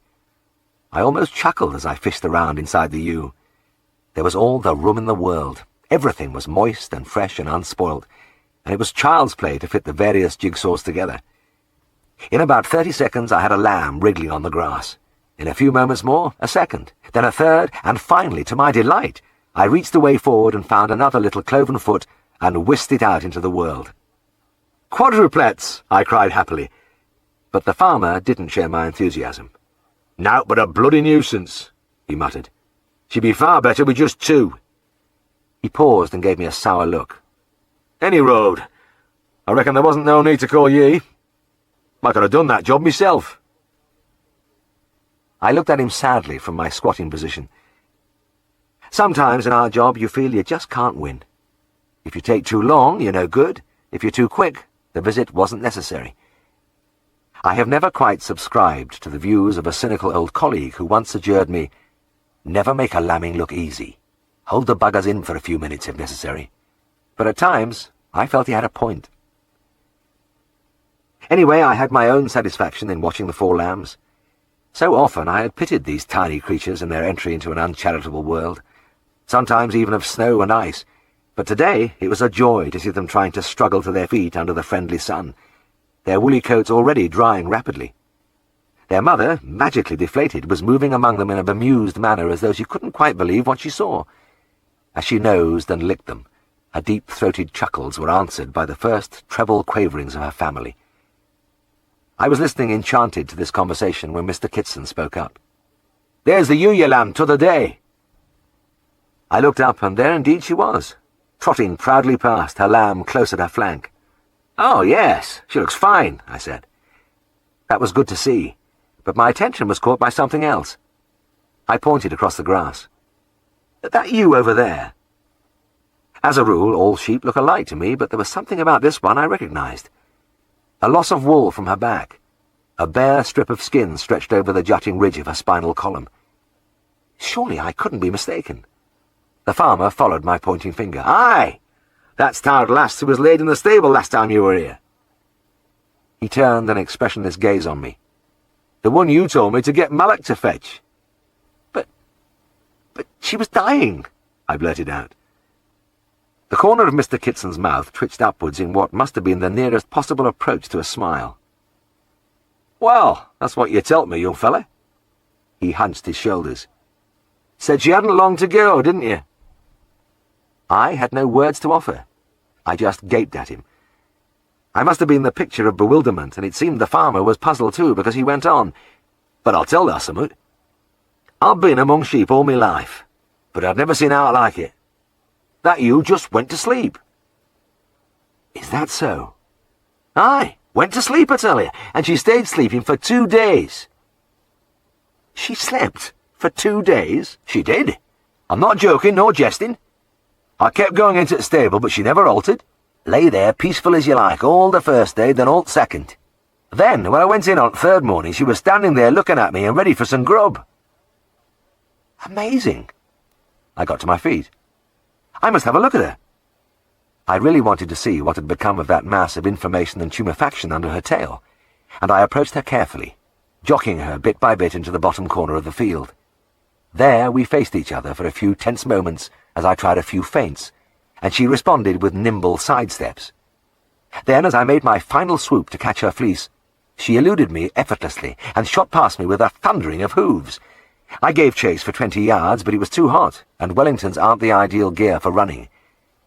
In any case, I have long held the notion that if a vet can't catch his patient, there's nothing much to worry about. And as I walked back up the field, a message was tapping in my brain. I had discovered something. Discovered something by accident. The ewe's life had been saved, not by medicinal therapy, but simply by stopping her pain and allowing nature to do its own job of healing. It was a lesson I have never forgotten. That animals confronted with severe, continuous pain, and the terror and shock that goes with it, will often retreat even into death. And if you can remove that pain, amazing things can happen. It is difficult to explain rationally, but I know that it is so. By the time I had got back to Mr. Kitson, the sun was scorching the back of my neck, and I could feel a trickle of sweat under my shirt. The big man was still watching the ewe, which had finished its gallop and was cropping the grass contentedly. "I can't get over it," he murmured, scratching the thin bristle on his jaw. "2 whole days and never a move." He turned to me and his eyes widened. "I tell you, young man, you'd just think she'd been drugged." Chapter 31. I found it difficult to get Mr. Kitson's ewe out of my mind, but I had to make the effort because while all the sheep work was going on, the rest of the practice problems rolled along unabated. One of those concerned was the Flaxton's poodle, Penny. Penny's first visit to the surgery was made notable by the attractiveness of her mistress. When I stuck my head round the waiting-room door and said, "Next, please," Mrs. Flaxton's little round face with its shining, tight cap of blue-black hair seemed to illuminate the place like a beacon.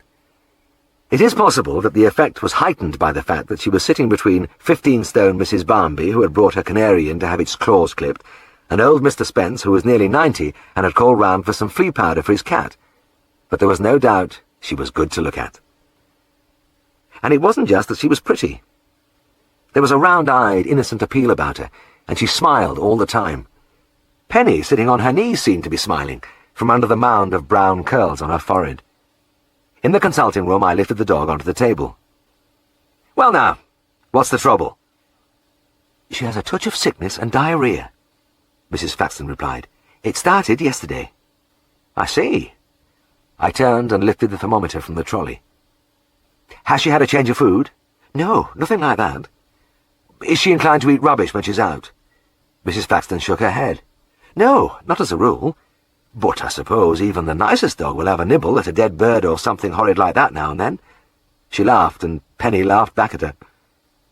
"Well, she has a slightly raised temperature, but she seems bright enough." I put my hand round the dog's middle. "Let's have a feel at your tummy, Penny." The little animal winced as I gently palpated the abdomen, and there was a tenderness throughout the stomach and intestines. "She has gastroenteritis," I said, "but it seems fairly mild, and I think it should clear up quite soon. I'll give you some medicine for her, and you'd better keep her on a light diet for a few days." "Yes, I'll do that. Thank you very much." Mrs. Flaxton's smile deepened as she patted the dog's head. She was about 23, and she and her young husband had only recently come to Derby. He was a representative for one of the big agricultural firms which supplied meal and cattle cake to the farms, and I saw him occasionally on my rounds. Like his wife, and indeed his dog, he gave off an ambience of eager friendliness. I sent Mrs. Flaxton off with a bottle of bismuth, kaolin, and chloridine mixture, which was one of our cherished treatments. The little dog trotted down the surgery steps, tail wagging, and I really didn't expect any more trouble. 3 days later, however, Penny was in the surgery again. She was still vomiting, and the diarrhea had not taken up in the least. I got the dog on the table again and carried out a further examination, but there was nothing significant to see. She had now had 5 days of this weakening condition, but though she had lost a bit of her perkiness, she still looked remarkably bright. The toy poodle is small but tough and very game, and this one wasn't going to let anything get her down easily. But I still didn't like it. She couldn't go on like this. I decided to alter the treatment to a mixture of carbon and astringents, which had served me well in the past. "Now this stuff looks a bit messy," I said as I gave Mrs. Flaxton a powder box full of the black granules, "but I have had good results with it. She's still eating, isn't she, so I should mix it in with her food." "Oh, thank you." She gave me one of her marvellous smiles as she put the box in her bag, and I walked along the passage with her to the door. She had left her pram at the foot of the steps, and I knew before I looked under the hood what kind of baby I would find. Sure enough, the chubby face on the pillow gazed at me with round, friendly eyes, and then split into a delightful grin. They were the kind of people I liked to see, but as they moved off down the street I hoped for Penny's sake that I wouldn't be seeing them for a long time. However, it was not to be. A couple of days later they were back, and this time the poodle was showing signs of strain. As I examined her, she stood motionless and dead-eyed with only the occasional twitch of her tail as I stroked her head and spoke to her. "I'm afraid she's just the same, Mr. Herriot," her mistress said. "She's not eating much now, whatever she does goes straight through her. And she has a terrific thirst, always at her water bowl, and then she brings it back." I nodded. "I know. This inflammation inside her gives her a raging desire for water, and of course the more she drinks, the more she vomits, and this is terribly weakening." Again, I changed the treatment. In fact, over the next few days, I ran through just about the entire range of available drugs. I looked back with a wry smile at the things I gave that little dog. Powdered apicuana and opium, sodium salicylate and tincture of camphor, even way-out exotics like decoction of hematoxylin and infusion of caryophyllum, which thank goodness have been long forgotten. I might have done a bit of good if I'd had access to a gut-active antibiotic like neomycin, but as it was, I got nowhere. I was visiting Penny daily as she was unfit to bring to the surgery. I had her on a diet of arrowroot and boiled milk, but that, like my medical treatment, achieved nothing. And all the time the little dog was slipping away.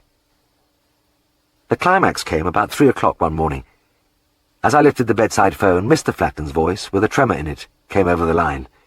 "I'm terribly sorry to get you out of your bed at this hour, Mr. Herriot, but I wish you'd come round to see Penny." "Why? Is she worse?"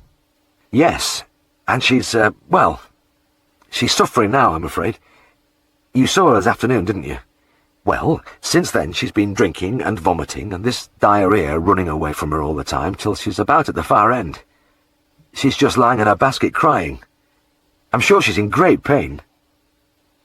"Right, I'll be there in a few minutes." "Oh, thank you." He paused for a moment. "And, Mr. Herriot, you'll come prepared to put it down, won't you?" My spirits, never very high at that time of the morning, plummeted to the depths. "As bad as that, is it?" "Well, honestly, we can't bear to see her. My wife is so upset. I don't think she can stand any more." "I see." I hung up the phone and threw the bedclothes back with a violence which brought Helen wide awake. Being disturbed in the small hours was one of the crosses a vet's wife has to bear, but normally I crept out as quietly as I could.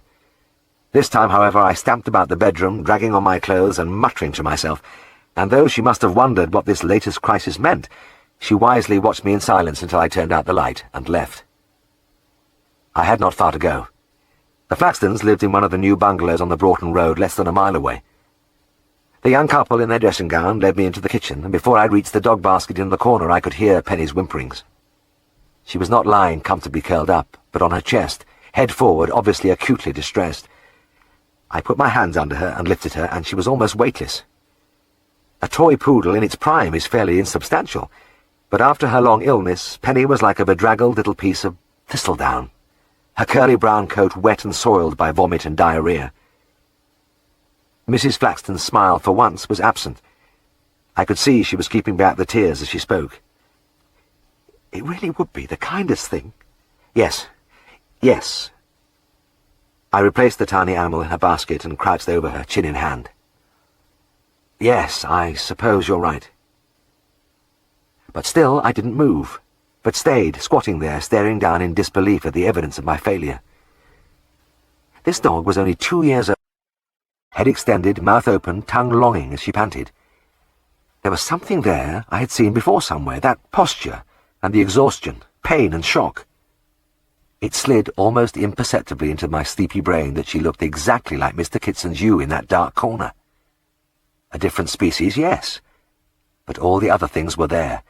"Mrs. Flaxton," I said, "I want to put Penny to sleep, not the way you think, but to anaesthetize her. Maybe if she has a rest from this non-stop drinking and vomiting and straining, it will give nature a chance." The young couple looked at me doubtfully for a few moments. Then it was the husband who spoke. "Don't you think she's been through enough, Mr. Herriot?" "She has, yes, she has." I ran a hand through my rumpled, uncombed hair.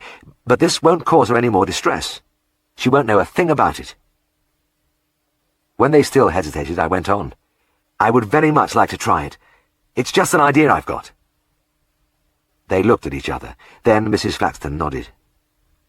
"All right, go ahead. But this will be the last, won't it?" Out into the night air to my car for the same bottle of Nembutal, and a very small dose for the little creature. I went back to my bed with the same feeling that I'd had about the ewe. Come what may, there would be no more suffering. Next morning Penny was still stretched peacefully on her side, and when about 4 o'clock in the afternoon she showed signs of awakening, I repeated the injection. Like the ewe, she slept for 48 hours, and when she finally did stagger to her feet, she did not head immediately for her water bowl as she had done for so many days. Instead, she made her feeble way outside and had a walk round the garden. From then on, recovery, as they say in the case histories, was uneventful, or as I would rather write it, she wonderfully and miraculously just got better, and never ailed another thing throughout her long life. Helen and I used to play tennis on the grass courts near the Darrowby cricket ground. So did the Flaxtons, and they always brought Penny along with them. I used to look through the wire at her romping with the other dogs, and later with the Flaxtons' fast-growing young son, and I marvelled. I do not wish to give the impression that I advocate wholesale anesthesia for all animal ailments, but I do know that sedation has a definite place. Nowadays we have a sophisticated range of sedatives and tranquilizers to choose from, and when I come up against an acute case of gastroenteritis in dogs, I use one of them as an adjunct to the normal treatment, because it puts a brake on the deadly, exhausting cycle and blots out the pain and fear which go with it. And over the years, whenever I saw Penny running around, barking, bright-eyed, full of the devil, I felt a renewed welling of thankfulness for the cure, which I discovered in a dark corner of a stable, by accident. Chapter 32. This was the real Yorkshire, with the clean limestone wall riding the hill's edge, and the path cutting brilliant green through the crowding heather. And, walking face on to the scented breeze, I felt the old tingle of wonder at being alone on the wide moorland where nothing stirred, and the spreading miles of purple blossom and green turf reached away till it met the hazy blue of the sky. But I wasn't really alone. There was Sam, and he made all the difference. Helen had brought a lot of things into my life, and Sam was one of the most precious. He was a beagle and her own personal pet.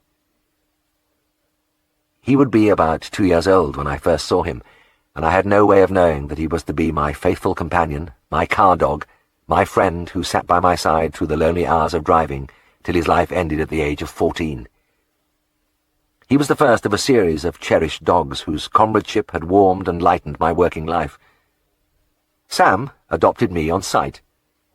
It was as though he had read the Faithful Hound manual, because he was always near me, paws on the dash as he gazed eagerly through the windscreen on my rounds, head resting on my foot in our bed-sitting room, trotting just behind me wherever I moved.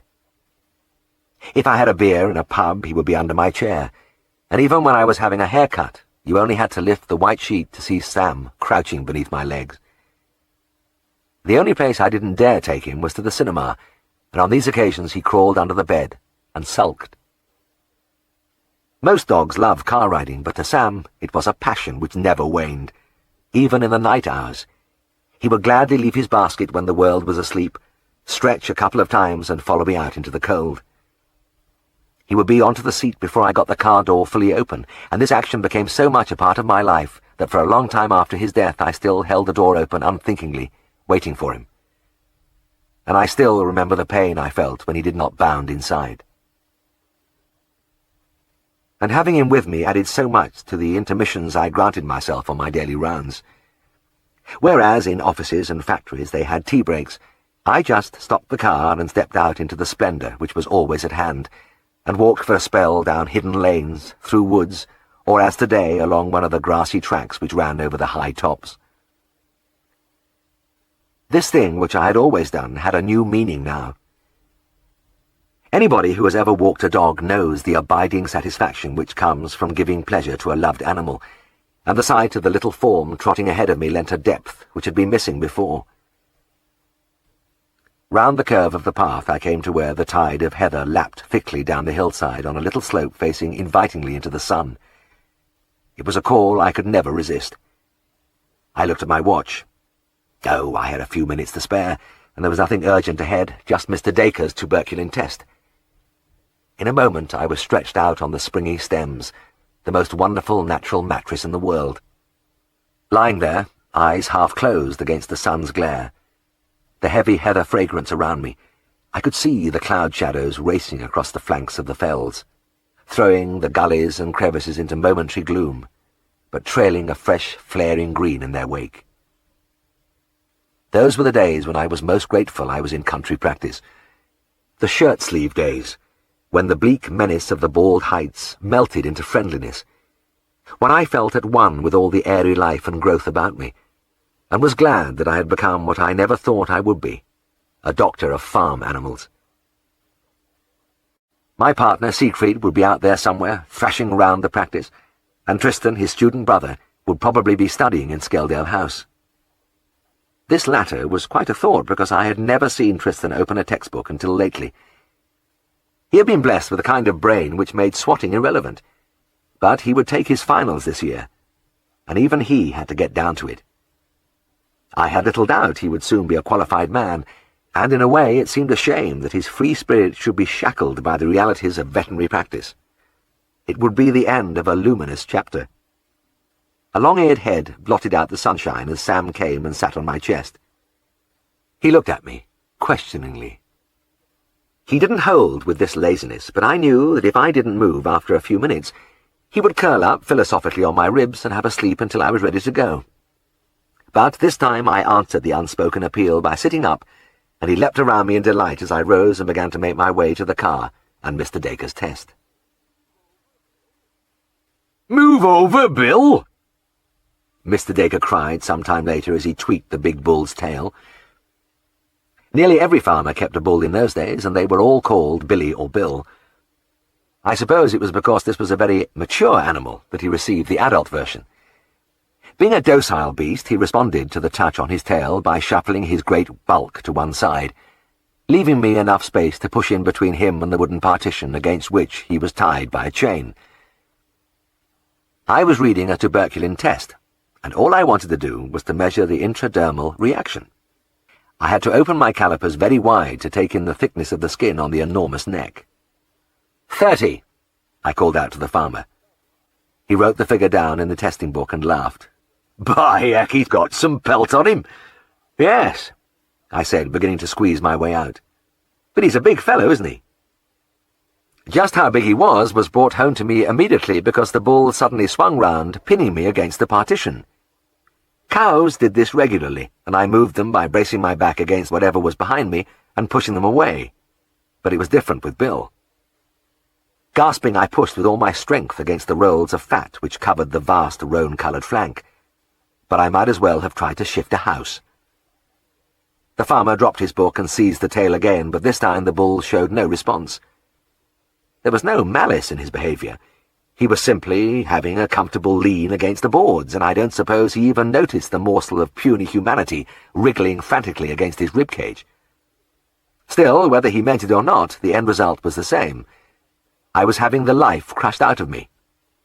Pop-eyed, groaning, scarcely able to breathe, I struggled with everything I had, but I couldn't move an inch. And just when I thought things couldn't get any worse, Bill started to rub himself up and down against the partition, so that was what he had come round for. He had an itch, and just wanted to scratch it. The effect on me was catastrophic. I was certain my internal organs were being steadily ground to pulp, and as I thrashed about in complete panic, the huge animal leant even more heavily. I don't like to think what would have happened if the wood behind me had not been old and rotten. But just as I felt my senses leaving me, there was a cracking and splintering, and I fell through into the next stall. Lying there like a stranded fish on a bed of shattered timbers, I looked up at Mr. Dacre, waiting till my lungs started to work again. The farmer, having got over his first alarm, was rubbing his upper lip vigorously in a polite attempt to stop himself laughing. His little girl, who had watched the whole thing from her vantage point in one of the hay racks, had no such inhibitions. Screaming with delight, she pointed at me. "Oh, Dad, look at that man! Did you see him, Dad? Did you see him? Oh, what a funny man!" She went into helpless convulsions. She was only about 5, but I had a feeling she would remember my performance all her life. At length I picked myself up and managed to brush the matter off lightly, but after I had driven a mile or so from the farm, I stopped the car and looked myself over. My ribs ached pretty uniformly as though a light road roller had passed over them, and there was a tender area on my left buttock where I had landed on my calipers, but otherwise I seemed to have escaped damage. I removed a few spicules of wood from my trousers, got back into the car, and consulted my list of visits. And when I read my next call, a gentle smile of relief spread over my face. Mrs. Tomkin, 14 Jasmine Terrace, clip Budge's beak. Thank heaven for the infinite variety of veterinary practice. After that bull, I needed something small and weak and harmless, and really you can't ask for much better in that line than a budgie. Number 14 was one of a row of small, mean houses built of the cheap bricks so beloved of the jerry builders after the First World War. I armed myself with a pair of clippers and stepped onto the narrow strip of pavement which separated the door from the road. A pleasant-looking, red-haired woman answered my knock. "I'm Mrs. Dodds from next door," she said. "I keep an eye on t' old lady. She's over 80 and lives alone. I've just been out getting a pension for her." She led me into the cramped little room. "Here, love," she said to the old woman who sat in a corner. She put the pension book and money on the mantelpiece. "And here's Mr. Herriot, come to see Peter for you." Mrs. Tomkin nodded and smiled. "Oh, that's good. Poor little fella can hardly eat with his long beak, and I'm worried about him. He's my only companion, you know." "Yes, I understand, Mrs. Tomkin." I looked at the cage by the window with the green budgie perched inside. "These little birds can be wonderful company when they start chattering." She laughed. "Aye, it's a funny thing. Peter has never said out much. I think he's lazy. But I just like having him with me." "Of course you do," I said. "But he certainly needs attention now." The beak was greatly overgrown, curving away down till it touched the feathers of the breast. I would be able to revolutionize his life with one quick snip from my clippers. The way I was feeling, this job was right up my street. I opened the cage door and slowly inserted my hand. "Come on, Peter," I wheedled as the bird fluttered away from me, and I soon cornered him and enclosed him gently in my fingers. As I lifted him out, I felt in my pocket with the other hand for the clippers, but as I poised them, I stopped. The tiny head was no longer poking cheekily from my fingers, but had fallen loosely to one side. The eyes were closed. I stared at the bird uncomprehendingly for a moment, then opened my hand. He lay quite motionless on my palm. He was dead. Dry-mouthed, I continued to stare at the beautiful iridescence of the plumage, the long beak, which I didn't have to cut now, but mostly at the head, drooping down over my forefinger. I hadn't squeezed him, or been rough with him in any way, but he was dead. It must have been sheer fright. Mrs. Dodds and I looked at each other in horror, and I hardly dared turn my head towards Mrs. Tomkin. When I did, I was surprised to see that she was still nodding and smiling. I drew her neighbour to one side. "Mrs. Dodds, how much does she see?" "Oh, she's very short-sighted, but she's right vain despite her age. Never would wear glasses. She's hard of hearing, too." "Well, look," I said. My heart was still pounding. "I just don't know what to do. If I tell her about this, the shock will be terrible. Anything could happen." Mrs. Dodds nodded, stricken-faced. "Aye, you're right. She's that attached to the little thing." "I can only think of one alternative," I whispered. "Do you know where I could get another budgie?" Mrs. Dodds thought for a moment. "You could try Jack Almond at Town End. I think he keeps birds." I cleared my throat, but even then my voice came out in a dry croak. "Mrs. Tomkin, I'm just going to take Peter along to the surgery to do this job. I won't be long." I left her, still nodding and smiling, and cage in hand, fled into the street. I was at the Town End and knocking at Jack Almond's door within 3 minutes. "Mr. Almond?" I asked the stout shirt-sleeved man who answered. "That's right, young man." He gave me a slow, placid smile. "Do you keep birds?" He drew himself up with dignity. "I do. And I'm president of the Darby and Hulton Cage Bird Society." "Fine," I said breathlessly. "Have you got a green budgie?" "I've got canaries, "Budgies, parrots, parakeets, cockatoos. I just want a budgie." well, I've got albinos, blue-greens, barreds, latinos. "I just want a green one." A slightly pained expression flitted across the man's face, as though he found my attitude of haste somewhat unseemly. "Aye. Well, we'll go and have a look," he said. I followed him as he paced unhurriedly through the house into the backyard, which was largely given over to a long shed containing a bewildering variety of birds. Mr. Almond gazed at them with gentle pride, and his mouth opened as though he was about to launch into a dissertation. Then he seemed to remember that he had an impatient chap to deal with and dragged himself back to the job in hand. "There's a nice little green one in here, but he's a bit older than t'others. Matter of fact, I've got him talking." "All the better, just the thing. How much do you want for him?" "But, there's some nice ones along here. Just let me show you." I put a hand on his arm. "I want that one. How much?" He pursed his lips in frustration, then shrugged his shoulders. "10 bob." "Right. Bung him in this cage." As I sped back up the road, I looked in the driving mirror and could see the poor man regarding me sadly from his doorway. Mrs. Dodds was waiting for me back at Jasmine Terrace. "Do you think I'm doing the right thing?" I asked her in a whisper. "I'm sure you are," she replied. "Poor old thing, she hasn't much to think about, and I'm sure she'd fret over Peter." That's what I thought. I made my way into the living room. Mrs. Tompkins smiled at me as I went in. "Well, that wasn't a long job, Mr. Herriot." "No," I said, hanging the cage with the new bird up in its place by the window. "I think you'll find all is well now." It was months before I had the courage to put my hand into a budgie's cage again. In fact, to this day I prefer it if the owners will lift the birds out for me. People look at me strangely when I ask them to do this. I believe they think I am scared the little thing might bite me. It was a long time, too, before I dared go back to Mrs. Tompkins. But I was driving down Jasmine Terrace one day, and on an impulse I stopped outside number 14. The old lady herself came to the door.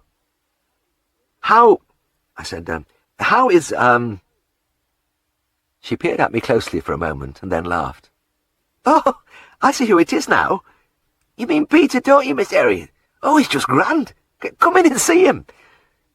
In the little room, the cage still hung by the window, and Peter, the second, took a quick look at me, then put on a little act for my benefit.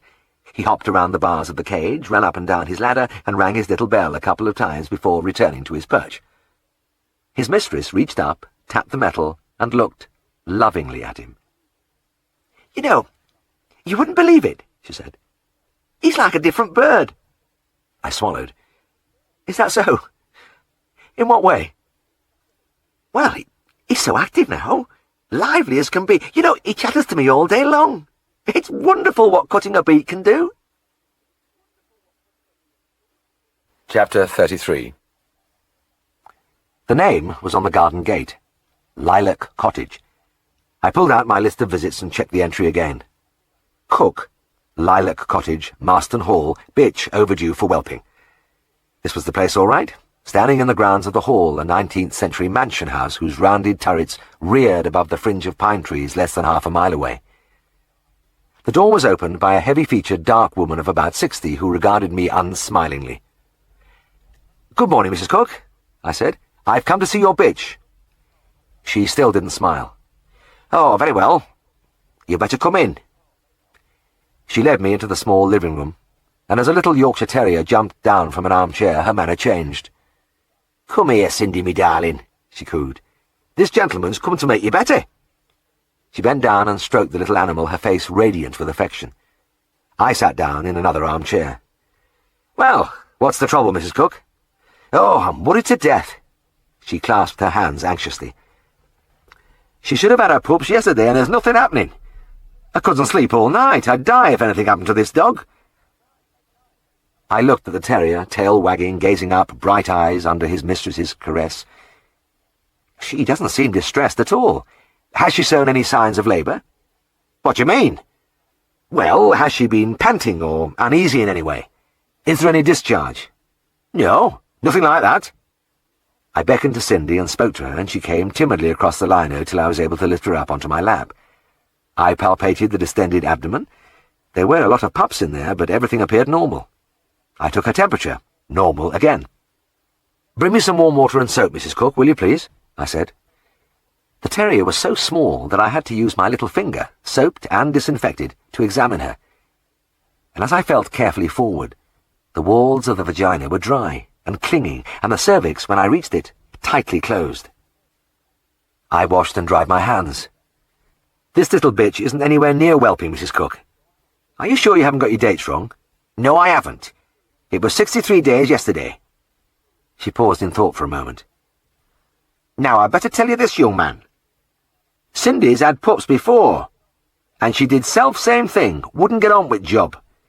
That was 2 years ago when I was living over in Listondale. I got Mr. Broomfield the vet to her, and he just gave her an injection. It was wonderful. She had the pups half an hour after it." I smiled. "Yes, that would be pituitrin. She must have been actually whelping when Mr. Broomfield saw her." "Well, whatever it was, young man, I wish you'd give her some now. I can't stand all this suspense." "I'm sorry." I lifted Cindy from my lap and stood up. "I can't do that. It would be very harmful at this stage.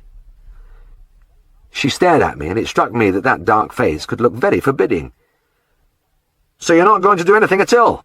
Well, there are times when it is a soothing procedure to give a client something to do, even if it is unnecessary. Yes, I've got some tablets in the car. They'll help to keep the little dog fit until she whelps. But I'd rather have that injection. It was just a little prick. It didn't take Mr. Broomfield more than a second to do. I assure you, Mrs. Cook, it can't be done at the moment. I'll get the tablets from the car. Her mouth tightened.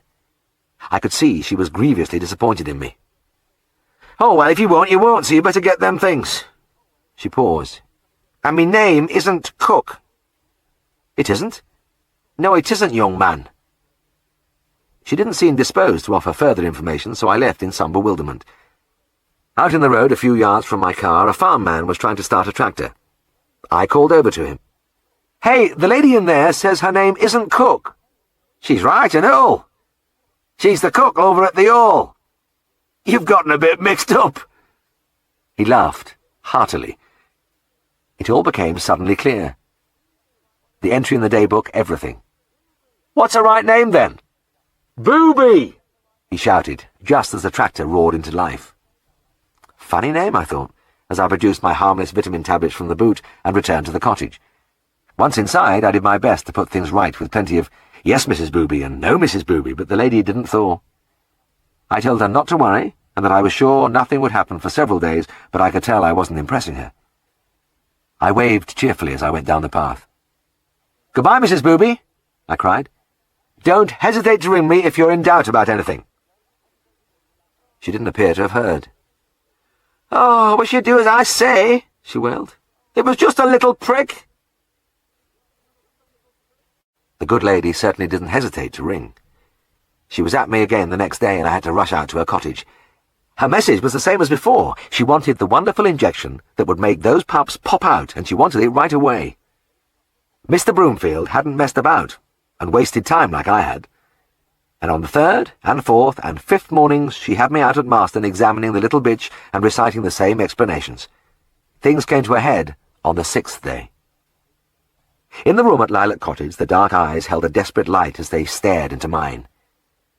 I'm about at the end of my tether, young man. I tell you, I'll die if anything happens to this dog. I'll die, don't you understand? Of course I know how you feel about her, Mrs. Booby. Believe me, I fully understand. Then why don't you do something? She snapped. I dug my nails into my palms. Look, I've told you. A pituitary injection works by contracting the muscular walls of the uterus, so it can only be given when labour has started and the cervix is open. If I find it is indicated, I will do it. But if I give this injection now, it could cause rupture of the uterus. It could cause death. I stopped because I fancied little bubbles were beginning to collect at the corners of my mouth. But I don't think she had listened to a word. She sunk her head in her hands. All this time, I can't stand it. I was wondering if I could stand much more of it myself. Bulging Yorkshire Terriers had begun to prance through my dreams at night, and I greeted each new day with a silent prayer that the pups had arrived. I held my hand out to Cindy, and she crept, reluctantly, towards me. She was heartily sick of this strange man who came every day and squeezed her and stuck fingers into her, and she submitted again with trembling limbs and frightened eyes to the indignity. Mrs. Booby, I said, are you absolutely sure that dog didn't have access to Cindy after the service date you gave me?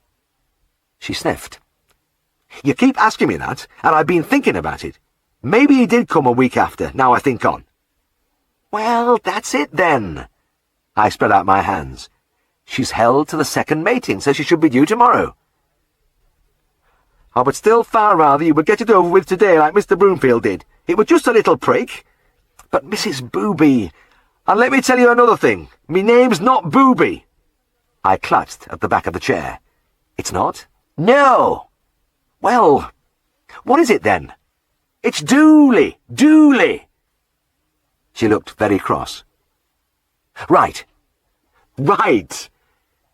I stumbled down the garden path and drove away. It was not a happy departure.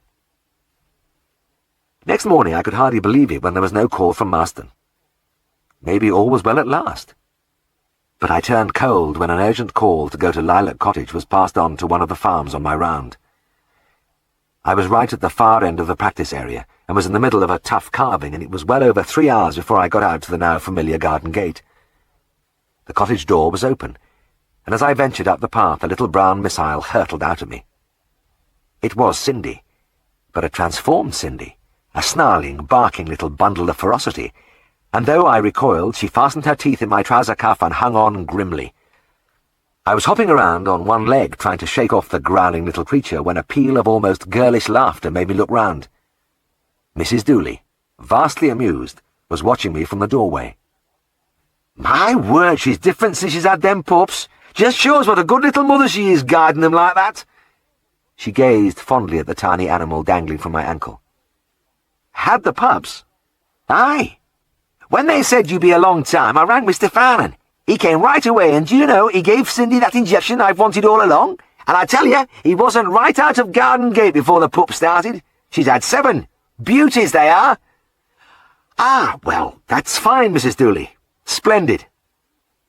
Siegfried had obviously felt a pup in the passage. I finally managed to rid myself of Cindy, and when her mistress lifted her up, I went into the kitchen to inspect the family. They certainly were grand pups, and I lifted the squawking little morsels one by one from their basket while their mother snarled from Mrs. Dooley's arms like a starving wolfhound. "They're lovely, Mrs. Dooley," I murmured. She looked at me pityingly. "I told you what to do, didn't I? But you wouldn't have it. It only needed a little prick. Oh, that Mr. Farnan's a lovely man, just like Mr. Broomfield." This was a bit much.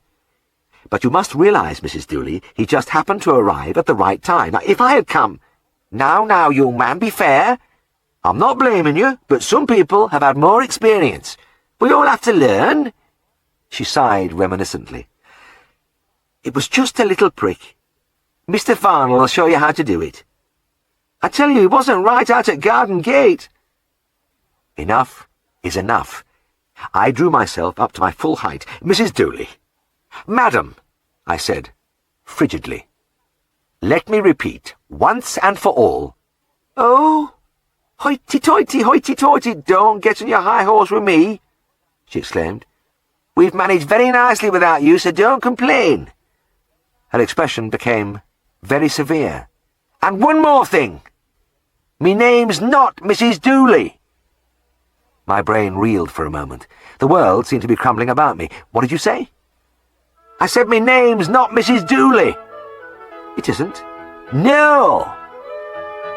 She lifted her left hand, and as I gazed at it dully, I realized it must have been all the mental stress which had prevented me from noticing the total absence of rings. "No!"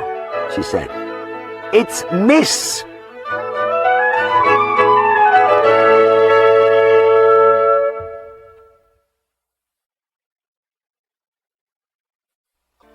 The staring eyes, the wildly pedalling limbs. The farmer had told me about the periodic attacks which had begun to affect his sheepdog Jip, but it was coincidence that one should occur when I was on the farm for another reason. "And he's all right afterwards, you say?" "Right as a bobbin. Seems a bit dazed, maybe, for about an hour, then he's back to normal." The farmer shrugged. "I've had lots of dogs through my hands, as you know, and I've seen plenty of dogs with fits. I thought I knew all the causes, worms, wrong feeding, distemper, but this has me beat. I've tried everything." "Well, you can stop trying, Mr. Wilkin," I said. "You won't be able to do much for Jip. He's got epilepsy." "Epilepsy? But he's a grand normal dog most of the time." "Yes, I know, that's how it goes. There's nothing actually wrong with his brain, it's a mysterious condition. The cause is unknown, but it's almost certainly hereditary." Mr. Wilkin raised his eyebrows. "Well, that's a rum 'un. If it's hereditary, why hasn't it shown up before now? He's nearly 2 years old, and he didn't start this till a few weeks ago." "That's typical," I replied. 18 months to 2 years is about the time it usually appears." Jip interrupted us by getting up and staggering towards his master, wagging his tail. He seemed untroubled by his experience. In fact, the whole thing had lasted less than 2 minutes. Mr. Wilkin bent and stroked the rough head briefly. His craggy features were set in a thoughtful cast. He was a big, powerful man in his 40s, and now, as the eyes narrowed in the face that really smiled, he looked almost menacing. I had heard more than one man say he wouldn't like to get on the wrong side of Sep Wilkin, and I could see what they meant. But he had always treated me right, and since he farmed nearly 1,000 acres, I saw quite a lot of him. His passion was sheepdogs. A lot of farmers like to run dogs at the trials, but Mr. Wilkin was one of the top men. He bred and trained dogs, which regularly won at the local events, and occasionally at the national trials. And what was troubling me was that Jip was his main hope. He had picked out the best 2 pups from a litter, Jip and Sweep, and had trained them with a dedication that had made him a winner. I don't think I've ever seen 2 dogs enjoy each other quite so much. Whenever I was on the farm, I could see them together, sometimes peeping nose by nose over the half door of the loose box where they slept, occasionally slinking devotedly round the feet of their master, but usually just playing together. They must have spent hours rolling about in ecstatic wrestling matches, growling and panting, gnawing gently at each other's limbs. A few months ago, George Crossley, one of Mr. Wilkin's oldest friends and a keen trial man, had lost his best dog with nephritis, and Mr. Wilkin had let him have Sweep. I was surprised at the time, because Sweep was shaping better than Jip in his training, and looked like turning out a real champion. But it was Jip who remained. He must have missed his friend, but there were other dogs on the farm, and if they didn't quite make up for Sweep, he was never really lonely. As I watched, I could see the dog recovering rapidly. It was extraordinary how soon normality was restored after that frightening convulsion, and I waited with some apprehension to hear what his master would say. The cold, logical decision for him to make would be to have Jip put down, and looking at the friendly, tail-wagging animal, I didn't like the idea at all. There was something very attractive about him.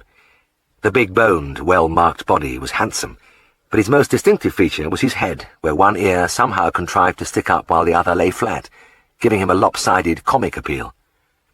Jip, in fact, looked a bit of a clown, but a clown who radiated goodwill and camaraderie. Mr. Wilkin spoke at last. "Will he get any better as he grows older?" "Almost certainly not," I replied. "Then he'll always have these fits?" "I'm afraid so." "You say he has them every 2 or 3 weeks." "Well, it will probably carry on more or less like that, with occasional variations." "But he could have one any time?" "Yes. In the middle of a trial, like." The farmer sunk his head on his chest and his voice rumbled deep. "Well, that's it, then." In the long silence which followed, the fateful words became more and more inevitable. Sep Wilkin wasn't the man to hesitate in a matter which concerned his ruling passion. Ruthless culling of any animal which didn't come up to standard would be his policy. When he finally cleared his throat, I had a sinking premonition of what he was going to say. But I was wrong. "If I kept him, could you do anything for him?" he asked. "Well, I could give you some pills for him. They might decrease the frequency of the fits." I tried to keep the eagerness out of my voice.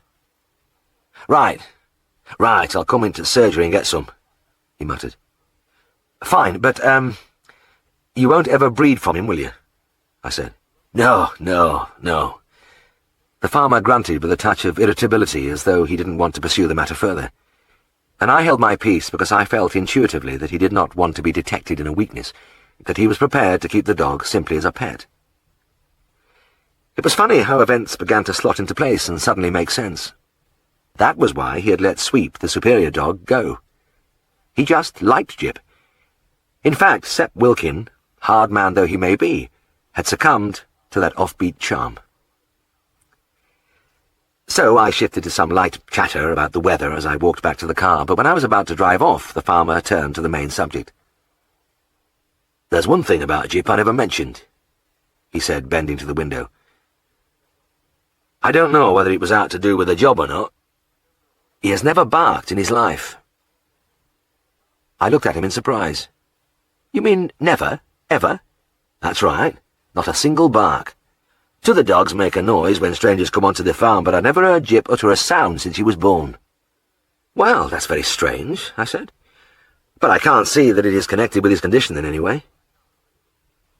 And as I switched on the engine, I noticed for the first time that while a bitch and 2 half-grown pups gave tongue to see me on my way, Jip merely regarded me in his comradely way, mouth open, tongue lolling, but made no noise. A silent dog. The thing intrigued me.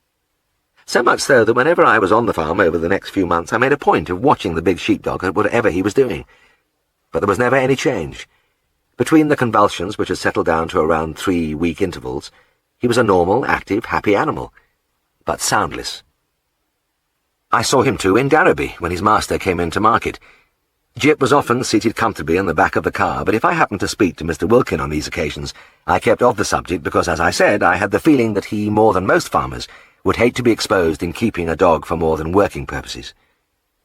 And yet I have always entertained a suspicion that most farm dogs are more or less pets. The dogs on sheep farms were of course indispensable working animals, and on other establishments they no doubt performed a function in helping to bring in the cows. But watching them on my daily rounds, I often wondered.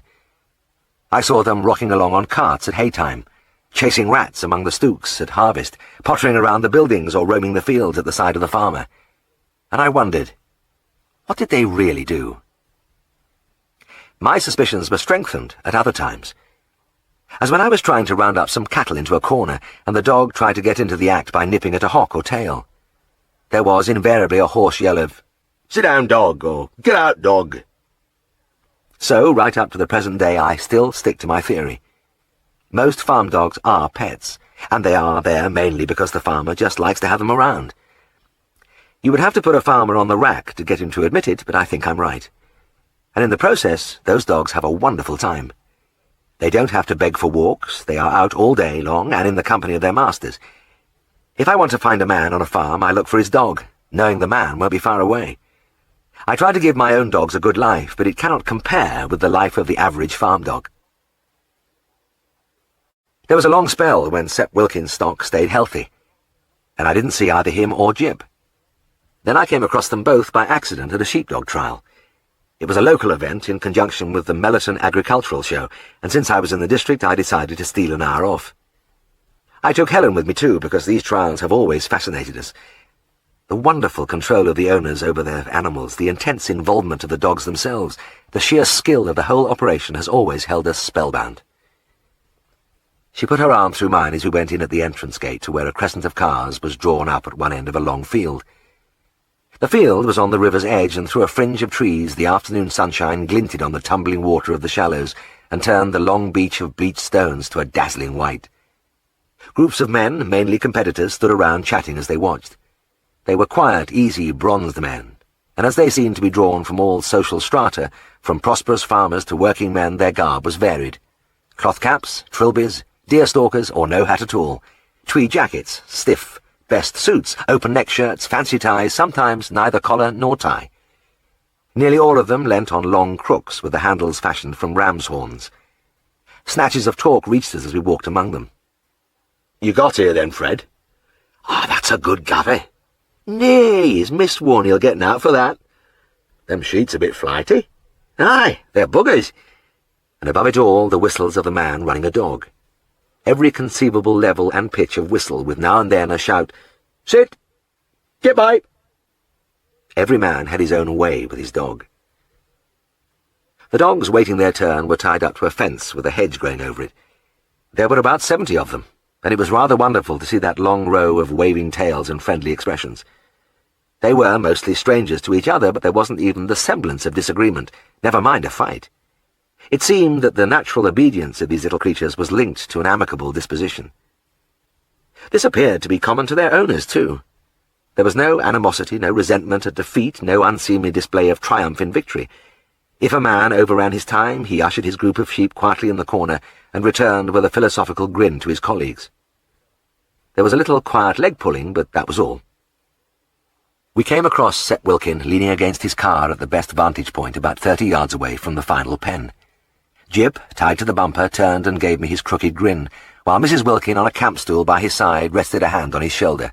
Jip, it seemed, had got under her skin too. Helen went over to speak to her, and I turned to her husband. "Are you running a dog today, Mr. Wilkin?" "No, not this time. Just come to watch. I know a lot of the dogs." I stood near him for a while, watching the competitors in action, breathing in the clean smell of trampled grass and plug tobacco. In front of us, next to the pen, the judge stood by his post. I had been there for about 10 minutes when Mr. Wilkin lifted a pointing finger. "Look who's there." George Crossley, with Sweep trotting at his heels, was making his way unhurriedly to the post. Jip suddenly stiffened and sat up very straight, his cocked ears accentuating the lopsided look. It was many months since he had seen his brother and companion. It seemed unlikely, I thought, that he would remember him. But his interest was clearly intense, and as the judge waved his white handkerchief and the 3 sheep were released from the far corner, he rose slowly to his feet. A gesture from Mr. Crossley sent Sweep winging round the perimeter of the field in a wide, joyous gallop, and as he neared the sheep a whistle dropped him on his belly. From then on, it was an object lesson in the cooperation of man and dog. Sep Wilkin had always said Sweep would be a champion, and he looked the part, darting and falling at his master's commands, short, piercing whistles, shrill, plaintive whistles. He was in tune with them all. No dog all day had brought his sheep through the 3 lots of gates as effortlessly as Sweep did now, and as he approached the pen near us it was obvious that he would win the cup unless some disaster struck. But this was the touchy bit. More than once with other dogs the sheep had broken free and gone bounding away within feet of the wooden rails. George Crossley held the gate wide and extended his crook. You could see now why they all carried these long sticks. His commands to Sweep, huddled flat along the turf, were now almost inaudible, but the quiet words brought the dog inching first one way, then the other. The sheep were in the entrance to the pen now, but they still looked around them irresolutely, and the game was not over yet.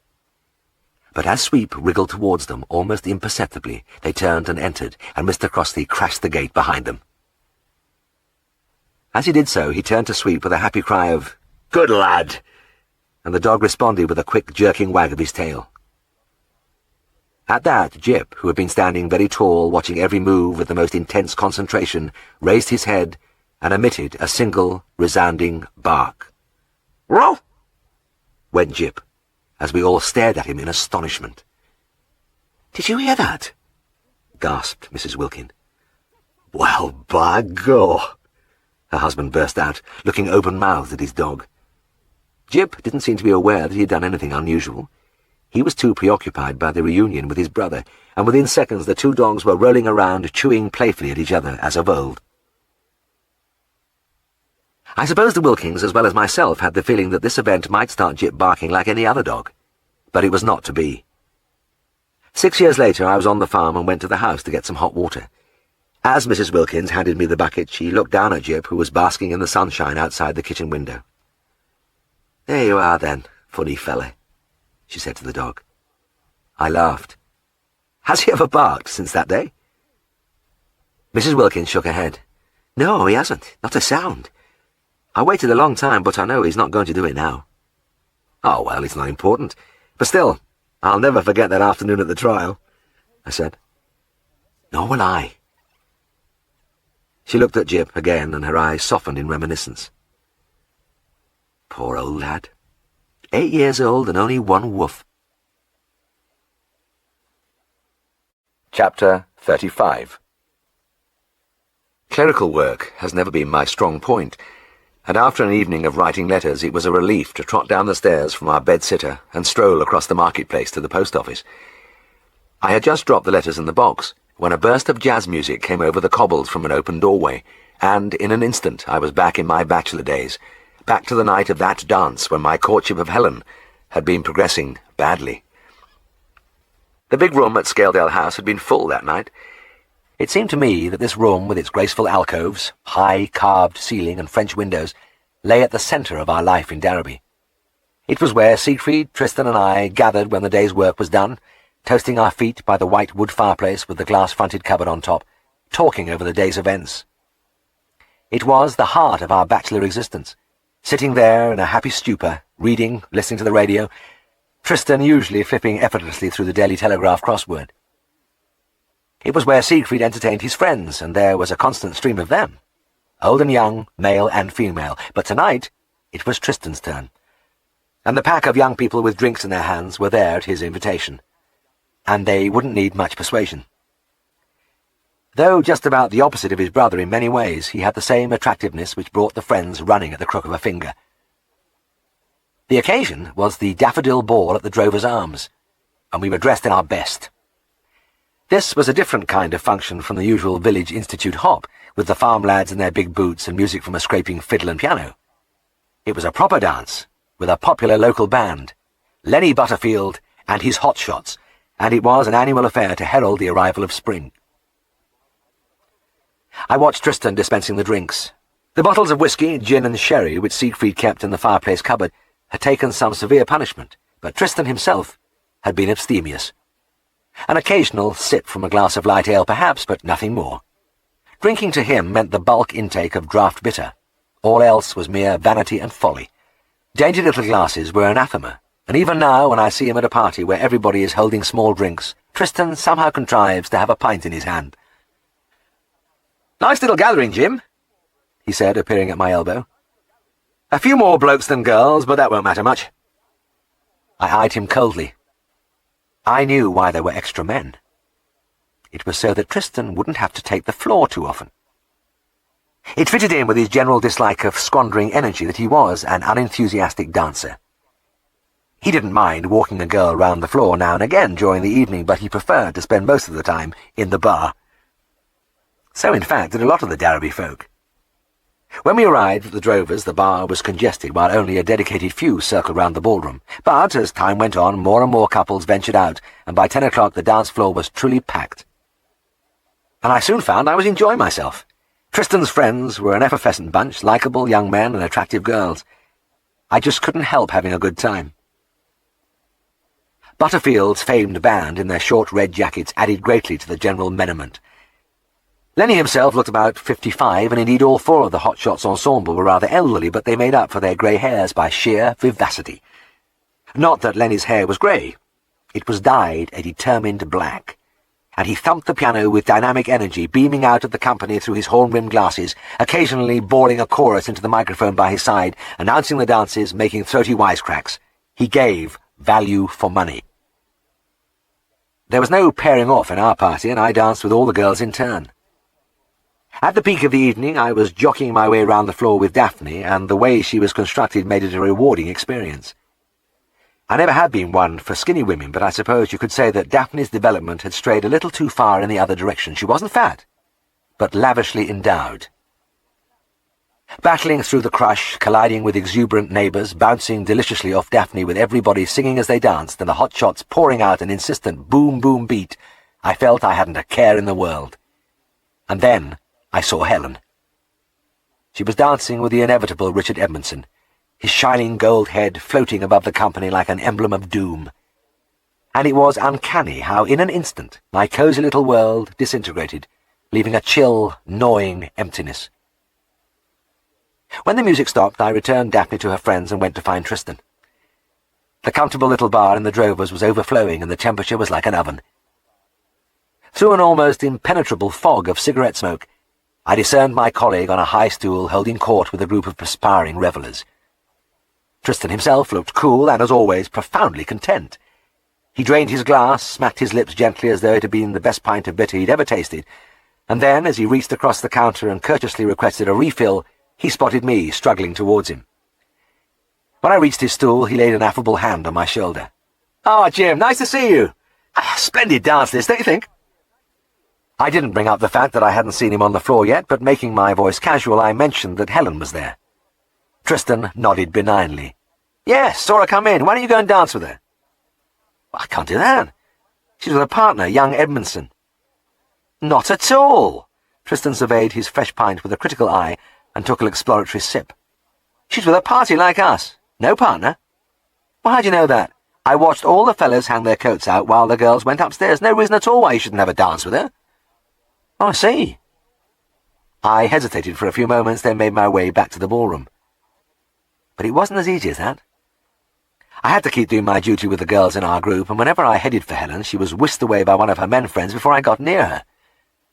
At times I fancied she was looking over at me, but I couldn't be sure. The only thing I knew for certain was that I wasn't enjoying myself anymore. The magic and gaiety had gone, and I felt a rising misery at the thought that this was going to be another of my frustrating contacts with Helen, when all I could do was look at her hopelessly. Only this time was worse. I hadn't even spoken to her. I was almost relieved when the manager came and told me there was a call for me. I went to the phone and spoke to Mrs. Hall. There was a bitch in trouble, whelping, so I had to go. I looked at my watch. After midnight. So that was the end of the dance for me. I stood for a moment listening to the muffled thudding from the dance floor, then slowly pulled on my coat before going in to say goodbye to Tristan's friends. I exchanged a few words with them, waved, then turned back and pushed the swing door open. Helen was standing there, about a foot away from me. Her hand was on the door too. I didn't wonder whether she was going in or out, but stared dumbly into her smiling blue eyes. "Leaving already, Jim?" she said. Yes, I've got a call, I'm afraid." "Oh, what a shame. I hope it's nothing very serious." I opened my mouth to speak, but her dark beauty and the very nearness of her suddenly filled my world, and a wave of hopeless longing swept over and submerged me. I slid my hand a few inches down the door and gripped hers as a drowning man might, and wonderingly I felt her fingers come round and entwine themselves tightly in mine. And in an instant there was no band, no noise, no people, just the two of us standing very close in the doorway. "Come with me," I said. Helen's eyes were very large as she smiled that smile I knew so well. "I'll get my coat," she murmured. This wasn't really me, I thought, standing on the hall carpet watching Helen trotting quickly up the stairs, but I had to believe it as she reappeared on the landing, pulling on her coat. Outside on the cobbles of the marketplace, my car too appeared to be taken by surprise because it roared into life at the first touch of the starter. I had to go back to the surgery for my whelping instruments, and in the silent, moonlit street we got out and opened the big white door to Skeldale House. And once in the passage it was the most natural thing in the world to take her in my arms and kiss her gratefully and unhurriedly. I had waited a long time for this, and the minutes flowed past unnoticed as we stood there, our feet on the black and red 18th century tiles, our heads almost touching the vast picture of the death of Nelson which dominated the entrance. We kissed again at the first bend of the passage under the companion picture of the meeting of Wellington and Blucher at Waterloo. We kissed at the second bend by the tall cupboard where Siegfried kept his riding coats and boots. We kissed in the dispensary in between searching for my instruments. Then we tried it out in the garden, and this was the best of all, with the flowers still expectant in the moonlight, and the fragrance of the moist earth and grass rising about us. I have never driven so slowly to a case. About 10 miles an hour, with Helen's head on my shoulder, and all the scents of spring drifting in through the open window. And it was like sailing from stormy seas into a sweet, safe harbour, like coming home. The light in the cottage window was the only one showing in the sleeping village, and when I knocked at the door, Bert Chapman answered. Bert was a council roadman, one of the breed for whom I felt an abiding affinity. The council men were my brethren of the roads. Like me, they spent most of their lives on the lonely byways around Darrowby, and I saw them most days of the week, repairing the tarmac, cutting back the grass verges in the summer, gritting and snow-ploughing in the winter. And when they spotted me driving past, they would grin cheerfully and wave as if the very sight of me had made their day. I don't know whether they were specially picked for good nature, but I don't think I have ever met a more equable body of men. One old farmer remarked sourly to me once, "There's no wonder the buggers are happy, they've got naught to do." An exaggeration, of course, but I knew how he felt. Compared with farming, every other job was easy. I had seen Bert Chapman just a day or two ago, sitting on a grassy bank, his shovel by his side, a vast sandwich in his hand. He had raised a corded forearm in salute, a broad smile bisecting his round, sun-reddened face. He had looked eternally carefree, but tonight his smile was strained. "Look, I'm sorry to bother you this late, Mr. Herriot," he said as he ushered us into the house, "but I'm getting a bit worried about Susie. Her pups are due, and she's been making a bed for them and messing about all day, but now it's happened. I was going to leave her till morning, but about midnight she started panting like hell. I don't like the look of her." Susie was one of my regular patients. Her big, burly master was always bringing her to the surgery, a little shamefaced at his solicitude, and when I saw him sitting in the waiting room looking strangely out of place among the ladies with their pets, he usually said, "Mrs. asked me to bring Susie." But it was a transparent excuse. "She's not but a little mongrel, but very faithful," Bert said, still apologetic, but I could understand how he felt about Susie. a shaggy little ragamuffin whose only wile was to put her paws on my knees and laugh up into my face with her tail lashing. I found her irresistible. But she was a very different character tonight. As we went into the living room of the cottage, the little animal crept from her basket, gave a single, indeterminate wag of her tail, then stood miserably in the middle of the floor, her ribs heaving. As I bent to examine her, she turned a wide, panting mouth and anxious eyes up to me. I ran my hand over her abdomen. I don't think I have ever felt a more bloated little dog. She was as round as a football, absolutely bulging with pups, ready to pop, but nothing was happening. And what do you think? Bert's face was haggard under his sunburn, and he touched the dog's head briefly with a big, calloused hand. "I don't know yet, Bert," I said. "I'd like to have a feel inside. Bring me some hot water, will you?" I added some antiseptic to the water, soaped my hand, and with one finger carefully explored the vagina. There was a pup there, all right. My fingertip brushed across the nostrils, the tiny mouth and tongue, but he was jammed in that passage like a cork in a bottle. Squatting back on my heels, I turned to the Chapmans. "I'm afraid there's a big pup stuck fast. I have a feeling that if we could get rid of this chap, the others will come away. They'd probably be smaller." Is there any way of shifting him, Mr. Herriot? Bert asked. I paused for a moment. "I'm going to put forceps on his head and see if he'll move. I don't like using forceps, but I'm going to have one careful try, and if it doesn't work, I'll have to take her back to the surgery for a cesarean." An operation? Bert said hollowly. He gulped and glanced fearfully at his wife. Like many big men, he had married a tiny woman. And at this moment, Mrs. Chapman looked even smaller than her 4 foot 11 inches, as she huddled in her chair and stared at me with wide eyes. "Oh, I wish we'd never had her mated," she wailed, wringing her hands. "I told Bert 5 years old was due later for her first litter, but he wouldn't listen, and now we're maybe going to lose her." I hastened to reassure her. "No, she isn't too old, and everything may be all right. Just let's see how we get on, eh?" I boiled the instrument for a few minutes on the stove, then knelt behind my patient again.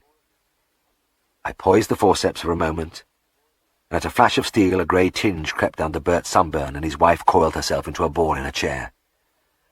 Obviously they were non-starters as assistants, so Helen held Susie's head while I once more reached in towards the pup. There was desperately little room, but I managed to direct the forceps along my finger till they touched the nose. Then, very gingerly, I opened the jaws and pushed them forward with the very gentlest pressure until I was able to clamp them onto either side of the head. I'd soon know now. In a situation like this, you can't do any pulling, and you can only...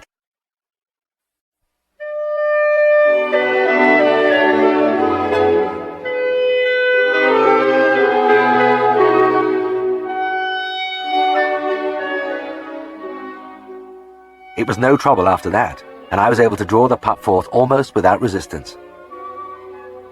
"I'm afraid this one will be dead," I said, and as the tiny creature lay across my palm, there was no sign of breathing. But, pinching the chest between thumb and forefinger, I could feel the heart pulsing steadily, and I quickly opened his mouth and blew softly down into his lungs. I repeated this a few times, then laid the pup on his side in the basket. I was just thinking it was going to be no good when the little ribcage gave a sudden lift, then another, and another. "He's off," Bert exclaimed happily. "That's champion. We want these puppies alive, I know. They're by Jack Dennison's terrier, and he's a grand un." "That's right," Mrs. Chapman put in. "No matter how many she has, they're all spoken for.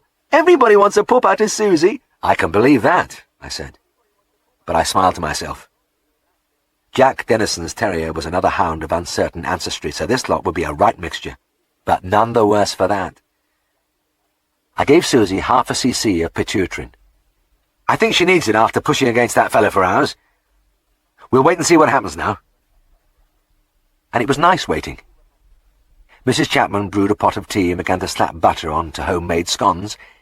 Susie, partly aided by my pituitrin, pushed out a pup in a self-satisfied manner about every 15 minutes. The pups themselves soon set up a bawling of surprising volume for such minute creatures. Bert, relaxing visibly with every minute, filled his pipe and regarded the fast-growing family with a grin of increasing width. "Eh, it is kind of you young folk to stay with us like this." Mrs. Chapman put her head on one side and looked at us worriedly. I should think you've been dying to get back to your dance all this time. I thought of the crash at the Drovers, the smoke, the heat, the non-stop boom-boom of the hot shots, and I looked around the peaceful little room with the old-fashioned black grate, the low varnished beams, Mrs. Chapman's sewing box, the row of Bert's pipes on the wall. I took a firmer grasp of Helen's hands, which I'd been holding out of the table for the last hour. "Not at all, Mrs. Chapman," I said. "We haven't missed it in the least. And I have never been more sincere." It must have been about 2:30 when I finally decided that Susie had finished. She had 6 fine pups, which was a good score for a little thing like her, and the noise had abated as the family settled down to feast on her abundant udder. I lifted the pups out one by one and examined them. Susie didn't mind in the least, but appeared to be smiling with modest pride as I handled her brood. When I put them back with her, she inspected them, sniffed them over busily before rolling onto her side again. "3 dogs and 3 bitches," I said. "It's a nice even litter." Before leaving, I took Susie from her basket and palpated her abdomen. The degree of deflation was almost unbelievable. A pricked balloon could not have altered its shape more spectacularly, and she had made a remarkable metamorphosis to the lean, scruffy little extrovert I knew so well. When I released her, she scurried back and curled herself round her family, who were soon sucking away with total absorption. Bert laughed. "She's fair cat with them pups." He bent over and prodded the first arrival with a horny forefinger. "I like the look of this big dog pup. I reckon we'll keep this one for ourselves, Mother. He'll be company for Towd Lass." It was time to go. Helen and I moved over to the door, and little Mrs. Chapman, with her fingers on the handle, looked up at me. "Well, Mr. Herriot," she said, "I can't thank you enough for coming out and putting our minds at rest. I don't know what I'd have done with this man of mine if anything had happened to his little dog." Bert grinned sheepishly. "Nay," he muttered. "I was never really worried." His wife laughed and opened the door, and as we stepped out into the silent, scented night, she gripped my arm and looked up at me roguishly. "I suppose this is your young lady," she said. I put my arm round Helen's shoulders. "Yes," I said firmly. "This is my young lady." Chapter 36. A full surgery. But the ripple of satisfaction as I surveyed the packed rows of heads waned quickly as realization dawned. It was only the Dimmocks again. I first encountered the Dimmocks one evening when I had a call to a dog which had been knocked down by a car. The address was down in the old part of the town, and I was cruising slowly along the row of decaying cottages looking for the number when a door burst open and 3 shock-headed little children ran into the street and waved me down frantically. "He's in here, mister!" they gasped in unison as I got out, and they began impatiently to put me in the picture. "It's Bonzo! Aye, a car hit him. We had to carry him in, mister." They all got their words in as I opened the garden gate and struggled up the path, with the 3 of them hanging onto my arms and tugging at my coat, and en route I gazed in wonder at the window of the house, where a mass of other young faces mouthed at me, and a tangle of arms gesticulated. Once through the door, which opened directly into the living room, I was swamped by a rush of bodies and borne over to the corner where I saw my patient. Bonzo was sitting upright on a ragged blanket. He was a large, shaggy animal of indeterminate breed, and though at a glance there didn't seem to be much ailing him, he wore a pathetic expression of self-pity. Since everybody was talking at once, I decided to ignore them and carry out my examination. I worked my way over legs, pelvis, ribs, and spine. No fractures. His mucous membranes were a good colour. There was no evidence of internal injury. In fact, the only thing I could find was slight bruising over the left shoulder. Bonzo had sat like a statue as I felt over him, but as I finished he toppled over onto his side and lay looking at me apologetically, his tail thumping on the blanket. "You're a big, soft dog, that's what you are," I said, and the tail thumped faster. I turned and viewed the throng, and after a moment or two managed to pick out the parents. Mum was fighting her way to the front, while at the rear Dad, a diminutive figure, was beaming at me over their heads. I did a bit of shushing, and when the babel died down I addressed myself to Mrs. Dimmock. "I think he's been lucky," I said. "I can't find any serious injury. I think the car must have bowled him over and knocked the wind out of him for a minute, or he may have been suffering from shock." The uproar broke out again. "Will he die, mister? What's the matter with him?" What are you going to do?" I gave Bonzo an injection of a mild sedative, while he lay, rigid, a picture of canine suffering, with the tousled heads looking down at him, with deep concern, and innumerable little hands poking out and caressing him. Mrs. Dimmock produced a basin of hot water, and while I washed my hands I was able to make a rough assessment of the household. I counted 11 little Dimmocks, from a boy in his early teens down to a grubby-faced infant crawling around the floor, and judging by the significant bulge in Mum's midriff, the number was soon to be augmented. They were clad in a motley selection of hand-me-downs, darned pullovers, patched trousers, tattered dresses, yet the general atmosphere in the house was of unconfined joie de vivre. Bonzo wasn't the only animal, and I stared in disbelief as another biggish dog and a cat with 2 half-grown kittens appeared from among the crowding legs and feet. I would have thought that the problem of filling the human mouths would have been difficult enough without importing several animals. But the Dimmocks didn't worry about such things. They did what they wanted to do, and they got by. Dad, I learnt later, had never done any work within living memory. He had a bad back, and lived what seemed to me a reasonably gracious life, roaming interestedly around the town by day and enjoying a quiet beer and a game of dominoes in the corner of the Four Horseshoes by night. I saw him quite often. He was easy to pick out because he invariably carried a walking stick which gave him an air of dignity, and he always walked briskly and purposefully as though he were going somewhere important. I took a final look at Bonzo, still stretched on the blanket, looking up at me with soulful eyes, then I struggled towards the door. "I don't think there's anything to worry about," I shouted above the chattering, which had speedily broken out again, "but I'll look in tomorrow and make sure." When I drew up outside the house next morning, I could see Bonzo lolloping around the garden with several of the children. They were passing a ball from one to the other, and he was leaping ecstatically high in the air to try to intercept it. He was clearly none the worse for his accident, but when he saw me opening the gate, his tail went down, and he dropped almost to his knees and slunk into the house. The children received me rapturously. "You've made him better, mister. He's all right now, isn't he? He's had a right big breakfast this morning, mister." I went inside with little hands clutching at my coat. Bonzo was sitting bolt upright on his blanket in the same attitude as the previous evening, but as I approached, he slowly collapsed onto his side and lay looking up at me with a martyred expression. I laughed as I knelt by him. "You're the original old soldier, Bonzo, but you can't fool me. I saw you out there."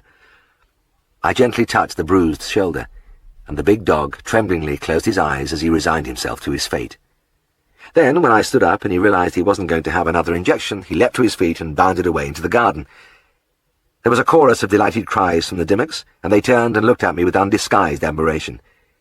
Clearly they considered that I had plucked Bonzo from the jaws of death. Mr. Dimmock stepped forward from the mass.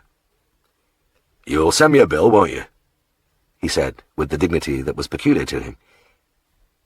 My first glance last night had decided me that this was a no-charging job, and I hadn't even written it in the book, but I nodded solemnly. "Very well, Mr. Dimmock. I'll do that." And throughout our long association, though no money ever changed hands, he always said the same thing. "You'll send me the bill, won't you?" This was the beginning of my close relationship with the Dimmocks. Over the succeeding weeks and months they brought in a varied selection of dogs, cats, budgies, rabbits at frequent intervals, and when they found that my services were free, they stepped up the number of visits. And when one came, they all came. I was anxiously trying to expand the small animal side of the practice, and increasingly my hopes were raised momentarily, then dashed, when I opened the door and saw a packed waiting room. And it increased the congestion when they started bringing their auntie, Mrs. Pounder, from down the road with them, to see what a nice chap I was. Mrs. Pounder, a fat lady who always wore a greasy velour hat perched on an untidy mound of hair, evidently shared the family tendency to fertility, and usually brought a few of her own ample brood with her. That is how it was this particular morning. I swept the assembled company with my eye, but could discern only beaming Dimmocks and Pounders, and this time I couldn't even pick out my patient. Then the assembly parted and spread out as though by prearranged signal, and I saw little Nellie Dimmock with a tiny puppy on her knee. Nellie was my favourite. Mind you, I liked all the family. In fact, they were such nice people that I always enjoyed their visits after that first disappointment. Mum and Dad were always courteous and cheerful, and the children, though boisterous, were never ill-mannered. They were happy and friendly, and if they saw me in the street, they would wave madly and go on waving till I was out of sight. And I saw them often because they were continually scurrying round the town doing odd jobs. delivering milk or papers. Best of all, they loved their animals and were kind to them. But, as I say, Nellie was my favourite. She was about 9, and had suffered an attack of infantile paralysis, as it used to be called, when very young. It had left her with a pronounced limp and a frailty which set her apart from her robust brothers and sisters. Her painfully thin legs seemed almost too fragile to carry her round, but above the pinched face her hair, the colour of ripe corn, flowed to her shoulders, and her eyes, though slightly crossed, gazed out calm and limpid blue through steel-rimmed spectacles. "What's that you've got, Nellie?" I asked. "It's a little dog," she almost whispered. "He's mine." "You mean he's your very own?" She nodded proudly. "Aye, he's mine." "He doesn't belong to your brothers and sisters too?" "No, he's mine." Rows of Dimmock and Pounder heads nodded in eager acquiescence as Nellie lifted the puppy to her cheek and looked up at me with a smile of strange sweetness. It was a smile that always tugged at my heart, full of a child's artless happiness and trust, but with something else which was poignant and maybe had to do with the way Nellie was. "Well, he looks a fine dog to me," I said. "He's a spaniel, isn't he?" She ran a hand over the little head. "Aye, a cocker. Mr. Brown said he was a cocker." There was a slight disturbance at the back, and Mr. Dimmock appeared from the crush. He gave a respectful cough. "He's a proper purebred, Mr. Herriot," he said. "Mr. Brown from the Banks bitch had a litter, and he gave this to Nellie." He tucked his stick under his arm and pulled a long envelope from an inside pocket. He handed it to me with a flourish. "That's his pedigree." I read it through and whistled softly. "He's a real blue-blooded hound, all right, and I see he's got a big, long name. Darrowby Tobias III. My word, that sounds great." I looked down at the little girl again. "And what do you call him, Nellie?" "Toby," she said softly. "I calls him Toby." I laughed. "All right, then. What's the matter with Toby, anyway? Why have you brought him?" "He's been sick, Mr. Herriot." Mrs. Dimmock spoke from somewhere among the heads. "He can't keep nothing down." "Well, I know what that'll be. Has he been wormed?" "No, I don't think so." "I should think he just needs a pill," I said. "But bring him through and I'll have a look at him." Other clients were usually content to send one representative through with their animals, but the Dimmocks all had to come. I marched along with the crowd behind me, filling the passage from wall to wall. Our consulting-cum-operating room was quite small, and I watched with some apprehension as the procession filed in after me. But they all got in. Mrs. Pounder, her velour hat slightly askew, squeezing herself in with some difficulty at the rear. My examination of the puppy took longer than usual, as I had to fight my way to the thermometer on the trolley, then struggle in the other direction to get the stethoscope from its hook on the wall. But I finished at last. "Well, I can't find anything wrong with him," I said. "So I'm pretty sure he just has a tummy full of worms. I'll give you a pill now, and you must give it to him first thing tomorrow morning." Like a football match turning out, the mass of people surged along the passage and into the street, and another Dimmock visit had come to an end. I forgot the incident immediately because there was nothing unusual about it. The pot-bellied appearance of the puppy made my diagnosis a formality. I didn't expect to see him again. But I was wrong. A week later my surgery was once more overflowing, and I had another squashed-in session with Toby in the little back room. My pill had evacuated a few worms, but he was still vomiting, still distended. "Are you giving him 5 very small meals a day, as I told you?" I asked. I received emphatic affirmative, and I believed them. The Dimmocks really took care of their animals. There was something else here, yet I couldn't find it. Temperature normal, lungs clear, abdomen negative on palpation. I couldn't make it out. I dispensed the bottle of our antacid mixture with a feeling of defeat. A young puppy like this shouldn't need such a thing. This was the beginning of a frustrating period. There would be a span of 2 or 3 weeks when I would think the trouble had righted itself. Then, without warning, the place would be full of Dimmocks and Pounders, and I'd be back where I started. And all the time, Toby was growing thinner. I tried everything. Gastric sedatives, variations of diet, quack remedies. I interrogated the Dimmocks repeatedly about the character of the vomiting. How long after eating? What were the intervals between? And I received varying replies. Sometimes he brought his food straight back, at others he retained it for several hours. I got nowhere. It must have been over 8 weeks later. Toby would be about 4 months old, when I again viewed the assembled Dimmocks with a sinking heart. Their visits had become depressing affairs, and I could not foresee anything better today as I opened the waiting-room door and allowed myself to be almost carried along the passage. This time it was Dad who was the last to wedge himself into the consulting room. Then Nellie placed the little dog on the table. I felt an inward lurch of sheer misery. Toby had grown despite his disability, and was now a grim caricature of a cocker spaniel, the long silky ears drooping from an almost fleshless skull, the spindly legs pathetically feathered. I had thought Nellie was thin, but her pet had outdone her. And he wasn't just thin. He was trembling slightly as he stood arch-backed on the smooth surface, and his face had the dull inward look of an animal which had lost interest. The little girl ran her hand along the jutting ribs, and the pale, squinting eyes looked up at me through the steel spectacles with that smile which pulled at me more painfully than ever before. She didn't seem worried. Probably she had no idea how things were, but whether she had or not, I knew I'd never be able to tell her that her dog was slowly dying. I rubbed my eyes wearily. "What has she had to eat today?" Nellie answered herself. "He's had some bread and milk." "How long ago was that?" I asked. But before anybody could reply, the little dog vomited, sending the half-digested stomach contents soaring in a graceful arc to land 2 feet away on the table. I swung round on Mrs. Dimmock. "Does he always do it like that?" "Ah, he mostly does. Sends it flying out like." "But why didn't you tell me?" The poor lady looked flustered. "Well, I don't know, I held up a hand. "That's all right, Mrs. Dimmock, never mind." It occurred to me that all the way through my totally ineffectual treatment of this dog, not a single Dimmock or Pounder had uttered a word of criticism, so why should I start to complain now?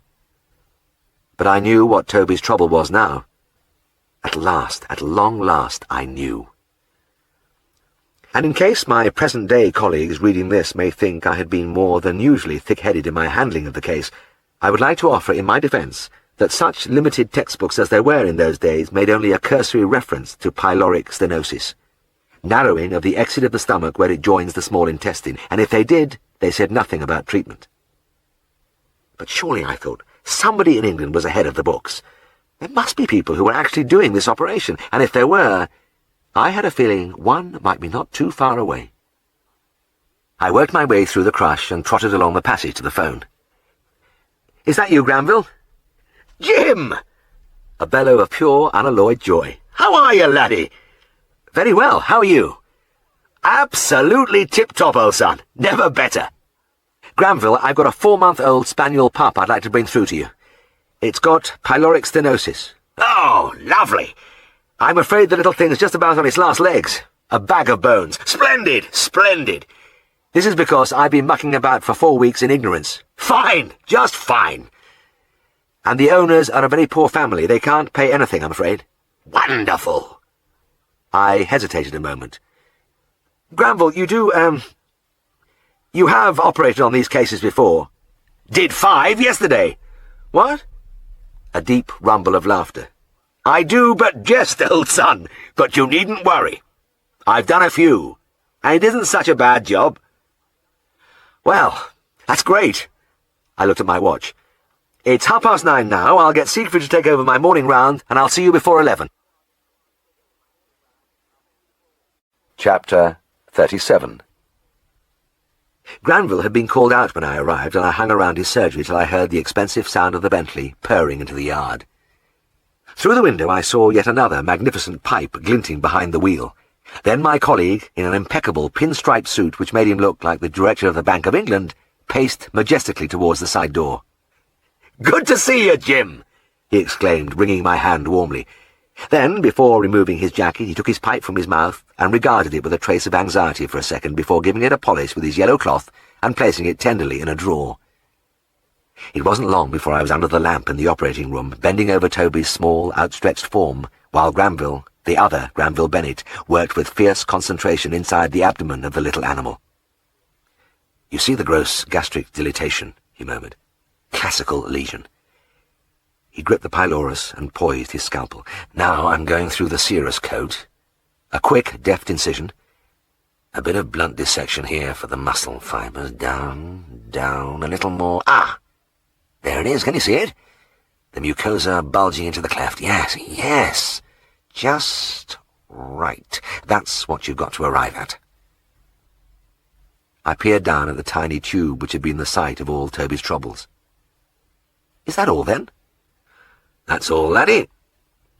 He stepped back with a grin. The obstruction is relieved now, and you can take bets that this little chap will start to put weight on now. That's wonderful, Granville. I'm really grateful. Nonsense, Jim. It was a pleasure. You can do the next one yourself now. He laughed, seized needle and sutures, and sewed up the abdominal muscles and skin at an impossible pace. A few minutes later he was in his office, pulling on his jacket, and as he filled his pipe he turned to me. "I've got a little plan for the rest of the morning, laddie." I shrank away from him and threw up a protective hand. "Well now, it's kind of you, Granville, but I honestly must get back. We're very busy, you know. Can't leave Siegfried too long. Work'll pile up." I stopped because I felt I was beginning to gibber. My colleague looked wounded. "All I meant, old son, was that we want you to come to lunch. Zoe is expecting you."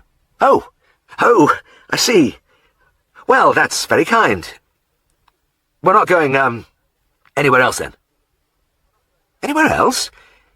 He blew out his cheeks and spread his arms wide. "Of course not. I just have to call in at my branch surgery on the way." "Branch surgery? I didn't know you had one." "Oh, yes, just a stone's throw from my house." He put an arm round my shoulders. "Well, let's go, shall we?"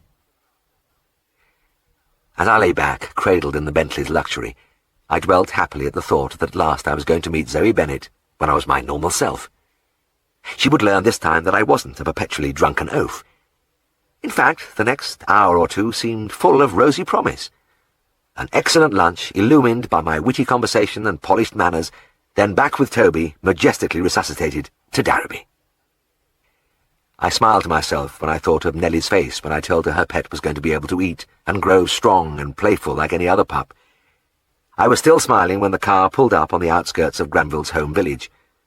I glanced idly through the window at a low stone building with leaded panes and a wooden sign dangling over the entrance. It read, "Old Oak Tree Inn." I turned quickly to my companion. "I thought we were going to your branch surgery." Granville gave me a smile of childish innocence. "Oh, that's what I call this place. It's so near home, and I transact quite a lot of business here." He patted my knee. "We'll just pop in for an appetizer, eh? Now, well, wait a minute," I stammered, gripping the sides of my seat tightly. "I just can't be late today. I'd much rather—" Granville raised a hand. "Jim, laddie, we won't be in for long." He looked at his watch. "It's exactly 12:30, and I promised Zoe we'd be home by 1 o'clock. She's cooking roast beef and Yorkshire pudding, and it would take a braver man than me to let her pudding go flat. I guarantee we'll be in that house at 1 o'clock on the dot, okay?"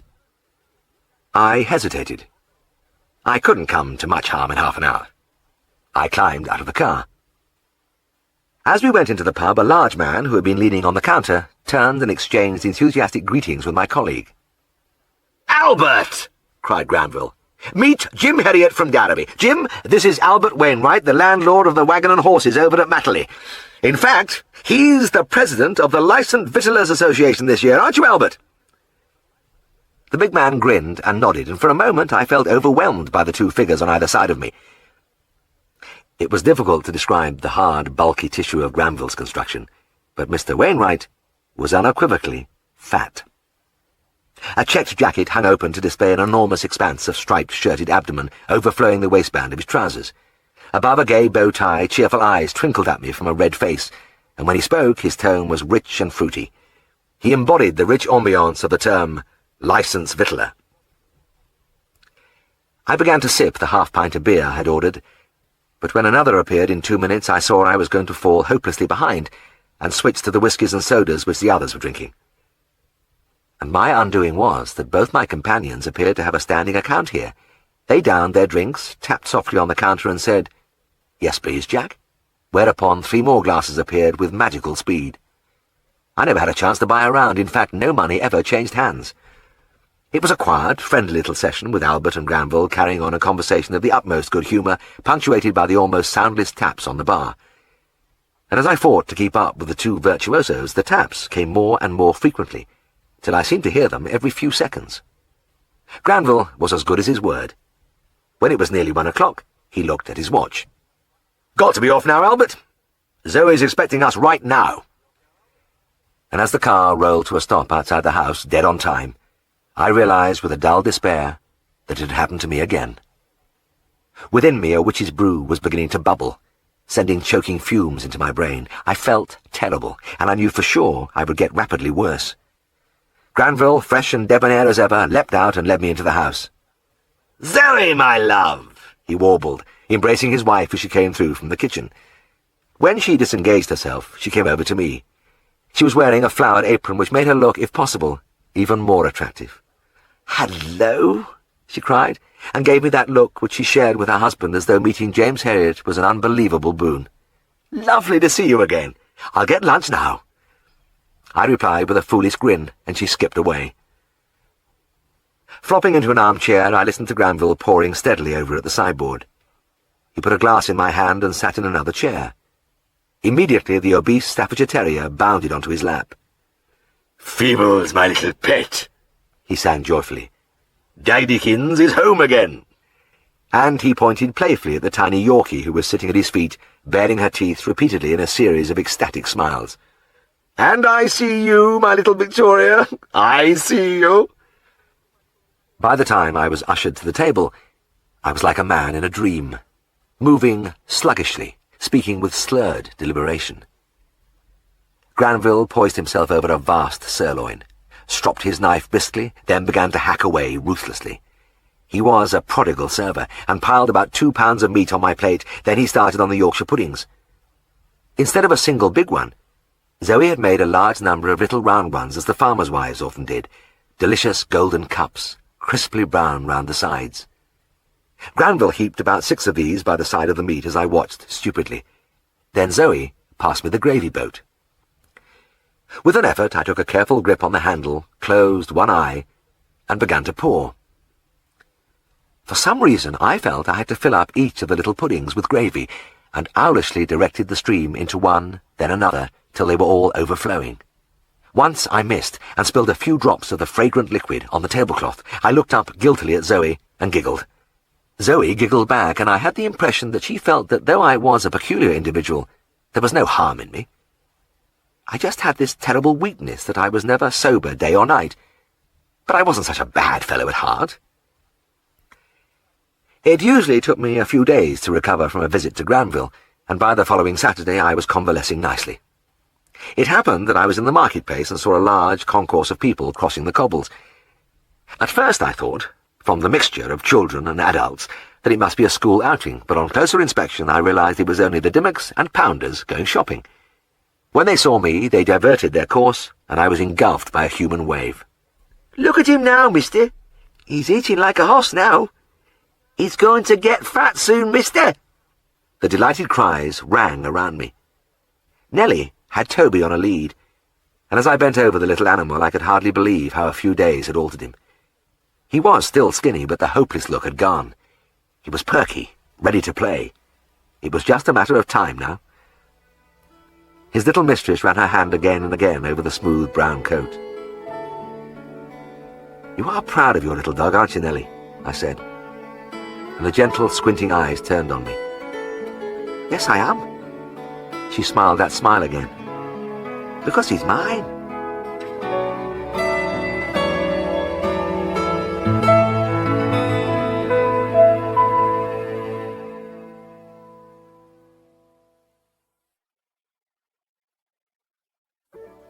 Frank Metcalfe grinned.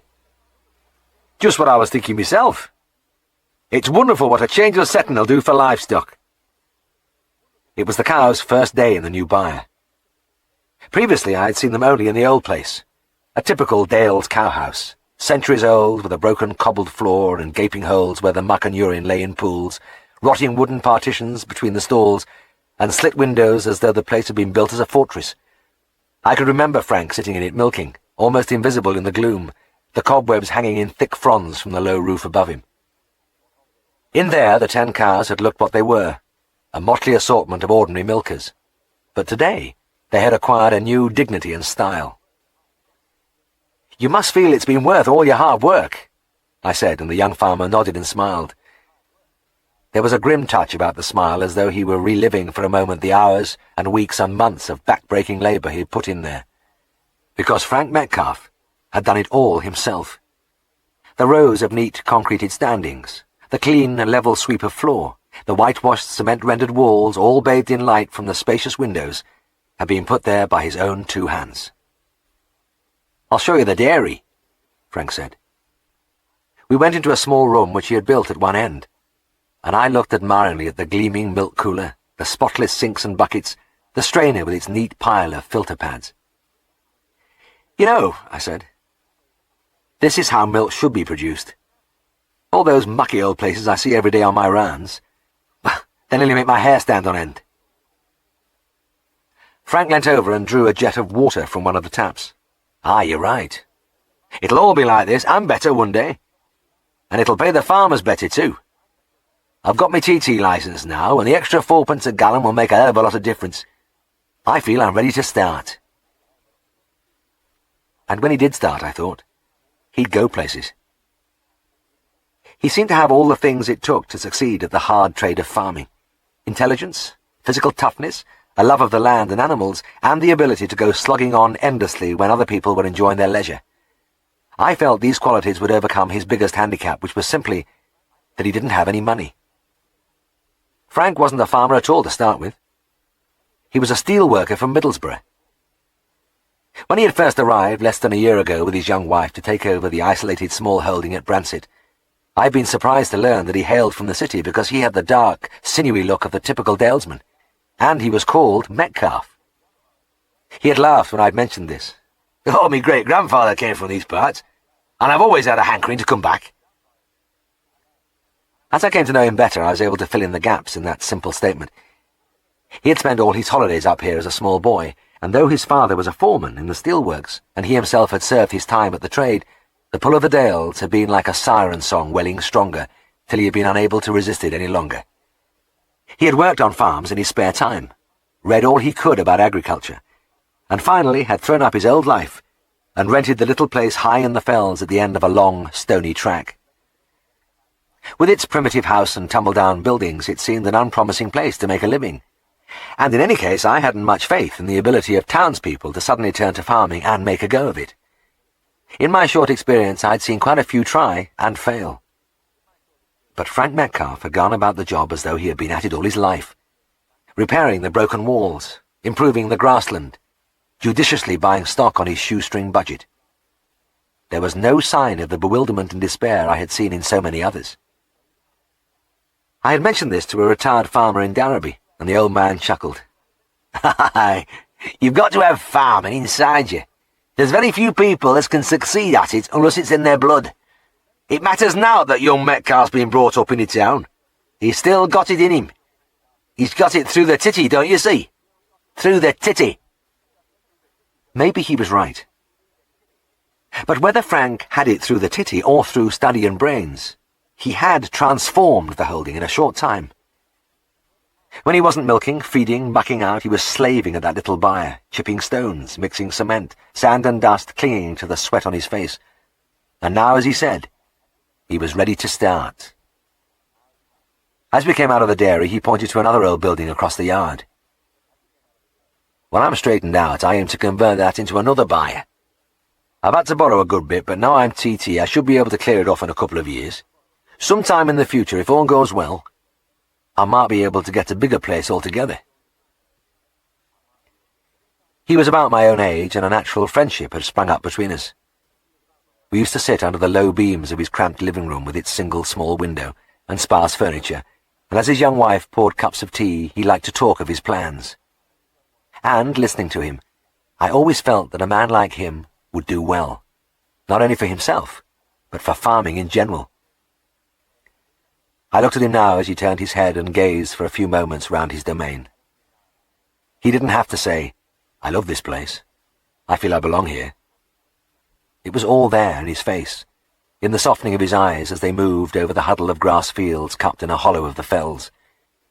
These fields, clawed by past generations from the rough hillside, and fighting their age-old battle with heather and bracken, ran up to a ragged hem of cliff and scree, and above you could just see the lip of the moor, a wild land of bog and peat hag. Below, the farm track disappeared round the bend of a wooded hill. The pastures were poor, and knuckles of rock pushed out in places through the thin soil, but the clean, turf-scented air and the silence must have been like a deliverance after the roar and smoke of the steelworks. "Well, we better see that cow, Frank. The new barn nearly made me forget what I came for." "Aye, it's this red and white 'un. My latest purchase. And she's never been right since I got her. Hasn't come onto her milk properly, and she seems dozy somehow." The temperature was 103, and as I put the thermometer away, I sniffed. "She smells a bit, doesn't she?" "Aye, I've noticed that myself." "Better bring me some hot water and I'll have a feel inside." The uterus was filled with a stinking exudate, and as I withdrew my arm there was a rush of yellowish necrotic material. "Surely she must have had a bit of a discharge," I said. Frank nodded. "Yes, she has had, but I didn't pay much attention. A lot of them do it when they're clearing up after calving." I drained the uterus by means of a rubber tube and irrigated it with antiseptic. Then I pushed in a few acroflavin pessaries. "That'll help clean her up, and I think she'll soon be a lot better in herself, but I'm going to take a blood sample from her." "Why's that?" "Well, it may be nothing, but I don't like the look of that yellow stuff. It consists of decayed cotyledons. You know, the berries on the calf bed. And when they're that colour, it's a bit suspicion of brucellosis." "Abortion, do you mean?" "It's possible, Frank. She may have calved before her time, or she may have calved normally but still been infected. Anyway, the blood test will tell us. Keep her isolated in the meantime." A few days later, at breakfast time in Scaledale House, I felt a quick stab of anxiety as I opened the lab report and read that the agglutination test on the blood had given a positive result. I hurried out to the farm. "How long have you had this cow?" I asked. "Just over 3 weeks," the young farmer replied. "And she's been running in the same field as your other cows and the in-calf heifers?" "Yes, all the time." I paused for a moment. "Frank, I'd better tell you the implications. I know you'll want to know what might happen. The source of infection in brucellosis is the discharges of an infected cow, and I'm afraid this animal of yours will have thoroughly contaminated that pasture. Any or all of your animals may have picked up the bug." "Does that mean they'll abort?" "Not necessarily. It varies tremendously. Many cows carry their calves through despite infection." I was doing my best to sound optimistic. Frank dug his hands deep into his pockets. His thin, dark-complexioned face was serious. "Damn. I wish I'd never seen the thing. I bought her at Hulton Market. God knows where she came from, but it's too late to talk like that now. What can we do about the job?" "The main thing is to keep her isolated and away from the other stock. I wish there was some way to protect the others, but there isn't much we can do. There are only 2 types of vaccine. Live ones, which can only be given to empty cows, and yours are all in calf, and dead ones, which aren't reckoned to be of much use." "Well, I'm the sort that doesn't like to just sit back and wait." "The dead vaccine won't do any harm if it doesn't do any good, will it?" "No." "Right, we'll do more with that then, and we'll hope for the best." Hoping for the best was something vets did a lot of in the 30s. I vaccinated the entire herd, and we waited. Nothing happened for a full 8 weeks. Summer lengthened into autumn, and the cattle were brought inside. The infected cow improved, her discharge cleared up, and she began to milk a bit better. Then Frank rang early one morning. "I found a dead calf laid in the channel when I went in to milk. Will you come?" It was a thinly haired 7 months fetus that I found. The cow looked sick, and behind her dangled the inevitable retained placenta. Her udder, which, if she had calved normally, would have been distended with milk, the precious milk which Frank depended on for his livelihood, was almost empty. Obsessed by a feeling of helplessness, I could only offer the same old advice: isolate, disinfect, and hope. A fortnight later, one of the in-calf heifers did it. She was a pretty little Jersey cross, which Frank had hoped would push up his butterfat percentage, and a week after that, one of the cows slipped a calf in her 6th month of pregnancy. It was when I was visiting this 3rd case that I met Mr. Bagley. Frank introduced him somewhat apologetically. "He says he has a cure for this trouble, Jim. He wants to talk to you about it." In every sticky situation there is always somebody who knows better than the vet. Subconsciously, I suppose, I had been waiting for Mr. Bagley to turn up, and I listened patiently. He was very short with bandy legs in cloth leggings, and he looked at me intently. "Young man, I've been through this on my own farm, and I wouldn't be here today if I hadn't found the remedy." "I see, and what was that, Mr. Bagley?" "I have it here." The little man pulled a bottle from his jacket pocket. "It's a bit mucky. It's been stood in cowhouse window for a year or two." I read the label. Professor Driscoll's abortion cure. Give 2 tablespoonfuls to each cow in the herd in a pint of water and repeat on the following day. The professor's face took up most of the label. He was an aggressive-looking, profusely whiskered man in a high Victorian collar, and he glared out at me belligerently through a thick layer of dust. He wasn't so daft either, because lower down the bottle I read, "If an animal has aborted, a dose of this mixture will prevent further trouble." He knew as well as I did that they didn't often do it more than once. "Yes," Mr. Bagley said. "That's the stuff. Most of my cows did it on me, but I kept going with the medicine, and they were right as a bobbin next time round." "But they would be in any case. They develop an immunity, you see." Mr. Bagley put his head on one side and gave a gentle, unbelieving smile. And who was I to argue anyway? I didn't have a thing to offer. "Okay, Frank," I said wearily. "Go ahead. Like my vaccine, I don't suppose it can do any harm." A fresh bottle of Driscoll's cure was purchased, and little Mr. Bagley supervised the dosing of the herd. He was cock-a-hoop when 3 weeks later one of the cows calved bang on time. "Now then, what do you say, young man? My stuff's working already, isn't it?" "Well, I expected some of them to calve normally," I replied, and the little man pursed his lips as though he considered me a bad loser. But I wasn't really worried about what he thought. All I felt was an unhappy resignation, because this sort of thing was always happening in those days before the modern drugs appeared. Quack medicines abounded on the farms, and the vets couldn't say a lot about them because their own range of pharmaceuticals was pitifully inadequate. And in those diseases like abortion, which has so far defeated all the efforts of the profession that control, the harvest for the quackmen was particularly rich. The farming press and country newspapers were filled with confident advertisements for red drenches, black drafts, pink powders, which were positively guaranteed to produce results. Professor Driscoll had plenty of competition. When shortly afterwards another cow calved on time, Mr. Bagley was very nice about it. "We all have to learn, young man. And you haven't had much practical experience. You just hadn't heard of my medicine, and I'm not blaming you. But I think we're on top of job now." I didn't say anything. Frank was beginning to look like a man who could see a gleam of hope, and I wasn't going to extinguish it by voicing my doubts. Maybe the outbreak had run its course. These things were unpredictable.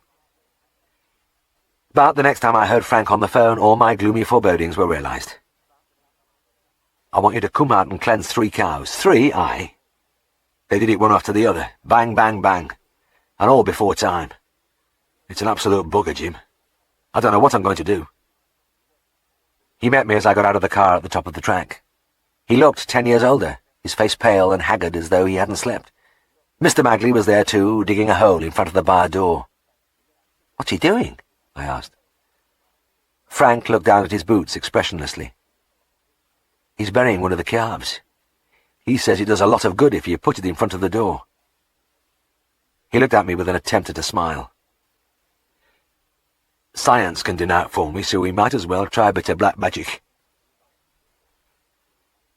I felt a few years older myself as I picked my way around the deep grave Mr. Bagley was digging. The little man looked up at me as I passed. "This is a very old remedy," he explained. "My medicine seems to be losing its power, so we have to try something stronger. The trouble is," he added with some asperity, "I was called into this case far too late." I removed the putrefying afterbirths from the 3 cows and got off the place as soon as possible. I felt such a deep sense of shame that I could hardly meet Frank's eye. And it was even worse on my next visit a fortnight later, because as I walked across the yard I was conscious of a strange smell polluting the sweet hill air. It was a penetrating, acrid stink, and though it rang a bell somewhere I couldn't quite identify it. As Frank came out of the house, he saw me sniffing and looking around. "Not very nice, is it?" he said with a tired smile. "I don't believe you've met our goat." "You've got a goat?" "Well, we've got the loan of one. An old Billy. I don't see him around right now, but by God, you can always smell him. Mr. Bagley dug him up somewhere, says he did one of his neighbours a world of good when he was having my trouble. Burying the cows wasn't doing any good, so he thought he'd better bring on the goat. It's the smell that does the trick, he says." "Oh, Frank, I'm sorry," I said. "It's still going on, then?" He shrugged his shoulders. "Aye, 2 more since I saw you, but I'm past worrying now, Jim, and for God's sake, stop looking so bloody miserable yourself. You can't do anything, I know that. Nobody can do anything." Driving home, I brooded on his words. Contagious bovine abortion had been recognised for centuries, and I had read in old books of the filthy scourge which ravaged and ruined the ancient farmers just as it was doing to Frank Metcalfe today. The experts of those days said it was due to impure water, improper feeding, lack of exercise, sudden frights. They did note, however, that other cows which were allowed to sniff at the fetuses in afterbirth were likely to suffer the same fate themselves. But beyond that, it was a black tunnel of ignorance. We modern vets, on the other hand, knew all about it. We knew it was caused by a gram-negative bacillus called Brucella abortus, whose habits and attributes we had studied till we knew its every secret. But when it came to helping a farmer in Frank's situation, we were about as much use as our colleagues of old who wrote those quaint books. True, dedicated researchers were working to find a strain of the bacillus which would form a safe and efficient vaccine to immunize cattle in calfhood, and as far back as 1930 a certain strain 19 had been developed, from which much was hoped. But even now it was still in the experimental stage. If Frank had had the luck to be born 20 years later, the chances are that those cows he bought would have all been vaccinated and protected by that same strain 19. Nowadays we even have an efficient dead vaccine for the pregnant cows. Best of all, there is now a scheme underway for the complete eradication of brucellosis, and this has brought the disease to the notice of the general public. People are naturally interested mainly in the public health aspect, and they've learnt about the vast spectrum of illnesses which the infected milk can cause in humans. But few townsmen know what brucellosis can do to farmers. The end of Frank's story was not far away. Autumn was reaching into winter, and the frost was sparkling on the steps of Skeldale House when he called one night to see me. We went into the big room, and I opened a couple of bottles of beer. "I thought I'd come to tell you, Jim," he said in a matter-of-fact tone. "I'm having to pack up." Pack up? Something in me refused to accept what he was saying. "Aye. I'm going back to my old job in Middlesbrough. There's naught else to do." I looked at him helplessly. "It's as bad as that, is it? Well, just think." He smiled grimly. "I have 3 cows which calve normally out of the whole herd. The rest are a mucky, discharging, sickly lot with no milk worth talking about. I've got no calves to sell or keep as replacements. I've got nowt." I hesitated. "There's no hope of raising the wind to get you over this?" "No, Jim. If I sell up now, I'll just about be able to pay the bank what I owe him. The rest I borrowed from the old man, and I'm not going back to ask him for more. I promised him I'd return to the steelworks if this didn't work out, and that's what I'm going to do." "Oh, hell, Frank. I can't tell you how sorry I am. You haven't had a scrap of luck all the way through." He looked at me and smiled with no trace of self-pity. "Aye, well, these things happen." I almost jumped at the words. These things happen. That's what farmers always said after a disaster. That old man in Danby had been right. Frank really did have it through the titty. And in truth, he wasn't the only man to be bankrupted in this way. What had hit Frank was called an abortion storm, and the same sort of thing had driven a legion of good men to the wall. Some of them hung on, tightened their belts, spent their life savings and half-starved till the storm abated and they could start again. But Frank had no savings to see him through. His venture had been a gamble from the beginning, and he had lost. I never heard of him again. At first I thought he might write, but then I realized that once the agonizing break had been made, it had to be complete. From some parts of the northern Pennines you can see away over the great sprawl of Teesside, and when the fierce glow from the blast furnaces set the night sky alight, I used to think of Frank down there and wonder how he was getting on. He'd make a go of it, all right. But how often did his mind turn to the high-blown green hollow where he had hoped to build something worthwhile, and to live, and bring up his children? Some people called Peters bought the little farm at Bransted after he left. Strangely enough, they were from Teesside too. But Mr. Peters was a wealthy director of the ICI, and used the place only as a weekend retreat. It was ideal for the purpose because he had a young family, all keen on riding, and the fields were soon being grazed by an assortment of horses and ponies. In the summer, Mrs. Peters used to spend months on end up there with the children. They were nice people who cared for their animals, and I was a frequent visitor. The dwelling house was renovated almost out of recognition, and I drank coffee instead of tea in the living room, which had become a place of grace and charm, with an antique table, chintz covers, and pictures on the walls. The old outbuildings were converted into loose boxes with shining, freshly painted doors. The only thing which got no attention was Frank's little new byre. It was used as a storage place for corn and bedding for the horses. I always felt a tug at my heart when I looked in there at the thick dust on the floor, the windows almost opaque with dirt, the cobwebs everywhere, the rusting water bowls, the litter of straw bales, peat moss and sacks of oats, where once Frank's cows had stood so proudly. It was all that was left of a man's dream.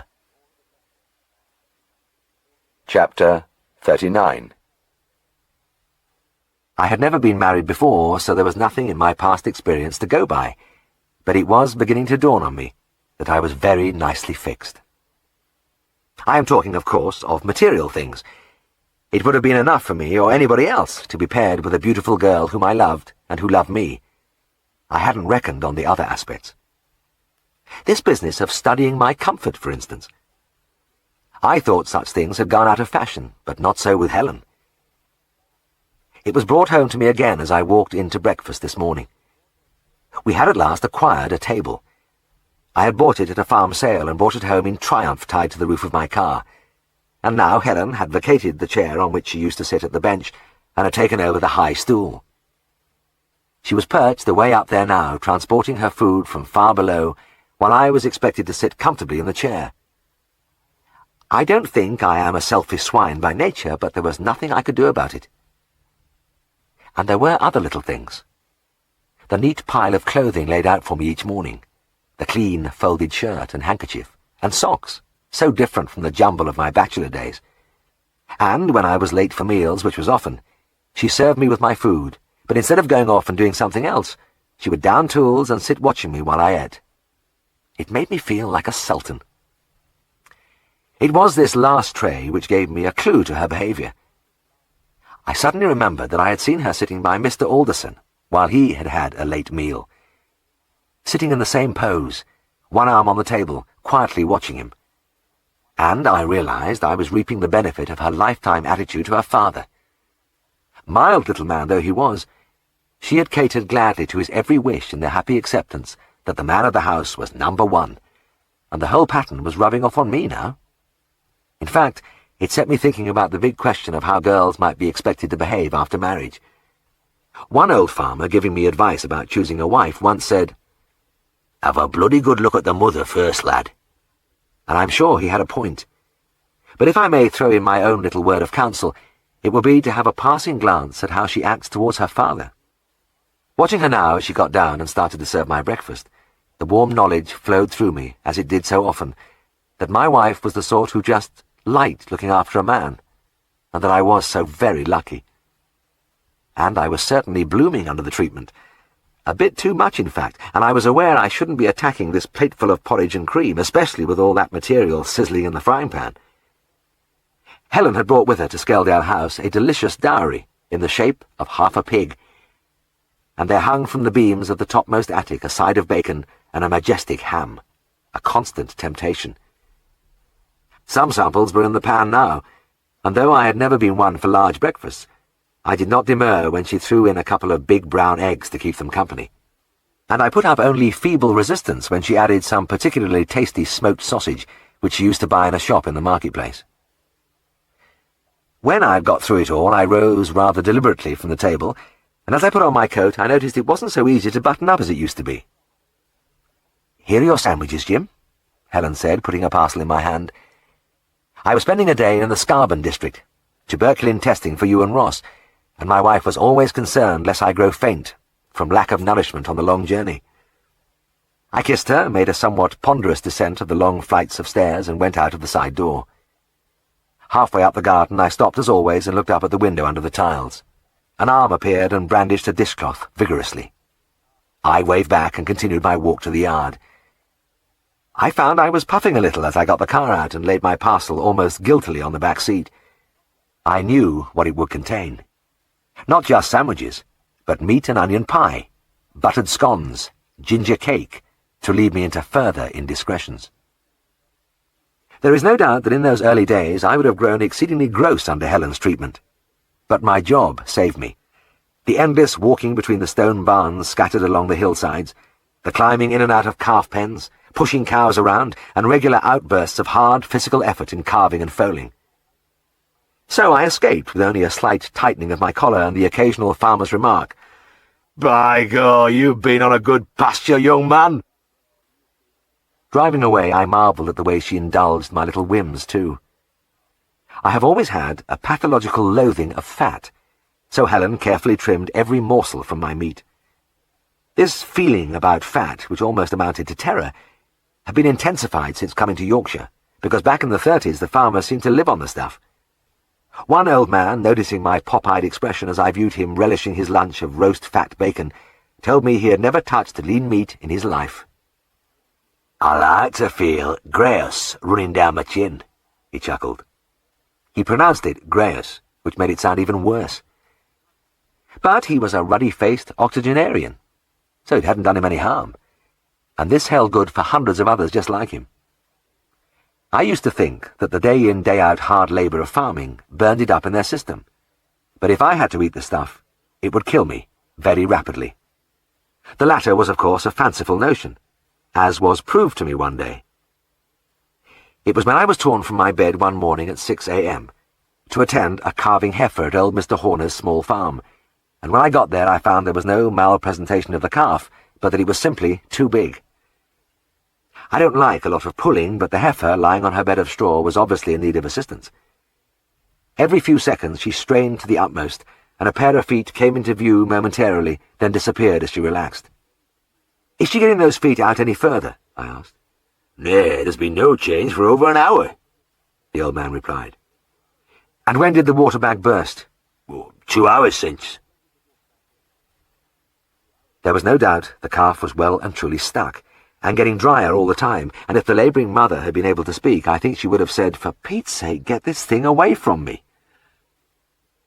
I could have done with a big, strong man to help me, but Mr. Horner, apart from his advanced age, was a rather shaky lightweight. And since the farm was perched on a lonely eminence miles from the nearest village, there was no chance of calling in a neighbour. I would have to do the job myself. It took me nearly an hour.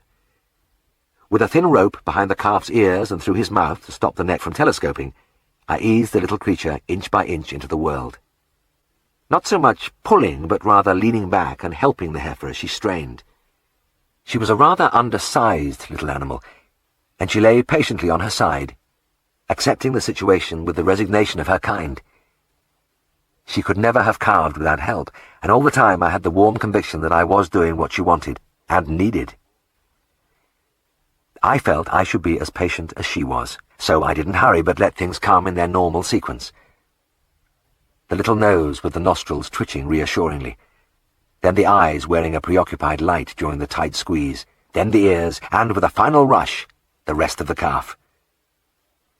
The young mother was obviously none the worse, because she rolled onto her chest almost immediately and began to sniff with the utmost interest at the new arrival. She was in better shape than myself, because I discovered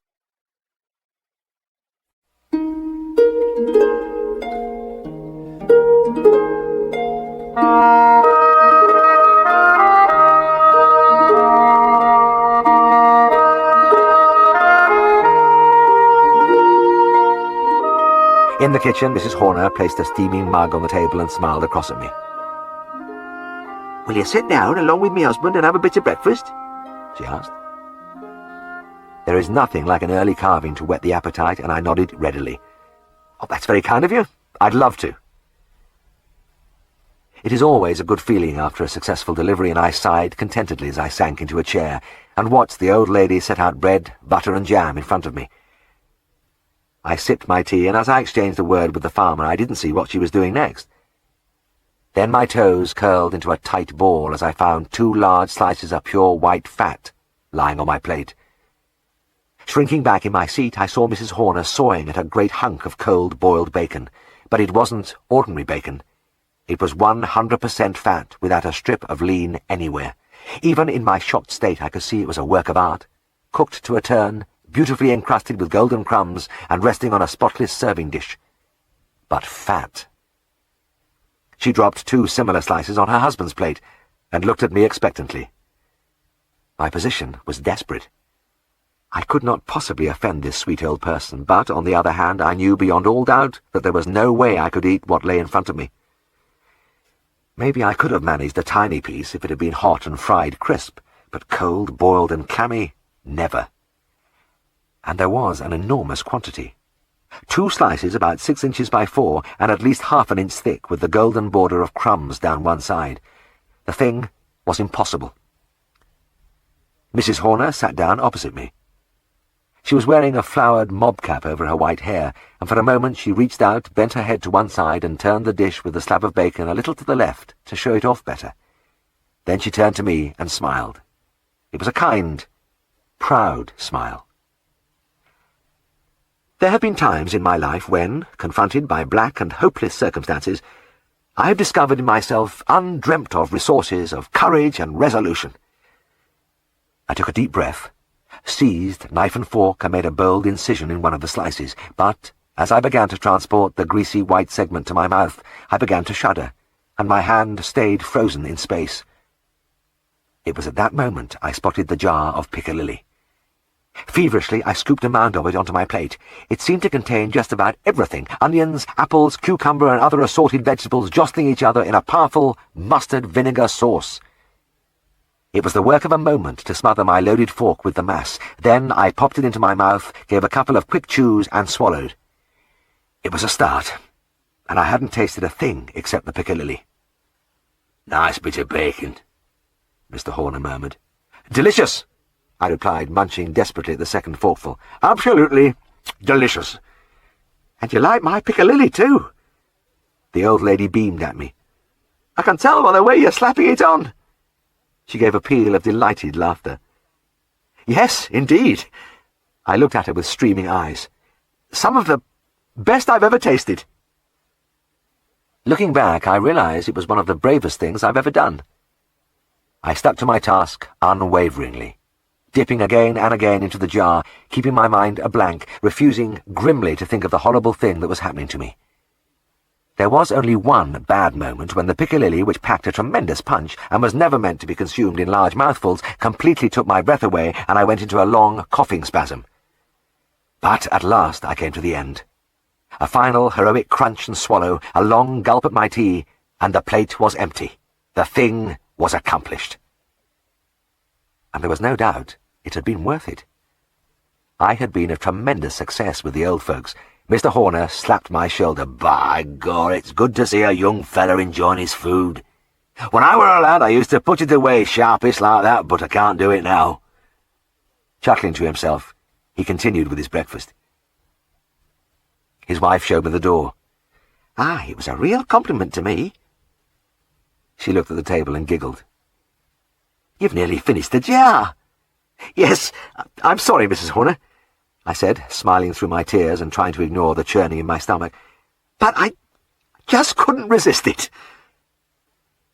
Contrary to my expectations, I didn't drop down dead soon afterwards, but for a week I was oppressed by a feeling of nausea which I am prepared to believe was purely psychosomatic.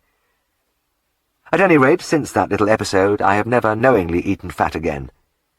My hatred was transformed into something like an obsession from then on. And I haven't been all that crazy about piccalilli either. Chapter 40. "Well, do you want job or don't you?" Walt Barnett towered over me in the surgery doorway, and his eyes flickered from my head to my feet and up again without expression. The cigarette dangling from his lower lip seemed to be part of him, as did the brown Trilby hat and the shining navy-blue serge suit stretched tightly over his bulky form. He must have weighed nearly 20 stone, and with his red, beefy, brutal mouth and overbearing manner, He was undeniably formidable. Well, yes. Of course we want the job, I replied. I was just wondering when we could fit it in. I went over to the desk and began to look through the appointment book. We're pretty full this week, and I don't know what Mr. Fallon has fixed up for the week after. Maybe we better give you a ring. The big man had burst in on me without warning or greeting, and had barked, "I've a fine big bloodhoss to geld. When can you do him?" I had looked at him hesitantly for a few moments, taken back partly by the arrogance of his approach, partly by his request. This wasn't good news to me. I didn't like castrating fine big bloodhosses. I much preferred the ordinary cart colts, and if you came right down to it, I had a particular preference for Shetland ponies. But it was all part of living, and if it had to be done, it had to be done. "You can give me a ring if you like, but don't be hour long about it." The hard, unsmiling stare still held me. "And I want a good job doing, think on." "We always try to do a good job, Mr. Barnett," I said, fighting a rising prickle of resentment at his attitude. "Aye, well, I've heard that before, and I've had some bloody balls-ups," he said. He gave me a final, truculent nod, turned and walked out, leaving the door open. I was still standing in the middle of the room, seething and muttering to myself, when Siegfried walked in. I hardly saw him at first, and when he finally came into focus, I found I was glowering into his face. "What's the trouble, James?" he asked. "A little touch of indigestion, perhaps?" "Indigestion? No, no. Why do you say that?" "Well, you seem to be in some sort of pain standing there on one leg with your face screwed up." "Did I look like that?" "Oh, it was just our old friend Walt Barnett. He wants us to cut a horse for him, and he made the request in his usual charming way. He really gets under my skin, that man." Tristan came in from the passage. "Yes, I was out there and I heard him. He's a bloody big lout." Siegfried rounded on him. "That's enough. I don't want to hear that kind of talk in here." Then he turned back to me. "And really, James, even if you were upset, I don't think it's an excuse for profanity." "What do you mean?" "Well, some of the expletives I heard you muttering there were unworthy of you." He spread his hands in a gesture of disarming frankness. "Heaven knows I'm no prude, but I don't like to hear such language within these walls." He paused, and his features assumed an expression of deep gravity. "After all, the people who come in here provide us with our bread and butter, and they should be referred to with respect." "Well, yes, but— Oh, I know some are not as nice as others, but you must never let them irritate you. You've heard the old saying, the customer is always right. Well, I think it's a good working axiom, and I always abide by it myself." He gazed solemnly at Tristan and me in turn. "So I hope I make myself clear. No swearing in the surgery, particularly when it concerns the clients." "It's all right for you," I burst out heatedly, "but you didn't hear Barnett. I'll stand so much, but—" Siegfried put his head on one side, and a smile of ethereal beauty crept over his face. "My dear old chap, there you go again, letting little things disturb you. I've had to speak to you about this before, haven't I? I wish I could help you. I wish I could pass on my own gift of remaining calm at all times." "What's that you said?" "I said I wanted to help you, James, and I will." He held up a forefinger. "You've probably often wondered why I never get angry or excited." "Eh?" "Oh, I know you have. You must have. Well, I'll let you into a little secret." His smile took on a roguish quality. "If a client is rude to me, I simply charge him a little more. Instead of getting all steamed up like you do, I tell myself that I'm putting 10 bob extra on the bill, and it works like magic." "Is that so?" "Yes, indeed, my boy." He thumped my shoulder, then became very serious. "Of course, I realize that I have an advantage right at the start. I have been blessed with a naturally even temperament, while you are blown about in all directions by every little wind of circumstance. But I do think that this is something you could cultivate, so work at it, James. Work at it. All this fretting and fuming is bad for you. Your whole life would change if you could just acquire my own tranquil outlook." I swallowed hard. "Well, thank you, Siegfried," I said. "I'll try." Walt Barnett was a bit of a mystery man in Darrowby. He wasn't a farmer. He was a scrap merchant, a haulier, a dealer in everything from linoleum to second-hand cars, and there was only one thing the local people could say for certain about him. He had brass. Lots of brass. They said everything he touched turned to money. He had bought a decaying mansion a few miles outside the town where he lived with a downtrodden little wife, and where he kept a floating population of livestock, a few bullocks, some pigs, and always a horse or two.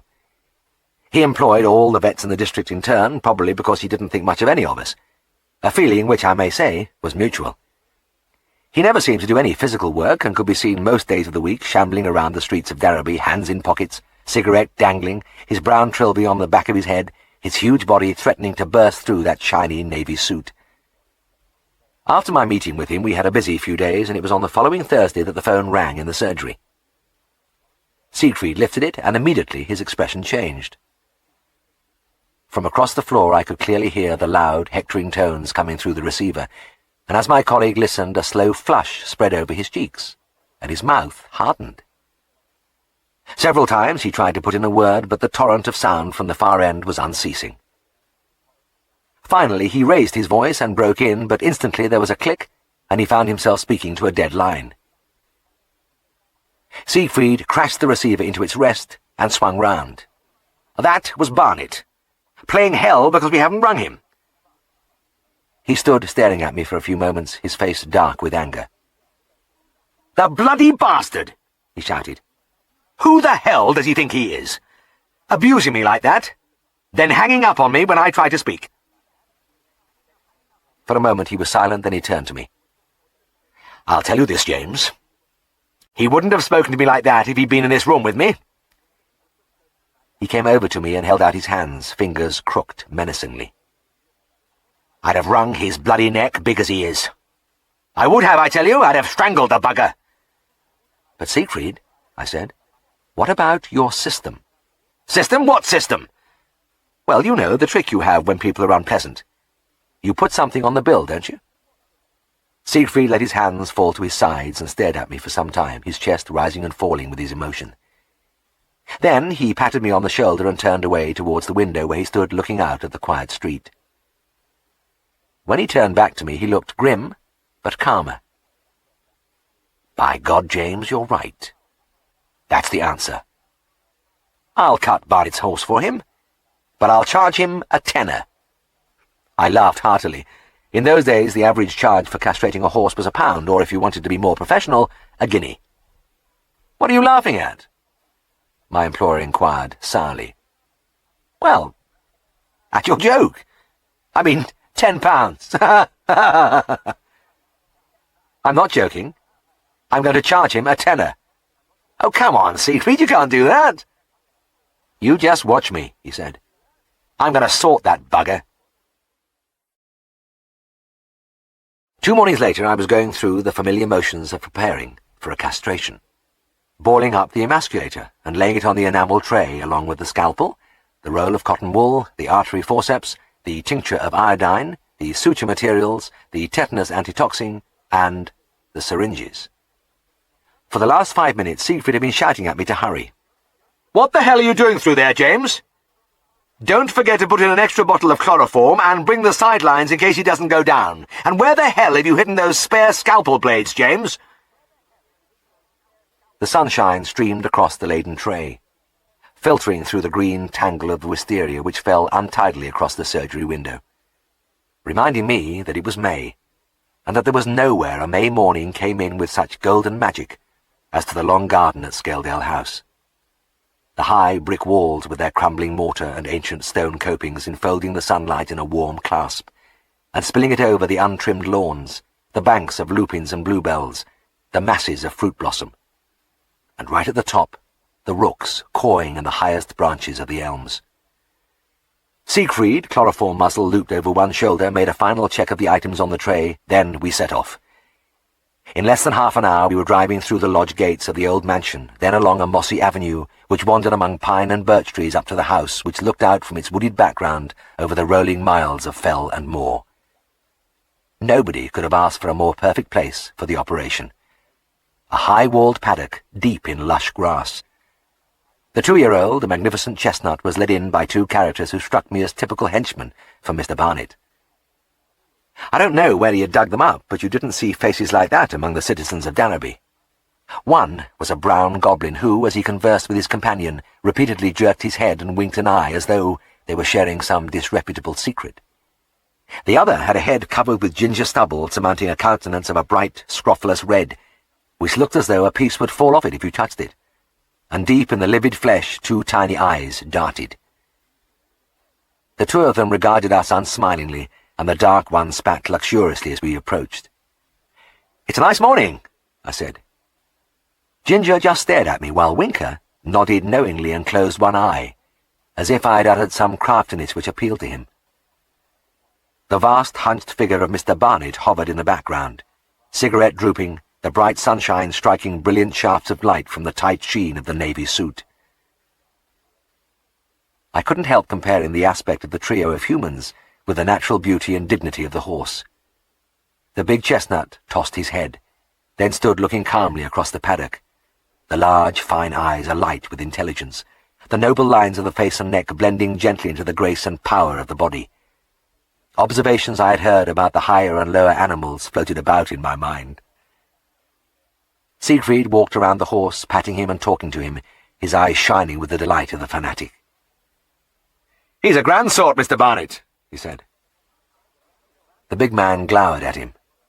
"Aye, well, don't spoil him, that's all. I'll pay a lot of money for that horse." Siegfried gave him a thoughtful look, then turned to me. "Well, let's get on. We'll drop him over there on that long grass. Are you ready, James?"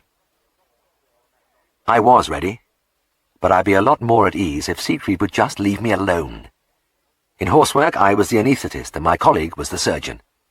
And he was good, quick, deft, successful. I had no quarrel with the arrangement. He could get on with his job, and let me do mine. But there was the rub. He would keep butting into my territory, and I found it wearing. Anesthesia in the large animals has a dual purpose. It abolishes pain and acts as a means of restraint. It is obvious that you can't do much with these potentially dangerous creatures unless they are controlled. That was my job. I had to produce a sleeping patient ready for the knife, and very often I thought it was the most difficult part. Until the animal was properly under, I always felt a certain tension, and Siegfried didn't help in this respect. He would hover at my elbow, offering advice as to the quantity of chloroform, and he could never bear to wait until the anaesthetic had taken effect. He invariably said, "He isn't going to go down, James," and then, "Don't you think you should strap a foreleg up?" Even now, 30 years later, when I am using such intravenous drugs as thiopentone, he is still at it, stamping around impatiently as I fill my syringe, poking over my shoulder with a long forefinger into the jugular furrow. "I'd shove it in just there, James." I stood there irresolute, my employer by my side, the chloroform bottle in my pocket, the muzzle dangling from my hand. It would be wonderful, I thought, if just once I could be on my own to get on with it. And after all, I had worked for him for nearly 3 years. Surely I knew him well enough to be able to put it to him. I cleared my throat. "Siegfried, I was just wondering, would you care to go and sit down there for a few minutes until I get him down?" "What's that?" Well, I thought it would be a good idea if you just left me to it. There's a bit of a crowd round the horse's head. I don't want him excited. So why don't you relax for a while, and I'll give you a shout when he's down." Siegfried raised a hand. "My dear chap, anything you say. I don't know what I'm hanging around here for anyway. I never interfere with your end, as you well know." He turned about, and, tray under one arm, marched off to where he had parked his car on the grass about 50 yards away. He strode round behind the rover and sat down on the turf, his back against the metal. He was out of sight. Peace descended. I became suddenly aware of the soft warmth of the sun on my forehead, of the bird song echoing among the nearby trees. Unhurriedly, I fastened on the muzzle under the head collar and produced my little glass measure. This once I had plenty of time. I'd start him off with just a couple of drams to get him used to the smell, without frightening him. I poured the clear fluid onto the sponge. "Walk him round in a circle slowly," I said to Ginger and Winker. "I'm going to give him a little bit at a time. There's no hurry, but keep a good hold of that halter shank in case he plays up." There was no need for my warning. The 2-year-old paced round calmly and fearlessly, and every minute or so I trickled a little extra onto the sponge. After a while his steps became laboured and he began to sway drunkenly as he walked. I watched him happily. This was the way I liked to do it. Another little dollop would just about do the trick. I measured out another half-ounce and walked over to the big animal. His head nodded sleepily as I gave it to him. "You're just about ready, aren't you, old lad?" I was murmuring when the peace was suddenly shattered. He isn't going to go down, you know, James. It was a booming roar from the direction of the car, and as I whipped round in consternation I saw a head just showing over the bonnet. There was another cry. Why don't you strap up a... At that moment the horse lurched and collapsed quietly on the grass, and Siegfried came bounding, knife in hand, from his hiding place like a greyhound. Sit on his head, he yelled. What are you waiting for? He'll be up in a minute. And get that rope round that hind leg, and bring my tray, and fetch the hot water. He panted after the horse and then bawled into Ginger's face. Come on, I'm talking to you. Move! Ginger went off at a bow-legged gallop and cannoned into Winker, who was rushing forward with the bucket. Then they had a brief but frenzied tug-of-war with the rope before they got it round the pastern. Pull the leg forward, cried my employer, bending over the operation site. Then a full-blooded bellow. Get the bloody foot out of my eye, will you? What's the matter with you? You wouldn't pull a head off its nest the way you're going. I knelt quietly at the head, my knee on the neck.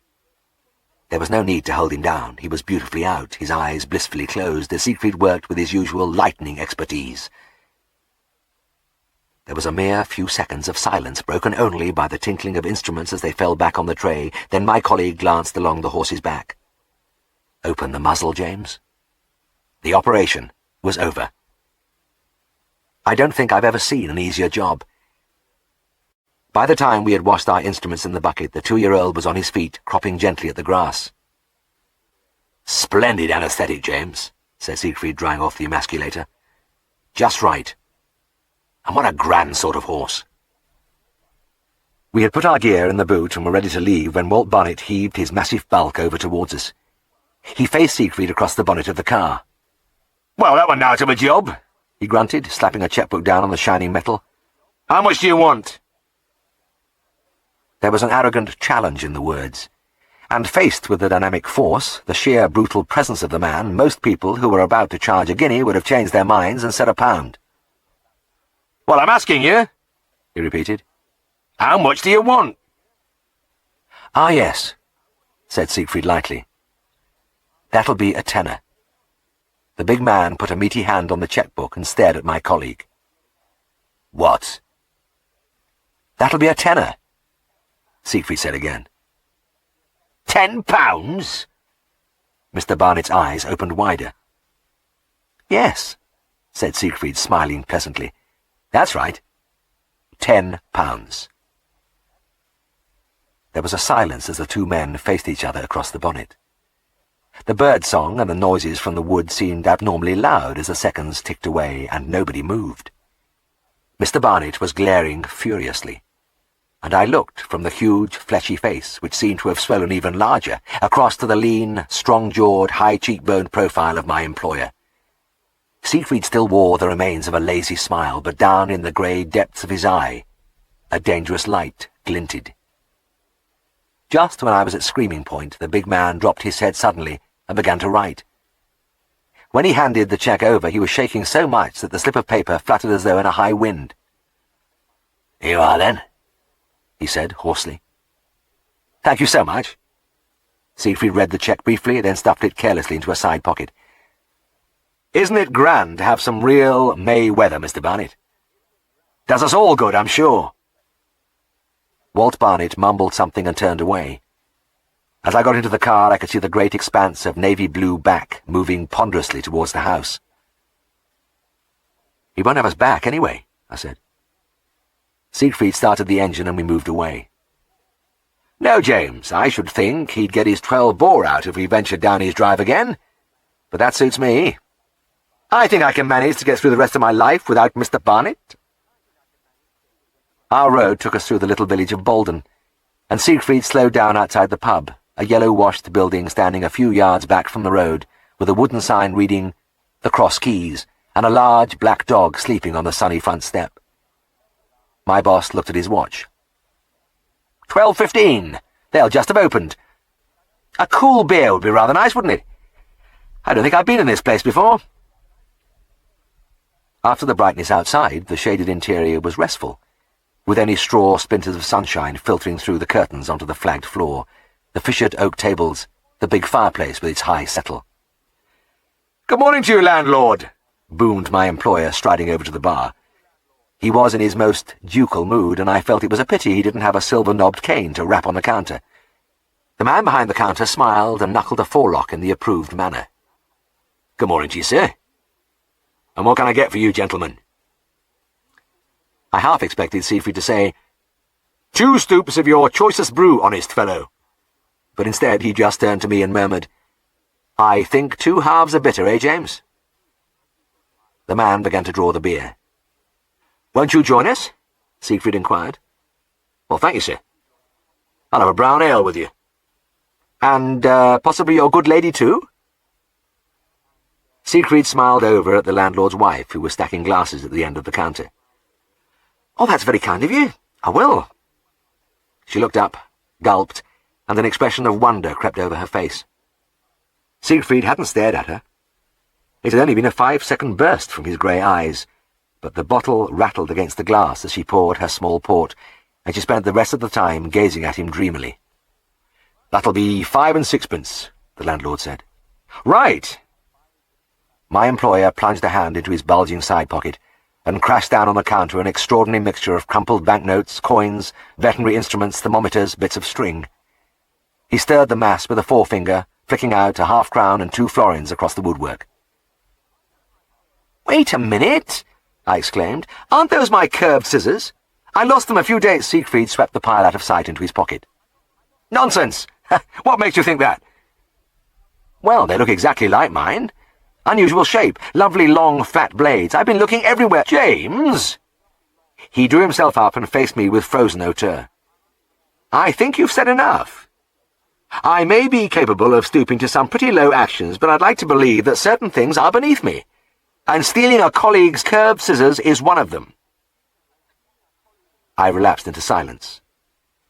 I'd have to bide my time and take my chance later.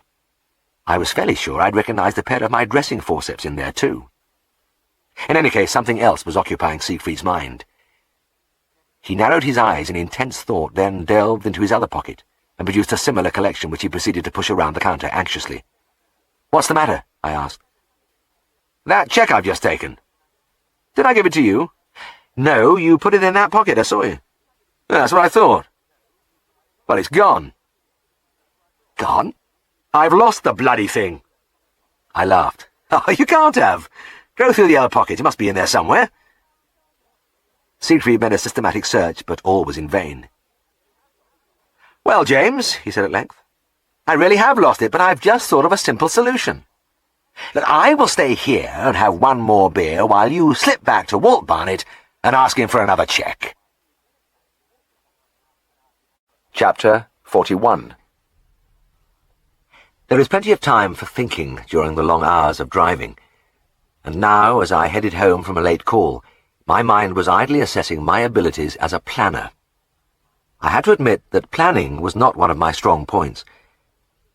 Shortly after we were married, I told Helen that I didn't think we should have children just at present. I pointed out that I would soon be going away. We did not have a proper home.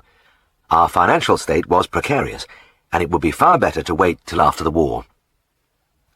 I had propounded my opinions weightily, sitting back in my chair and puffing my pipe like a sage. But I don't think I was really surprised when Helen's pregnancy was positively confirmed.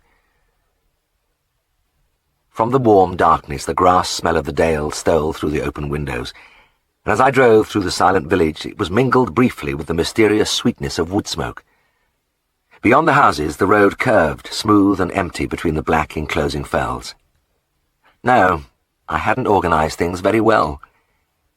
Leaving Darrowby and maybe England for an indefinite period, no home, no money, and a pregnant wife. It was an untidy situation. But I was beginning to realize that life was not a tidy little parcel at any time. The clock tower showed 11 p.m. as I rolled through the marketplace, and turning into Trengate I saw that the light had been turned off in our room. Helen had gone to bed. I drove round to the yard at the back, put away the car, and walked down the long garden. It was the end to every day, this walk. Sometimes stumbling over frozen snow, but tonight moving easily through the summer darkness, under the branches of the apple tree to where the house stood tall and silent against the stars. In the passage I almost bumped into Siegfried. "Just getting back from Allenby's, James?" he asked. "I saw on the book that you had a colic." I nodded. Yes, but it wasn't a bad one. Just a bit of spasm. Their grey horse had been feasting on some of the hard pears lying around in the orchard. Siegfried laughed. "Well, I've just beaten you in by a few minutes. I've been round at old Mrs. Dewar's for the last hour, holding her cat's paw while it had kittens." We reached the corner of the passage, and he hesitated. "Care for a nightcap, James?" "I would, thanks," I replied, and we went into the sitting room. But there was a constraint between us, because Siegfried was off to London early next morning to enter the Air Force. He'd be gone before I got up, and we both knew that this was a farewell drink. I dropped into my usual armchair, while Siegfried reached into the glass-fronted cupboard above the mantelpiece and fished out the whisky bottle and glasses. He carelessly tipped out 2 prodigal measures and sat down opposite. We had done a lot of this over the years, often yarning till dawn, but naturally enough it had faded since my marriage. It was like turning back the clock, to sip the whisky and look at him on the other side of the fireplace, and to feel as though it were a living presence, the charm of the beautiful room with its high ceiling, graceful alcoves and French window. We didn't talk about his departure, but about the things we had always talked about and still do. The miraculous recovery of that cow. What old Mr. Jenks said yesterday. The patient that knocked us flat, leapt the fence and disappeared for good. Then Siegfried raised a finger. "Oh, James, I nearly forgot. I was tidying up the books, and I find I owe you some money." "You do?" "Yes, and I feel rather bad about it. It goes back to your pre-partnership days, when you used to get a cut from you and Ross's testing. There was a slip-up somewhere, and you were underpaid. Anyway, you've got £50 to come." £50? Are you sure?" "Quite sure, James. And I do apologise." "No need to apologise, Siegfried. It'll come in very handy right now." "Good. Good. Anyway, the cheque's in the top drawer of the desk if you'll have a look tomorrow." He waved a languid hand and started to talk about some sheep he had seen that afternoon. But for a few minutes I hardly heard him. £50? It was a lot of money in those days, especially when I would soon be earning 3 shillings a day as an AC2 during my initial training. It didn't solve my financial problems, but it would be a nice little cushion to fall back on. My nearest and dearest are pretty unanimous that I am a bit slow on the uptake, and maybe they are right, because it was many years later before it got through to me that there never was any £50 owing. Siegfried knew I needed a bit of help at that time, and when it all became clear long afterwards, I realized that this was exactly how he would do it. No embarrassment to me. He hadn't even handed me the cheque. As the level in the bottle went down, the conversation became more and more effortless. At one point, some hours later, my mind seemed to have taken on an uncanny clarity, and it was as if I was disembodied and looking down at the pair of us. We had slid very low in our chairs, our heads well down the backs, legs extended far across the rug. My partner's face seemed to stand out in relief, and it struck me that though he was only in his early 30s, he looked a lot older. It was an attractive face, lean, strong-boned, with steady, humorous eyes, but not young. In fact, Siegfried, in the time I had known him, had never looked young. But he has the last laugh now, because he has hardly altered with the years, and is one of those who will never look old. At that moment of the night, when everything was warm and easy and I felt omniscient, it seemed a pity that Tristan wasn't there to make up the familiar threesome. As we talked, the memories marched through the room like a strip of bright pictures. Of November days on the hillsides with the icy rain driving into our faces. Of digging the cars out of snowdrifts. Of the spring sunshine warming the hard countryside. And the thought recurred that Tristan had been part of it all, and that I was going to miss him as much as I would miss his brother. I could hardly believe it when Siegfried rose, threw back the curtains, and the grey light of morning streamed in. I got up and stood beside him as he looked at his watch. 5 o'clock, James, he said and smiled. We've done it again. He opened the French windows and we stepped into the hushed stillness of the garden. I was taking grateful gulps of the sweet air when a single bird call broke the silence. "Did you hear that blackbird?" I said. He nodded, and I wondered if he was thinking the same thing as myself, that it sounded just like the same blackbird which had greeted the early daylight when we talked over my first case those years ago. We went up the stairs together in silence. Siegfried stopped at his door. "Well, James." He held out his hand and his mouth twitched up at the corner. I gripped the hand for a moment, then he turned and went into his room. And as I trailed dumbly up the next flight, it seemed strange that we had never said goodbye. We didn't know when, if ever, we would see each other again. Yet neither of us said a word. I don't know if Siegfried wanted to say anything, but there was a lot trying to burst from me. I wanted to thank him for being a friend as well as a boss, for teaching me so much, and for never letting me down. There were other things too, but I never said them. Come to think of it, I've never even thanked him for that £50. This nervousness about a simple action like going out for a meal might be incomprehensible to the layman, but to vets and their wives it was very real, particularly in those days of 1- or 2-man practices. The idea of somebody preparing a meal for me, then waiting in vain for me to turn up, was singularly horrifying, but it happened to all of us occasionally. It remained a gnawing worry whenever Helen and I were asked out, especially to somebody like the Hodgsons.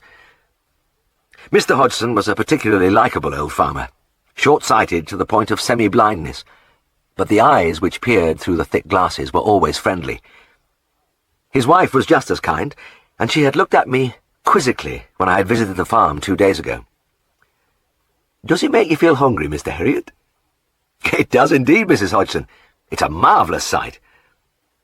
I was washing my hands in the farm kitchen and stealing a glance at the nearby table, where all the paraphernalia of the family pig-killing lay in their full glory. Golden rows of pork pies, spare ribs, a mound of newly made sausages, jars of brawn. Great pots were being filled with lard, newly rendered in the far-side oven. She looked at me thoughtfully. "Why don't you bring Mrs. Herriot round one night and help us eat it?" "Well, that's most kind of you, and I'd love to, but, "Now then, no buts," she laughed. "You know, there's far too much stuff here. We have to give so much away." This was quite true. In the days when every farmer and many of the townsfolk of Danby kept pigs for home consumption, killing time was an occasion for feasting. The hams and sides were cured and hung up, but the masses of offal and miscellaneous pieces had to be eaten at the time, and though farmers with big families could tackle it, others usually passed delicious parcels round their friends, in the happy knowledge that there would be a reciprocation in due course. "Well, thanks, Mrs. Hodgson," I said. "Tuesday evening, then, 7 o'clock?" And here I was on Tuesday afternoon, heading confidently into the country with the image of Mrs. Hodgson's supper hanging before me like a vision of the promised land. I knew what it would be. A glorious mixed grill of spare ribs, onions, liver and pork fillet, garlanded with those divine farm sausages which are seen no more. It was something to dream about. In fact, I was still thinking about it when I drew into Edward Wiggins' farmyard. I walked over to the covered barn and looked in at my patients, a dozen half-grown bullocks resting on the deep straw.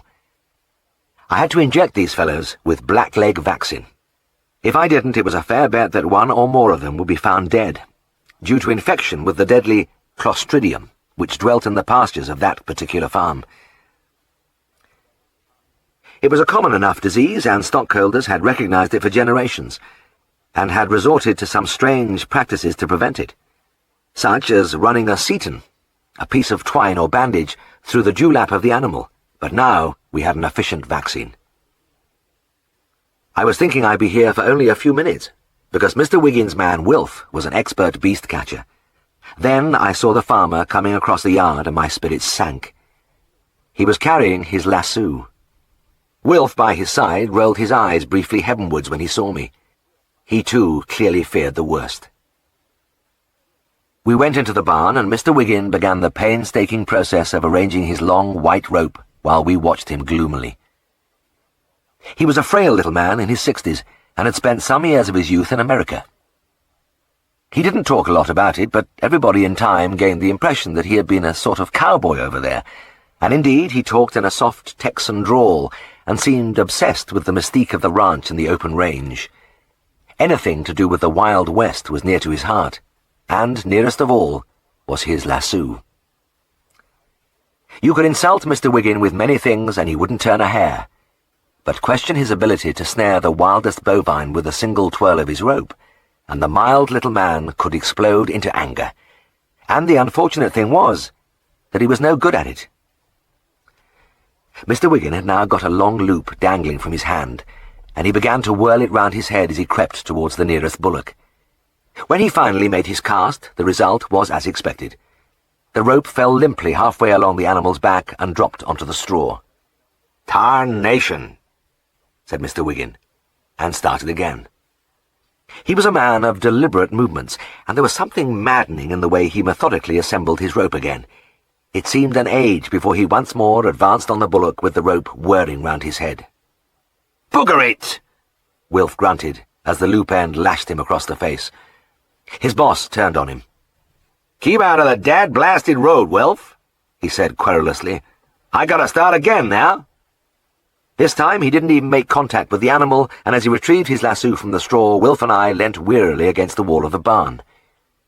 Yet again the whiz of the rope, and a particularly ambitious throw which sent it high into the criss-cross of beams in the roof, where it stuck. The farmer tugged at it several times in vain. "Gol darn it, it's got round a nail up there. Slip across the yard and fetch a ladder, Wilf." As I waited for the ladder, then watched Wilf climbing into the shadowy heights of the barn, I pondered on Mr. Wiggin. The way he spoke, the expressions he used, were familiar to most Yorkshire folk since they filtered continually across the Atlantic in films and books. In fact, there were dark mutterings that Mr. Wiggin had learnt them that way, and had never been near a ranch in his life. There was no way of knowing. At last the rope was retrieved, the ladder put away, and the little man went into action once more.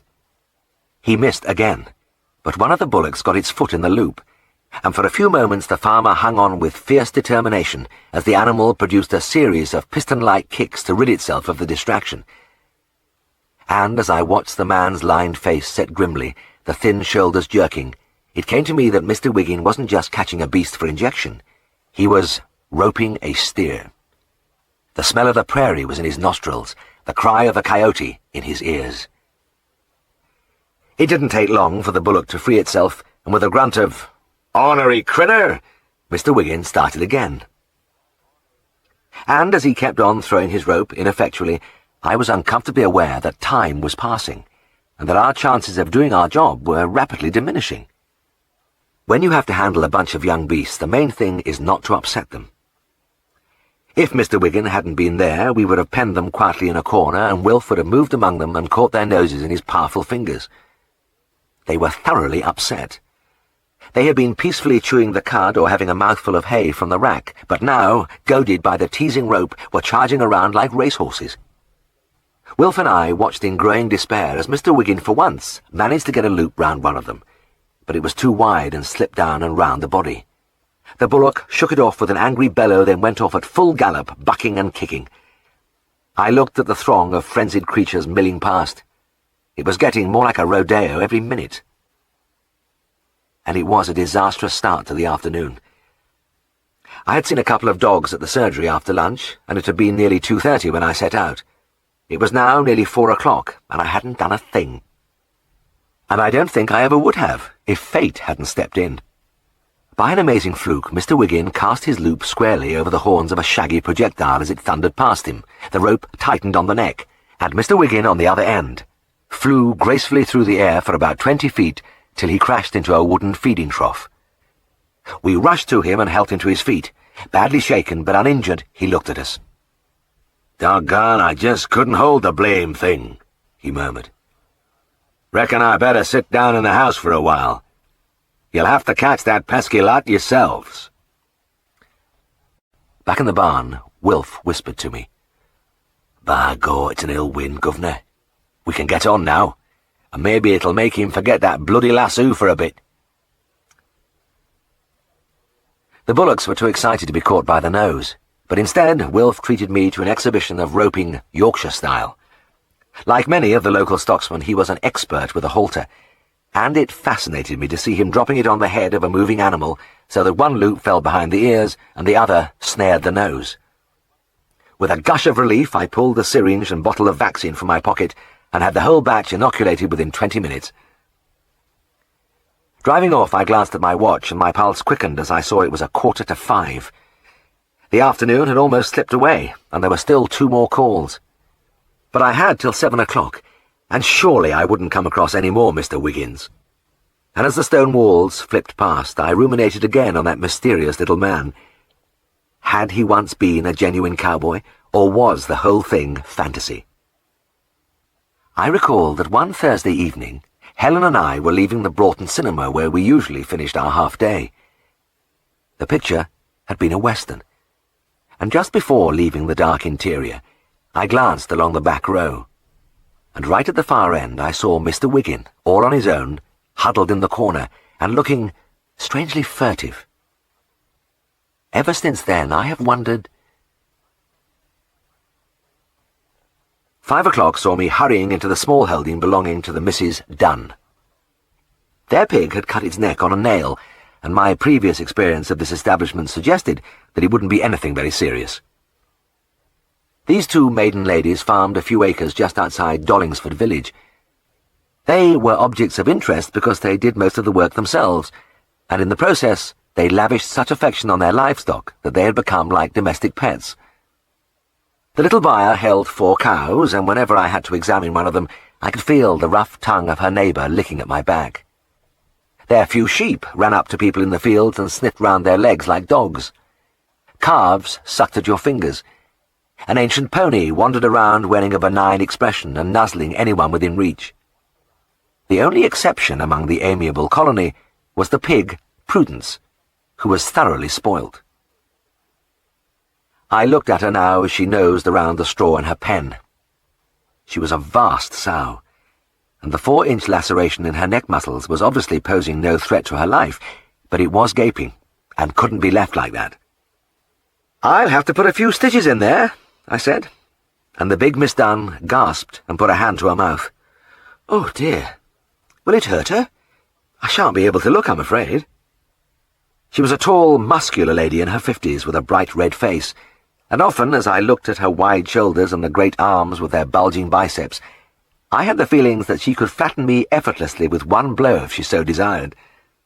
But strangely, she was nervous and squeamish about the realities of animal doctoring, and it was always her little wisp of a sister who helped at lambings, calvings, and the rest. "Oh, you needn't worry, Miss Dunn," I replied. "It'll all be over before she knows what's happening." I climbed into the pen, went up to Prudence, and touched her gently on the neck. Immediately the sow unleashed a petulant scream as though she'd been stabbed with a hot iron, and when I tried to give her back a friendly scratch, the huge mouth opened again, and the deafening sound blasted out. And this time she advanced on me threateningly. I stood my ground till the yawning cavern with its yellowed teeth was almost touching my leg, then I put a hand on the rail and vaulted out of the pen. "We'll have to get her into a smaller space," I said. "I'll never be able to sit her in that big pen. She's too much room to move around, and she's too big to hold." Little Miss Dunn held up her hand. "We have the very place, in the calf-house across the yard. If you get her into one of those narrow stalls, she wouldn't be able to turn round." "Fine," I rubbed my hands, "and I'll be able to do the stitching over the top from the passage. Let's get her over there." I opened the door, and after a bit of poking and pushing, Prudence ambled majestically out onto the cobbles of the yard. But there she stood, grunting sulkily, a stubborn glint in her little eyes. And when I leant my weight against her back end, it was like trying to move an elephant. She had no intention of moving any further, and that calf-house was 20 yards away. I stole a look at my watch. 5:15, and I didn't seem to be getting anywhere. The little Miss Dunn broke into my thoughts. "Mr. Herriot, I know how we can get her across the yard." "You do?" "Oh, yes. Prudence has been naughty before, and we have found a way of persuading her to move." I managed a smile. Great! How do you do it? Well now, and both sisters giggled. She is very fond of digestive biscuits. What's that? She simply loves digestive biscuits. She does? Adores them. Well, that's very nice, I said, but I don't quite see... The big Miss Dunn laughed. Just you wait, and I'll show you. She began to stroll towards the house, and it seemed to me that though these ladies were by no means typical Dales farmers, they did share the general attitude that time was of no consequence. The door closed behind her, and I waited. And as the minutes ticked away, I began to think she was brewing herself a cup of tea. In my mounting tension, I turned away and gazed down over the hillside fields to where the grey roofs and old church tower of Dollingsford showed above the riverside trees. The quiet of the scene was in direct contrast to my mental state. Just when I was giving up hope, big Miss Dunn reappeared carrying a long, round paper container. She gave me a roguish smile as she held it up to me. These are what she likes. Now, just watch. She produced a biscuit and threw it down on the cobbles a few feet in front of the sow. Prudence eyed it impassively for a few moments, then without haste strolled forward, examined it carefully, and began to eat it. When she had finished, big Miss Dunn glanced at me conspiratorially and threw another biscuit in front of her. The pig again moved on unhurriedly and started on the second course. This was gradually leading her towards the building across the yard, but it was going to take a long time. I reckoned that each biscuit was advancing her about 10 feet, and the calf house would be all of 20 yards away, so, allowing 3 minutes a biscuit, it was going to take nearly 20 minutes to get there. I broke out in a sweat at the thought, and my fears were justified, because nobody was in the slightest hurry, especially Prudence, who slowly munched each titbit, then snuffled around, picking up every crumb while the ladies smiled down at her fondly. "Look," I stammered, "do you think you could throw the biscuits a bit further ahead of her? Just to save time, I mean." Little Miss Dunn laughed gaily. "Oh, we've tried that, but she's such a clever old darling. She knows she'll get less that way."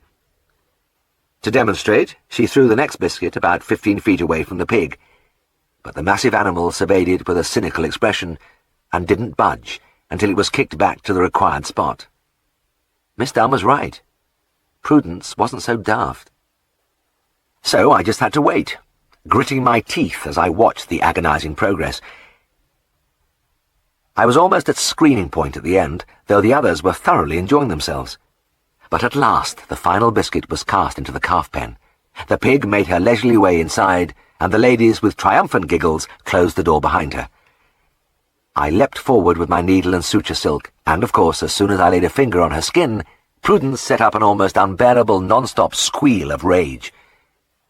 Big Miss Dunn put her hands over her ears and fled in terror, but her little sister stayed with me bravely and passed me my scissors and dusting powder whenever I asked, in sign language, above the din. My head was still ringing as I drove away, but that didn't worry me as much as the time. It was 6 o'clock. Chapter 43. Tensely, I assessed my position. The next and final visit was only a couple of miles away. I could make it in 10 minutes. Then, say, 20 minutes on the farm, 15 minutes back to Darrowby, a lightning wash and change, and I could still be pushing my knees under Mrs. Hodgson's table by 7 o'clock. And the next job wasn't a long one, just a bull to ring. Nowadays, since the advent of artificial insemination, there aren't many bulls about. Only the big dairymen and pedigree breeders keep them. But in the 30s, nearly every farmer had one, and inserting rings in their noses was a regular job. The rings were put in when they were about a year old, and were necessary to restrain the big animals when they had to be led around. I was immensely relieved when I arrived to find the gaunt figure of old Ted Buckle, the farmer, and his 2 men waiting for me in the yard. A classical way for a vet to waste time is to go hollering around the empty buildings, then do more of the same out in the empty fields, waving madly, trying to catch the eye of a dot on the far horizon. "Now then, young man," Ted said, and even that short phrase took a fair time to come out. To me, the old man was a constant delight, speaking the real old Yorkshire, which you seldom hear now, and which I won't try to reproduce here, with slow deliberation, as though he were savouring every syllable as much as I was enjoying listening to him. "You've come, then?" "Yes, Mr. Buckle, and I'm glad to see you're ready and waiting for me." "Aye. I don't like keeping you fellas hanging about." He turned to his men. "Now then, lads, go into that box and get out of that big lubber for Mr. Herriot." The lads, Ernest and Herbert, who were both in their 60s, shuffled into the bull's loose box and closed the door after them. There were a few seconds of muffled banging against the wood, a couple of bellows, and the occasional Anglo-Saxon expression from the men, then silence. "I think they have him now," Ted murmured.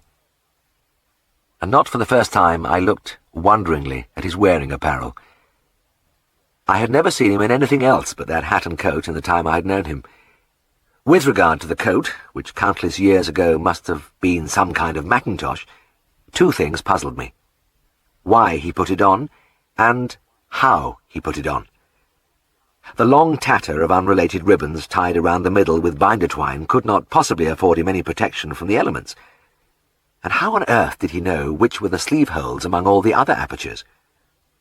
And the hat, an almost crownless trilby from the early days of the century, whose brim drooped vertically in sad folds over ears and eyebrows.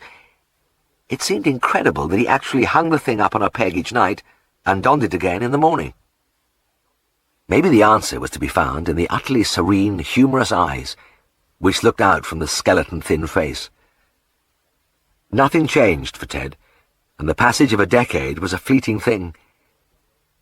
I remember him showing me the old-fashioned reckon which held the pans and kettles over the fire on his farm kitchen. He pointed out the row of holes where you could adjust it for large pans or small, as though it was some modern invention. "Aye, it's a wonderful thing. And Clad that put it in for me made a grand job." "When was that, Mr. Buckle?" "It was 1897. I remember it well. He was a right good workman, was Clad." But the men had reappeared with the young bull on a halter, and they soon had him held in the accepted position for ringing. There was a ritual about this job, a set pattern as unvarying as a classical ballet. Ernest and Herbert pulled the bull's head over the half-door and held it there by pulling on a shank on either side of the halter. The portable crush had not yet been invented, and this arrangement with the bull inside the box and the men outside was adopted for safety's sake.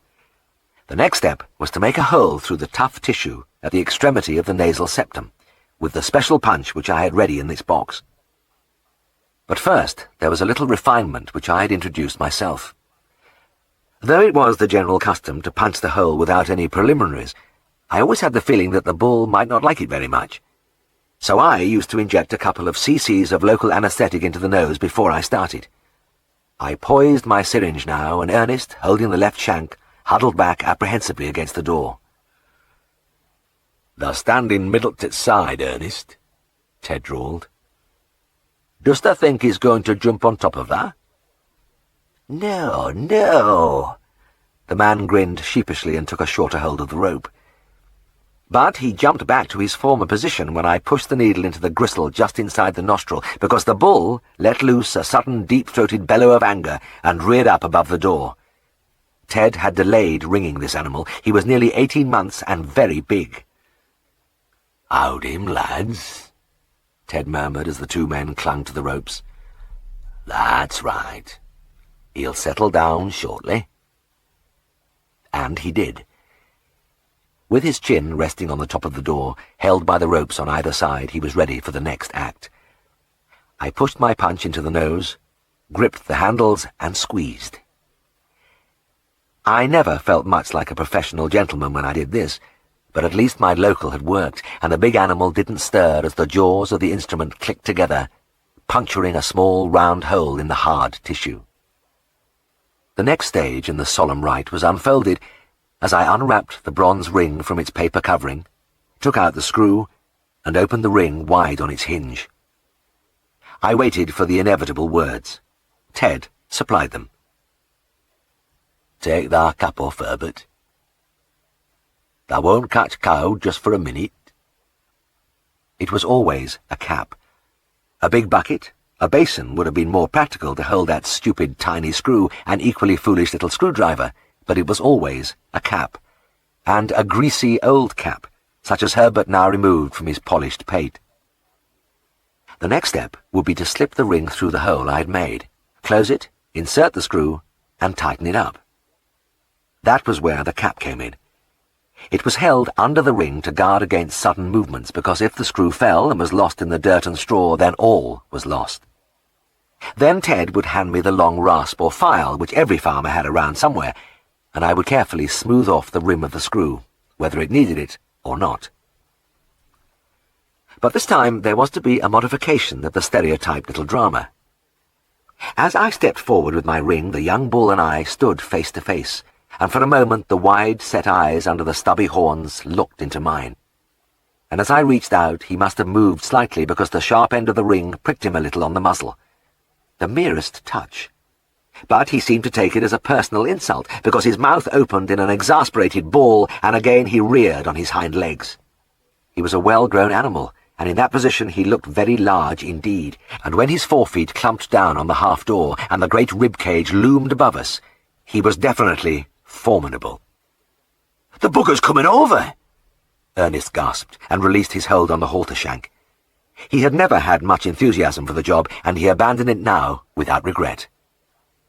Herbert was made of sterner stuff, and hung on grimly to his end as the bull thrashed above him, but after a cloven hoof had whizzed past his ear and another whistled just over his gleaming dome, he too let go and fled. Ted, untroubled as always, was well out of range, and there remained only myself, dancing in front of the door and gesticulating frantically at the bull in the vain hope that I might frighten him back whence he came. And the only thing that kept me there was the knowledge that every inch he scrambled out was taking me further from Mrs. Hodgson's glorious supper. I stood my ground until the snorting, bellowing creature was 2/3 over, hanging grotesquely with the top of the door digging deep into his abdomen. Then, with a final plunge, he was into the yard, and I ran for cover. But the bull was not bent on mischief. He took one look at the open gate into the field and thundered through it like an express train. From behind a stack of milk churns I watched sadly as he curveted joyously over the grass, revelling in his newfound freedom. Bucking and kicking, tail in the air, he headed for the far horizon where the wide pasture dipped to a beck which wandered along the floor of a shallow depression. And as he disappeared over the brow of the hill, the last hope of my spare ribs went with him. "It'll take us an hour to catch that bugger," grunted Ernest gloomily. I looked at my watch. 6:30. The bitter injustice of the whole thing overwhelmed me, and I set up a wail of lamentation. "Yes, damn it, and I've got an appointment in Darrowby at 7 o'clock. I stamped over the cobbles for a moment or two, then swung round on old Ted. "I'll never make it now. I'll have to ring my wife. Have you got a phone?" Ted's drawl was lazier than ever. "No, we haven't got no phone. I don't believe in them things." He fished out a tobacco tin from his pocket, unscrewed the lid, and produced a battered timepiece which he scrutinized without haste. "Any road, there's nowt to stop you being back in Darrowby by 7? But, that's impossible. I can't keep these people waiting. I must get to a phone." "Don't get so flustered, young man." The old man's long face creased into a soothing smile. "I tell you won't be late." I waved my arms around. "But he's just said it'll take an hour to catch that bull." "Fiddlesticks. Ernest always talks like that. He's never happy unless he's miserable. I'll get bull in 5 minutes.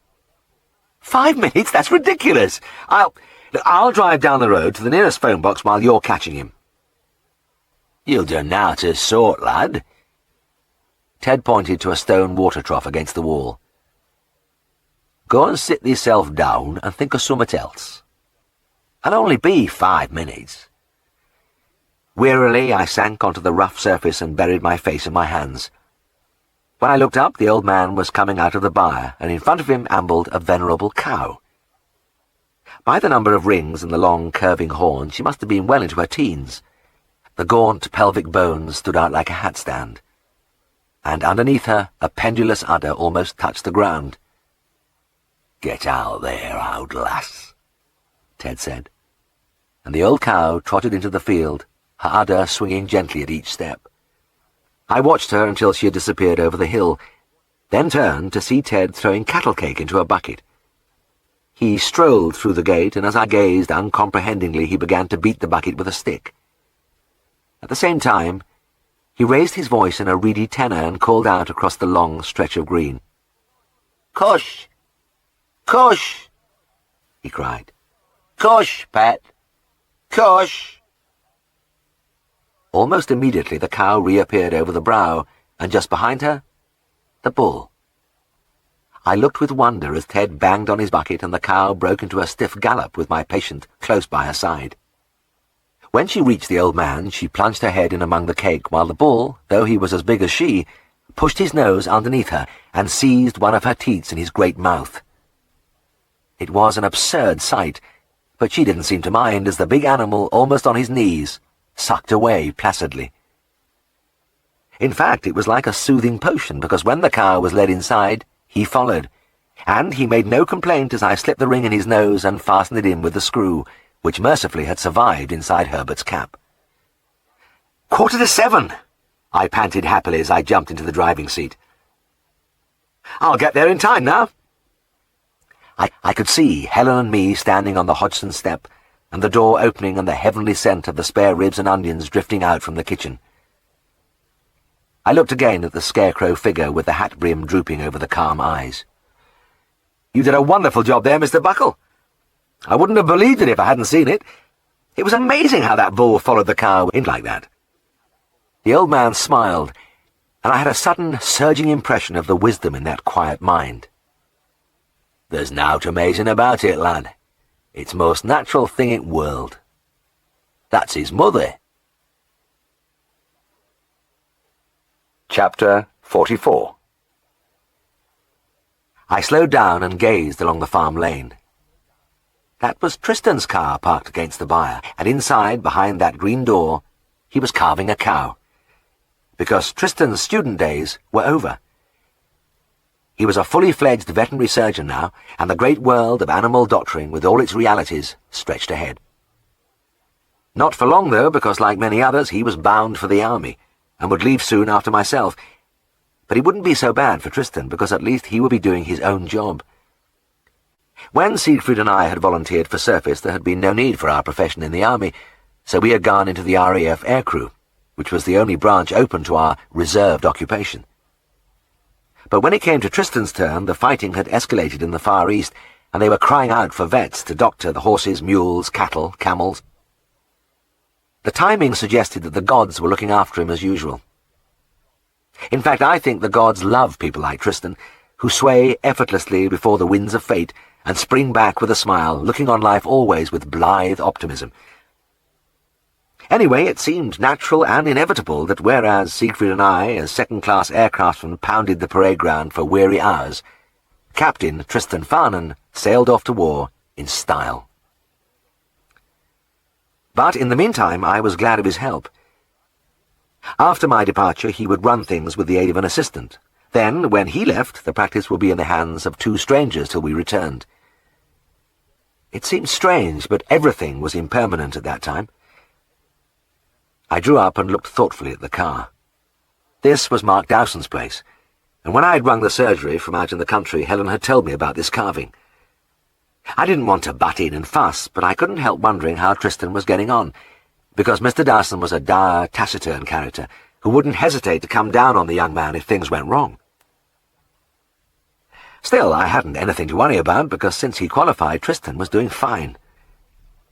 The farmers had always liked him during his sporadic visits as a student, but now that he was on the job regularly, the good reports were coming in thick and fast. "I'll tell you, that young fella does work, doesn't spare himself," or "I've never seen a lad put his heart and soul into it like this un."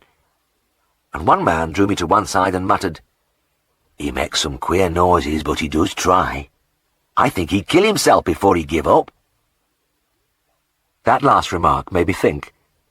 Tristan's forte was certainly not brute effort, and I'd been a bit bewildered at some of the comments till I began to remember some of my experiences with him in his student days. He had always applied his acute intelligence to any situation in his own particular way, and the way he reacted to the little accidents of country practice led me to believe that he was operating a system. The first time I saw this in action was when he was standing by the side of a cow watching me pulling milk from a teat. Without warning, the animal swung round and brought an unyielding cloven hoof down on his foot. This is a common and fairly agonizing experience, and before the days of steel-tipped Wellingtons, I have frequently had the skin removed from my toes in neat parchment-like rolls. When it happened to me, I was inclined to hop around and swear a bit, and my performance was usually greeted with appreciative laughter from the farmers. Tristan, however, handled it differently. He gasped, leant with bowed head against the cow's pelvic bone for a moment, then opened his mouth wide and emitted a long groan. Then, as the cowman and I stared at him, he reeled over the cobbles, dragging the damaged limb uselessly behind him. Arriving at the far wall, he collapsed against it, face on the stone, still moaning pitifully. Thoroughly alarmed, I rushed to his aid. There must be a fracture, and already my mind was busy with plans to get him to hospital. It actually improved his image. I was pleased about that, because impressing Yorkshire farmers isn't the easiest task, and if Tristan's method worked, it was all right with me. But I smiled to myself as I sat outside the farm. I couldn't see Mr. Dowson being affected by any sign of suffering. I had had my knocks there in the past, and he obviously hadn't cared a damn. On an impulse, I drove down the lane and walked into the byre. Tristan, stripped off and soaped, was just inserting an arm into a large red cow, while the farmer, pipe in hand, was holding the tail. My colleague greeted me with a pleasant smile, but Mr. Dowson just nodded curtly. "What have you got, Tris?" I asked.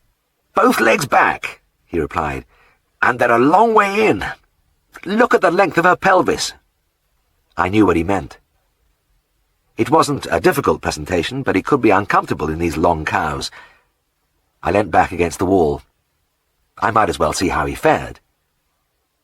He braced himself and reached as far forward as he could, and just then the cow's flanks bulged as she strained hard against him.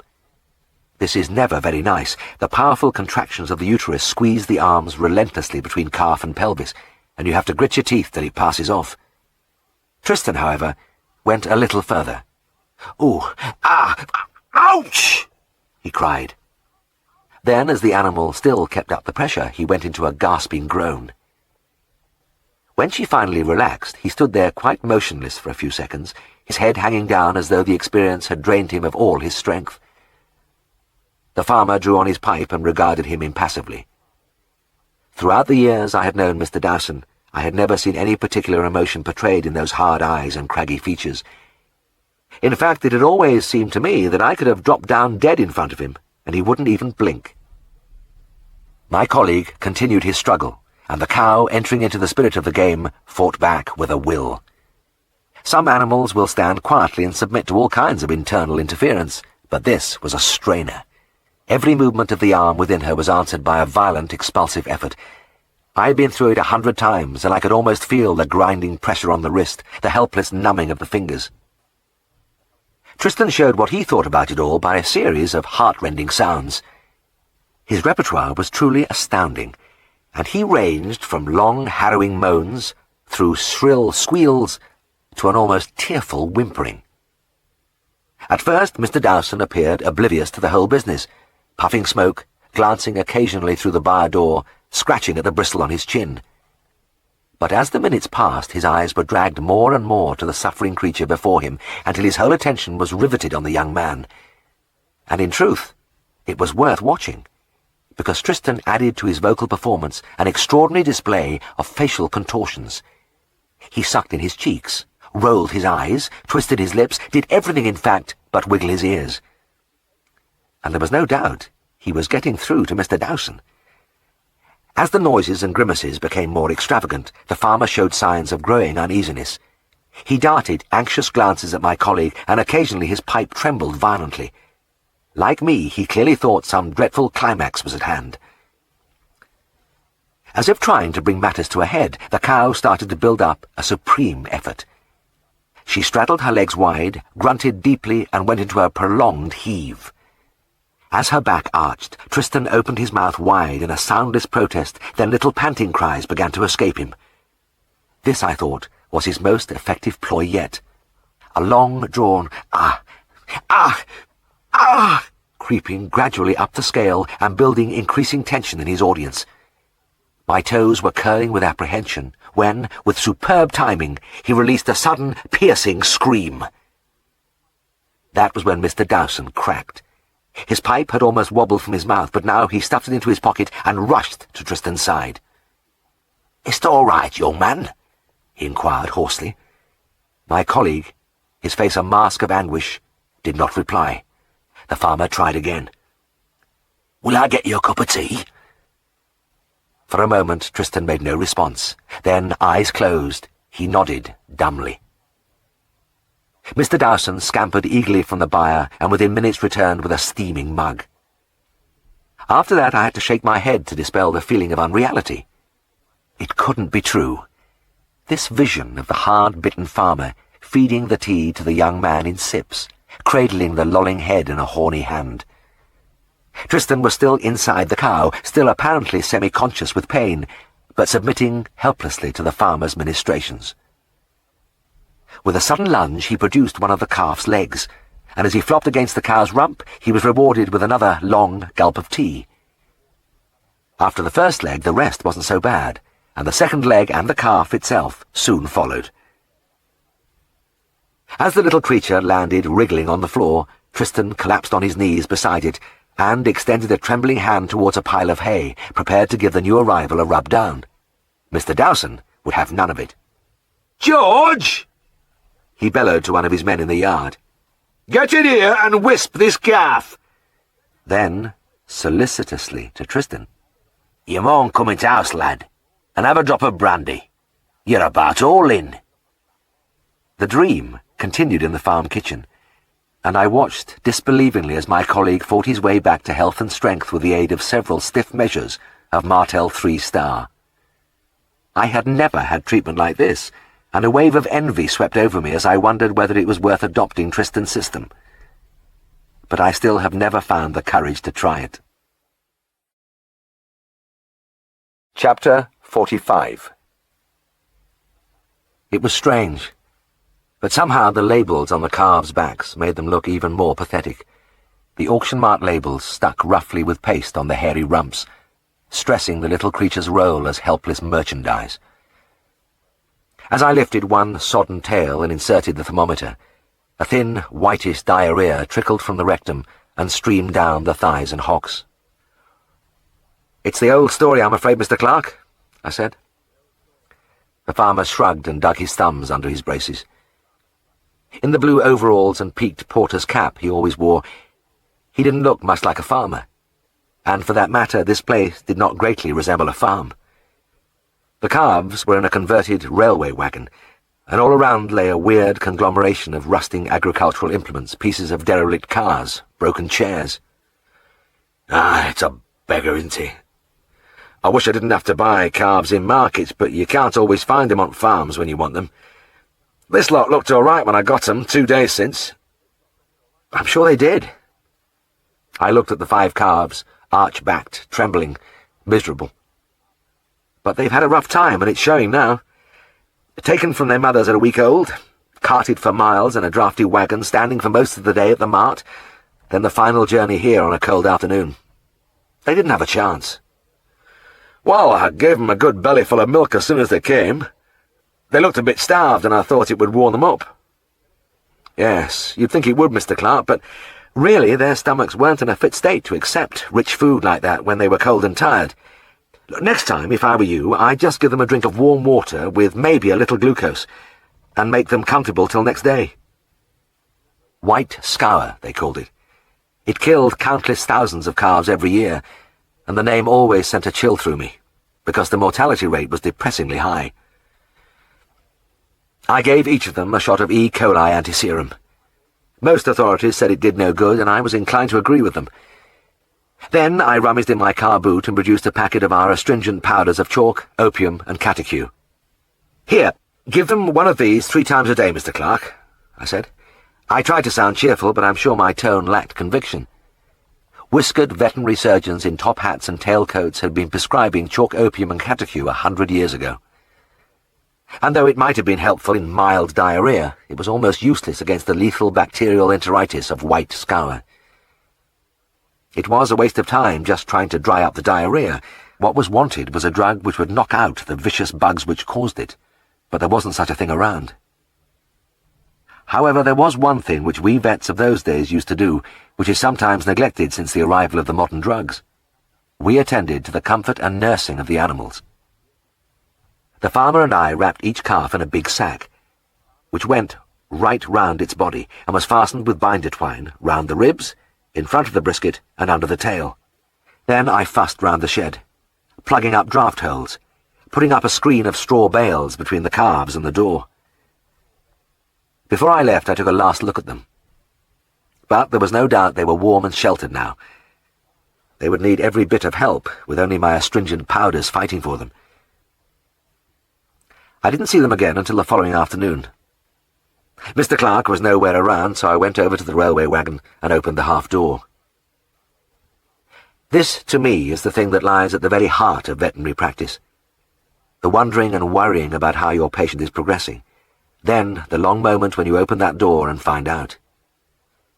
I rested my elbows on the timbers and looked inside. The calves were lying quite motionless on their sides. In fact, I had to look closely to make sure they were not dead. I banged the door behind me with deliberate force, but not a head was raised. Walking through the deep straw and looking down at the outstretched animals, each in his rough sacking jacket, I swore to myself. It looked as though the whole lot was going to perish. Great, great, I thought as I kicked among the straw. Not just 1 or 2, but 100% death rate this time. "Well, you don't look very hopeful, young man." Mr. Clark's head and shoulders loomed over the half door. I dug my hands into my pockets. "No, damn it, I'm not. They've gone down really fast, haven't they?" "Aye, it's over with them, all right. I've just been in house ringing Malak." The knacker man's name was like a pealing of a mournful bell. "But they're not dead yet," I said. "No, but it won't be long. Malak allus gives a bob or 2 more if he can get a beast alive. Makes fresher dog meat, he says." I didn't say anything, and I must have looked despondent because the farmer gave a wry smile and came over to me. "'Tisn't your fault, lad. I know all about this dang white scour. If you get the right bad sort, there's nothing anybody can do. And you can't blame me for trying to get a bit back. I've got to make the best of a bad job." "Oh, I know," I said. "I'm just disappointed I can't have a go at them with this new medicine." "What's that, then?" I took the tin from my pocket and read the label. "It's called M&B 693, or sulfapyridine, to give it its scientific name. Just came in the post this morning. It's one of a completely new range of drugs. They're called the sulfonamides, and we've never had anything like them before. They're supposed to actually kill certain germs, such as the organisms which cause scour." Mr. Clark took the tin from me and removed the lid. "A lot of little blue tablets, eh? Well, I've seen a few wonder cures for this ailment, but none of them's much good. This'll be another, I'll bet." "Yeah, it could be," I said. "But there's been a lot of discussion about these sulfonamides in our veterinary journals. They're not quack remedies. They're a completely fresh field. I wish I could have tried them on your calves." "Well, look at him." The farmer gazed gloomily over the 5 still bodies. Their eyes are going back in their heads. "Have you ever seen calves like that get better?" "No, I haven't, but I'd still like to have a go." As I spoke, a tall-sided wagon rumbled into the yard. A sprightly, stocky man descended from the driver's seat and came over to us. "By God, Jeff," said Mr. Clark, "you haven't been long." "No, they got me on phone at Jenkinson's just out road." He gave me a smile of peculiar sweetness. I studied Jeff Malak, as I always did, with a kind of wonder. He had spent the greater part of his 40-odd years delving in decomposing carcasses, slashing nonchalantly with his knife at tuberculous abscesses, wallowing in infected blood and filthy uterine exudates, yet he remained a model of health and fitness. He had the clear eyes and the smooth pink skin of a 20-year-old, and the effect was heightened by the untroubled serenity of his expression. To the best of my knowledge, Jeff never took any hygienic precautions such as washing his hands, and I have seen him enjoying a snack on his premises, seated on a heap of bones and gripping a cheese and onion sandwich with greasy fingers. He peered over the door at the calves. Yes, a clear case of stagnation at lungs. There's a lot of it about right now. Mr. Clark looked at me narrowly. Lungs? You never said out about lungs, young man. Like all farmers, he had complete faith in Jeff's instant diagnosis. I mumbled something. I had found it useless to argue this point. The knacker man's amazing ability to tell at a glance the cause of an animal's illness or death was a frequent source of embarrassment to me. No examination was necessary. He just knew. And of all his weird catalogue of diseases, stagnation at lungs was the favourite. He turned to the farmer. Well, I'd better shift them now, Willie. Reckon they won't last much longer. I bent down and lifted the head of the nearest calf. They were all shorthorns, 3 roans, a red and this one which was pure white. I passed my fingers over the hard little skull, feeling the tiny horn buds under the rough hair. When I withdrew my hand, the head dropped limply onto the straw, and it seemed to me that there was something of finality and resignation in the movement. My thoughts were interrupted by the roar of Jeff's engine. He was backing his wagon round to the door of the calf house, and as the high, unpainted boards darkened the entrance, the atmosphere of gloom deepened. These little animals had suffered 2 traumatic journeys in their short lives. This was to be the last, the most fateful, and the most sordid. When the knacker man came in, he stood by the farmer, looking at me as I squatted in the straw among the prostrate creatures. They were both waiting for me to quit the place, leaving my failure behind me. You know, Mr. Clark, I said, even if we could save one of them, it would help to reduce your loss. The farmer regarded me expressionlessly. But they're all dying, lad. You said so yourself. Yes, I did, I know, but the circumstances could be a bit different today. I know what it is. He laughed suddenly. You've got your heart set on having a go with them little tablets, haven't you? I didn't answer, but looked up at him with a mute appeal. He was silent for a few moments, then he put a hand on Mallock's shoulder. Jeff, if this young feller is that concerned about my stock, I'll have to humour him. You're not bothered, are you? Nay, Willie, nay, replied Jeff, completely unruffled. I can pick 'em up tomorrow, just as easy. Right, I said. Let's have a look at the instructions. I fished out the pamphlet from the tin and read rapidly, working out the dose for the weight of the calves. We'll have to give them a loading dose first. I think 12 tablets per calf, then 6 every 8 hours after that. Well, how do you get them down their necks? The farmer asked. We'll have to crush them and shake them up in water. Can we go into the house to do that? In the farm kitchen, we borrowed Mrs. Clark's potato masher and pounded the tablets until we had 5 initial doses measured out. Then we returned to the shed and began to administer them to the calves. We had to go carefully. As the little creatures were so weak, they had difficulty in swallowing. But the farmer held each head while I trickled the medicine into the side of the mouth. Jeff enjoyed every minute of it. He showed no desire to leave, but produced a pipe, richly decorated with nameless tissues, leant on the top of the half-door, and, puffing happily, watched us with tranquil eyes. He was quite unperturbed by his wasted journey, and when we had finished, he climbed into his wagon and waved to us cordially. I'll be back to pick 'em up in the morning, Willie, he cried, quite without malice, I'm sure. There's no cure for stagnation at lungs. I thought of his words next day as I drove back to the farm. He was just stating the fact. His supply of dog meat was merely being postponed for another 24 hours. But at least I told myself I had the satisfaction of having tried, and since I expected nothing, I wasn't going to be disappointed. As I pulled up in the yard, Mr. Clark walked over and spoke through the window. There's no need for you to get out of the car. His face was a grim mask. Oh, I said, the sudden lurch in my stomach belying my calm facade. Like that, is it? Aye. Come and look here. He turned, and I followed him over to the shed. By the time the door creaked open, a slow misery had begun to seep into me. Unwillingly, I gazed into the interior. 4 of the calves were standing in a row, looking up at us with interest.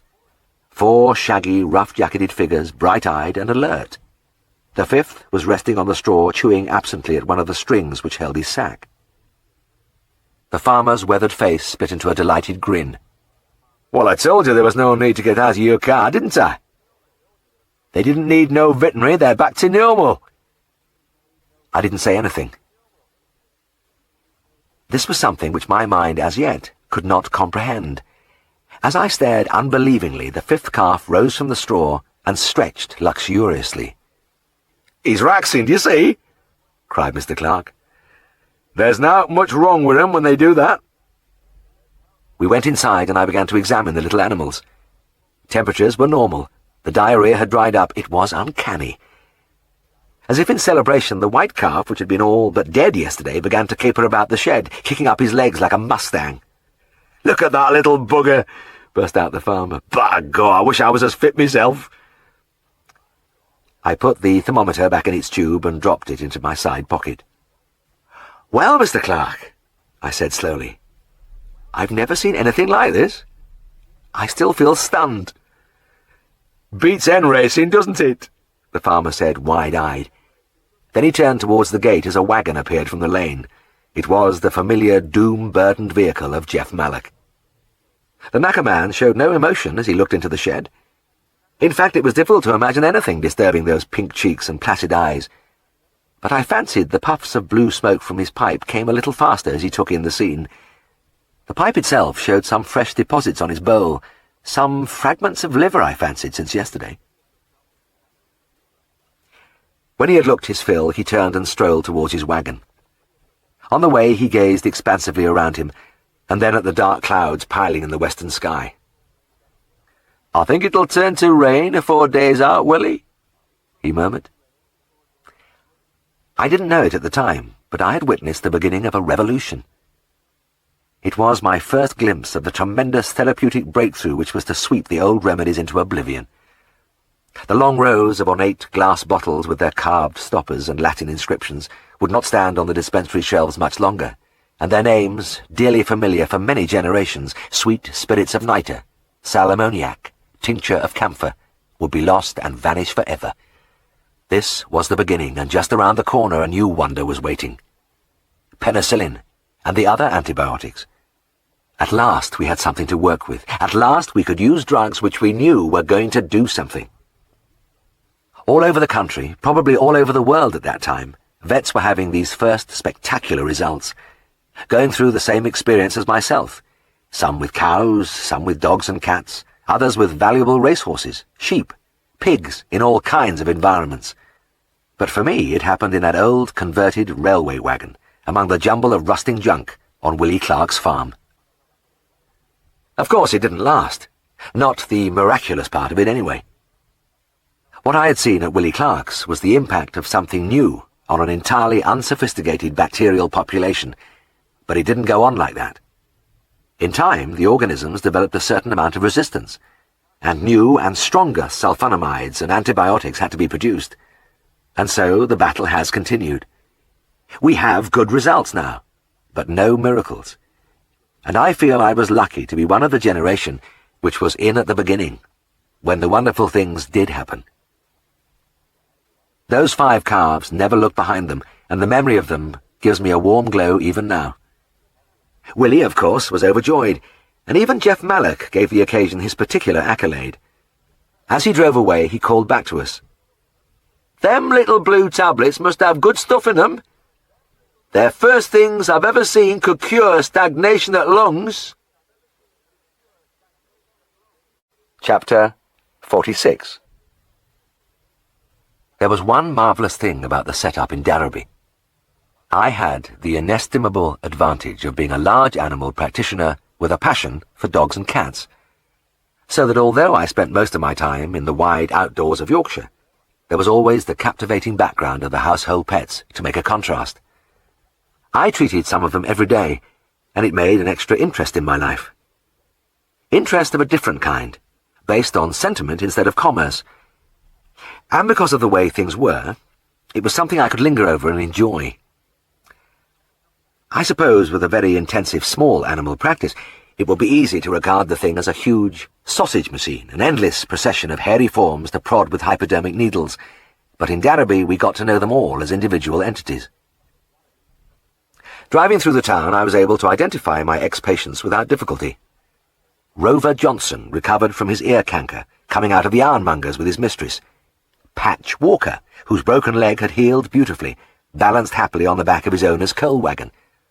Or Spot Briggs, who was a bit of a rake anyway, and would soon be tearing himself again on barbed wire, ambling all alone across the marketplace cobbles in search of adventure.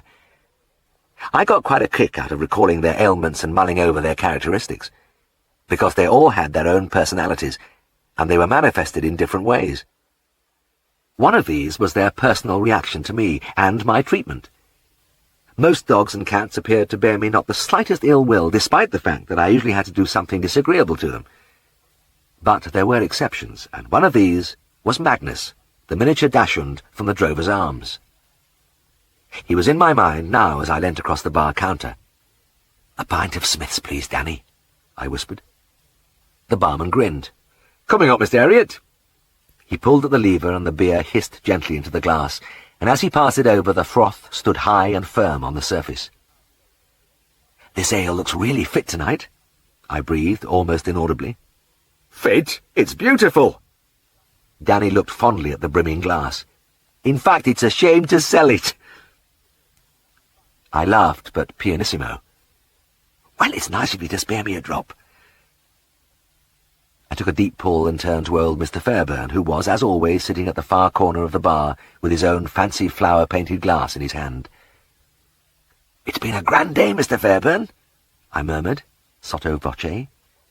The old man put his hand to his ear. "What's that you say?" "Nice warm day it's been." My voice was like a soft breeze sighing over the marshes. I felt a violent dig at my back. "What the heck's the matter with you, Jim? Have you got laryngitis?" I turned and saw the tall, bald-headed figure of Dr. Allinson, my medical adviser and friend. "Hello, Harry," I cried. "Nice to see you." Then I put my hand to my mouth, but it was too late. A furious yapping issued from the manager's office. It was loud and penetrating, and it went on and on. "Damn, I forgot," I said wearily. "There goes Magnus again." "Magnus? What are you talking about?" "Well, it's a long story." I took another sip at my beer as the din continued from the office. It really shattered the peace of the comfortable bar, and I could see the regulars fidgeting and looking out into the hallway. Would that little dog ever forget? It seemed a long time now since Mr. Beckwith, the new young manager at the Drovers, had brought Magnus into the surgery. He had looked a little apprehensive. "You'll have to watch him, Mr. Herriot." "What do you mean?" "Well, be careful. He's very vicious." I looked at the sleek little form, a mere brown dot on the table. He would probably turn the scale at around 6 pounds, and I couldn't help laughing. "Vicious? Well, he's not big enough, surely." "Don't you worry." Mr. Beckwith raised a warning finger. "I took him to the vet in Bradford, where I used to manage the White Swan, and he sank his teeth into the poor chap's finger." "He did?" "He certainly did. Right down to the bone, by God, I'd never heard such language, but I couldn't blame the man. There was blood all over the place. I had to help him put a bandage on." I see. It was nice to be told before you had been bitten, and not after. And what was he trying to do to the dog? Must have been something pretty major. It wasn't, you know. All I wanted was his nails clipping. "Is that all? And why have you brought him today?" "Same thing." "Well, honestly, Mr. Beckwith," I said, "I think we can manage to cut his nails without bloodshed. If he'd been a bull mastiff or an Alsatian, we might have had a problem. But I think that you and I, between us, can control a miniature dachshund." The manager shook his head. "Don't bring me into it. I'm sorry, but I'd rather not hold him if you don't mind." "Why not?" "Well, he'd never forgive me. He's a funny little dog." I rubbed my chin. "But if he's as difficult as you say and you can't hold him, what do you expect me to do?" "I don't know, really. Maybe you could sort of dope him. Knock him out? You mean a general anaesthetic? To cut his claws? It'll be the only way, I'm afraid. Mr. Beckwith stared gloomily at the tiny animal. You don't know him. It was difficult to believe, but it seemed pretty obvious that this canine morsel was the boss at the Beckwith home. In my experience, many dogs had occupied this position, but none as small as this one. Anyway, I had no time to waste on this nonsense. Look, I said, I'll put a tape muzzle on his nose, and I'll have this job done in a couple of minutes. I reached behind me for the nail clippers and laid them on the table. Then I unrolled a length of bandage and tied it in a loop. Good boy, Magnus, I said ingratiatingly as I advanced towards him. The little dog eyed the bandage unwinkingly until it was almost touching his nose. Then, with a surprising outburst of ferocity, he made a snarling leap at my hand. I felt the draft on my fingers as a row of sparkling teeth snapped shut half an inch away. But as he turned to have another go, my free hand clamped on the scruff of his neck. "Right, Mr. Beckwith," I said calmly. "I have him now. Just pass me that bandage again, and I won't be long." But the young man had had enough. "Not me," he gasped. "I'm off." He turned the door handle, and I heard his feet scurrying along the passage. Ah, well, I thought, it was probably best. With boss dogs, my primary move was usually to get the owner out of the way. It was surprising how quickly these tough guys calmed down when they found themselves alone with a no-nonsense stranger who knew how to handle them. I could recite a list who were raving tearaways in their own homes, but apologetic tail-waggers once they crossed the surgery threshold, and they were all bigger than Magnus. Retaining my firm grip on his neck, I unwound another foot of bandage, and as he fought furiously, mouth gaping, lips retracted like a scaled-down Siberian wolf, I slipped the loop over his nose, tightened it, and tied the knot behind his ears. His mouth was now clamped shut, and just to make sure I applied a second bandage so that he was well and truly trussed. This was when they usually packed in, and I looked confidently at the dog for signs of submission. But above the encircling white coils the eyes glared furiously, and from within the little frame an enraged growling issued, rising and falling like the distant droning of 1,000 bees. Sometimes a stern word or two had the effect of showing them who was boss. "Magnus," I barked at him, "that's enough. Behave yourself." I gave his neck a shake to make it quite clear that I wasn't kidding, but the only response was a sidelong squint of pure defiance from the slightly bulging eyes. I lifted the clippers. "All right," I said wearily, "if you won't have it one way, you'll have it the other." And I tucked him under one arm, seized a paw, and began to clip. He couldn't do a thing about it. He fought and wriggled, but I had him as in a vice. And as I methodically trimmed the overgrown nail, wrathful bubbles escaped on either side of the bandage along with his splutterings. If dogs could swear, I was getting the biggest cursing in history. I did my job with particular care, taking pains to keep well away from the sensitive core of the claw, so that he felt nothing, but it made no difference. The indignity of being mastered for once in his life was insupportable. Towards the conclusion of the operation, I began to change my tone. I had found in the past that once dominance has been established, it is quite easy to work up a friendly relationship, so I started to introduce a wheedling note. "Good little chap," I cooed. "That wasn't so bad, was it?" I laid down the clippers and stroked his head as a few more resentful bubbles forced their way round the bandage. "All right, Magnus. We'll take your muzzle off now." I began to loosen the knot. "You'll feel a lot better then, won't you?" So often it happened that when I finally removed the restraint, the dog would apparently decide to let bygones be bygones, and in some cases would even lick my hand. But not so with Magnus. As the last turn of bandage fell from his nose, he made another very creditable attempt to bite me. "All right, Mr. Beckwith," I called along the passage. "You can come and get him now." My final memory of the visit was of the little dog turning at the top of the surgery steps and giving me a last dirty look before his master led him down the street. It said very clearly, "Right, mate.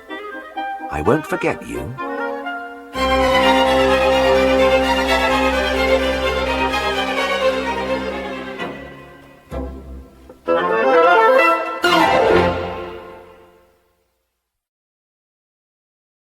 Well, very embarrassing, because I didn't want to abandon the drovers. The bar was always cosy, even on the coldest night, and the beer very consistent. Anyway, if I had gone into another pub, I would probably have started to do my talking in whispers, and people would have looked at me even more strangely then. How different it was with Mrs. Hammond's Irish setter. This started with an urgent phone call one night when I was in the bath. Helen knocked on the bathroom door, and I dried off quickly and threw on my dressing gown. I ran upstairs, and as soon as I lifted the receiver, an anxious voice burst in my ear. "Mr. Herriot, it's Rock. He's been missing for 2 days, and a man has just brought him back now. He found him in a wood with his foot in a gin trap. He must—" I heard a half sob at the end of the line. "He must have been caught there all this time." "Oh, I'm sorry. Is he very bad?" "Yes, it is." Mrs. Hammond was the wife of one of the local bank managers, and a capable, sensible woman. There was a pause, and I imagined her determinedly gaining control of herself. When she spoke, her voice was calm. "Yes. I'm afraid it looks as though he'll have to have his foot amputated." "Oh, I'm terribly sorry to hear that." But I wasn't really surprised. A limb compressed in one of those barbarous instruments for 48 hours would be in a critical state. These traps are now mercifully illegal, but in those days they often provided me with the kind of jobs I didn't want and the kind of decisions I hated to make. Did you take a limb from an uncomprehending animal to keep it alive? Or did you bring down the merciful but final curtain of euthanasia? I was responsible for the fact that there were several three-legged dogs and cats running around Darrowby, and though they seemed happy enough and their owners still had the pleasure of their pets, the thing for me was clouded with sorrow. Anyway, I would do what had to be done. "Bring him straight round, Mrs. Hammond," I said. Rock was a big dog, but he was the lean type of setter, and seemed very light as I lifted him onto the surgery table. As my arms encircled the unresisting body, I could feel the ribcage sharply ridged under the skin. "He's lost a lot of weight," I said. His mistress nodded. "Well, it's been a long time without food. He ate ravenously when he came in, despite his pain." I put a hand under the dog's elbow and gently lifted the leg.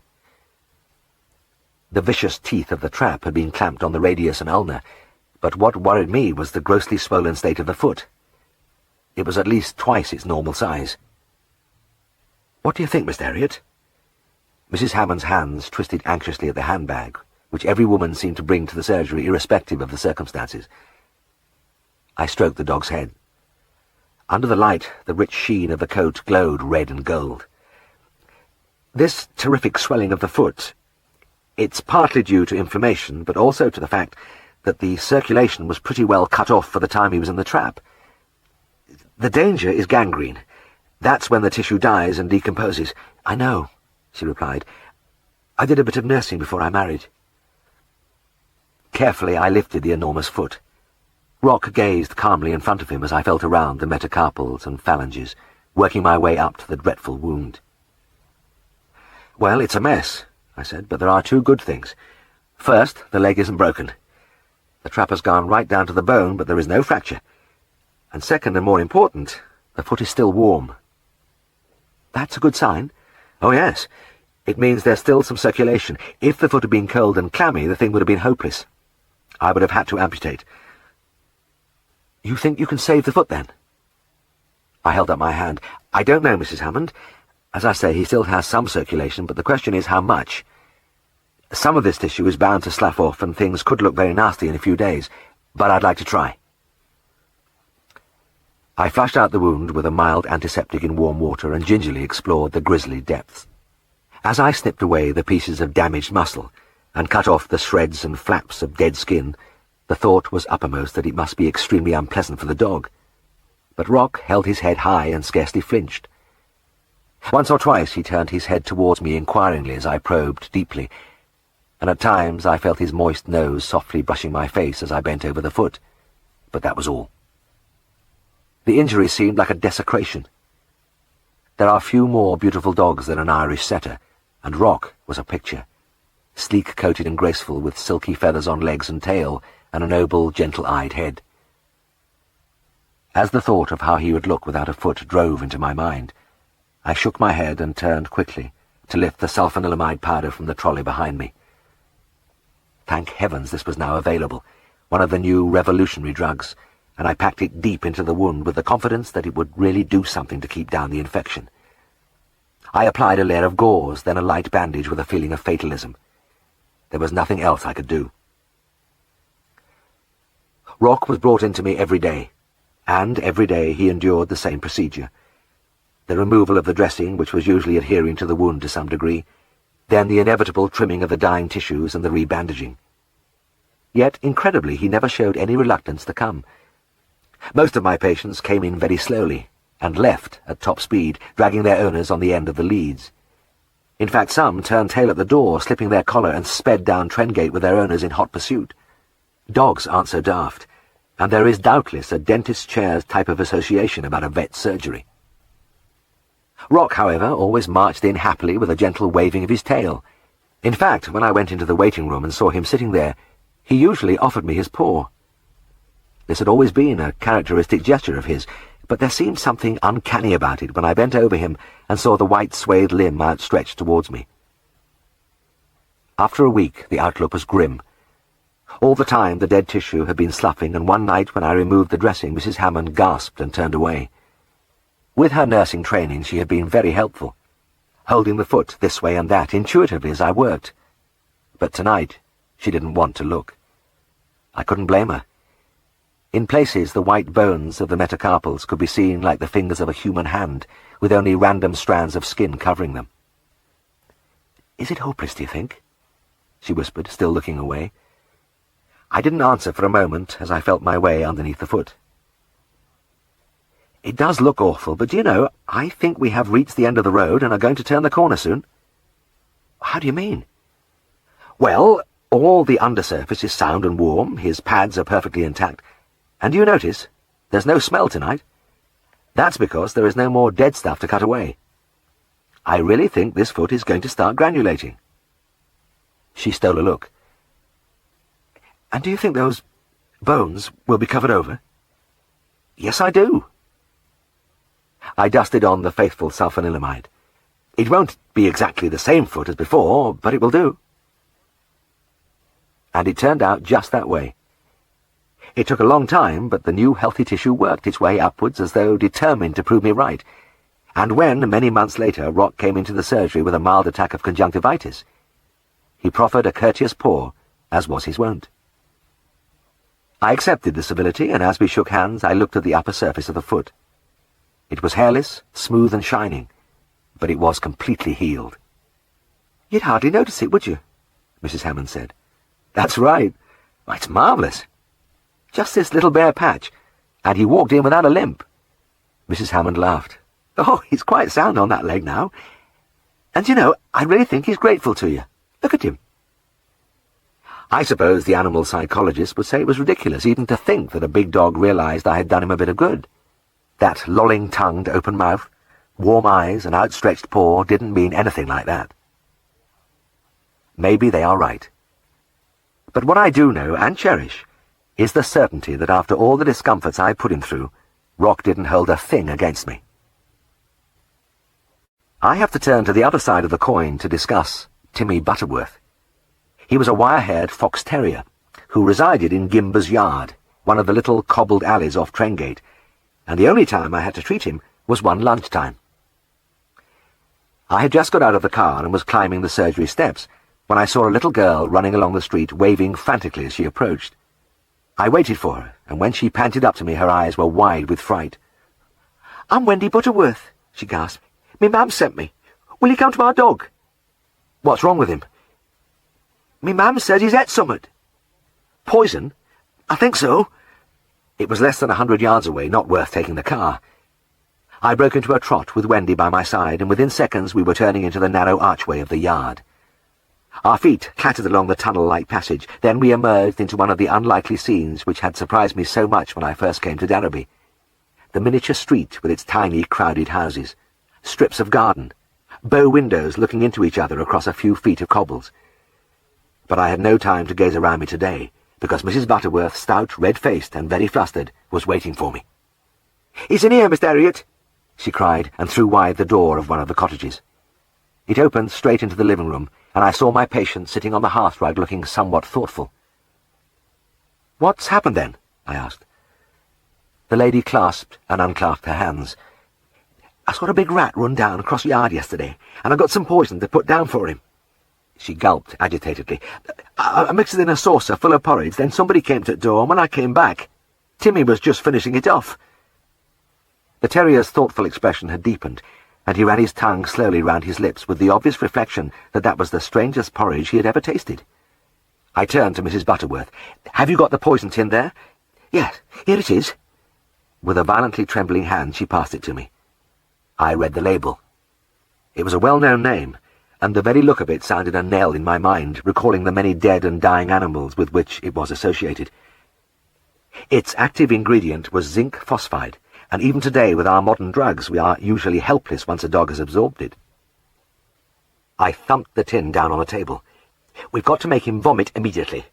I don't want to waste any time going back to the surgery. Have you got any washing soda? If I push a few crystals down, it'll do the trick." "Oh, dear." Mrs. Butterworth bit her lip. "We haven't such a thing in the house. Is there anything else we—" "Wait a minute." I looked across the table, past the pieces of cold mutton, the tureen of potatoes, and a jar of pickles. "Is there any mustard in that pot?" "Aye, it's full." Quickly, I grabbed the pot, ran to the tap, and diluted the mustard to the consistency of milk. "Come on," I shouted. "Let's have him outside." I seized the astonished Timmy, whisked him from the rug, shot through the door, and dumped him on the cobbles. Holding his body clamped tightly between my knees and his jaws close together with my left hand, I poured the liquid mustard into the side of his mouth, whence it trickled down to the back of his throat. There was nothing he could do about it.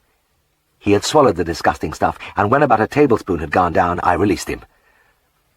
After a single affronted glare at me, the terrier began to retch, then to lurch across the smooth stones. Within seconds he had deposited his stolen meal in a quiet corner. "Do you think that's the lot?" I asked. "That's it," Mrs. Butterworth replied firmly. "I'll fetch a brush and shovel." Timmy, his tail tucked down, slunk back into the house, and I watched him as he took up his favourite position on the hearthrug. He coughed, snorted, pawed at his mouth, but he just couldn't rid himself of that dreadful taste, and increasingly it was obvious that he had me firmly tagged as the cause of all the trouble. As I left, he flashed me a glance which said quite plainly, "You rotten swine." There was something in that look which reminded me of Magnus from the Drovers, but the first sign that Timmy, unlike Magnus, wasn't going to be satisfied with vocal disapproval came within a few days. I was strolling meditatively down Trengate when a white missile issued from Gimber's yard, nipped me on the ankle, and disappeared as silently as he had come. I caught only a glimpse of a little form speeding on its short legs down the passage. I laughed. Fancy his remembering! But it happened again and again, and I realized that the little dog was indeed lying in wait for me. He never actually sank his teeth into me. It was a gesture more than anything, but it seemed to satisfy him to see me jump as he snatched briefly at my calf or trouser leg. I was a sitting bird because I was usually deep in thought as I walked down the street. And when I thought about it, I couldn't blame Timmy.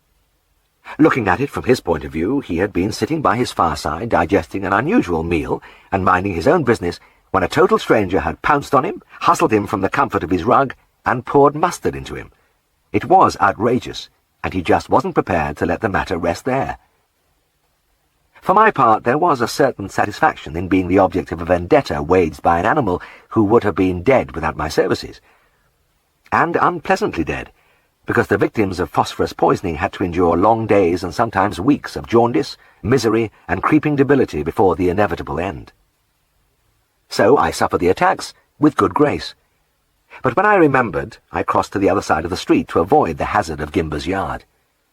And from there, I could often see the little white dog peeping round the corner, waiting for the moment when he would make me pay for that indignity. Timmy, I knew, was one who would never forget.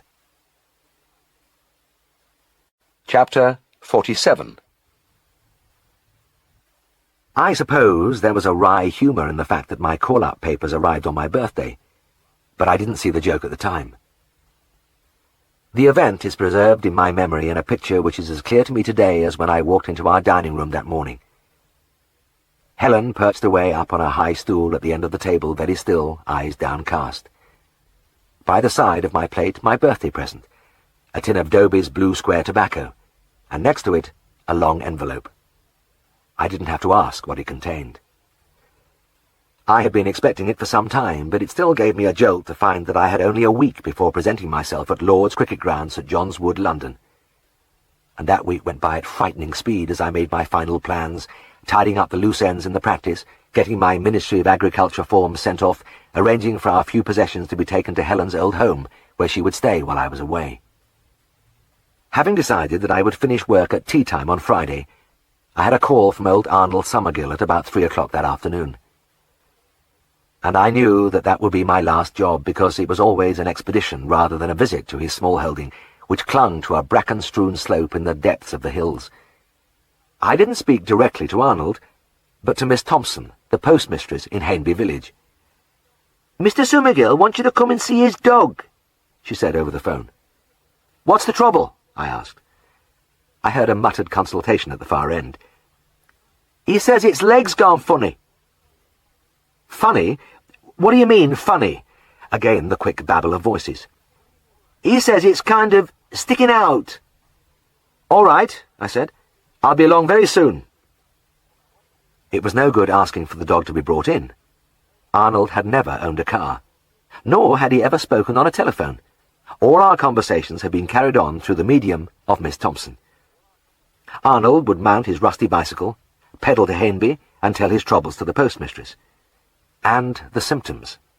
They were typically vague, and I didn't suppose there would be anything either funny or sticking out about the leg when I saw it. Anyway, I thought as I drove out of Darrowby, I wouldn't mind having a last look at Benjamin. It was a fanciful name for a small farmer's dog, and I never really found out how he had acquired it. But after all, he was an unlikely breed for such a setting, a massive old English sheepdog, who would have looked more in place decorating the lawns of a stately home than following his master around Arnold's stony pastures. He was a classical example of the walking hearthrug, and it took a second look to decide which end of him was which. But when you did manage to locate his head, you found two of the most benevolent eyes imaginable, glinting through the thick fringe of hair. Benjamin was in fact too friendly at times, especially in winter when he had been strolling in the farmyard mud, and showed his delight at my arrival by planting his huge feet on my chest. He did the same thing to my car, too, usually just after I had washed it, smearing clay lavishly over the windows and bodywork while exchanging pleasantries with Sam inside. When Benjamin made a mess of anything, he did it right. But I had to interrupt my musings when I reached the last stage of my journey. And as I hung onto the kicking, jerking wheel and listened to the creaking and groaning of springs and shock absorbers, the thought forced its way into my mind, as it always did around here, that it cost us money to come to Mr. Summergill's farm. There could be no profit from the visit, because this vicious track must knock at least £5 off the value of the car on every trip. Since Arnold did not have a car himself, he saw no reason why he should interfere with the primeval state of his road. It was simply a 6-foot strip of earth and rock, and it wound and twisted for an awful long way. The trouble was that to get to the farm you had to descend into a deep valley before climbing through a wood towards the house.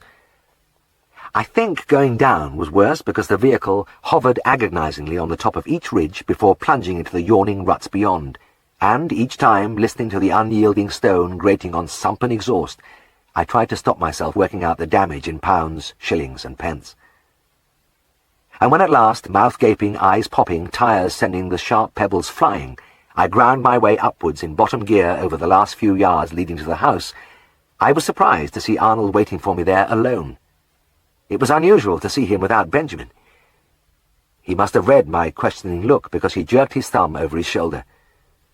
"He's in t'house," he grunted, and his eyes were anxious. I got out of the car and looked at him for a moment as he stood there in a typical attitude, wide shoulders back, head high.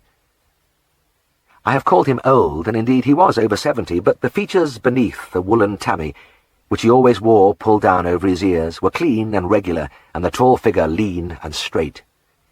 He was a fine-looking man, and must have been handsome in his youth, yet he had never married.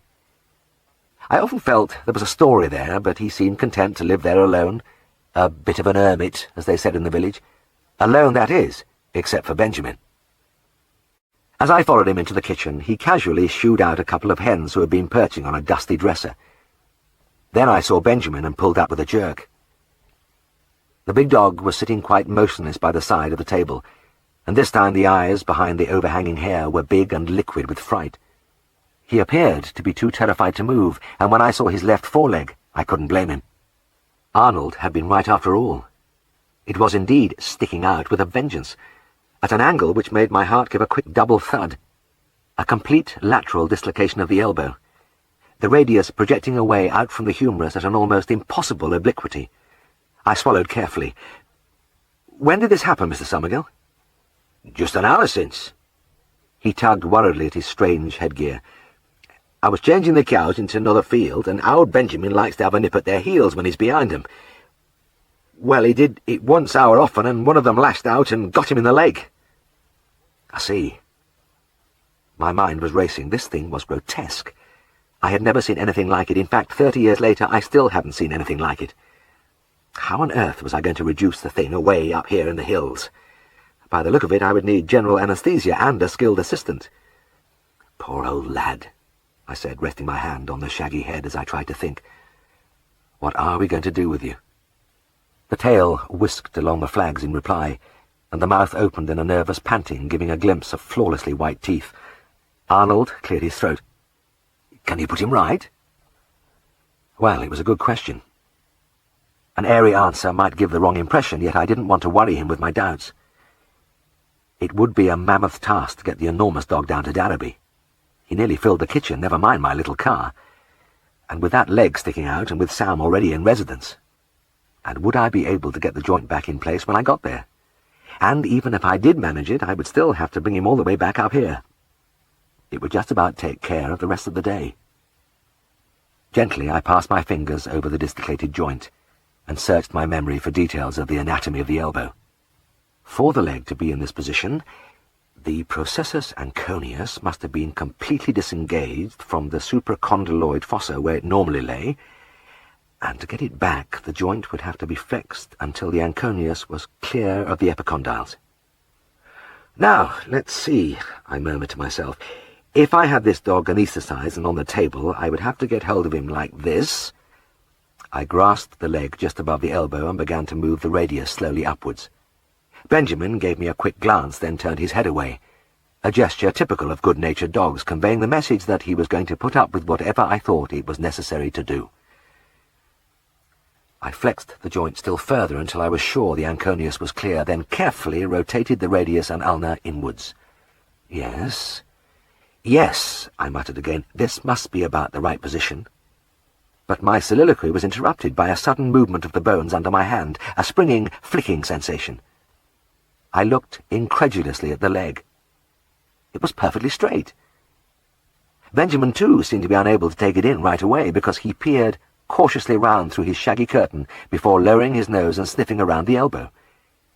Then he seemed to realize all was well, and ambled over to his master. And he was perfectly sound, not a trace of a limp. A slow smile spread over Arnold's face.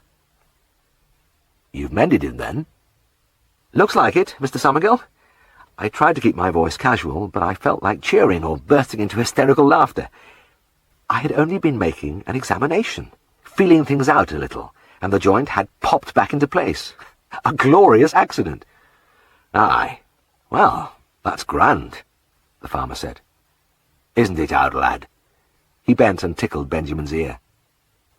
I could have been disappointed by his laconic reception of my performance, but I realized it was a compliment to me, that he wasn't surprised that I, James Herriot, his vet, should effortlessly produce a miracle when it was required. A theatre full of cheering students would have rounded off the incident. Or it would have been nice to do this kind of thing to some millionaire's animal in a crowded drawing room, but it never happened that way. I looked around the kitchen, at the cluttered table, the pile of unwashed crockery in the sink, a couple of Arnold's ragged shirts drying before the fire, and I smiled to myself. This was the sort of setting in which I usually pulled off my spectacular cures. The only spectators here, apart from Arnold, were the two hens who had made their way back onto the dresser, and they didn't seem particularly impressed. "Well, I'll be getting back down the hill," I said. and Arnold walked with me across the yard to the car. "I hear you're off to join up," he said as I put my hand on the door. "Yes, I'm away tomorrow, Mr. Somergill." "Tomorrow, eh?" He raised his eyebrows. "Yes, to London. Ever been there?" "Nay, nay, be damned." The woolen cap quivered as he shook his head.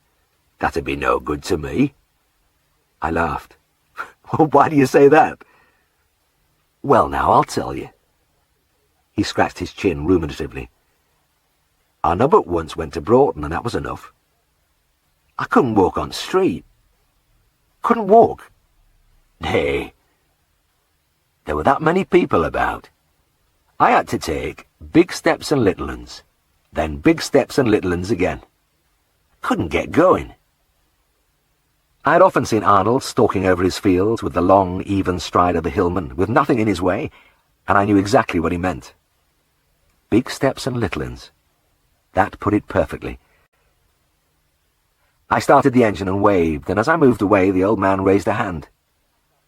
"Take care, lad," he murmured.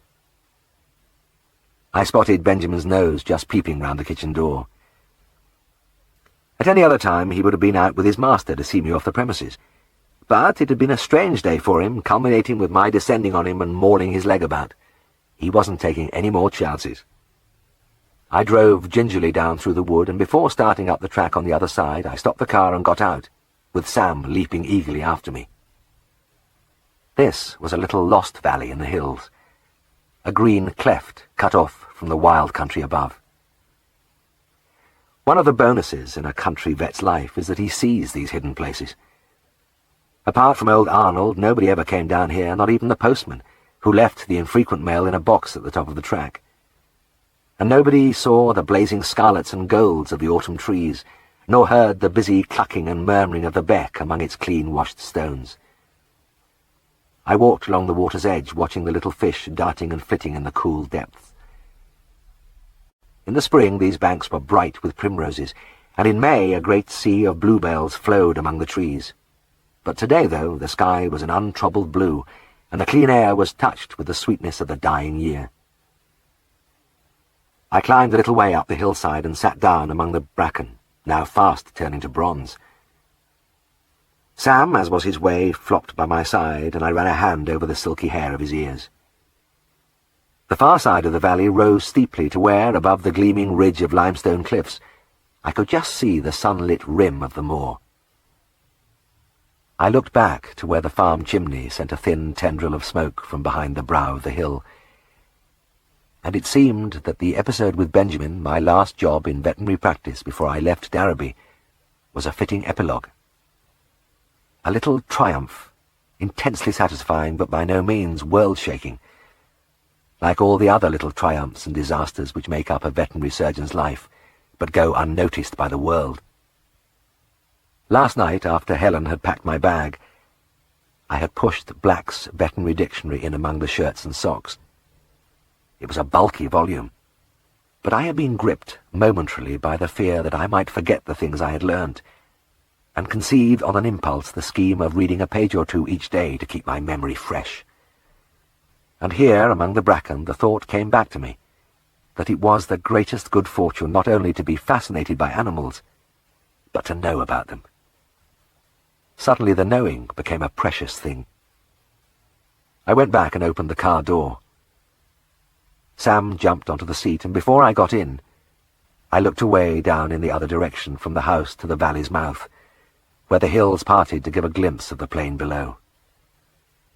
And the endless wash of pale tints, the gold of the stubble, the dark smudges of wood, the mottled greens of the pasture land, were like a perfect watercolour.